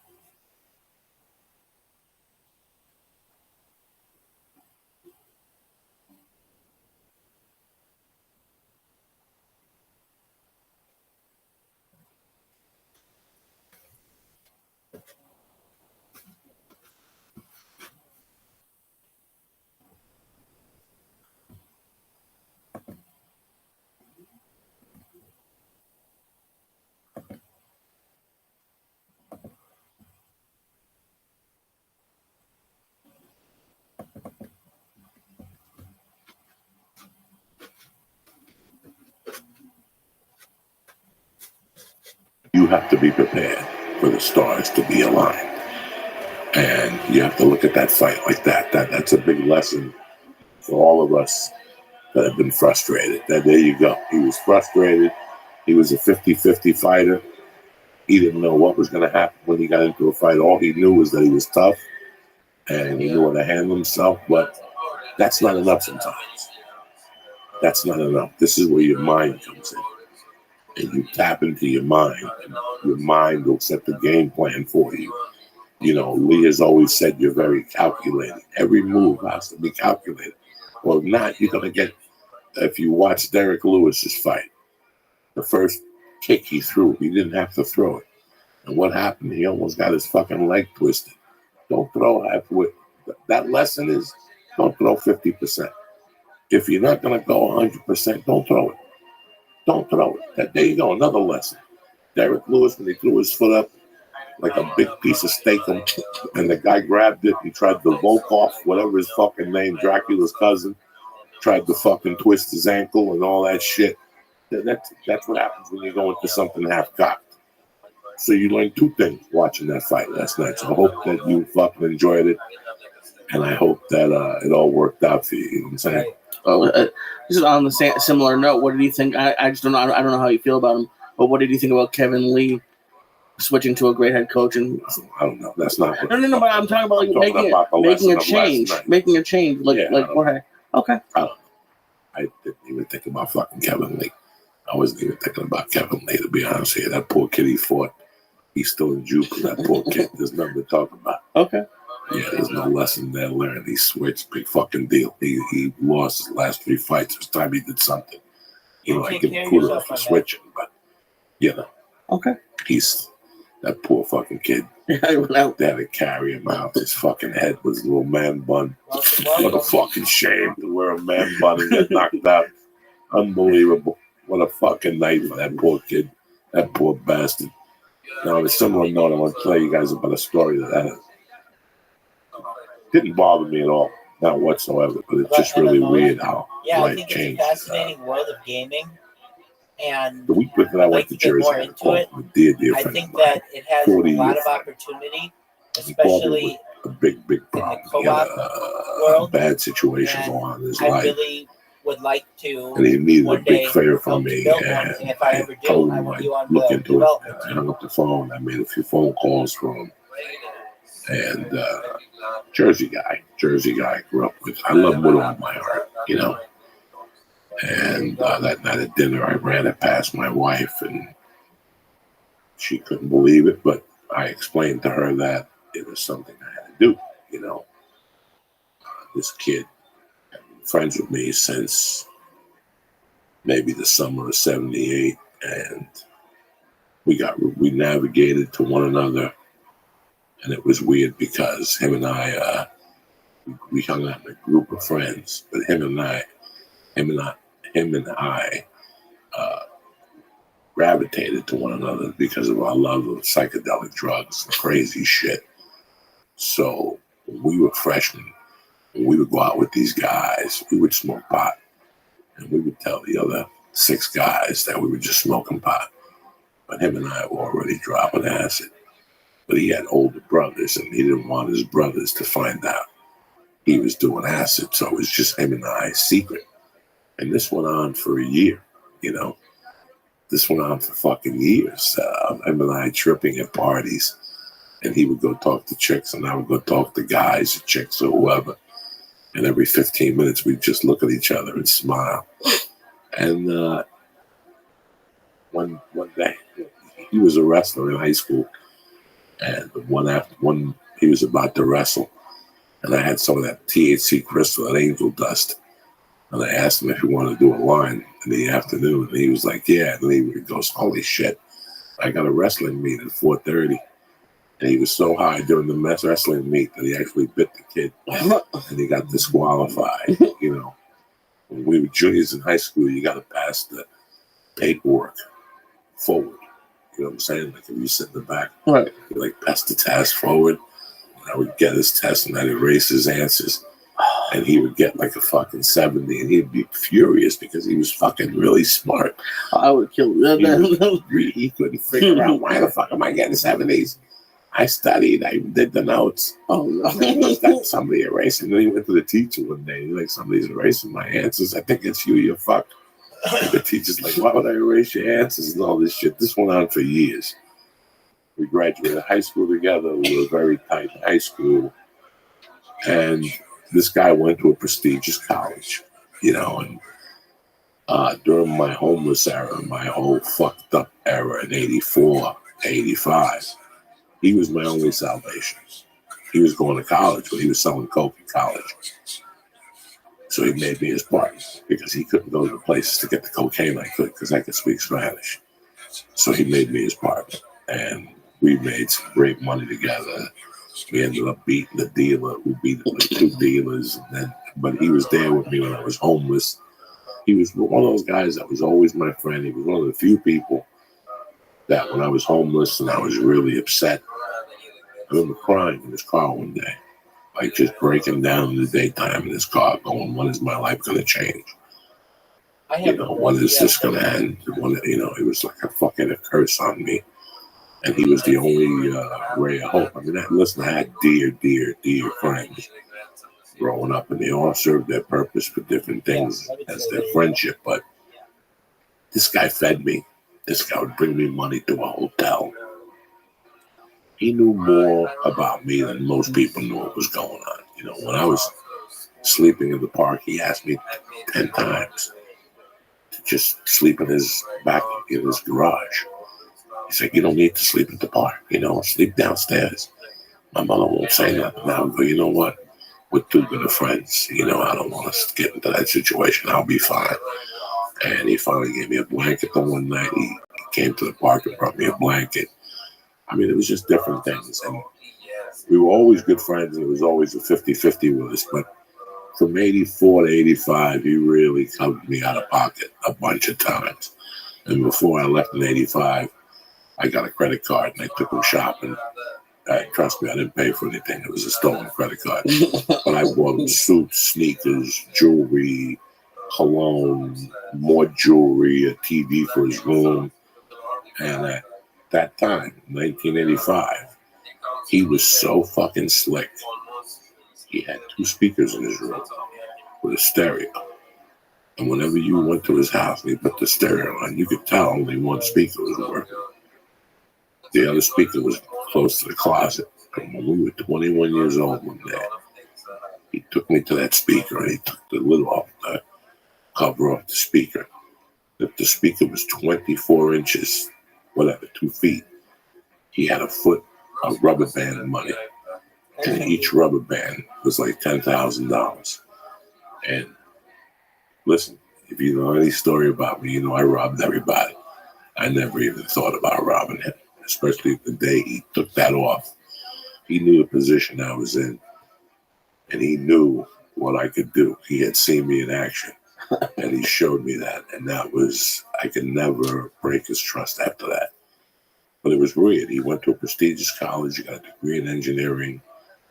He was a brilliant guy. And today, he lives in basically a shack behind the house.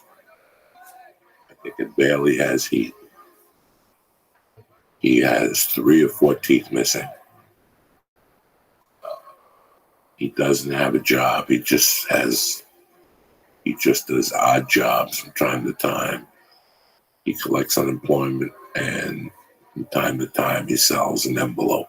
You know, he sells a little coke to this guy or that guy. That's how he makes ends meet. He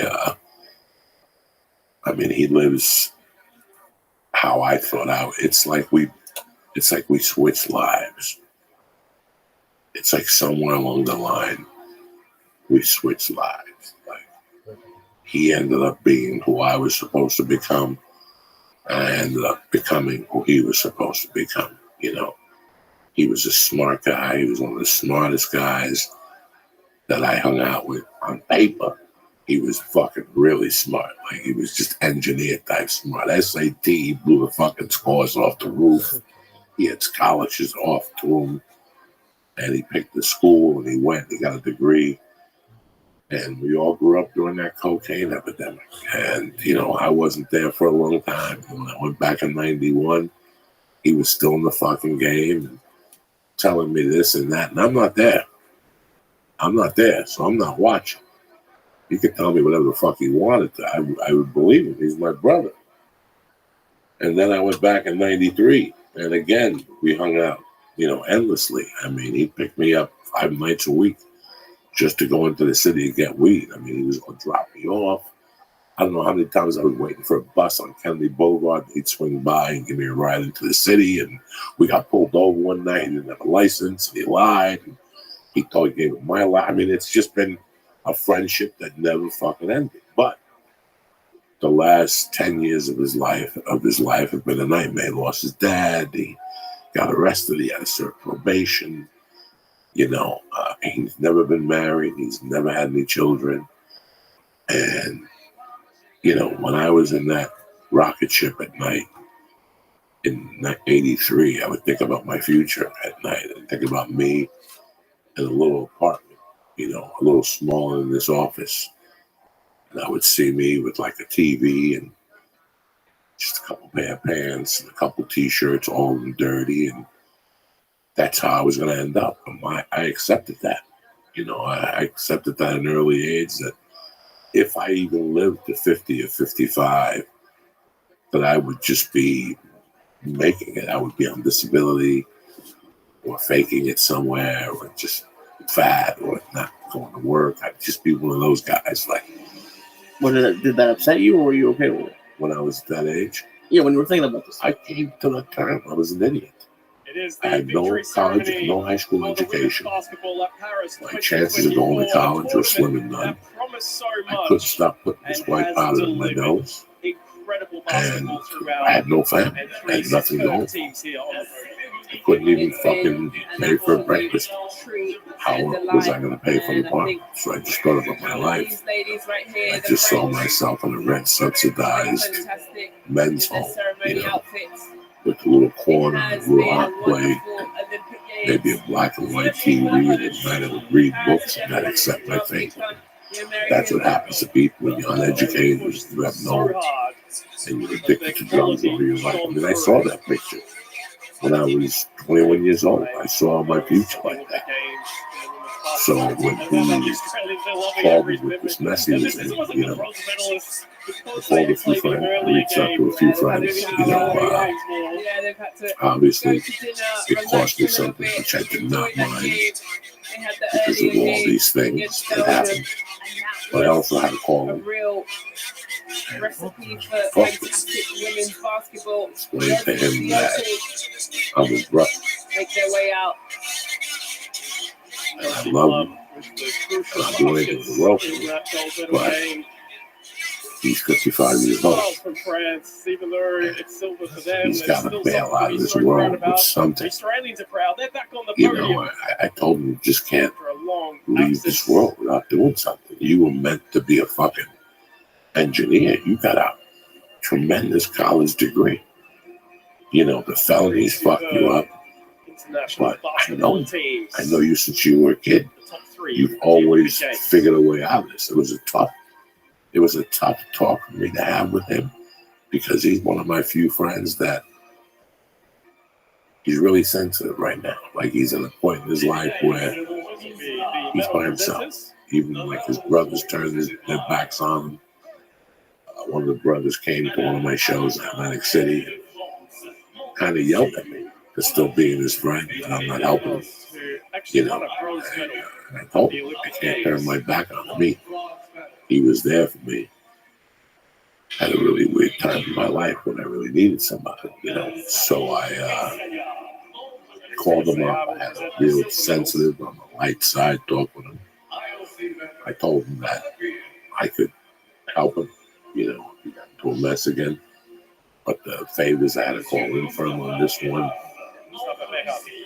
huge. Like I had to really get myself on my hands and knees to two of my friends to do this favor for me, for him.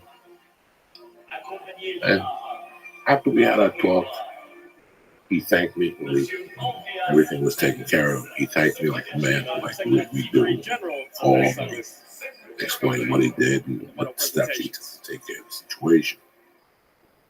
And I was happy. I was really content. And I told my wife that it's fine. You know, he's never going to get himself in this situation again. And that the bronze medalists at Paris 2024. We're cool. You know. And then I got to thinking about it. And I got to thinking about all the friends from Timmy to Roger to 30 to Glenn Coffey. There's a lot of guys who won't talk to me anymore. There's a lot of guys I still have that were there since day one. There was no comedy career. So they have every reason to be my friend now. They have every reason to call for free tickets. They have every reason to support me at every fucking level because when I wasn't even thinking about comedy, they had my back, you know. So I'm sitting there the other day, and I'm thinking about this situation with my buddy and how he got himself into this mess. You know, I'm lucky that I have a friend that a cop. I have a couple friends in the cops in Jersey, but this particular one, he's been a friend for a while. Not that type of friend that I can help call him for a favor. And I was happy that everything bailed out. But then I thought about something. And I thought about why the real reason was that I helped this kid out this time. And I've helped him the last 20 times. The real reason, which I never told anybody till the other night, it hit me on that fucking day. And this is a nice mix and really the reason why October 79. I was doing everything. I was doing mescaline. I was smoking fucking THC crystal. I was snorting THC crystal. I was drinking. Not a lot. I was never a big drinker. But I had always sworn off drugs. Like I'd always sworn off cocaine and heroin and pills. They just were not going to be in my drugs. But I was very content with the marijuana and the acid. I was very content at the age of 15 with marijuana and acid. I was going to say, like, that's still pretty young.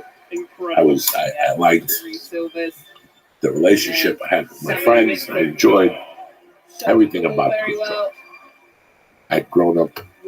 I'd seen a lot of heroin in New York as a kid. I didn't like what it did to people, especially two friends of my mom's that I saw go off walking astray. And I'd definitely seen the results of cocaine being at the bar, you know. And I didn't know the full blast, but I knew that I didn't want to do any of those drugs, you know.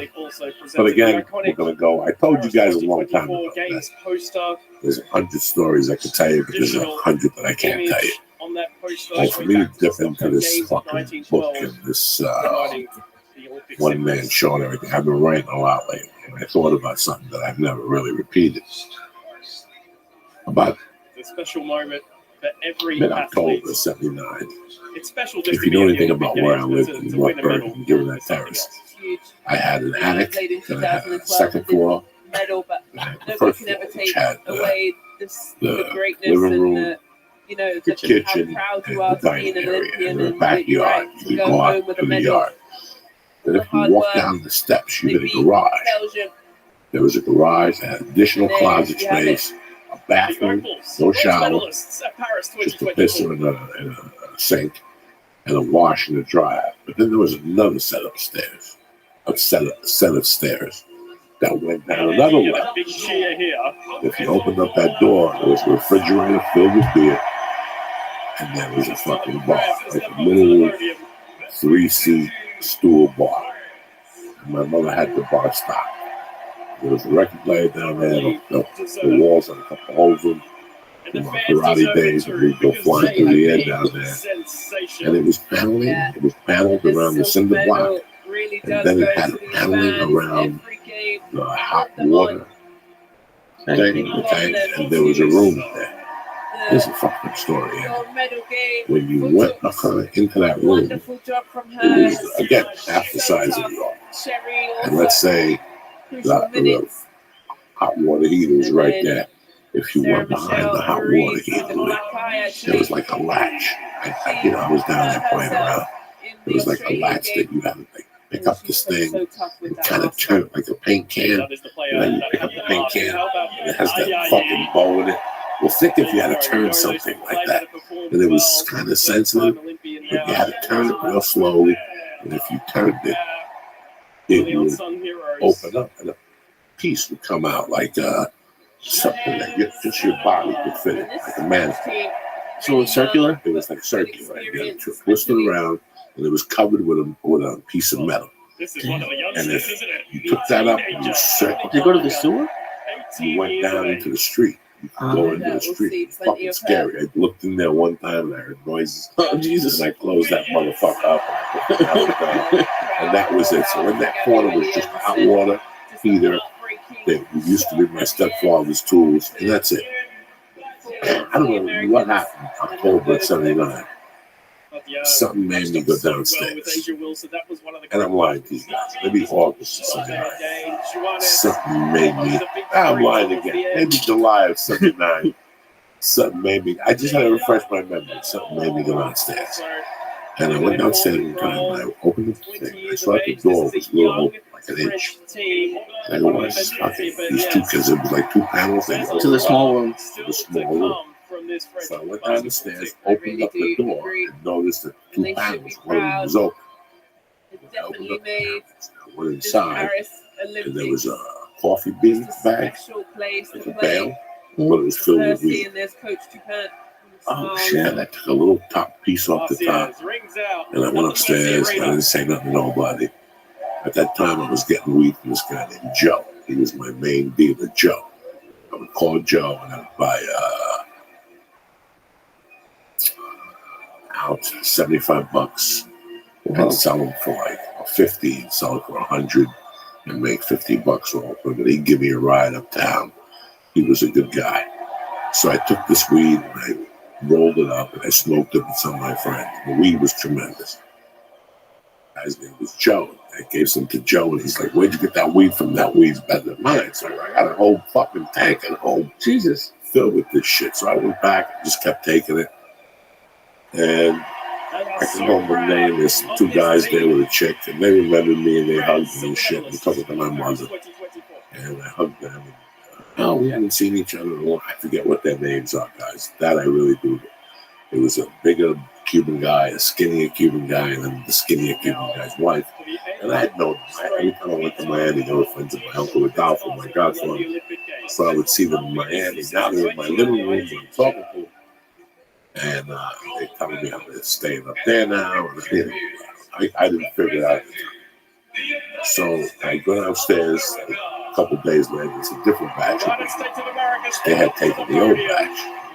And I kept going downstairs and taking a little bit and selling it to Joe and selling it to my friends. And I was just making spare money. And one day my mom actually pulled me over. I talked to you in private. Have you been snooping around down there? Like, what are you talking about? She goes, you've been going down there and taking marijuana out of those bales. I go, no. The second goal for to avoid didn't appear Guy in the called. final, but was very important throughout the tournament. Kelsey Plum was important in the final.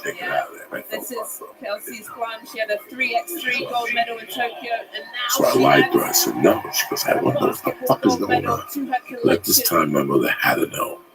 I had sticky Guinness, fingers. her first goal. One.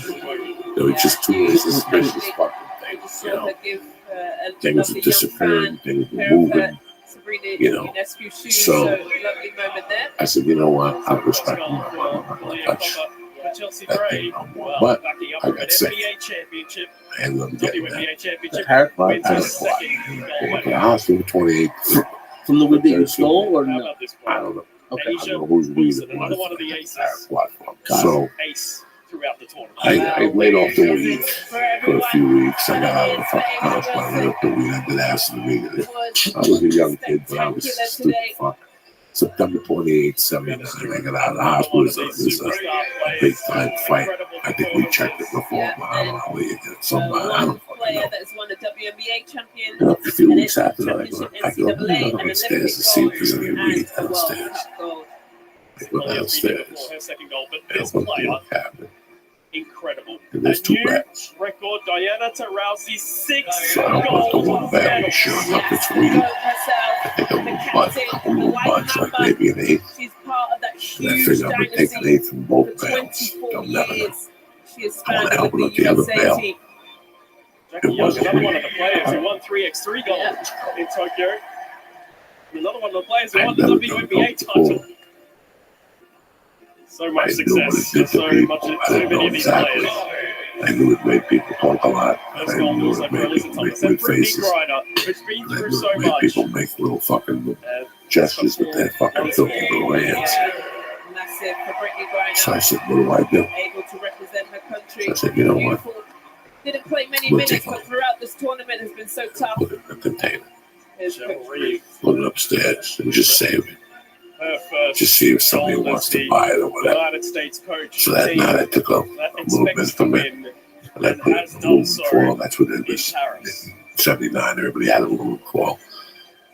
Knowing what I know now, I probably took a gram and I probably took 3/10 or 4/10 of a gram, put in a room foil, and gave it to a friend of mine and said, let me know what you think. He's like, wow.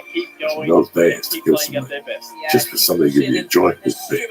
To somebody give me cocaine. Everybody wanted cocaine in those days.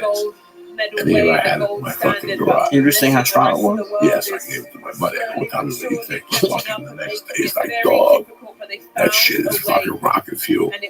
You gotta get me more. But I knew the value of it. I didn't want to get my mother in trouble. So I told him I couldn't get it no more.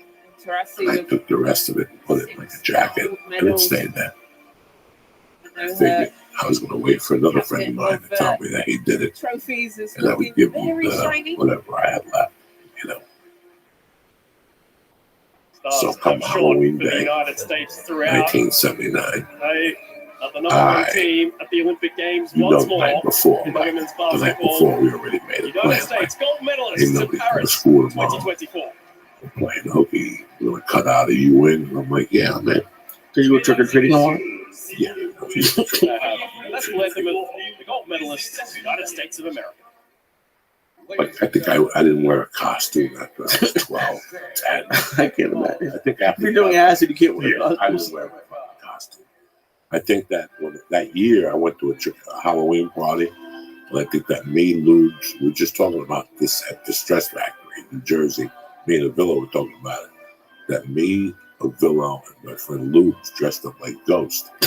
And we all took acid and we all just stared at each other. All and we did go to a Halloween party. That was probably the last time I dressed up. It was that year like a ghost. And I think I dressed up again when I was 2 years later in Colorado like an abortion. But we ate the Quaaludes and I passed out. We never made it out of the house. I woke up with a hanger around my neck and long underwear. Fucking hilarious. But to get back to it, so the night before Halloween, 79. So the night before Halloween, 79, me and my buddies go, fuck it, we're going to play hooky tomorrow. Okay. So that morning when I woke up, I took a shower, I got dressed. Like, all right, I'm going to go meet my buddies. I had some weed, I had some mescaline. And I go, wait a second. Maybe I should bring this Coke. And I go, I'll bring the Coke. I'm not going to do it. But I'll give it to Doesn't somebody. matter how many some chick, times you've whatever. won it, 6 times, 3 times the first time, it is still a So I took the special Coke with me. occasion. I took the bus up to the high school. We met at Wizards. We used to meet at a pinball place called Wizards instead. And we were on our way to Albertsons by Hudson County Park to rob booze from Albertsons. Because Albertsons had no security. So we just go in there and each of us would take something and run out. And run into Hudson County Park with booze, trying that they couldn't chase us. Oh, you were half a kid at a pinball place, and then you were stealing liquor from So them. we're at a pinball place next to Hashways, the deli. In those days, it was the pinball place, Hashways, and then a liquor store on the corner. The kid, Joe Ascione, used to hang out at that liquor store all the time. He was friends with the owner. The guy knew, like, all we had to do was stand in front of the fucking liquor store. He knew we were hellions. And he knew he would smash his fucking windows, so he wasn't going to knock. If we got somebody going to him, he would sell us the booze. Okay. So we're walking back. We're at Wizards. And we go, fuck, we're not going to, we can't find anybody at 10 to buy his booze. So we go, let's go to Hudson County Park. While we're paying for booze, let's just rob the fucking Albertsons and run to the park and we'll smoke these booze for like half a got a $25 bag of weed, and we rolled it up the night before, like 32 joints. And, you know, we start at 10 and we go till 3 in the afternoon. Like, so we're walking up to Hudson County Park, and also we get like breaks. Yeah. We turn around, and 50 yards from us is a beer truck. Selfie and moment. Across the street from that liquor store. You don't have to go to Albertsons anymore. Sometimes he was parked in front of the liquor store.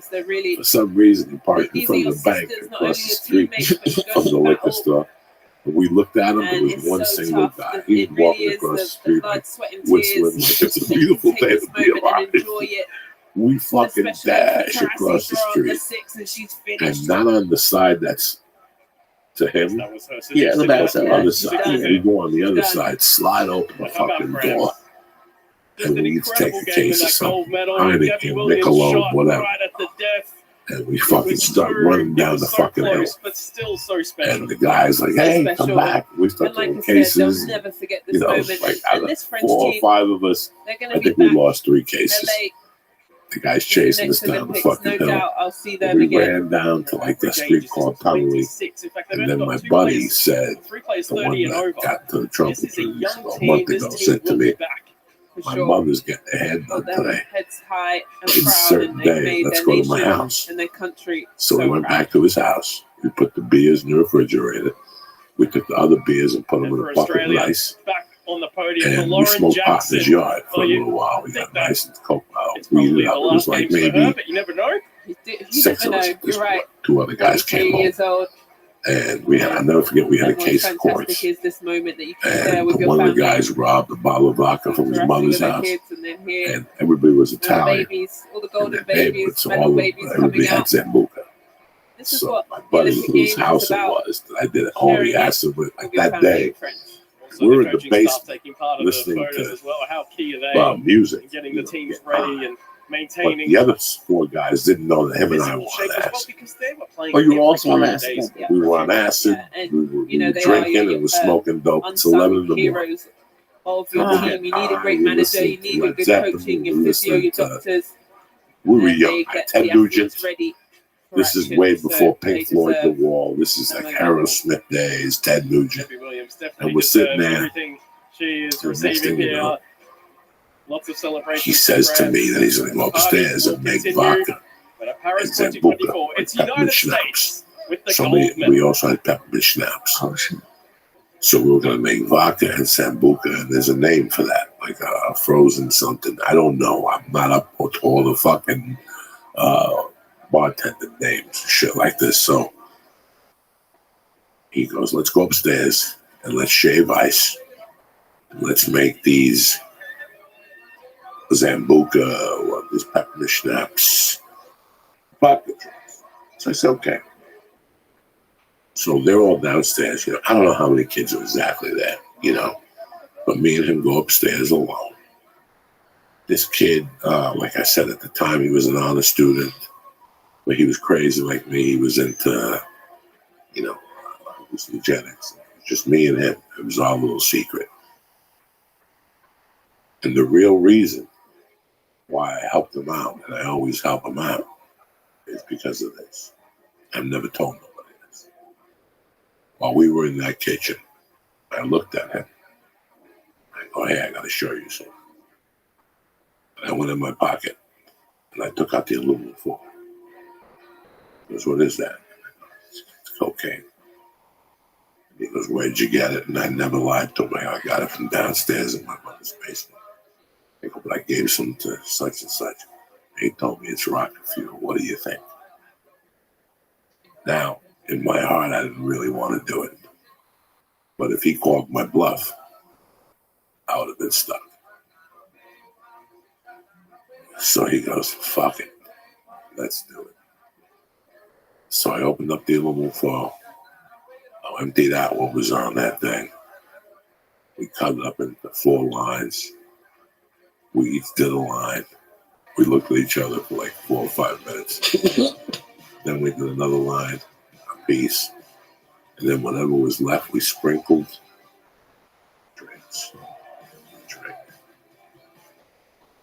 We never told nobody. Nothing. But the reason why that kid didn't grow up to his potential was because I gave that line of coke that day. And I could never forget that. And I can never forgive myself for that. And when that thought came to me Thursday night, because this came to me Thursday, like I went to the stress factory last week. The situation with the cops was handled by Friday, and he had gotten the check by Monday. I spoke to him on Tuesday. For 2 days, whatever went down had to eat away at me. But Thursday, after the fucking trick-or-treat, the walking into the Halloween parade, that night, when I got home that night, I looked at my wife and I go, "Can I tell you something? Do you really want me to tell you why I bailed this kid out?" I never told me what it is. I go, because I was the first person to ever did that. Me and him did cocaine together, Halloween 1979. If I wouldn't have given him that coke, his life would have been completely different. Maybe my life would have been completely different. Because I would have never done it. I don't know if I would have done it. I don't know. I mean, part of you has to realize that, like you said at the beginning, that you guys grew up through the cocaine epidemic. So you could be right. But, I mean, it's at least 50-50. We were 50 miles away from that island. I could look you in the eye and tell you that. If you want me to candy coat it for you, you know me, I can candy coat it, but I'm not going to candy coat it for you. Okay. We were 50 miles away. Bonjour, je m'appelle Mathieu Forget, alias Sorgatman. We Je shouldn't suis even un have thought artiste, about danseur, doing cocaine photographe until et we were réalisateur. 19. Et mon terrain And by d'expression, that c'est le time, we mouvement et la looked at each méditation. other and said, it's too late. We ain't doing that junk. Look what's happening Aujourd'hui, around on est à la us. place du Trocadéro, devant la tour Eiffel qui porte les magnifiques I should halos have never olympiques. taken Et ce that que je vais coke. faire, c'est que je vais me And I prendre en should have never photo brought it to dans les that kid's Alexis. house Et that pour day. cela, j'ai Victoire d'Auberville, ma compagne, qui est So avec moi, I told pour my m'aider wife à this. sublimer mon mouvement et I told créer my quelque wife chose de this, and she looked at me. She goes, now I knew. I got up like a man. I went in my office and I called her. J'ai un I passé go, de hey, joueur de can I tennis. talk to you about Je something? travaille maintenant depuis 2 ans I en just cours want de you to know sport, something. notamment avec Paris And this is how I 2024. feel. J'ai eu ce concept un peu de faire I voler le feel sport. that J'ai pour habitude de créer des images dans lesquelles je me mets en scène. you went to this college. Ce qui m'a énormément And all intéressé dans these ce great projet-là, c'est que things. les athlètes But it was sont the des poison artistes I de leur gave you in mouvement, que ce soit des nageurs, 1979 des escrimeurs, that led you comme astray. Rabbi qui fait de la Because perche. he Donc, told me ça a toujours été pour moi comment when I mélanger spoke to mon him on mouvement avec Tuesday le leur et that comment he had réussir à créer gotten quelque fucked chose up qui again soit un for petit a peu few unique et weeks. They différent went on et track. vraiment représenter ces deux mondes sur, This is sur leur going plongeon. on. Et ce que You j'ai voulu know, faire là, en me and vue him des were Jeux the same Olympiques, person c'est until I inviter des quit athlètes dans 12 mon years ago. univers et vraiment So créer you understand what I'm trying to say une to you? chorégraphie, créer I've un always visuel had that guilt qui about that casse un kid. peu l'école, qui I've revisite robbed peut-être le people. sport et amène quelque I've chose d'un done petit a peu lot of nouveau bad, qui n'a stupid pas shit. forcément été But vu that has dans le passé. always eaten me alive. Et de là, ça m'a That donné I d'autres gave idées. that Ça kid m'a his first l'idée line était of coke, soit his first 2 d'amener, or de 3 sortir lines un of coke. athlète de son lieu de travail, donc And avec after that, de la it mise just au fell petit panier apart. dans un lieu Like after that, institutionnel, there was no ou sinon stopping d'aller it. chez l'athlète et amener quelque chose de Within différent, par exemple des touches de mode. Et donc ça a été 3 voilà, months. ce I mélange remember de me and mode, him d'art, de played. sport, de physicalité, de We poésie. played in the Et puis à coldest night travers of toutes ces fucking différentes January. collaborations, Went des to a nouvelles idées party nous sont venues, et notamment at celle Hudson County des années Park olympiques. and went to a On Chinese allait de la restaurant. mode parce que la You France, c'est know, la that mode, opened c'est up. Paris. By that time, we were On peut already clôturer cette fucking. magnifique année 2024 avec Acid un was premier creeping livre away. qui va s'intituler Cocaine Faro l'e-sport was ou Sport coming in in. the Air. Une manière d'un And peu de yeah, résumer hey, ce listen, magnifique maybe you're right. parcours et ces magnifiques And he collaborations even que j'ai pu said, faire avec look, tous les I haven't athlètes. looked at it that way. J'ai un rêve I qui would s'est have réalisé, like, c'est que j'ai pu porter la torche olympique et je who l'ai porté knows? à Versailles, qui était Who juste knows? une But maybe expérience those 2 incroyable years, de pouvoir avoir ce lieu maybe if we dans didn't lequel j'ai bust pu it out for 2 m'exprimer, years, danser et porter la we would torche. have Voilà, kept c'est doing une our super thing. histoire et j'en suis And everybody else extrêmement would have heureux. got fucked up. We would have seen the results of other people getting fucked up. We wouldn't have done what he done. It's possible. I mean, I know it's not possible, but this is the question I always ask myself. Like, if you could go back and redo it and like have to live your life all over again and change that, would you do it? No, I would have never taken that cup. But you would if you could. But I'm saying if you had the choice, be like, okay, you could either keep going or go back and switch it, but then you have to live your life all over again. New Zealand's I only don't know. independent Okay, guide I to do. all the That's latest all. models. All I'm saying Choose is the right that hearing aid for your it lifestyle was a and bad budget. move by me Call 40 years 0800 ago this 45 Halloween. 45 42. And I wouldn't have gone through half of the shit I went through. And he wouldn't be in the position he was in today if we wouldn't have fucking done this. And I have to look at it in that perspective. I really do. I've always felt that. And after he got in trouble, like the first time when the cops kicked his door down, I was always welcome at his house. After the cops kicked his door down, I did the longest yard in the interviews for the local papers. And said that I did time. He wouldn't invite me to his house anymore. And I think his mother put it together. His father put it together. And I think his mother still knows that we're friends. But she put together that maybe because he hung out with me at an early age, he got into the trouble he did. Because when I gave my interview in 2004, I was very candid. I was very honest about my drug use and stuff. And they put it all away. I didn't mention any names, but you know, your son's with this kid 5 fucking nights a week. One night I put coke in their house. I hid it, and I woke her up at 4 in the morning.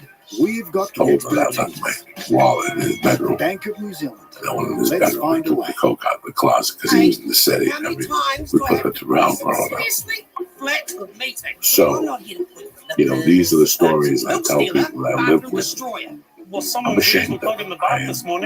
He had the potential to do anything he wanted in his fucking life. Anything he fucking wanted in his life. I know this home belongs to all of us. Do I get up in the morning and cry? No. Do I go to see a psychiatrist about it? No.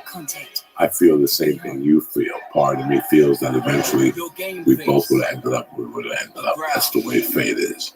But my little But you know what? paranoid, Game changer isn't a scowl. It's a smile. responsible mind, not responsible.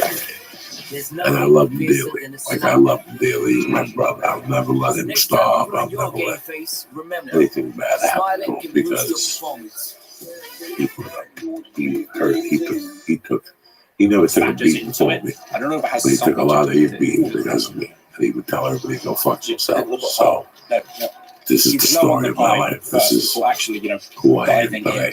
Speaking of which, yesterday, November's always been a weird fucking month to me, guys. Like November's one of those months that The next, you've got a skylight. one of my great friends died in Then your November. tower. Yesterday, the 3rd. Insurer of the It's year 12 for home years she's been contents dead. You know, 2024. it was Rick Ramos' birthday Because the tower's yesterday. award-winning insurance. My mother died It's this easy year, to look on November the 8th, to be the outside. 40th anniversary of my mother's death. I got arrested this month in '87. I quit cocaine in November in 2007. I'm coming up on 12 years no coke. A lot of different things happened in my life. I was initiated into Santeria in November. November is a pretty big month for me. And yesterday morning, I woke up. I knew Marilyn had died either the 3rd or the 4th or the 5th. I just had to wait till it popped up on Facebook. This was Rick Ramos' birthday. And I knew the anniversary. This morning, Sunday morning when I woke up about 8. and I was pissed, and I was pissed, and I immediately thought of Maryland. And I swear to God, guys, I went in, got coffee, had breakfast with the family. The girls went to church. I had to take a class on Sundays on screenwriting, and I think 20 minutes after my wife and the baby left, the phone rang, and it was Rick. And I go, happy birthday. I was just about to call you. I was just thinking about Maryland. I know this is the day. It was 12 years. Me and Rick spoke a little bit. We spoke about Apocalypse Now. He was there till 8:30 waiting for me like a fucking idiot. That's why I love it. But,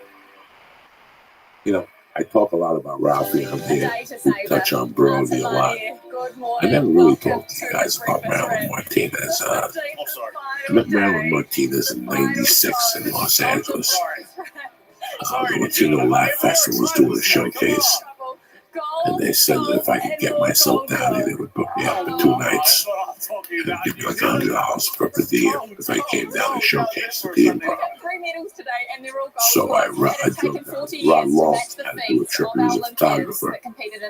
So thank God to Rod Long out of Seattle. Rod Long. I told Rod Long about my situation. He goes, fuck it, I gotta go to LA anyway, I'll drive you. He goes, we'll just drive and split the gas. I go, fine.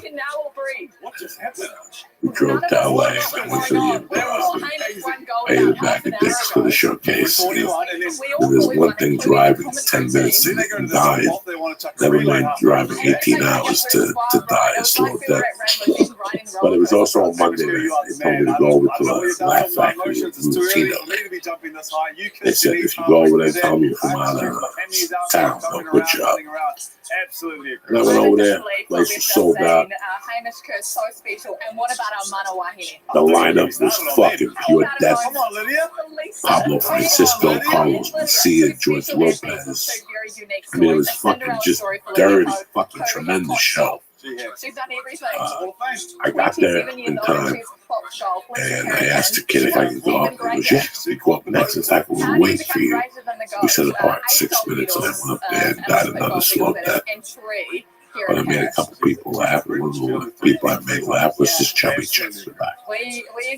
I wasn't on stage 2 minutes. The girl came right up to me and she's like, I know you. You're from Denver. People talk to me about you. You used to work in Boulder. And I go, yeah. And she goes, my name is Marilyn Martinez. And I gave her a hug. She had a black crip husband. He was a sweetheart of a man. We went outside and she filled me in on LA. And the Latino scene was moving, this and this and this, and she gave me a number. And the next day I got up in the hotel, and with the last $20 I had, I think, I took a cab over to Silver Lake, and she introduced me to Jeff Garcia and a bunch of other comics, and she gave me numbers to call once I came back to LA. And she had said, you should just stay. I got a spare bedroom. After I ate there, I got to meet her. She's like, just stay. I'm like, I can't. I got a girlfriend up in Seattle. I'm on probation. I gotta go back up there, blah, blah, blah, blah, blah, blah. But I called her every week from Seattle. I kept in touch with her for like 6 or 7 months. And then once Doug Stanhope came up there and told me to move, I called her and I said, what do you think? And she goes, now is the perfect time. And I came down there, she introduced me to the guy that was doing Latino at the store, Latino at the Improv. I forget what his name is, God bless his soul, he was a good dude. And then Latino at the Laugh Factory was up, so she pretty much filled me in on what to do. She asked me where I was going to go Monday night, if I had a place to stay, and I had a girlfriend. And I said yes, and she goes, well, make sure you go to the store. And I'm not going to go down there tonight, but I'll see you there during the week. You have to get to the store. Because the time she saw me get off stage, she was one of those people that came up to me and said, has Mitzi seen me yet? And I'm like, no, Mitzi hasn't seen me. So it was just, I kept in touch and I moved back. And I came to LA, I called her, and we became friends. She was a big time regular at the store. Mitzi loved it. That was Mitzi's girl. Mitzi loved it. She was dirty. She was fat. She was brash. The whole fucking thing. So after I became, even before that, I think she talked to Mitzi about me, and Mitzi listened to her a little bit. So I was like her and Eddie Griffin. And we just became dear friends. And she introduced me with Rainbow. 2000 and maybe, I don't know, Rick first moved here. He was a kid. And we became friends. And I learned a lot from her because she had been here for that long.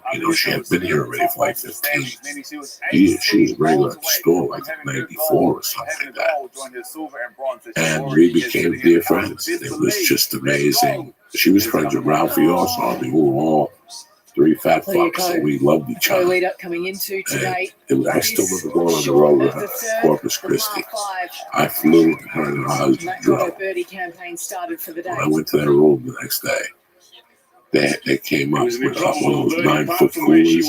Right, yeah. And they had everything. Sandwich meat, peanuts, yogurt. They were the happiest shit on the road. We would both get like maybe $750. The plane ticket was maybe $2. I just didn't want to drive for 24 hours, So I still remember coming up one night going, hey, they're looking for you downstairs. You think I pay you? Yeah, you paid me. She goes, did he give me an envelope filled with cocaine? I go, no. She goes, here, take mine. And she gave me an envelope filled with fucking coke. And I went down and got more coke. Marilyn was one of us. I'm playing alongside the best golfers, and I think more so because really I well wanted to focus respected at the store. my game and take lots of deep breaths. She was just starting to bust out. See, this is Like she had a little success with Paul Rodriguez, and then she did the Divas of Comedy, and then she did something else for Showtime, and she was getting love. She was opening up for Paul, in the shore, and here I am as a gold medalist. I feel very grateful about the things that have happened in my career and the people that I've met to this point. She went to the and doctor. I feel They like told my her she had family and the cancer. support staff has been Went down there and saw I guess motivator it had spread and the people that have pushed me to this moment. And wildfire already. sometimes they have had believed in me more When I than I got down believed there, in the myself. story that she hadn't gone to the bathroom in 4 weeks. I'm here today, and After the first week, but we're all very scared of doctors and we think things are going to pass. This is the type of shit I do. And it's too late. She got diagnosed in April. They did all this surgery to her, all these surgeries. She stayed in the hospital until probably July. And after that, I was in and out. Like you would talk to her one day at the house. The next day, you would talk to her at the hospital. Then the next day, they moved her to another hospital because they specialized in that cancer, like carcinoma. So we couldn't get to go see her. And then she finally came home. And on a Sunday, they had a big thing for her house. Under its current So I went over criteria, there. They for the put her in first bed. time They had her in in a special history, bed. she is the Olympic gold When I medalist. walked in the room, she had lost. Her collection of Olympic medals. She is. Gave her a hug. I'm going to cry Kiss. this morning. She is We talked and we ate. I played with the cats. I talked to her all day. talking about all these. I'm And so there was a excited. small window that her and I had, and I went over to her and I sat. I go, how you feeling? Lydia Code is just 27 She knew she was dying. You could see in her eyes that she was scared.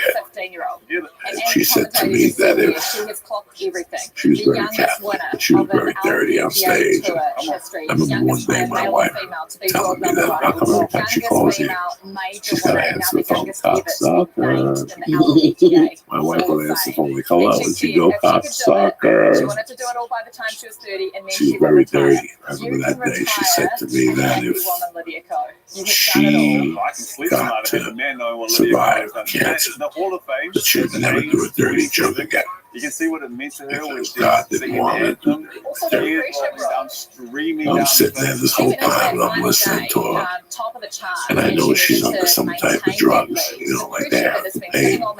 Because everyone knows she's good and expects her to win. To be able And to we're actually pull talking that back off and forth on about that stage. cancer. And the way she does it, she has a class and an elegance If she about gets out of this patch, she's got one Richard's surgery not left. done the nation proud. It has been She looks up at No, we can actually. We've earned the smile. She's gonna be dangling you soon. I bet you That that. is without a doubt. From a It South wasn't. Korean-born Kiwi who grew up playing golf in Takapuna That's where I play. So basically, Lydia, Wasn't. to a shy kid from Auckland, We were New talking- Zealand that did we were happen talking to about be good at sports. She sport. just She played stopped. netball and surf lifesaving growing And she up. looked me And straight in Dane the Lisa face. Carrington No, has we become never had. our greatest ever She goes, and by one of the the way, world's greatest ever. She's won God an wants you 8th to stop. Olympic gold medal. Let that sink in for a moment. 8th Olympic gold And medal. dog. Third this time around, setting a new Olympic record along the way. And If you know anything about me, if anybody ever said that to me, I would laugh in their face. The 29-year-old. But the way her eyes were she's looking going to throw down the challenge to her the compatriot. way her eyes were looking at me, and going for yet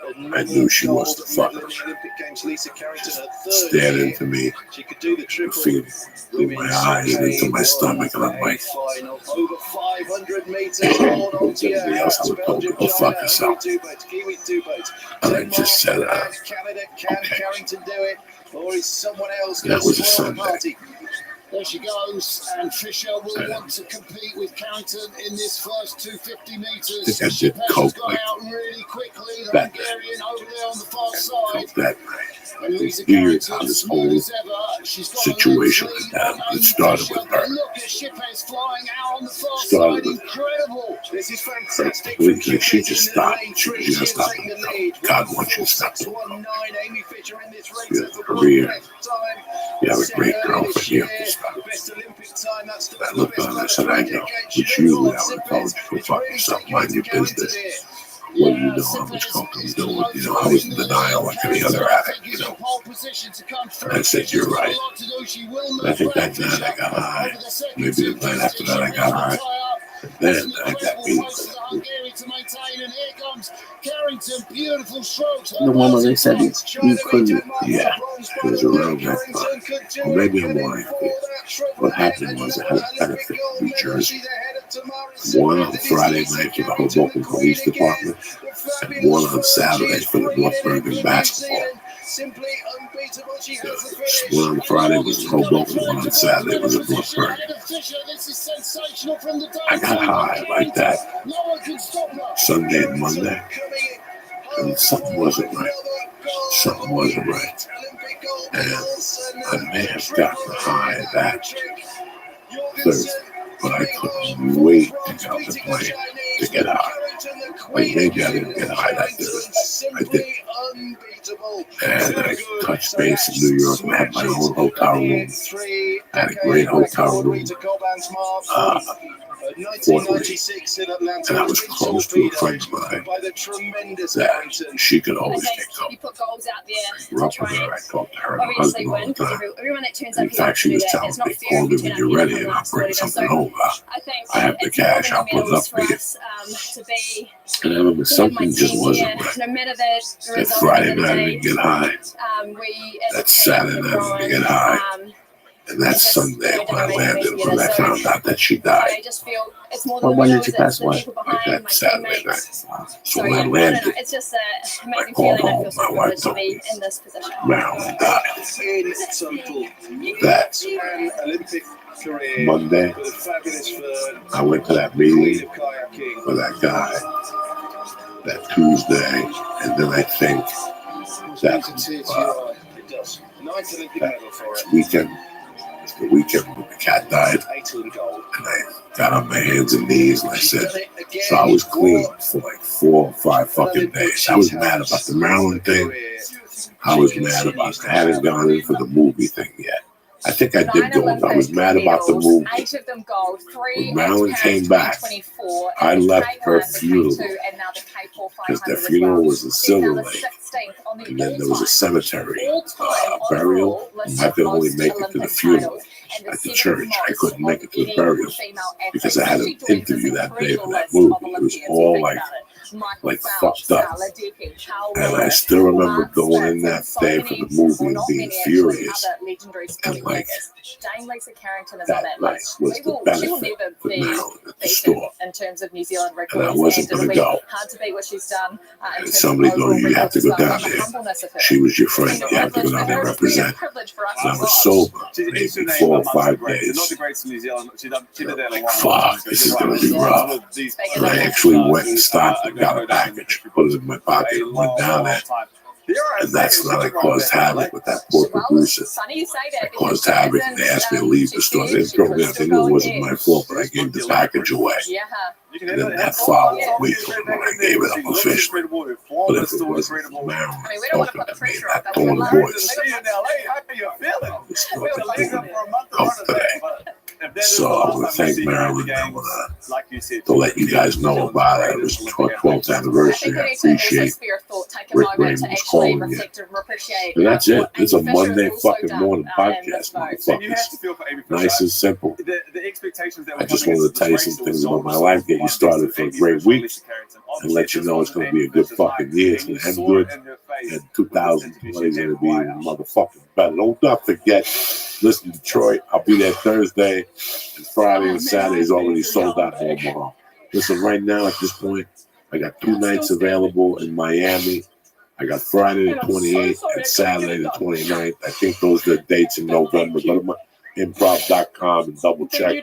I'm at the Miami Improv on Friday. The 2 late shows are sold out. So you only got your choice of early show.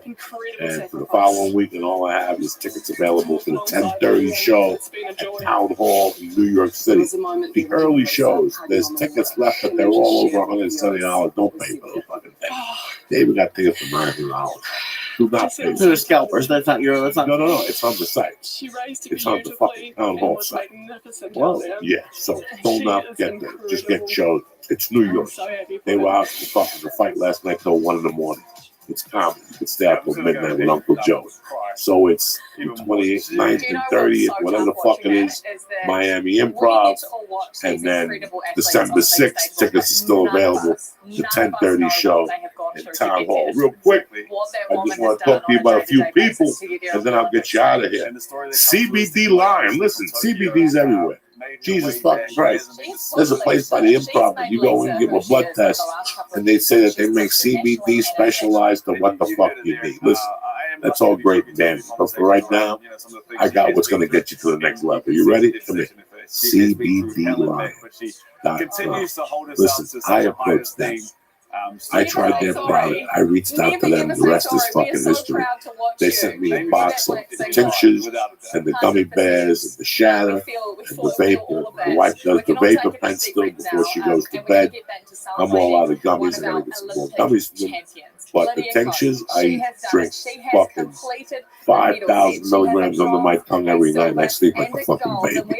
You know what? This last week I did 66 points on Weight Watchers, whatever, the athletic thing. Let me tell you something. This thing helps me recoup. It helps my recovery. It takes down inflammation. CBD is the way to go. It's the future. But there's a lot of fucking mystics out there. There's a lot of garbage out there. Don't be fooled. CBDLine.com. Go to their website. They got third-party test results. And they have the CBD that you need to use for a particular ailment. Who does that for you? Nobody. Go to CBDLine.com right now. Press in church and get 20% off your first order. Do not forget, listen, you're getting a little older. Maybe you're young. You're losing your hair. You're having some problems with egg whites so the dick ain't getting as hard like it used to be. Never fear. Uncle Joey's here. The solution, forhims.com right now. It's a one-stop shop for hair loss, skincare, and sexual wellness for men. Listen, the best way to prevent more hair loss is to do something about it while you still got some left. It's time to get a handle on those precious locks, okay? This Black Friday, secure the best deal of all with a healthier, thicker hairline. Why do guys turn to weird solutions to do nothing? Why? They don't do dick. And you know, when you can turn to medicine and science. Again, I show up with forhims.com. A one-stop shop, hair loss, skincare, and sexual wellness. Uncle Joey, what's sexual wellness? Your fucking pogo stick ain't working. Maybe it gets erect. You know, listen, even if you got a good dick, why take a chance? You're going on the first, the second, third date, get a little extra help, go in there. Listen, for years, all these fighters did steroids. What, you're not allowed to do steroids because you're going to go get some poor chick a stabbing? Go to forhims.com right now. You understand me? No more awkward in-person doctor visits or long pharmacy lines. 4Hims connects you with real doctors online which could save you hours. It's completely confidential and discreet. What you do is you answer a few questions, a doctor will review it, and they determine what's right for you.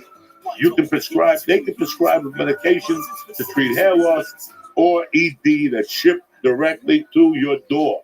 Nobody knows nothing.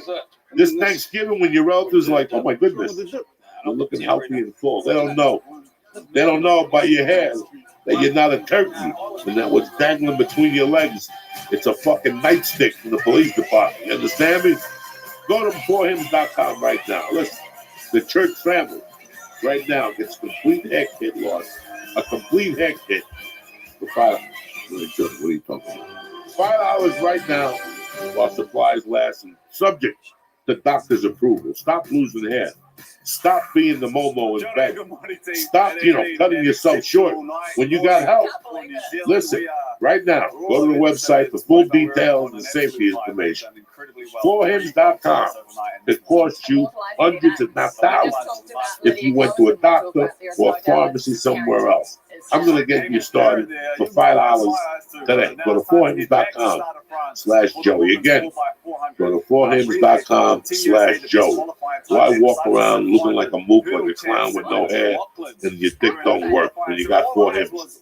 4hims.com/Joey. Listen, it's football season. It's basketball season. And you're still there asking yourself, what the fuck am I doing with my life? You're betting with a bookie. You got no options. My Bookie AG gives you options. They got more prop bets than any other website online. And this year, they're running a super contest. Right now, $100 to enter. You pick 5 motherfucking teams a week against the spread, and you rack up the points. At the end, they count the points. First prize. First place is guaranteed $100,000. Wait, where the fuck are you going to get that at? Meanwhile, you're betting 5 times. You bet those parlay cards and you're winning every week for $11. Give yourself a break. Win some real money. Listen, their site just got revamped and it's looking tremendous. Go take a look if you haven't already. What I'm going to do for you is this. Why I like my bookie is this. You win, you bet, you win, you get paid. What they're going to do right now, today, Monday, double your first deposit. Use promo code CHURCH, CHURTH, to get 100% bonus on your initial deposit up to $1,000. Joey, what does that mean? That means that if you put $500 in, my Bookie AG will match it. Who the fuck is better than you on a Monday morning? Who's slinging dick like you on a Monday morning? Niente, nobody. So visit mybookie.ag today, right now. MyBookie, grab it. MYBOOKIE.ag. And don't forget to use promo code CHURCH when creating your account to claim your bonus, all right? And don't forget this Thursday, we'll be dropping one of my bookie videos to rock your fucking world. So go to mybookie.ag, press in promo code CHURCH. I want to thank my bookie. I want to thank forhims.com. And I also want to thank CBDlion.com. But most importantly, I want to thank you fucking savages for always supporting the church and having our back no matter what. Do not forget, Omaha sold out. All 4 shows are gone. Detroit, again, they got $2,000 tickets. You don't want those.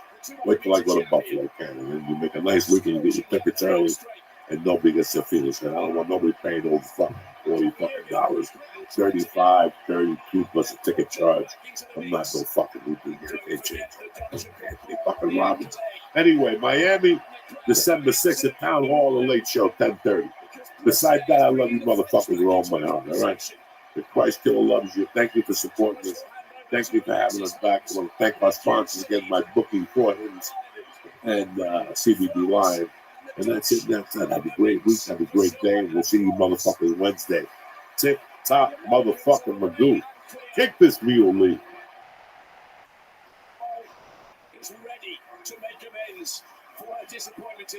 Greetings from Podcastville.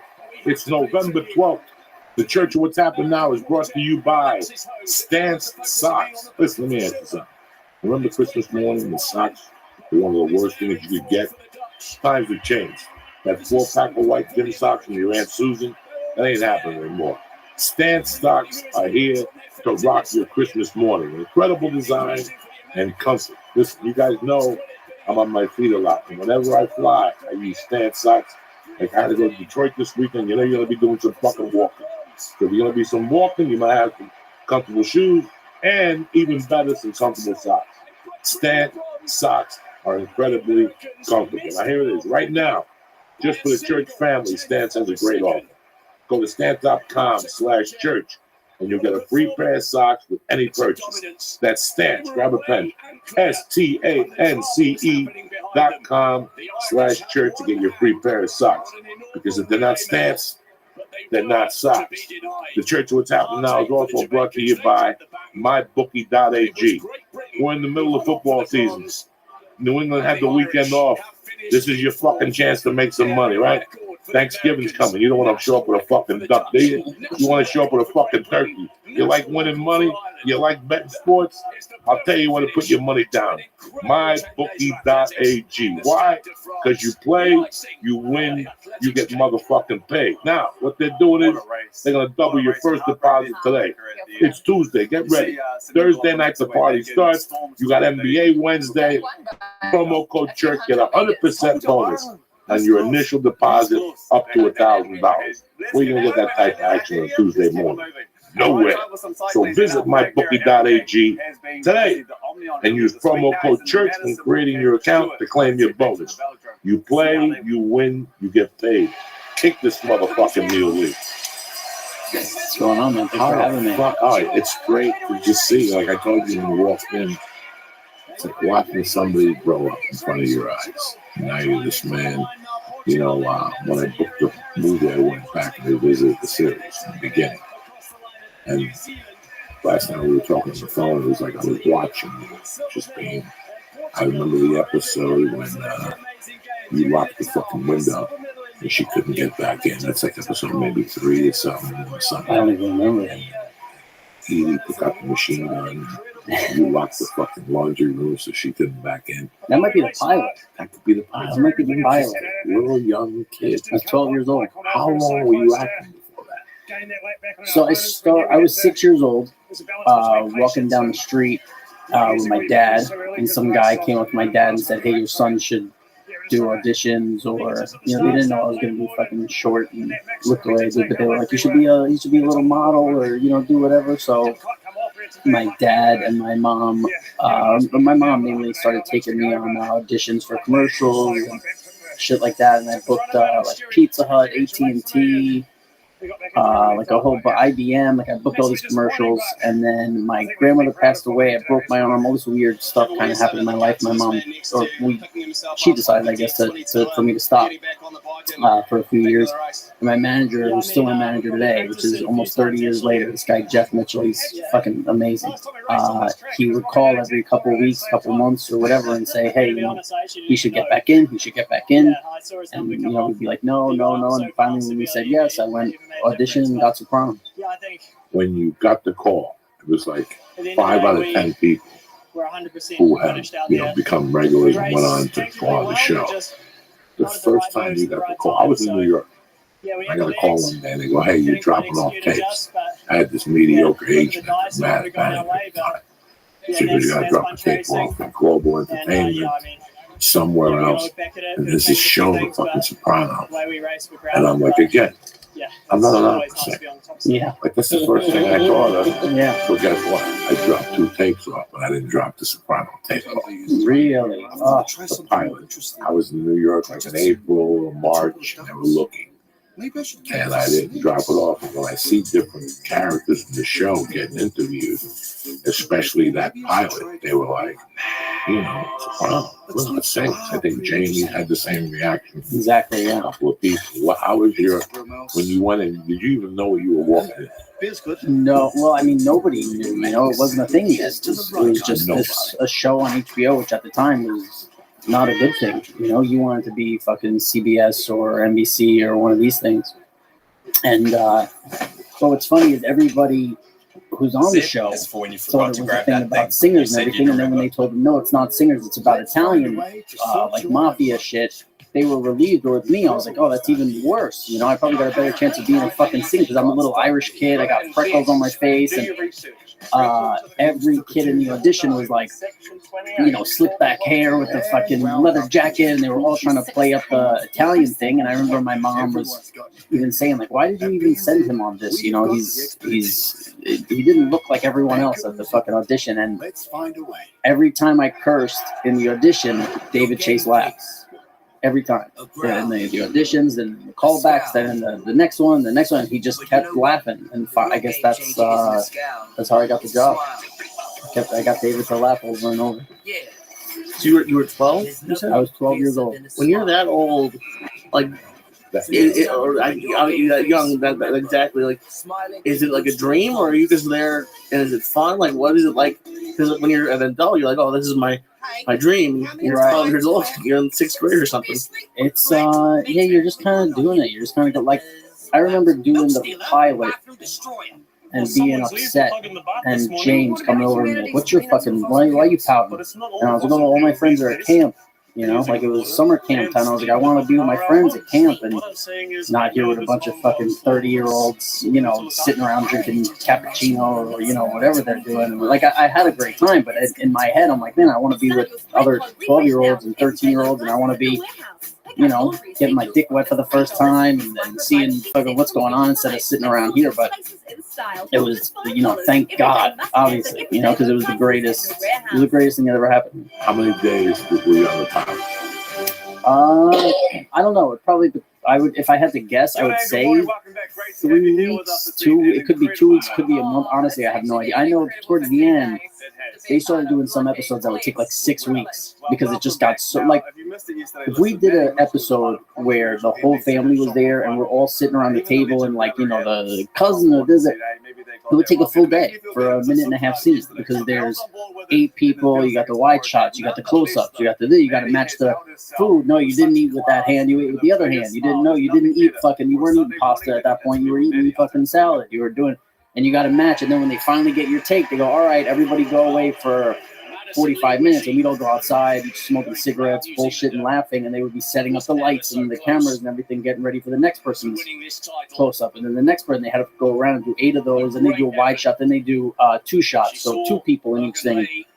There were times when we would have one dinner scene, and you'd show up at 6 in the morning, go till whatever time at night, and then you'd be showing up the next day again to eat the same fucking cold Chinese food for, you know, 12 hours. But it never, I mean, maybe twice for certain reasons did it ever feel like work to me. Now, so you shoot the pilot, you go home and go back to your life.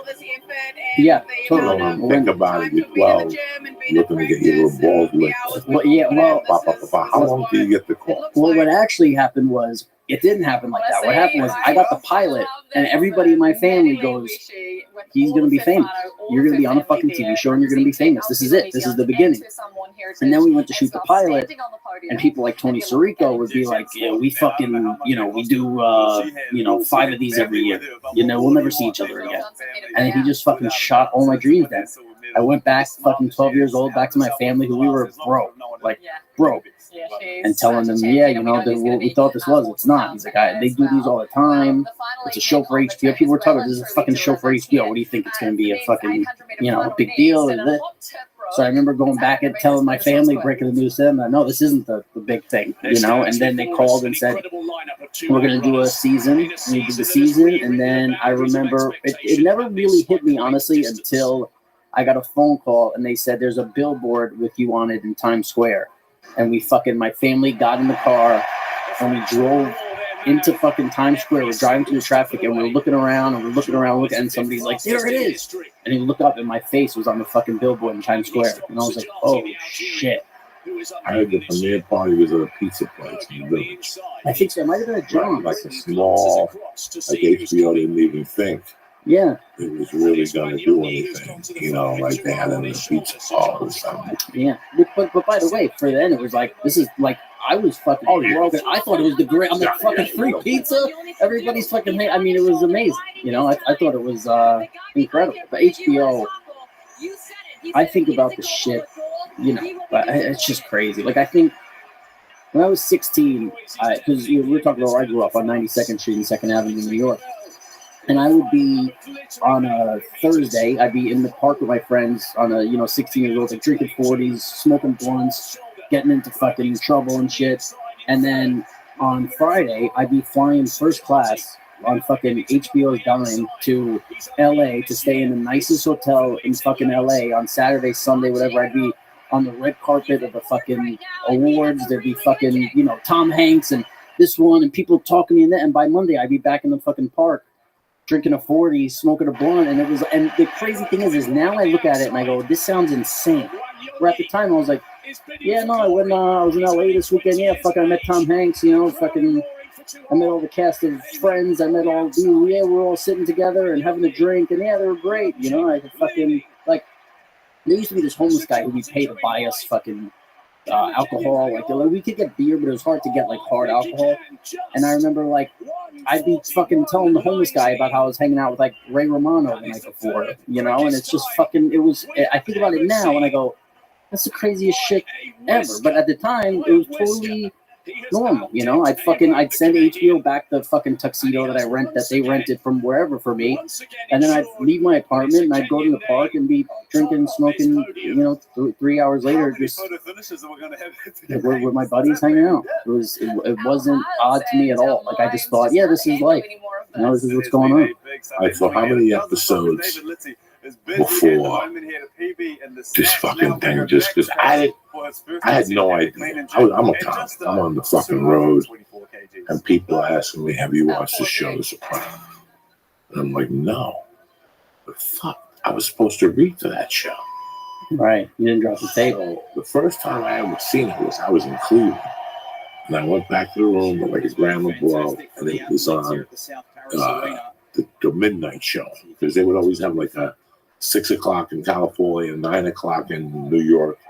You could watch it again that night. Right. And it was like maybe episode 5. I was like, what the fuck is this? And I was coked up, so I really couldn't absorb, my feet didn't, but I knew I gotta watch this shit again. Yeah. And from there on, I started watching it. And it was by like the 8th episode, right? Once that was it, you guys were off the fucking life.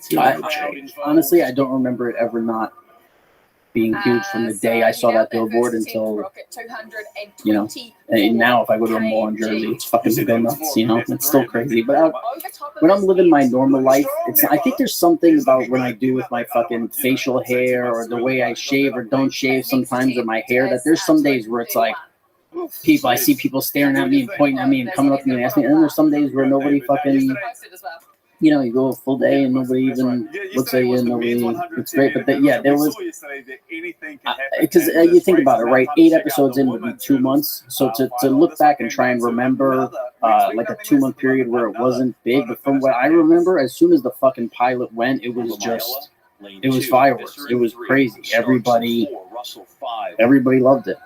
And I was telling David, you got Bon Jovi, you got Bruce Springsteen, you got Queen Latifah, you got fucking Naughty by Nature. I come out here in 1997. I signed with an agent, and she goes, I need a bio. Time goes up, and just like that, with 12 seconds I wrote from New Jersey. This is Bruce Springsteen, because right 97. Yeah. You got Bruce Springsteen, Bon Jovi, all these fucking people in New Jersey. I'll never forget her calling me and saying, listen, I'm changing that jersey to New York. Did you say you went to grammar school in New York? And I go, yeah. She goes, I want you to change it to Hell's Kitchen or something. She goes, it's not cool to be from Jersey. She goes, it's just not. And people really don't. I told David that. I go, once this show hit, everything changed. How you could put that you were from Jersey. Yeah. People were like, oh shit. Like it was that much of an impact. Like, it was that much of an impact. And after that, it was off the fucking run. Yeah. Is it bigger in Jersey than it is in New York? I mean, it's the fucking. It represents. It's the Bible. And they bought it hook, line, and sinker because that's your life in Jersey. Like you can't go into a deli in Jersey and get back in the car without somebody knowing. We're like in New York, I could, whatever. But you know what's funny too is like a lot of people come up to me in New York and they're like, "Did we go to school together, or did we?" And I'm like, "You're fucking 58. Like, what, did we go to school together?" You know what I mean? Like people always say they don't know where they know. People are like, "Did you?" Were you on the fucking softball team and this? And I'm like, no. And I don't tell them, why they fucking know me. But and they look and they go, oh man, I got somebody on my team look just like you. They can't recall where they know me from. But in Jersey, and they don't look at me like, where do I know you from in Jersey? The second they see you, because I think that there's a lot of people in places where they go, oh, I did watch Sopranos 10 years ago. Where anybody who likes Sopranos lives in Jersey has not gone 10 years without watching Sopranos. No. They fucking, it's like it was, it was, they're like, oh, it's fucking, I rewatched the whole thing just 2 months ago, and they fucking, it's great, man. They love it. It's great. It's crazy to say that my career started because of The Sopranos. Because before The Sopranos, I had booked a pilot for CBS as a Puerto Rican bartender in the Bronx, called Bronx County. And I booked basketball. Yeah. And then, I was going out for big time auditions, but I didn't have the chops. But then I went in for Mad TV for The Sopranos sketch. Right. The first time they did it. And that blew fuck up. Yeah. Like Will Sasso was a great Tony Soprano. Yeah. We had a great time on it. And then we were going to do it again. The Sopranos kind of stopped us. Really? I guess Jamie Lynn was going to host. Oh, wow. And they were going to let Jamie do a sketch with us. But I guess The Sopranos was like, she could host. She ain't doing no fucking sketch. So we canceled the sketch. But after the sketch, you have to remember that mob culture just blew up. Commercials. I shot maybe 4 commercials a year, and I would walk in and book the thing. I knew when I walked in, I was booking the thing because I looked just like Bush. I looked just like him. Pennzoil. Fucking Sears had a Mafia garage commercial. I did a battery commercial for fucking somebody where you're digging the body up. You left the lights on to dig at night. Right. We went to start the car didn't start. And they're like, if you were to use this battery, these mops. I mean, I shot 20 nationals that we'd shoot, get paid for, and then they go, nah, the Italian American Foundation made them. Bud Light, I did one with, what's his name? At the end, they ran over his head. Frank Vincent? He got taken off. I think his lasted the most out of everybody's. Like 4 of us did different mafia commercials. It was amazing the amount of mob action that was in this town. Yeah. I did a movie, You Got Nothing. It was all mob stuff. That was just short films that paid. They would pay me, even though they had no budget. They would pay me because I looked like Vincent Pastor. Yeah, of course. It was fucking crazy. And then I went to New York. I was doing the New York Comedy Festival, and Georgianne's assistant was in the audience. And she came up to me and she goes, "Are you busy tomorrow? You have to meet this lady. She's going to want to see you." For sure. And I went outside. I was supposed to go to Buffalo. She walked up to me. Georgianne walked. She goes, "Can you leave a business card upstairs? Because we're looking for guys like you. Like, I'm here 11 o'clock.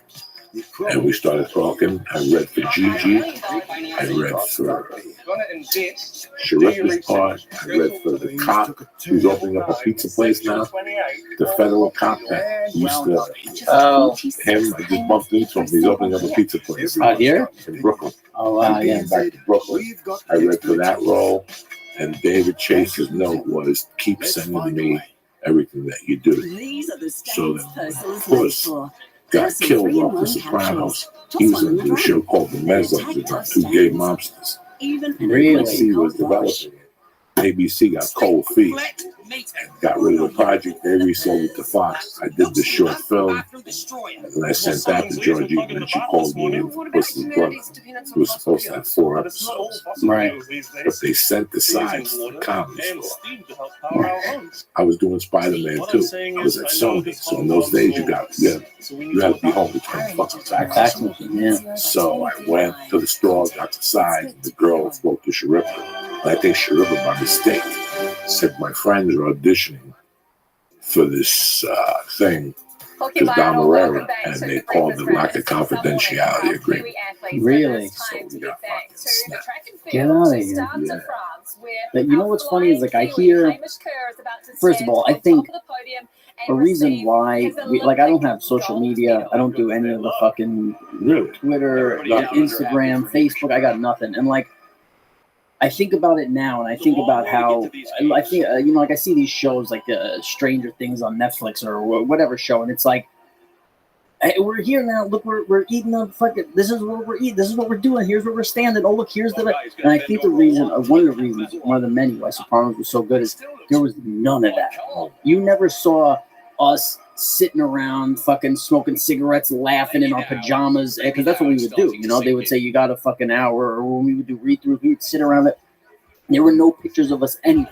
If you weren't watching me as fucking AJ and Jim as Tony and everybody, like, you know, she was Carmela. She wasn't putting up Instagram videos every 5 minutes going, oh, we're in the kitchen now, we're getting ready to shoot this scene, and I think that it just takes away from the intensity of like how, like, I think people watch this show, especially in New York, New Jersey, and they were like, no, that's Carmela, that's Tony, that's not. Where now today, I think it's like people know so much more about the fucking celebrities, and then, oh, here's I'm having lunch with fucking Jake, and you know, and we're here, and then it's just, I think there's like, and I think that's why now everything is shifting to fucking podcasts and actually knowing who people are instead of these. I just think like the intensity of that. Like I remember somebody coming up to me once and asking if Tony hit me, and I was like, "What do you mean?" And they're like, "Well, does he has he ever like given you a real beating?" I go, "You watch the show. Whatever he doesn't hit me when the cameras aren't on. Like, what are you talking about?" And they just like they couldn't even understand what I was trying to say. Like they were just so fucking caught up in like. He saw me in the street, and he wanted to know if Tony like beat me, and I was like, "It's whatever you see." Like I don't even know how to answer this guy asking me this question. You know what I mean? Where now it's like they would see us fucking on Instagram every day, you know, hugging each other and laughing and this, and they would never ask that question because they would know, you know, they would be like, "Oh yeah, I saw you and Tony went to go get fucking, you know, chicken fingers the other day," and they would never ask something like that. The last Olympics in Tokyo 3 years ago, Were his you final going to was school? on at the same time as the men's 100-meter final. He finished his event, When you walked shot up the to pilot, us, I mean, and he you were could have going easily around just school, kept talking obviously. and said, "No, Yeah, I so I don't was want to going. sit I went to around school and up wait until when they dipped about lights," 'cause we couldn't do it while the 100-meter maybe 1 or final 2 was going on. seasons in, Next day, and then I he was went working to so much that I would show up to school and I wouldn't know what the fuck they were talking about. So then I just kind of stopped going, and I leaned more towards the fucking kids who were in the park drinking and smoking and that kind of thing. And then I ended up stopped going to school, and HBO got me a homeschool tutor for me to finish out and get a high school diploma. So I was just I would go to school. What I started doing was let's say I'd work Monday, Tuesday, Wednesday, have off. I would sleep until 11, and I'd go to school. Lunch would be at like 11:30. I'd go wait outside my school for everybody to come out for lunch, and then I would try and convince people to stay out and not go back in and hang with me and go to the park and fucking drink a 40 or smoke or do whatever. And then sometimes I would end up like having a few beers at lunch and be like, "Hey, I'll fucking go back. I'll go back in. Yeah, let's go say hi to Mr. fucking whatever." And it was just, you know, a lot of the times I shouldn't have. I probably should have been walking back in there, but yeah, that was probably. I probably gave up on school around like 14, I would say. Yeah, and then no high school would really accept me because my days absent was so high. You know, I had like my days absent was higher than my average in school. So my average was like a 56, and my days absent was like 58 or some shit like that. I forget the numbers, but. So all these schools would just see that and be like, no. And then I remember some amazing fucking school called me. I forget if it was like Baruch or like one of these schools, and they go, "Listen," it was the head of the school. The woman calls my cell phone, and she goes, or she called my home phone. I guess I was young, so she calls my home phone and she goes, "I want to ask you. I'll accept you into the school if you promise me." When you're not working, you'll give it your all, and you'll be the best student you could be in the school. And so you don't have to go to fucking MLK or whatever school in New York that you're going to have to go to. well, I'll let you in this school, but you have to promise me. I go, I can't do that. Because I was like, I'll be lying if I tell you that that's what I'm going to do. Like, I know where I'm at right now. I'm not going to all of a sudden fucking flip a switch and be. And she was like, well, thank you for being honest with me. And then I went to like a pretty shitty school, and you know, that was probably 9th grade, and I just never really showed up. You know, I showed up every now and then to. I don't even know why, honestly. You know, there were just some days where I'd probably wake up and be like, I feel like going to see everybody and fucking hanging out there, but I never even like, I don't even remember getting fucking grades or them to, like, it was like I wasn't there, you know, and it was like, there were a few people in the school who were cool and kind of understood, like, you're, you know, because Sopranos was fucking huge at that time, you know, so they kind of understood, and I just, yeah, after, I would say, like, I never stepped foot back in school after probably the age of 15. That's like season 3. Yeah, ish, like around there. And then they got me a tutor, but then what happened was, somewhere around like 16, 17, I really started going out and partying, and then the school just fucking, it kept slipping. So like I would show up to see her at my, even like it would be a struggle for me to get to my kitchen table because I'd be fucking hungover, I'd be feeling like shit, and by like the second hour, and she's asking me these questions and this, and my head hurts, and I'm just thinking about, you know, the fucking girl from last night, and then I'm just like, I don't, you know. I mean, you were living a life. You were on the best show on television. You know, you were shooting fucking crazy hours. How many months would you shoot? Would it take to shoot a season? So sometimes it was 6, but towards the end it was more. It was like 9, I think. It started, it started becoming more, maybe like 8. But then we did. I think with the, I have such a bad memory, but for this, I think we started doing like less episodes as the show went on. But they just became. I don't know. I remember it taking so long at the end. It was so, and I remember like. Sometimes they would come to us and say, "Hey, listen, you know, you're not in the next episode. You know, you got fucking 2 weeks off." And I remember people like Edie, if she had very little work or wasn't in an episode, would be upset. Like they would tell me I had 2 weeks off. I would be trying to hold in from fucking, you know, fist pumping and fucking, you know, being all excited because I was like, oh shit, I can go party.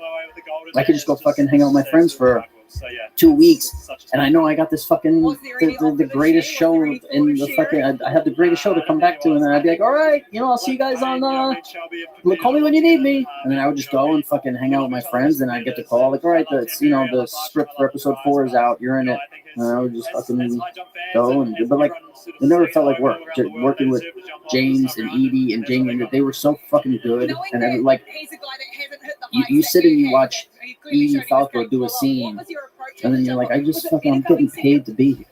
It's the craziest. And the way that I grew up, like, I grew up really poor. And basically, I kind of had the thing where it was like, if you do everything right, you'll get your grandfather's job. If you do everything right, if you don't fuck up, if you do good in school, you could take his job, which he was like the super of a building. And then you'll fucking, you know, in our neighborhood, he had the fucking great job. He had it easy, you know. He would fucking go into work at like 6 a.m. or whatever, fix shit in the building, and then at noon, he would go to the bar to have like a sandwich and a beer, and then he just wouldn't go back to work. He would just end up, you know, drinking. Hey, if you need me, and I'll be down at the bar. He'd be a block away. But things were fucking cooler back then. You know, this is like the late 80s, early 90s, where shit was just people weren't watching every movie you make. You didn't have a cell phone. They couldn't get to you, so they'd be like, oh, where's Bobby? And they'd be like, oh, he's, you know, yeah, we don't know. We'll tell him tomorrow. And then he would fuck, but he showed up every day, 6 a.m. 6 a.m. because he only worked a block away, you know. And then he was the super of our building too, so we got to live in our building rent free. So there were a bunch of us living in a 1 bedroom, and there was no door on the bedroom, so it was just like a bedroom with the door open, the kitchen and the living room, and we were just all fucking in there. So it's like to then jump to, like you said, now you're on the fucking best show of the day. Like this show could have stopped at season 3, and I would have been the fucking success story of.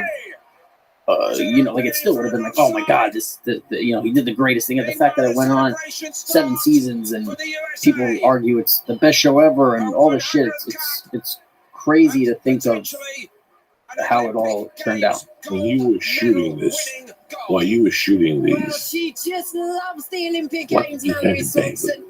I love David. I always love David because, I mean, I looked at him as. He's the reason I'm here. You know what I mean? Like, he's the guy who gave me this fucking this thing, you know, there, like I was fat and yet I could still get girls because it was like, oh shit, he's on a fucking TV, you know, like I love David. I love the way he was. I always thought he was a fucking, you know, 13-year-old me, what do I know? But I always thought he was just some fucking genius, and he was the best. He was funny. He was always super nice to me. I remember one time where like I was 18 years old and we were shooting a scene, and it was me, James, Edie, and probably Jamie. I don't remember if Jamie was there. We were in the kitchen doing whatever. And I just remember like turning my head and seeing David walk onto set, and he went to go watch like on the monitor or whatever. And I remember like feeling nervous, and that was the first time I was like, oh shit, yeah, that's the boss, you know, like that, because I never when we went to go do the pilot, there was no giant celebrity. There was nobody who was saying, oh my god, can you believe blah blah blah's here? Can we get pictures with it? We were all sitting in the same fucking. We'd all sit outside laughing, bullshitting. There was nobody was from California, so nobody was. You know, you would hear things about people being like, "I want the biggest trailer." Or, There was none of that. We wouldn't even. Sometimes we had trailers on set, and we wouldn't even go over there. We'd be sitting in the basement of the house that we were shooting and just fucking laughing, making fun of each other, making fun of people, doing whatever. You know, it was always just us sitting around having the best time. When did you stop going off the reservation? Like you booked it when you were 12. Booked when I was 12. Like, when did you stop partying? Like, when did you get the green light? So when I was like 11 or 12, I think I was 12, I first smoked weed. And welcome to New York City. Yeah, I know. Welcome to New York fucking City. You know what I talk about all the time, which what makes kids from New York City different than anywhere else? It's like, let's say fucking Tom lives upstate and he tells his parents, I'm going to Ricky's house. When he goes to Ricky's house, you know who he's going to see. He's going to see Ricky, he's going to see Ricky's mom, Ricky's dad, and that's it. He's going to see 3 people. When I used to tell my mom, hey, I'm going to Rex's house, I could see 400 people on my way from here to just going a few blocks to my friend's place, you know. So you have to learn. You have to be always looking at like what the fuck is this person up to? What are we're like. I remember when I was like 16-ish, I was doing stupid shit and got in a little trouble and got moved into my dad's out of the city for a little bit. And I remember talking to 16-year-olds upstate and being like, what do you mean your mom's gonna drive us to the mall? Like I can't even. That sounds like fucking. I'd rather sit downstairs and fucking stare at the wall than sit in a car with your mom while she drives us to the fucking mall. You know, because it was like by the time I was 12, it was like we'd be hanging out in fucking staircases and smoking weed and drinking and that. So it was around 12, 13, 14. I was drinking, smoking weed and that kind of stuff, but it was still just fun. You know, it was like, hey, let's go meet over here and this. And then probably like 15, 16 became like, oh, you know, somebody would, because we didn't have money to do our shit, you know, and then around 15, 16, it would be like, oh, somebody said they could get us fucking ecstasy, you know, so we would save up and try and get it, but then I was probably able to, I just had a little more money and everything, but around 17, end of 16, 17, I started going out to clubs in New York and really partying and just getting whatever the fuck I wanted for free. Like, people would just come up to me with a fucking handshake or... But it's also around the time where I got arrested and I was in the paper for fucking weed. For keeping that clean. Yeah, so people knew, you know, so people would come up to me and just handshake with a fucking bag of weed. And then around 17, it became blow. And I started doing blow. And then from 18 to 22, I was doing blow every fucking time I drank. Every time. And then I would... So I would binge drink. I would drink for 3 days, just doing blow, staying up, fucking partying, everything. And then I would chill for 3 or 4 days, just smoke weed, take fucking painkiller, just kind of like stay in. And then at 22 or 23, I stopped drinking for a year to stop doing coke because like I couldn't stop. I'd be like, okay, I'm not doing fucking coke anymore. And then it would be 3 days later, we'd be somewhere with the fucking windows painted black and we would just be going for fucking 3 days, party, everything. And like, I think that the difference with me was like, I didn't have a job, I didn't have responsibilities, so it was never like you know, you do those impressions of those people all the time, and it's like that. Like I would meet people and they'd be like, I had the craziest night with you. We were out till 7 a.m. I guess what do you like? I don't even like, you know, people think of crazy nights and staying out till 7 a.m. because they have responsibilities. They got a fucking job. They got this. I was 18. I had my own apartment. I would get 9 months off from Sopranos at a time. And I would just go, all right, I'm going to go out. I'm going to drink. And one fucking night led into 9 months. And all of a sudden I'd be getting that call. Like, all right, we're starting up again. I'd be like, oh shit, all I did was fucking do coke and drink and go party for the entire time. And then something in me, I don't know what it was. Let's say I had to work on Wednesday, I wouldn't even drink that Friday before, just in case. If I drank that Friday, started fucking doing blow, it turned into Saturday, Sunday, Monday, then I wanted to sleep for fucking 24 hours, and I woke up and I didn't know my lines, or I didn't. So like, whenever I would have to work, I would stop partying or drinking or anything for a long time before, and then as soon as we would fucking, all right, you got 2 weeks off or wrap a season, that was it.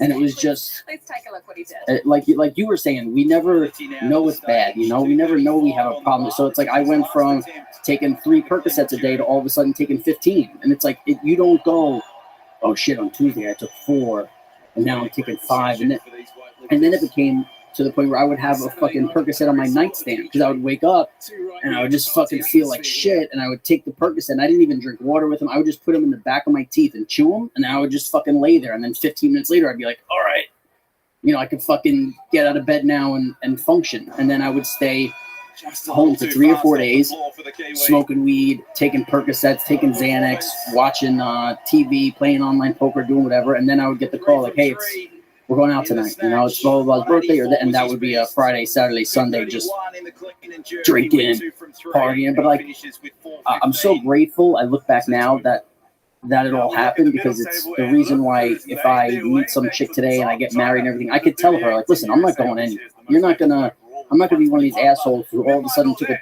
fucking business trip to Vegas with his friends and now he discovered fucking blow and hookers and like, Yes, 18 medals, just 2 off our record from 2020. Yeah, I know what I want. I know what I want in life. It's not that, because even though I stopped doing blow, so I stopped doing blow when I was about 23 or 22, whatever. So I stopped drinking for a year. So I go back to drinking. I go, if I ever do blow again, that's it. I'm never drinking again. And about 6 months into that, I found Molly, and I was like, all right, well, it's not blow. And then I would just fucking stay up for days. I just replaced Molly with blow, and I would just stay up for fucking 3 days doing Molly nonstop. And you just, you just start to be around a lot of people that you shouldn't be around, and especially with, it goes, but you don't even know. Next minute it's Maximus. You don't even know what the fuck happens. With fucking pills, and you're in. Yeah, that's what people don't understand. You're in. How was it? What's the show end? I wasn't sad about it at all. I wasn't sad. Were you ready to move on? I don't even think for me there was any sort of like transition. Like, it was like on Monday we're doing the show. David said, hey, we're not doing it anymore. Okay. Because it was like, on one hand, I guess I just thought in my head, like, well, I don't have to work. I don't have to take those times off from partying anymore. I don't have to fucking clear my head for a fucking 3 days before I go to work. I don't have to. Now it's just hang out with my friends. So my manager, when I was like 22, 23, was like, you got to keep working out. The finals ending, and I was like, give me 6 months or however long it said, give me a year. I just want to hang out with my friends, and I want to fucking party, and I want to do nothing. And then that turned into 6-7 years of just fucking nonstop partying, and like, people would always just talk about, like, how do you fucking drink so much and party so much? It's like, because then I could go sleep for 20 hours if I want. Like, I don't have fucking kids with toys banging in my head, waking me up in the morning. I don't have a wife. I don't have any fucking responsibilities. If I don't feel good, I want to sleep for 20 hours and then take Percocets for 3 days. And I just had no. And when I went to seek help, what he told me was the reason why I was having that anxiety, he thinks, is because I was just like, when you see a fucking piece of like lint floating in the air, he's like, that's how you were. You didn't know what was going. You were just, and even though you enjoyed that, your body couldn't fucking handle it. Your brain couldn't handle it. You couldn't. You needed some kind of anchor. You needed that thing that was going to stop you and make you clear your head for 3 days and go to work. And you couldn't just be that piece of whatever floating around. When did you get sober? So when I was 28. My 28th birthday, I went out and I took like 35 mollies, and I was fucking out of my mind. Like, I was just, I went to go see a concert, and I was in fucking Madison Square Garden. So I show up to my friend's place and I go, I'm gonna take 5 Mollies and we're gonna go to this fucking concert and we're gonna have a good time. So let's say the concert's at 10. I'm making up times. I don't know the times. So let's say the concert's at 10. At 7 o'clock, I take 5 Mollies and I'm fucking drinking tequila and hanging out. So now all of a sudden at 9:30, and I'm like, you know what? It's my birthday, and I kind of had in my head like, I'm gonna chill out after this. But I always did. You know, I always had that thing like with Percocets. I'd be fucking taking Percocets every day for a year, and every night I would get in bed and be like, all right, tomorrow we're not gonna take the fucking Percocets. We're gonna take 3 instead of taking fucking 12. We're gonna, and then the next day you just fall back into that routine. You forget, you know, you wake up, you fucking chew one, and all of a sudden an hour later you take another one, then you're fucking popping Xanax and this. So we're about to leave for the concert, and I go, you know what, I'm gonna take 5 more fucking Mollies and just be off my fucking ass at this concert. And I go, there's nobody gonna be looking at me. It's gonna be fucking dark. I had like sunglasses on and a fucking, you know, a scarf, and I'm all fucking, you know, I'm like, we're gonna have a fucking ball. And it was like a DJ, so I was like, everybody's gonna be off their fucking ass. Then we'll go out and party after. So I take 5 Mollies, and then I took like a bottle like this, and it was ginger ale, and I put tequila in it, and I cracked 5 Mollies in there, and I was like, in case I'm in the concert and I feel like it's going down, because at the time I wasn't some guy who 10 Mollies fucking, you know, ended my life like some dad from fucking, you know, the suburbs. I was already taking numbers like that, you know, if not a little less, but it was my birthday. I was going to take a little more. So I got this ginger ale full of tequila and the Molly, and I'm walking into the concert, and I'm fucking like, my teeth are fucking chattering. I'm feeling good, but I'm loving it. I'm with fucking 2 of my best friends. I'm on top of the world. Everything is great, but it's now when I think about it, like I was fucking rocked. And I get to the front of the line, and some guy who looked like a cop, and he's probably just a security guard. He's like, "Hey." And he sees me, and in your head for that 1 second, you just go, "Oh, it's all over." You know, you don't know why. You just go, "Oh shit," he knows or something. And he goes, "You can't bring that in." And I had the fucking ginger ale in my hand with the tequila, and I was so relieved that he just said, "You can't bring that in, and not you're fucking coming with me, or you're under or whatever." I unscrewed the fucking tequila with the 5 Mollies, drank that, and walked into Madison Square Garden. And I'm on 15 Mollies in maybe 4 hours, something like that, and I'm in there, and I'm just fucking rocked. Like, I remember walking through the fucking hallways, and people have on the fucking glowing fucking lights thing, and I remember, like, getting to our seats, and people were also fucked up at our seats, so they're, like, high-fiving this, and I'm saying, it's my birthday, so I'm saying to these people, thank you for coming. And they're looking at me like, thank you for coming. Like, thank you for coming to my birthday. Like, I think somewhere in my head I thought it was my fucking birthday party at Madison Square Garden with fucking 40,000 people. And I had a great night that night. We fucking party, we stay at the concert. Everything's amazing. And so that's a Friday. Like Saturday, Sunday, I'm still up. I'm taking Molly every like hour, you know, taking a little. I go to bed.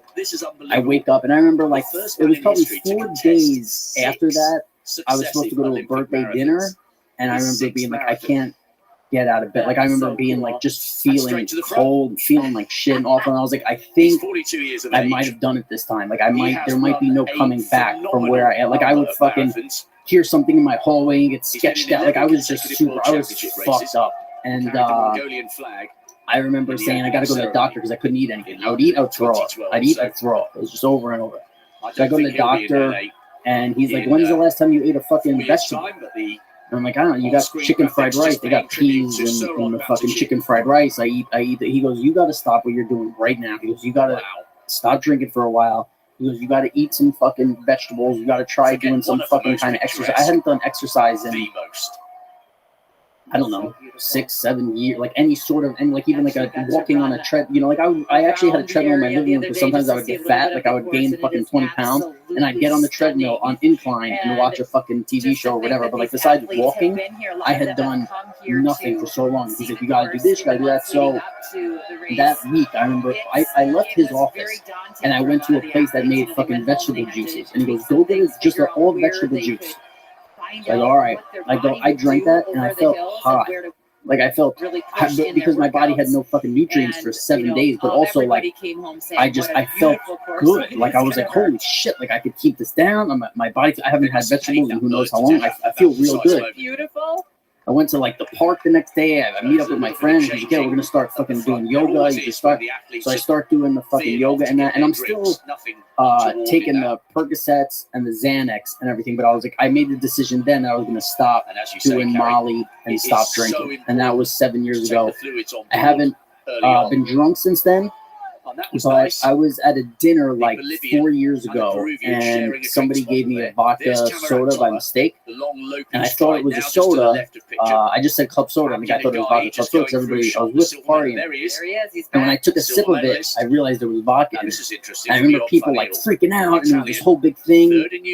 And I became obsessed with like not liking the fact that I was that guy. Like oh no, we don't know what could happen. He has no control over it. Who knows what would happen if he drank at this. So I called up my best friend. So I'm 34 now. I met him in preschool, like 30 years. His name was Rex. He's the fucking greatest guy.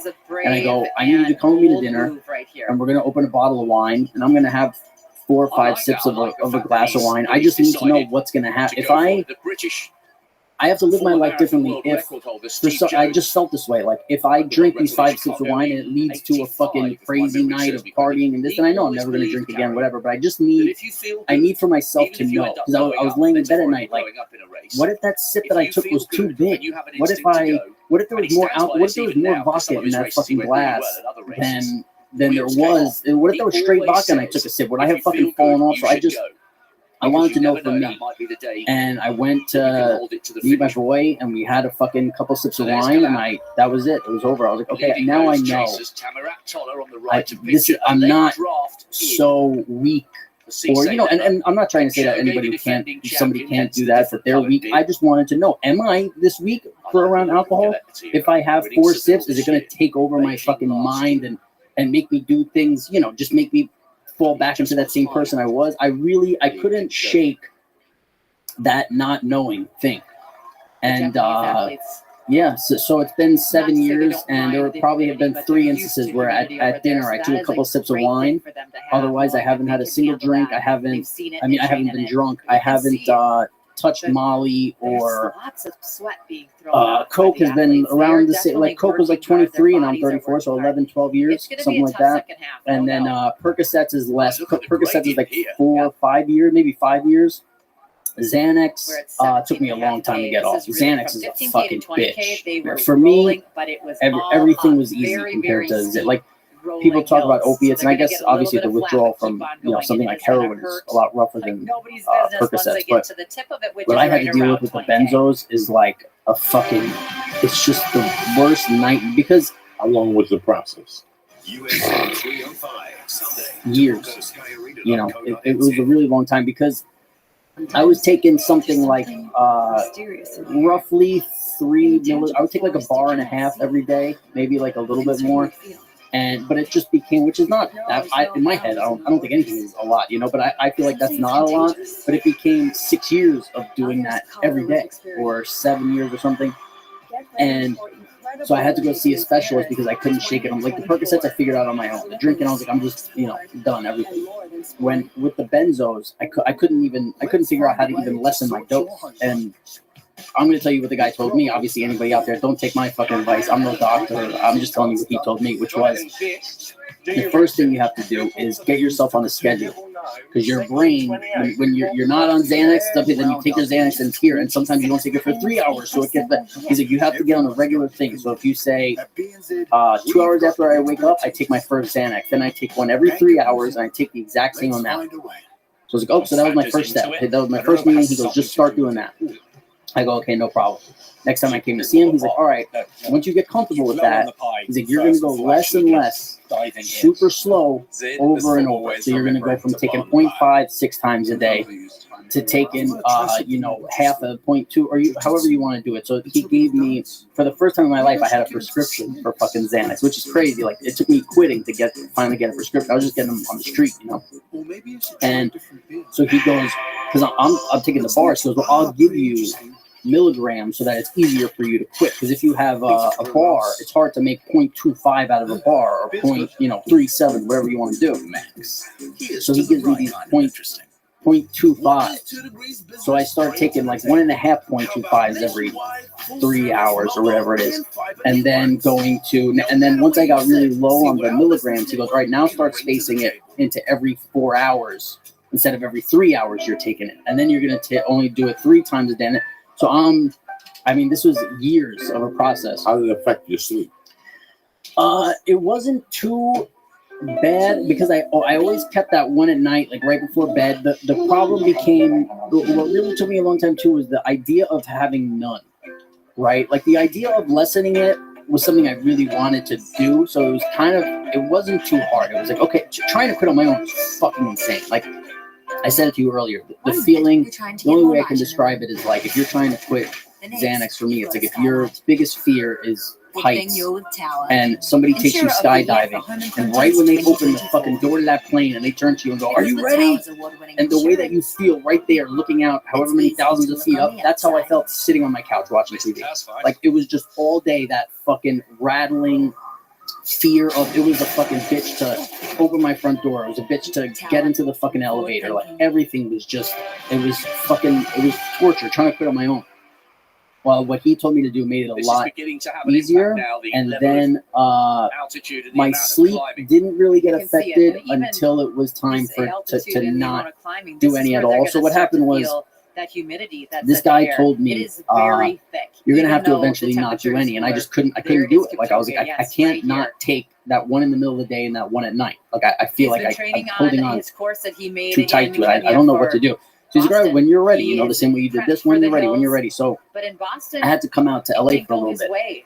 I come out, and this guy was a specialist, and he charged $300 to go see him. And after I saw him a bunch, I was like, listen, I can't afford to come see you anymore. So he's like, well, what I'll do is I'll charge you $150 to come see me. So I'm like, okay. So I'm paying the $150 to see him, but I'm also getting the Xanax from him. So in my head, I'm like, well, I'm saving this amount of money by not buying the fucking Xanax, right? So. And a little bit of grimace. So he tells me, I'm going to LA for a while. So I come back from LA, however long I was gone, and we have our first meeting, and my bill shows up, and it's $300. And I was like, oh, this guy forgot that we're on a fucking 150 schedule. So I hit him up, I go, hey, remember, it's 150, not 300. And he was like, oh, no, well, you didn't see me for a while. You were in LA. Now that you're back, it's 300.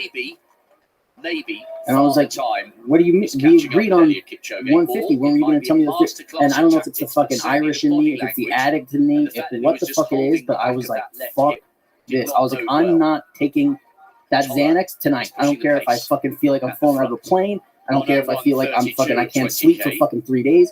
I don't give a fuck. I'm never seeing this dude again. And I'm not restarting this shit with somebody else. And I remember 3 days later, I'd never touched a Xanax ever again. Athletes are up in this group. So like I said to you, there's times where like I hurt myself in the gym, and I'm like, I'll smoke a joint at night or take a fucking hit off a bowl. Oh yeah, that's how I feel. But I don't like to say I'm sober and then somebody sees me fucking buying weed at the store. Yeah. My thing was the alcohol. Yeah, I could do 1 drink, 2 drinks. When I was 20, once I did 3 Southern Comfort and Irish, you could rape me. Yep. Yeah. I'm telling you the truth. Yeah. When I was 20, the first one I could control. The second one I could control. The third one, we're going to Washington Square Park with Cop and 8 Ballings, $10. Yep. Then we're going to 135, pick up an 8 ball, and then we're going to stop at 181 and pick up some fucking F-66 Express, and we're shooting over the George Washington Bridge. So, for me, today, reefer is my teddy bear. Yeah. That is my teddy bear. Right. I can look you both in the eye right now. And we'll tell you, I don't even think I get that high anymore. Right. I get up in the morning and I do 8 bongs at fucking 7. Well, yeah, I've seen the fucking video. I know what you're up to. Yeah, I do it to get happy. Yeah, exactly. Yep. If I don't smoke in the morning, I won't be coming home. Yep. It's a drag to eat. So if I smoke, I'll do a protein shake, something. Yeah. Just so I don't go out and get sick while I'm driving. Right. Because if I don't eat, I'll get sick while I'm driving. Right. I don't consider weed at all. Yeah, but by the way, there's some people who do, and they can't smoke it because they feel like that's a fucking domino. Absolutely. Yeah, it's a trigger. Absolutely. And I get that. For me, I need it to keep me over. Look, they do sober October. Yeah. And I spoke to Joe about it. I'm going to be strictly honest with you. Do you know when I went off the most in my life, and I was told